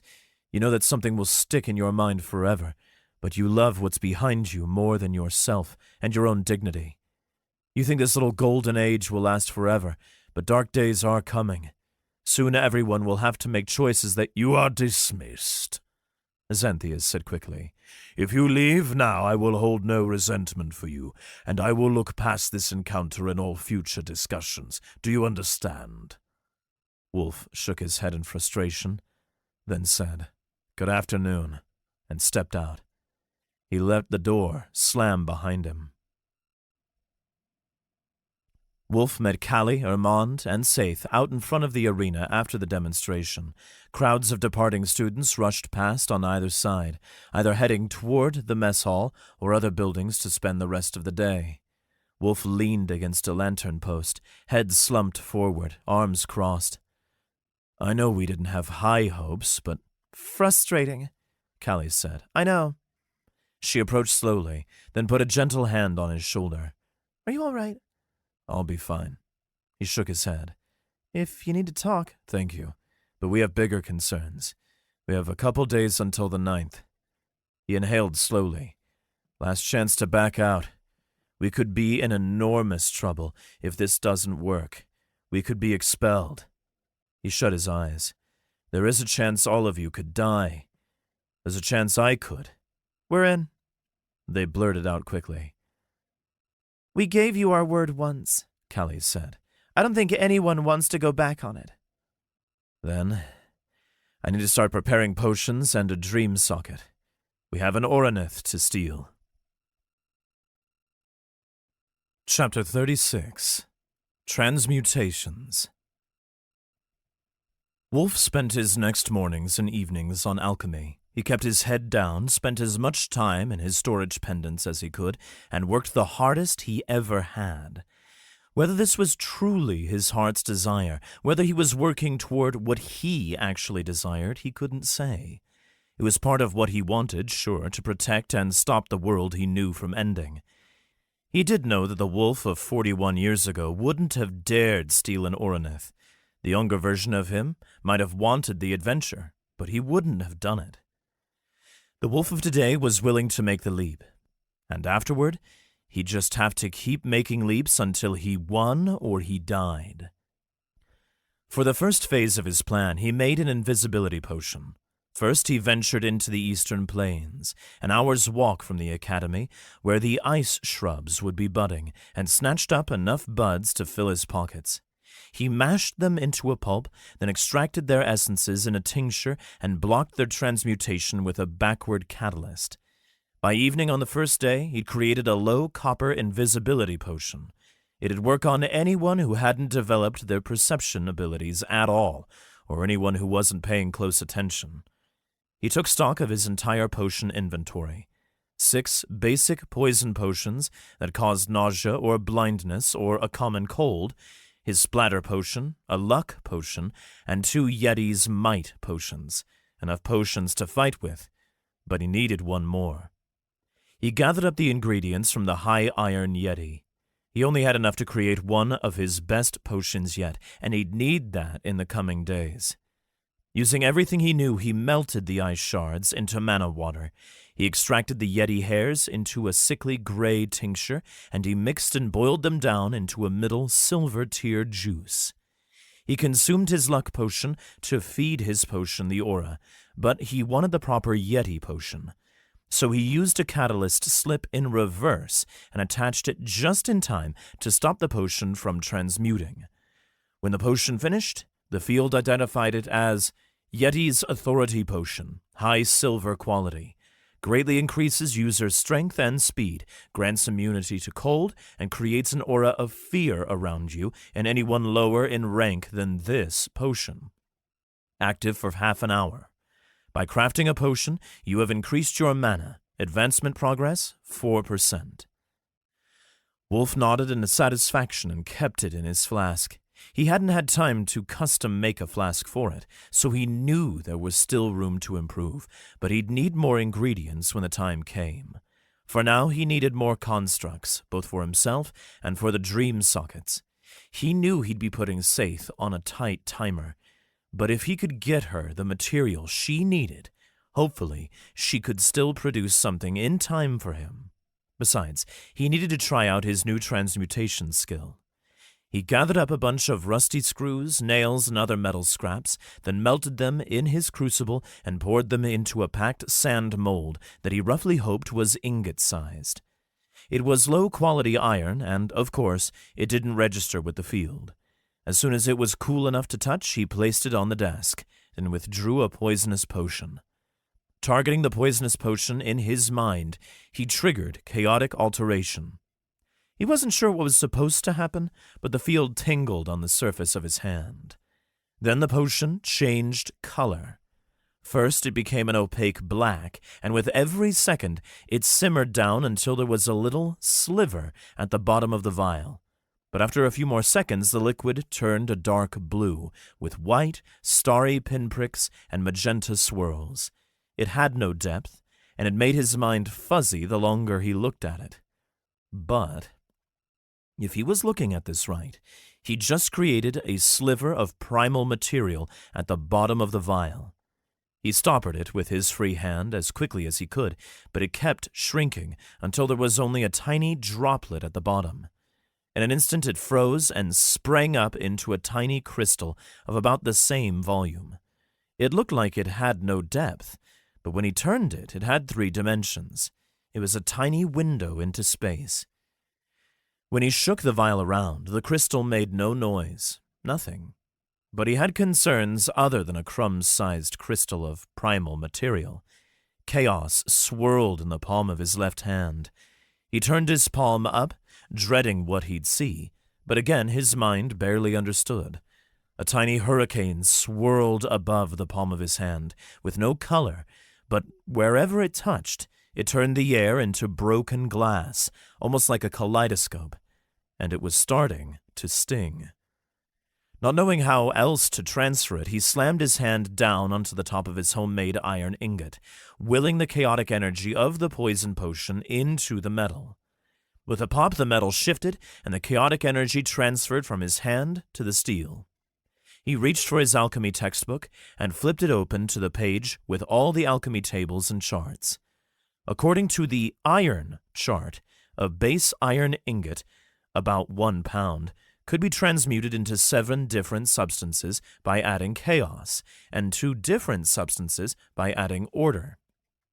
On the order side, it ended at lead, and on the chaotic side, it ended at raw, pure sodium, but not all were proper elements. There were some intermediaries which were, in fact, arcane substances. Adding 1 unit of chaos would lead to quiver steel, a substance known for its vibration-enhancing properties. The final, strongest arcane intermediary on the chaotic side, which required near 1,000 units of chaotic energy, was Titan Bone. If you added too much, it'd transmute too far and become sodium. Not enough, and it'd stay as a weaker star skull. The textbook stated, "It is difficult to know how much of a unit of chaos or order is, but as an alchemist practices, they will learn to feel the different amounts of material they are employing. However, 1 unit of chaos is roughly equivalent to the chaotic energy from burning a single tree. The volume of an object, however, must be considered. 1 unit of chaos will not cause the same transmutation in a boulder as it would in a pebble. Given that the poison potion had been low copper, well, it felt roughly equivalent to the strength of a burning tree. He picked up the ingot of quiver steel. It was slightly shinier, and it registered with the field now. Quiver steel ingot, low coal quality. A garbage ingot repurposed into a tool by a determined alchemist, enhances all vibrations it receives. Wulf picked it up and carried it to the common room, where the others agreed that they could be found if he needed them. Of course, they weren't the only ones in the common room, so Wulf motioned to Saith, beckoning her to the door. She stood up from the couch that she, Callie, and Irmond had been sharing and walked over. As soon as she was out of earshot and sight of anyone else in the common room, Wulf placed the ingot in her hand. "Would you be able to make a mana absorption construct out of this?" "Where did you get this?" she whispered. "Did you steal this from the artificer's labs, Wulf? No, it's not neat enough to be an alchemy supply, not rigid enough." "Not this time," he agreed. "I made it." "Made it? You don't make arcane metals out of nothing." He pointed his thumb at himself. "Alchemist." Shaking her head, Saith tossed the ingot from hand to hand, testing its weight. "Yeah, I think I can make something out of this. Give me until tomorrow morning. I'll get you a storage construct and 2 basic dream sockets." "Only 1 dream socket," he reminded her. "Callie is a mage and needs regular mana sockets. You have schematics for those?" She nodded. "In our textbook. Good luck." They had 1 more day to prepare, and he could spend the day tomorrow expanding and drawing mana into his storage core.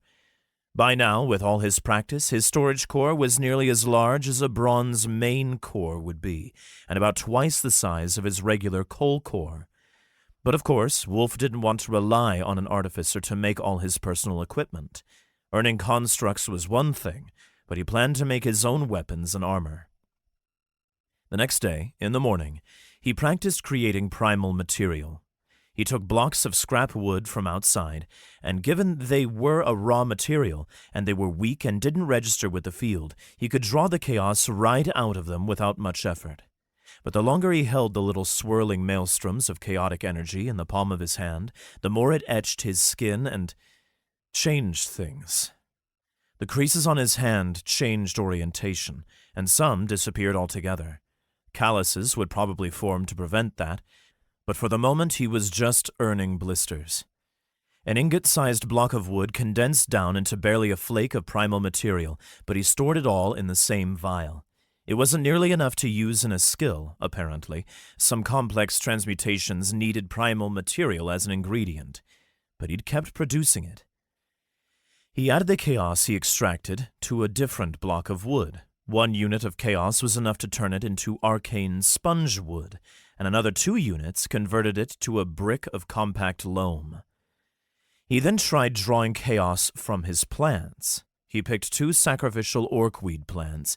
They condensed down into slightly larger droplets of primal material, being arcane plants, and each netted him 2 units of chaos.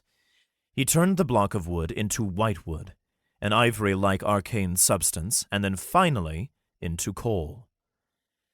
When he had half a vial of primal material crystals, he dumped them out onto the table, onto a sheet of steel glass. Glass was resistant to the hungry, aspect-devouring effects of the primal material. According to the textbook, some weapons in the ancient aura had been made directly out of primal material, and though he'd never seen one, he could always try. The crystals were hard to the touch, but in his crucible, they sintered together into a lump of void, a slightly larger window into space. Using steel glass, he hammered them into a crude dart. It was all he could muster. With his bare fingers, he tried touching it. It tingled, trying to tug aspects out of his skin, but it was slow. He could hold it for a while before it'd do any damage. It was liquids and dusts that you had to watch out for. Primal material drew aspects out of powder much easier than a solid lump of stone. Then he tried throwing the dart. It was heavy, about twice as heavy as it would have been if it had been made of steel, and when the sharp tip bit into the dorm wall, it sank a few inches into the stone, creating dust. Immediately it consumed the dust. Veins of disturbance spread from the impact point, trying to implode the brick, and Wulf lunged forward. He snatched up the dart before it could do any more damage, but a clump of weakened material still crumpled out of the stone. He shifted his paper calendar up the wall to hide the impact point and winced. If that dart broke skin, he didn't want to know what it'd do, trying to absorb the aspects of blood. He tucked it into the glass vial to keep it safe, then, for experiment's sake, spat on it. Instantly, it absorbed the spit. Liquid seemed to interact with primal material well as if it penetrated deep into a substance. A slice of the dart crumbled off the side, turning to some sort of real matter dust before bursting into flame and disappearing. "Keep that safe," he muttered, then sealed it up with a cork stopper. A few minutes later, Saith arrived carrying an armful of equipment. She silently handed it to Wulf, and he nodded his thanks. Inactive arcane construct, mana tablet, middle bronze quality. Stores mana for up to 2 months. Maximum storage, 4 mana stipends. Creator's note, just figure it out. "Thanks," he whispered. She dipped her head, then set off back down the hallway. Now, Wulf only had 24 hours to keep gathering mana, expanding his core, and prepare himself to pilot an Oronith. And there was still quite the checklist to tick off. Chapter 37. Dream Sockets. Wulf waited outside Callie's dorm room door, leaning against the doorframe, arms folded behind his back. He'd knocked once, but she wasn't there, and now he was left waiting outside for her to get back from whatever she was doing so late in the evening. His face flushed. This wasn't going to look good if anyone caught him. Hanging out in the girls' wing of the dorms, leaning against the wall, waiting outside someone's door. He scowled. Kinda odd. Shouldn't have been thinking like that with his age and experience. He'd grown past such mild embarrassments, hadn't he? But then again, he was dealing with the mind of a 19-year-old academy student. It wasn't his old brain, and he just had the memories of his past life, not the exact same aged mind. Some things just didn't change. Finally, after a few minutes of waiting, Callie ran down the hallway from behind him, panting. Her hair wasn't in a braid, and when she skittered to a halt in front of the door, it fluttered into her face. She blew it aside with an annoyed puff. "Sorry to keep you waiting. Had to lose my roommate, but I'm here now." "How long do we have?" he asked. "About 3 hours before she gets back. Should be more than enough." He groaned, knowing how that sounded, but still asked, "You got everything?" It had been her job to gather the extra equipment they'd need to implant a dream socket into Wulf and mana sockets into Callie. "I've got it all inside," she said, then hauled a key out of her pocket and unlocked the door. It swung inward, revealing a room much the same as Wulf's.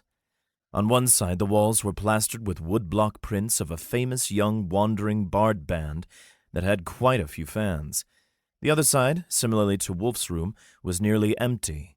That was probably Callie's side. Callie lit a lantern and hung it from a hook at the center of the room, and Wulf kicked the door shut. "What's the process like?" she asked. "I've never implanted a socket before. Not in my past life, not now. Being an artificer and all." "I'll go first," he said. "If you want, I can tell you what to do. It should go much more smoothly than it did last time." In his last life, he'd ripped out a dead pilot's dream socket and rammed it into his own neck in the middle of a battle. Anything could go better than that. "You would trust me that much?" she whispered. "I don't have much of a choice," Wulf said. "But yes, I trust anyone who I've fought alongside. I know that you have control of yourself too, because we fought against each other much more than alongside each other, and you haven't even hurt me, even though you could have. People show who they truly are in battle." She nodded slowly. "Do you trust me?" he asked. I suppose." "This isn't going to work if you don't trust me," Wulf said. "I'm sorry, but in my last life I faced plenty of betrayal." She shook her head. "You don't have to say," Wulf replied. "I get it. At least, not wanting to talk about your past, that is." "How could I not tell you? Not now. My own family, after I returned from the academy, well, it turned out they'd made an arrangement with a demon spirit. In exchange for their firstborn daughter, they would be allowed to live on. She swallowed. The sting has faded, but it's still there. For years I was the demon spirit's slave, and his beatings were really what made me lose my sight and hearing. She turned away, eyes glistening. When I finally escaped, I trained as hard as I could. I learned to fight. I went back to my family, hoping to get revenge, only to find that they'd died years before, and I was chasing ghosts. That's one of the reasons I agreed to come back. Wulf sighed. To get revenge on them, properly? Yeah. She crossed her arms. Don't tell me revenge won't make me feel any better, because I know it won't. But I have to do something. I won't say anything if you don't want me to. At least not yet. This world had changed, and he wouldn't let her hurt innocents if it could be avoided, but he doubted that was what she needed to hear right now. Sorry for unloading on you, she replied. But I suppose you're the only one who I can trust with that information. He leaned against the wall. I won't say anything yet, because I still don't know that much about you. But I promise I'll be your friend, and that doesn't always mean agreeing with everything you do. I understand. She nodded. Weird, but that sort of makes me trust you more. I'm glad. Now shall we get started? He reached into his haversack and retrieved the 3 constructs Saith had made for him. All 3 were discs about the width of his palm, with a coil of short wires stretching out their backs, like jellyfish. This is quiver steel, and your flesh will heal around it very quickly because of that. I can't explain why yet, but quiver steel powder is excellent in healing potions. He paused. I've also brought 2 pain-killing potions. She pulled open a drawer, then hauled out a spare sheet and spread it across the ground. Then she pulled out a bottle of pure, high-grade cleaning alcohol, a few scalpels and tongs and tweezers. That should be everything. All right, Wulf said. He retrieved 1 pain-killing potion from his haversack, gulped it down in a single swig, then pulled off his shirt and tapped the back of his neck, where his shoulders swooped up into his neck. This one, the dream socket, will fit on here. It will clamp onto this vertebra. He tapped a single bulging bone on the back of his neck. If Saith followed the manual right, she'll have already provided runic instructions for the socket's wires to wind into my spine without causing lasting damage, and a touch of my mana for it to function. Wulf handed her the socket, then laid down flat on his stomach. Don't rush, but these potions are only going to last for 10 minutes, and I'd rather save 1 for you. I've probably experienced worse. You probably have. Doesn't mean you should have to. She snorted, then picked up a scalpel. Wulf told her where to make the proper incisions, where to cut the skin, and where to attach the socket. For now he only felt slight pressure when she cut in, but blood still trickled down the sides of his neck, pooling beneath him, but it didn't make the feeling of blade against bone any less uncomfortable. Not painful, but just weird. After 5 minutes she pressed the socket down, and with a click it clamped into the bone. The faint wisps of mana Saith had provided it activated. Wulf clenched his teeth and grunted, because there was very little a painkiller could do about wires snaking directly into your spinal column. It hurt, like fire arcing down his spine, and his eyes glistened. And then it was done. Slowly the discomfort faded. The socket had been fastened. Callie tossed him a bandage, and he wrapped it around his neck. Not tight enough to choke him, but tight enough to catch the blood as it seeped out of his body. You're all right? She asked. Never better, Wulf groaned sarcastically, pushing himself up. Are you ready? Not sure if I want to be, after seeing that. Unless you just want to ram the connection links right into your lower spine and ribs tomorrow, Wulf shrugged, then pulled his shirt back on. He couldn't help but notice her blushing and looking away. At least he wasn't the only one, he sighed. You make it sound so appealing, she said. That's the point, it's not. Attach the sockets once, and you'll only have to do it once, unless you find better materials and a way to enhance them. In that case, you'll have to replace them. But the good news is, I'll hopefully be better at making pain-killing potions by then. Excellent. Just excellent. She shuddered. Wulf handed her the second pain-killing potion, and she slurped it down, then winced. What did I say about making the potions taste so horrible? She puckered her lips inward. You know, I'm starting not to notice it. Yeah, you'll be the only one. You could buy me some sugar? Again, he shrugged. Maybe I will, if you're going to keep making me drink them. She rolled her eyes. Right, let's get this over with. Where do my sockets go? One on the lower spine, in the curve of your back, and one on your third rib. Bottom one is for your mana to leave your body, and the top one is for your spell skills to transmit through. He held up both the sockets. They weren't made entirely of quiver steel, but they had lots in them. Callie pulled her shirt off, leaving just the standard girl's chest wrap, then laid down on the tarp. I swear, don't mess this up or I'll beat you right here. Wow, Wulf muttered. That was prickly. Sorry, she muttered. Kinda slipped out. He knelt down beside her, picked up the scalpel, and set to work. As soon as he placed a hand on her back to steady himself, she flinched and squirmed, then said again, Sorry. I need you to hold still, or we might cause permanent damage, he whispered. Please? Sorry, habit. I used to be much, much worse. I'd bet.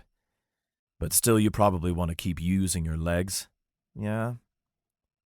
When he attached the first socket to her spine, she winced and exhaled through clenched teeth, but said nothing.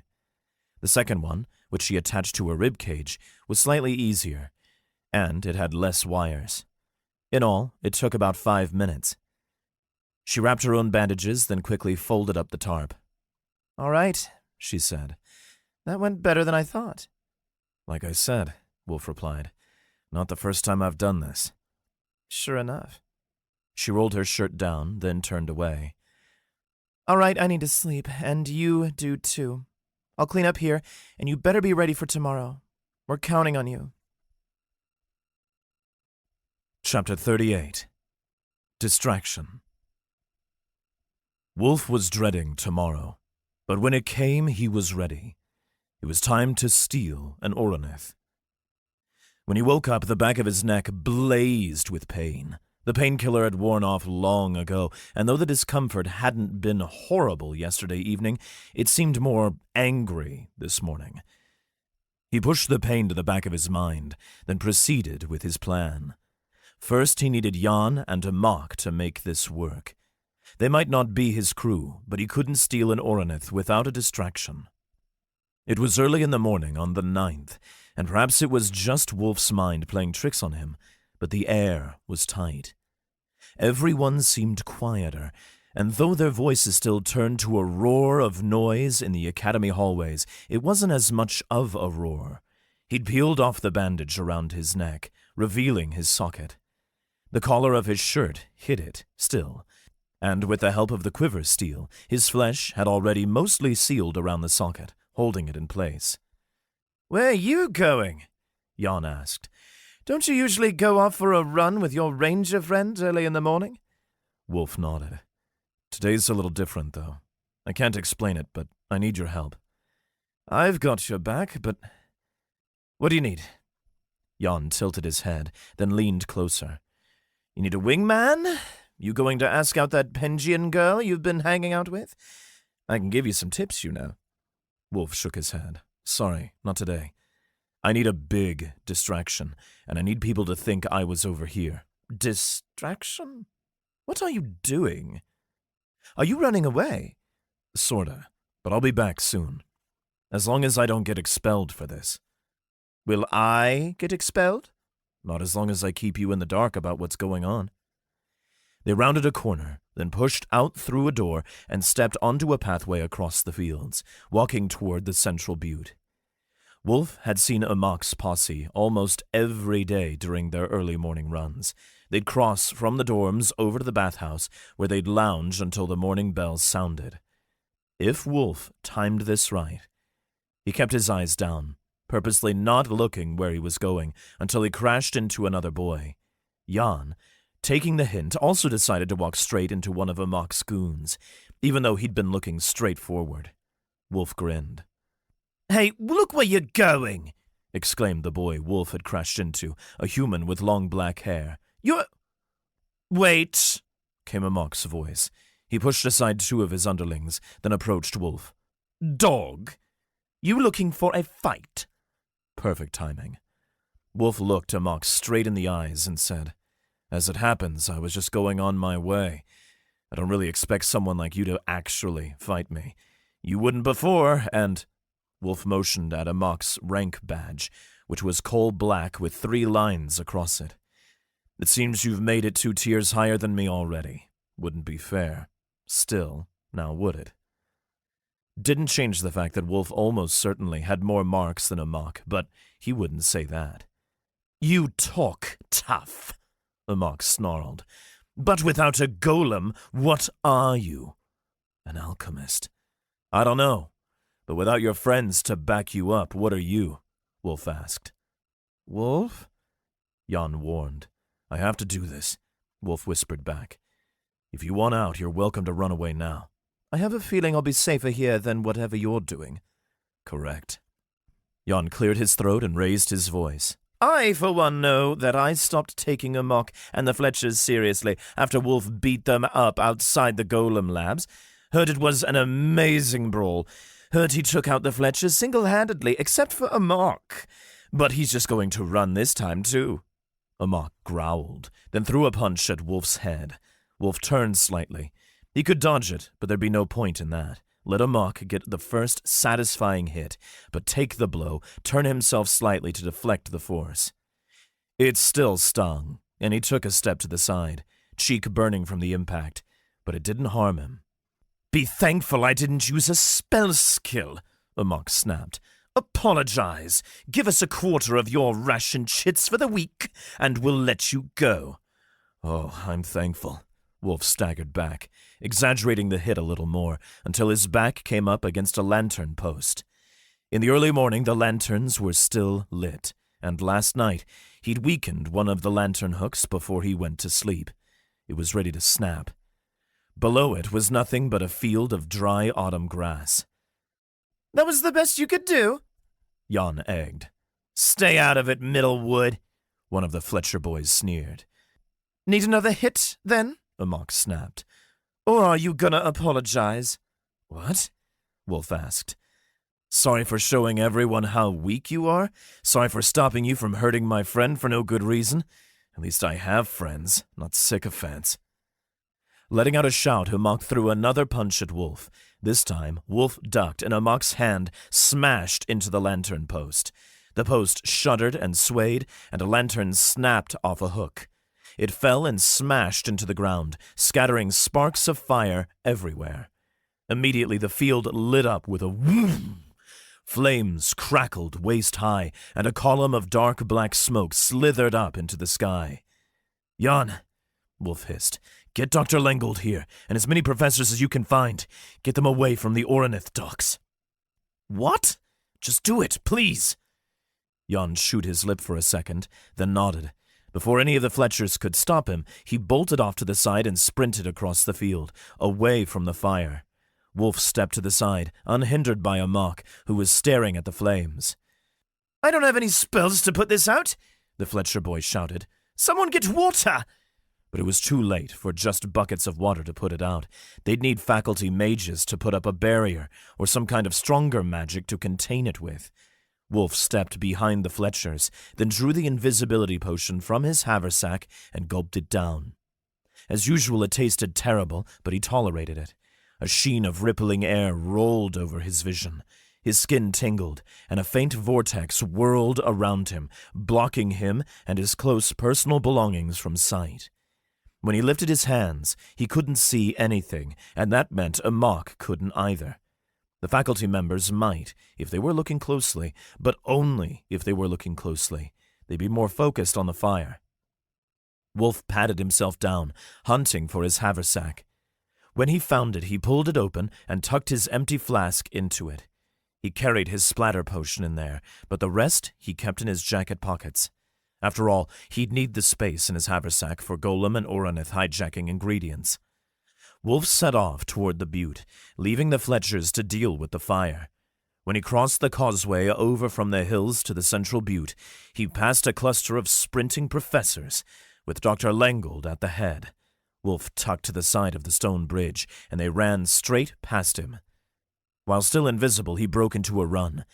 He wound up the side of the butte, sprinting through Academy building hallways or crossing walkways until he arrived at the edge of the Oronith docks. It was an enormous cobblestone wharf overlooking flat fields, shaped like a semicircle. The Oroniths, all plain stone, stood with their backs against the wharf, unmoving. If Wulf hadn't known better, he'd have said they were statues. In the morning, the docks were practically empty, save for a few non-ascendant guards keeping watch. Their armor clanked as they patrolled back and forth, and they tapped their spears on the ground. Not a huge threat, but typically there would have been a few professors keeping watch. But putting out a massive grass fire was more important, and the non-ascendants could keep watch for a few minutes, or so they thought. Wulf arrived at the meeting spot he'd discussed with his crew, a landing on one of the many staircases leading down to the docks. Callie, Ermond, and Saith stood there, casually. Ermond wore his uniform, but with a quiver of arrows and bow over his shoulder. Callie wore her regular uniform, just with a cloak, and Saith was in her tournament attire. She carried a bag of tools at her hip. "Ready?"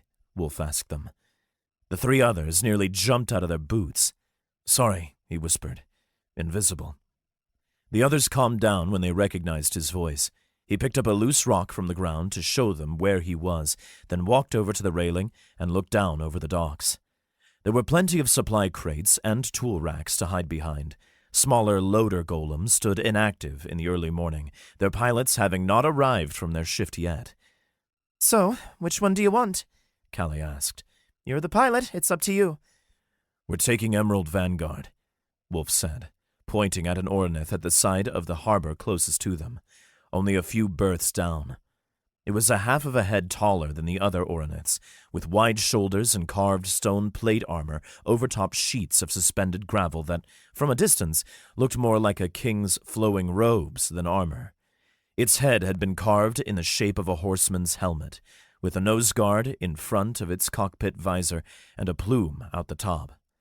Emerald Vanguard held a warhammer upside down, the blocky head biting into the dirt below, and the mammoth-wood shaft rising up to its chest. It wasn't fancy, but the Academy expected the crew who took it over to craft its own weapons for it eventually. That was one of the artificer's main jobs. And, most importantly, Emerald Vanguard had been tested and worked on recently. Someone had already partially filled it with mana, which meant less work on his part, and it'd be faster to start up. Ultimately, Wulf wasn't sure if Emerald Vanguard was going to be his Oronith forever.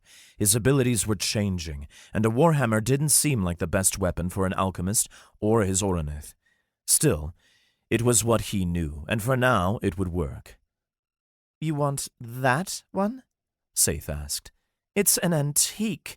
Its crew died raiding a dungeon a few years ago, and they've been looking for a new crew for it ever since."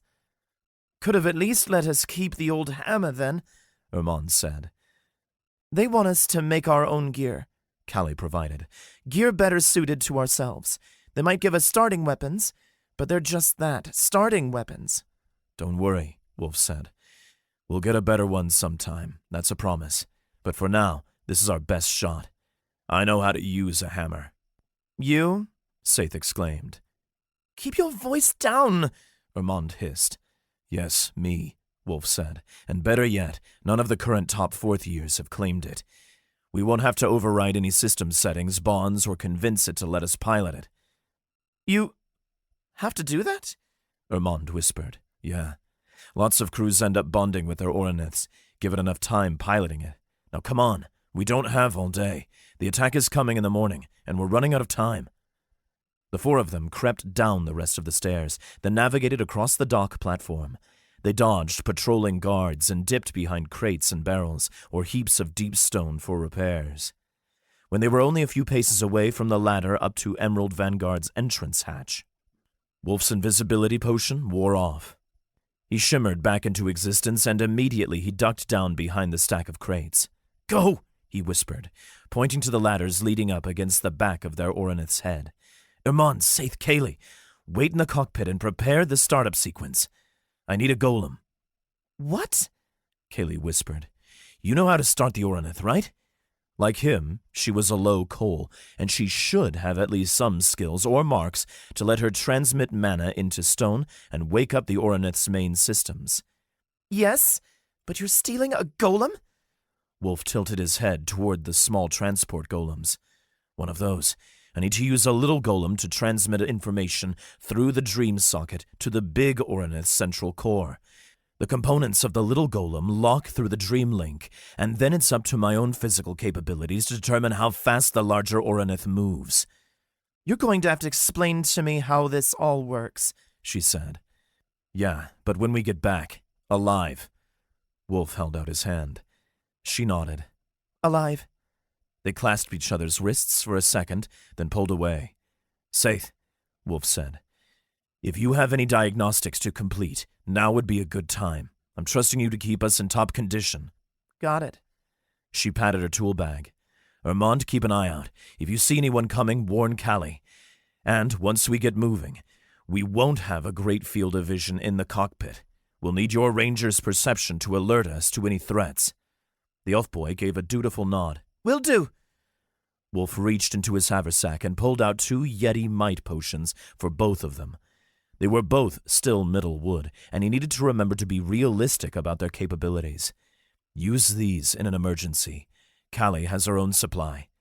He pressed one into each of their hands. And remember, I'll get a boost in my strength and durability if you use them. I'm transmitting my physical capabilities through the Oronith, so it'll help us all. Without another word, Wulf vaulted over the stack of crates and crept across the dock toward a small loader golem. Chapter 39. Emerald Vanguard. Wulf crossed the Oronith dock until he reached a stack of crates just beside the inactive loader golems. They were regular, 7-foot golems with plain armor and stripes of yellow paint on their shoulder pauldrons for increased visibility. A guard waited in front of them, leaning on his spear and yawning. Wulf jumped out of cover and, leveraging his enhanced strength, struck the guard on the top of the head with his fist. The guard's helmet clanked, and the man crumpled, unconscious, but it wasn't hard enough to do any lasting damage. Moving quickly, before any of the other guards noticed, Wulf ripped open his haversack and retrieved a half-finished potion. He jammed the rest of his loose herbs and harvested plant material into it, stirred it, then dumped it over the golem's head. Liquid filtered through it, and using a speed potion, Wulf fed it his aura, activating the potion and claiming the golem. Given the quality of the ingredients, it was probably about low copper, but he didn't have time to assess it. With Arm of the Alchemist, he willed the golem to open for him. It did, and he stepped inside. Almost immediately the guards sprang into action, their heads swiveled toward him. They exclaimed and pointed their spears. "Hey!" one shouted. "Thief! It's just a student!" another called. "Well, do something! Surround him! We'll have to report him to Dr. Langold." Not good. Wulf rammed his arms into the golem's sleeves, then sealed it up just in time to block a spear thrust. Using the speed potion, he drove the golem forward, plowing through a trio of guards, then sprinted toward Emerald Vanguard's hatch. Guards' boots thudded on the stone behind him, but with his potion and the help of the golem, he was faster. The ladder up to the latch on the back of Emerald Vanguard bent and strained under the weight of his golem, and a few rungs broke, but he climbed through the hatch nonetheless. Once through, he turned and twisted the hatch's locking beam shut.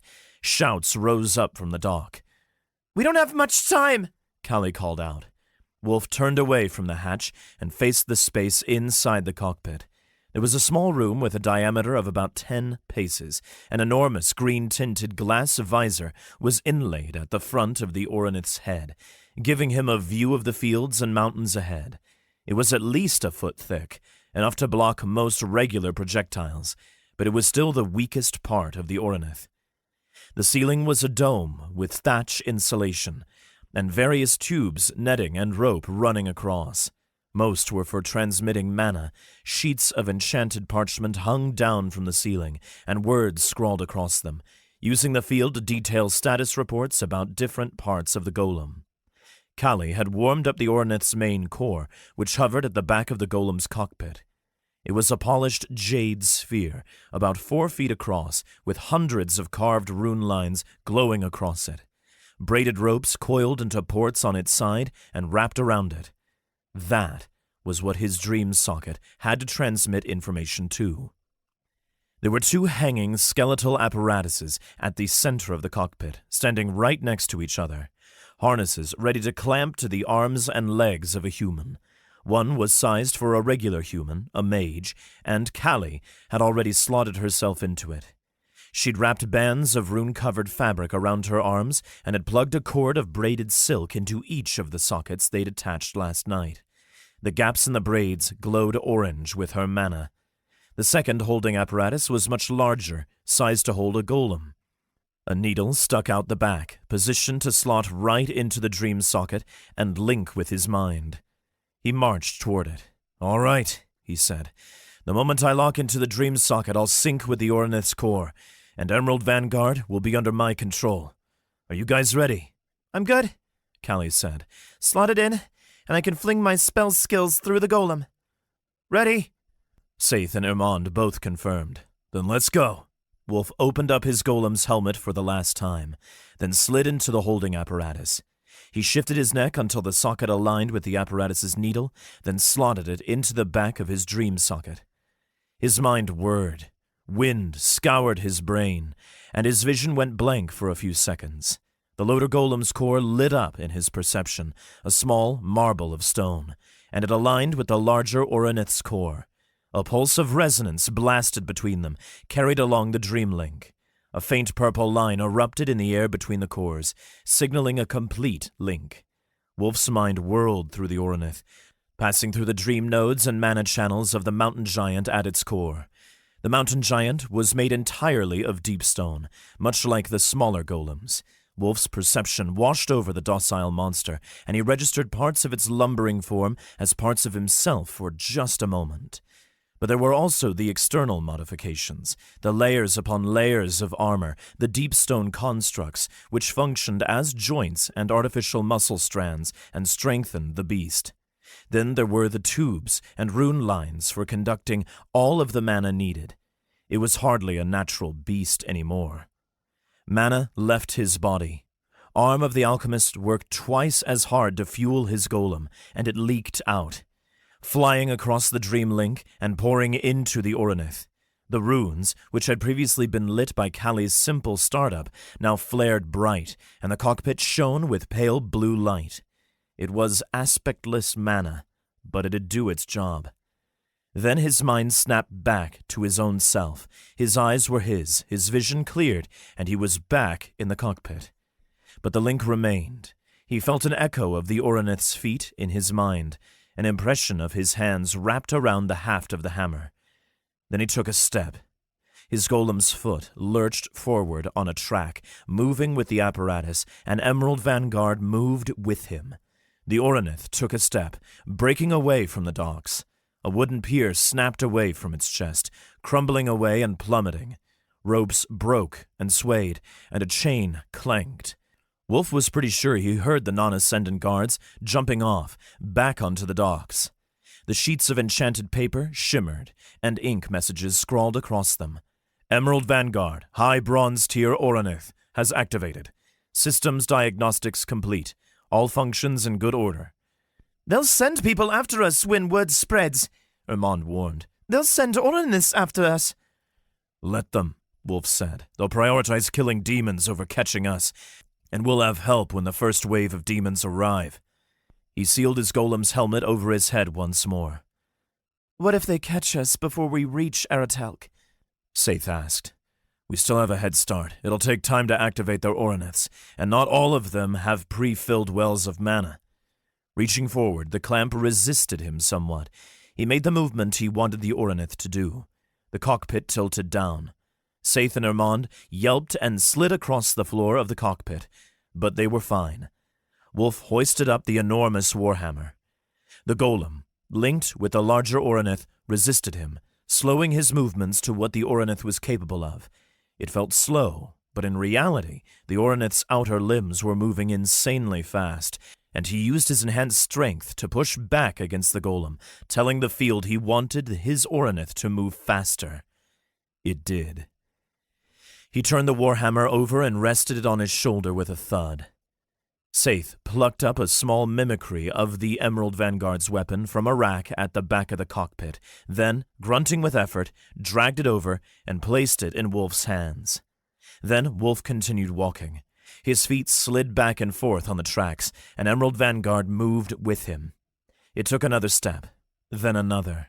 Vibrations ran up through the beast, and each footfall made the earth boom.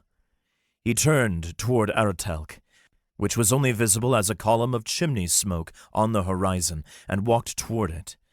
"We're off," he grunted with effort.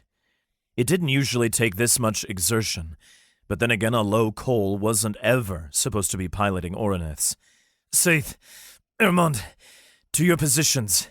Before you go, could you attach a communication construct to my helmet? I forgot to clip it on earlier. And make sure to take one for yourselves, too." "I've got you," Ermond said. Along the side wall of the golem's cockpit were a couple leather headsets with constructs over the ear and a strand reaching down to the mouth, which would transmit their voices over long distances. Hopefully, they were already tuned to each other. Ermond strapped the construct onto the outside of Wulf's golem. Then, he and Saith put one on. When the elf boy tapped the earpiece, feedback screeched through the construct's emitter, and Wulf winced. "Sorry," Ermond said. "Just get to your positions," Wulf said. "On it!" The two of them exclaimed, and ran back to the hatch, then cracked it open and climbed outside the Oronith. Wulf sealed up his golem's helmet. They were on their way. Chapter 40. Arrival. When they arrived at Aratelk, the sun had climbed all the way up over the horizon, but thick black storm clouds swirled overhead, blocking it. A light rain began, with a touch of sleet in it, slickening the outer surface of Emerald Vanguard. It was getting darker. There were mana lights somewhere, but Vanguard wasn't like his old Oronith, Fiend Hammer. And the controls were different. He didn't know where to even direct his mana to turn on the lights. He guided Emerald Vanguard up to a ridge outside Aratelk and knelt on the ridge. Surely people felt them coming, heard them, and now saw them. But being taller than most of the city's buildings and guild towers was a unique feeling. He couldn't quite describe it. There were people down there, but to him, they only looked like swirling ants. "Ermond!" Wulf called into the communication construct. "Ermond, are you there?" "I'm here." Ermond's voice crackled back through the construct. It was slightly muffled, given the thick stone golem casing it had to pierce through. "Do you see anything?" Wulf asked. "You're our eyes around the back and sides." "Nothing. No sign of demons." Wulf inhaled sharply. There was still time. "How's Seath doing?" "She's clinging on. One of the rune coils in the arm was sputtering, so she's down there fixing it. Don't bend your arm too fast, or you'll fling her off." "Got it," Wulf called back. There was a nagging doubt at the back of his mind. If the demon attack didn't happen, they'd be in such enormous trouble. Worse would be Ermond and Saith, two normal people who'd probably have their lives ruined over this. "What if the demons don't come?" Wulf whispered to Callie. "What if it's changed, or the field is messing with us?" Did the field even remember that it had sent them back in time? She wrapped her tail up around her shoulder. The harness apparatus hadn't exactly been designed by Pangeans in mind, and he couldn't tell if the uncomfortable expression on her face was because of the mana sockets or because the control apparatus didn't fit properly. After a few seconds, she began. "We'll have to deal with it when—" She stopped, then said, "Do you hear that?" "Yeah." A deep rumble split the air. Wind washed around Emerald Vanguard and the windows of Aratelk, all shattered at once. Wulf craned his head upward, and the cockpit tilted back, giving them a view of the sky. Guys?" Ermond called, his voice crackling through the construct. "You were right. It's behind us and above, coming fast! A valley split open in the clouds. They washed apart with a wave of force, leaving only an empty blue sky. Then a streak of light shot through the valley. A burning, smoldering sphere of black basalt raced through the sky, arcing down from the heavens. It trailed smoke behind it, leaving a line high up in the sky, marking the path it took. Wulf's eyes widened. Demons. At first, a surge of thankfulness raced through him. He hadn't been wrong, but now they had to deal with the attack. The sphere was large enough to fit 3 Oroniths inside it, as long as they crouched down. Massive. Its outer surface was a dull reddish black, though a basket of flames cupped its front. Foreign symbols marred its outer edge, scrawled in jagged, glowing yellow light. Wind buffeted Emerald Vanguard from above, and a sulfuric scent pierced through the cracks in the cockpit stone. There they are, Callie said. The sphere was descending. It dipped toward the far side of Eratelk, falling lower and lower. With a sickening crunch, it smashed through the peak of a tower before crashing into the earth and throwing up a tidal wave of dust and mud. Now, Wulf heard the screams and shouts. The streets came alive. Civilians scrambled around like ants, hunting for shelter. Now's our chance, Wulf said. Let's do this. Irmond, Saith, hold on tight. Before he set off, he willed his golem's helmet open, then retrieved his Yeti's authority potion and drank it down as fast as he could. Strength flowed into his muscles, which he leveraged to move his golem faster, pushing against its panels and transmitting the movements through the Dreamlink. The stronger he was, the easier Vanguard moved. The panels pushed back against his pressure, resisting every movement. He hoisted up his hammer. On the walk over, he'd expended about a quarter of his mana over a half hour, and now it was time to use it all. He broke into a sprint, which felt more like running underwater. Each footfall made the ground shake and buck. Civilians knew well enough to scramble out of the way. They recognized an Oronith, and no matter what that sphere was, they'd have to know that Wulf was here to help. The clouds congealed back together overhead, and the rain resumed. It pattered against Emerald Vanguard's visor aggressively, leaving streaks. The rain washed the dust and debris out of the air, and now a column of steam and smoke rose from the demon's sphere. Its upper hemisphere opened like a flower, and black ash poured upward in a column. Wulf stopped 50 Oronith steps, about 10 city blocks, away from the sphere. Here, there were only short houses at the edge of the city. The civilians were leaving their houses and sprinting away, covering their heads and sheltering from debris. First, a wave of small demons scrambled out the edge of the sphere. They ran on all fours, hauling themselves along like hyenas, but twice the size.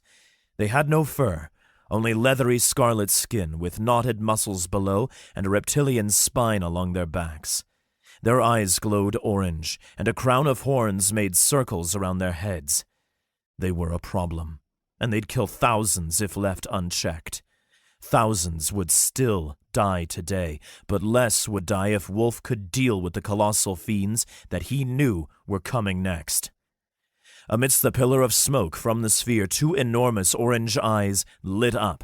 The smoke shifted, and a beast wreathed in ash and dust stepped forward.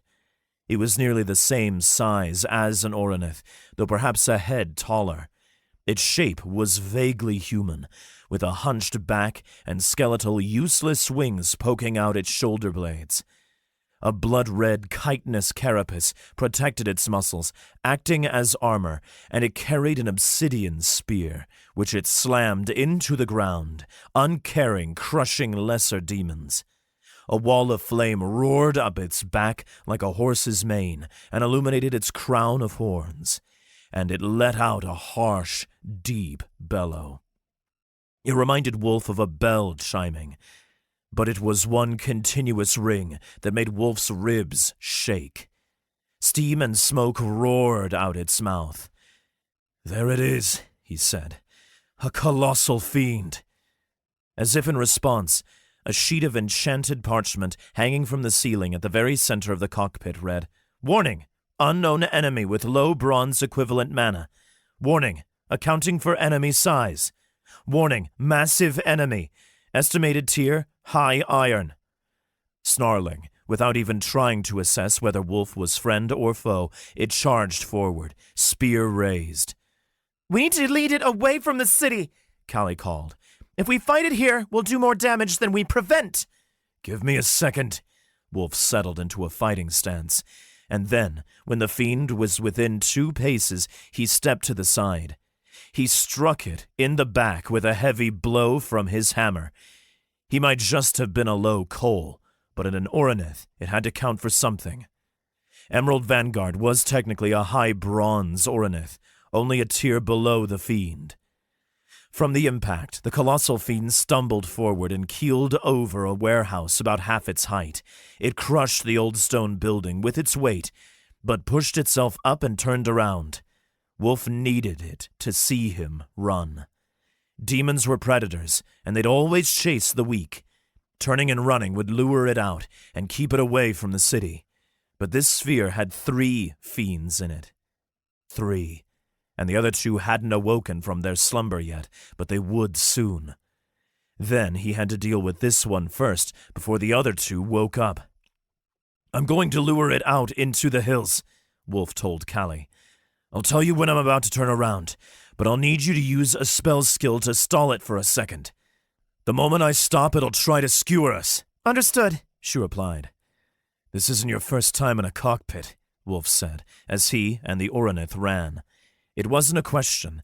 She didn't give off the impression of a new mage, but in her last life, she was an artificer. "First time being a mage," she said through clenched teeth. "First time plugged into the Nith itself. First time on a moving Oronith, and first time with my eyes intact. But not my first time in the cockpit, and I've sensed what to do." Wulf nodded subtly, wary that it made the whole Oronith's head shake. He ran Emerald Vanguard down to the end of the road until it turned from broad paving stones to packed dirt, then veered around the side of the crashed demon sphere. Then he made a hard turn to the right and sprinted out into the fields and sloping hills, darting from the city. Until the civilians escaped, he couldn't go toppling any buildings. And still, minimizing damage had to be a priority. They couldn't repel wave after wave of demon attacks if they had to rebuild all their cities every few weeks. It'd bankrupt them. People would die without the infrastructure to support them. "Turning in 3, he announced. 2, 1, now!" He planted his feet and spun, and Callie activated a spell skill. Orange mana blasted out her hands and shot through the tubes connecting to her, and a set of runic rings sprang up around her. An enormous runic circle appeared beneath the fiend, and though it tried to take another step, Callie's gravitational attack crushed it. Its wings, though ornamental, cracked and shattered, and it stumbled out of the circle. Wulf raised his hammer, then swung down, aiming to crush the fiend's head. His hammer struck, and a horn broke off. The demon's face smashed into the ground, digging a trench deep enough to be a permanent landmark. "It's getting up!" Ermond called. "Watch out!" The fiend pushed itself up and kept running. It pointed its spear at Emerald Vanguard's gut, and Wulf forced the Oronith to turn to the side. The spear glanced off, leaving a thin gash in the Oronith's flank, and a twinge of pain ripped through his mind. He felt the hit as if the spear had bit into his own flesh. A sheet of enchanted parchment beside him fluttered, and ink flared across it in warning, a damage report. He didn't have time to read it. "Saith, can you fix anything major? If it broke anything important?" "I'll just have to reattach a few rune lines," she replied. With the haft of his hammer, he pushed the fiend's spear aside, but it kept charging. It bowled into him at his midsection, driving him backward and knocking him to the ground. His mind told him that the air had been knocked out of his lungs, and his throat constricted. His own golem's panels constricted on him, shifting in time with the dream link. Mana sparks rained down from the ceiling, and the world shifted. He didn't want to think about if Saith or Ermond were all right. They had bigger problems right now. There was a demon on top of them. It cackled with malice, as high-pitched as its deep voice could get, and it held up its obsidian spear. The tip pointed toward Emerald Vanguard's helmet, poised to smash straight through. His new life was about to be over before it even began.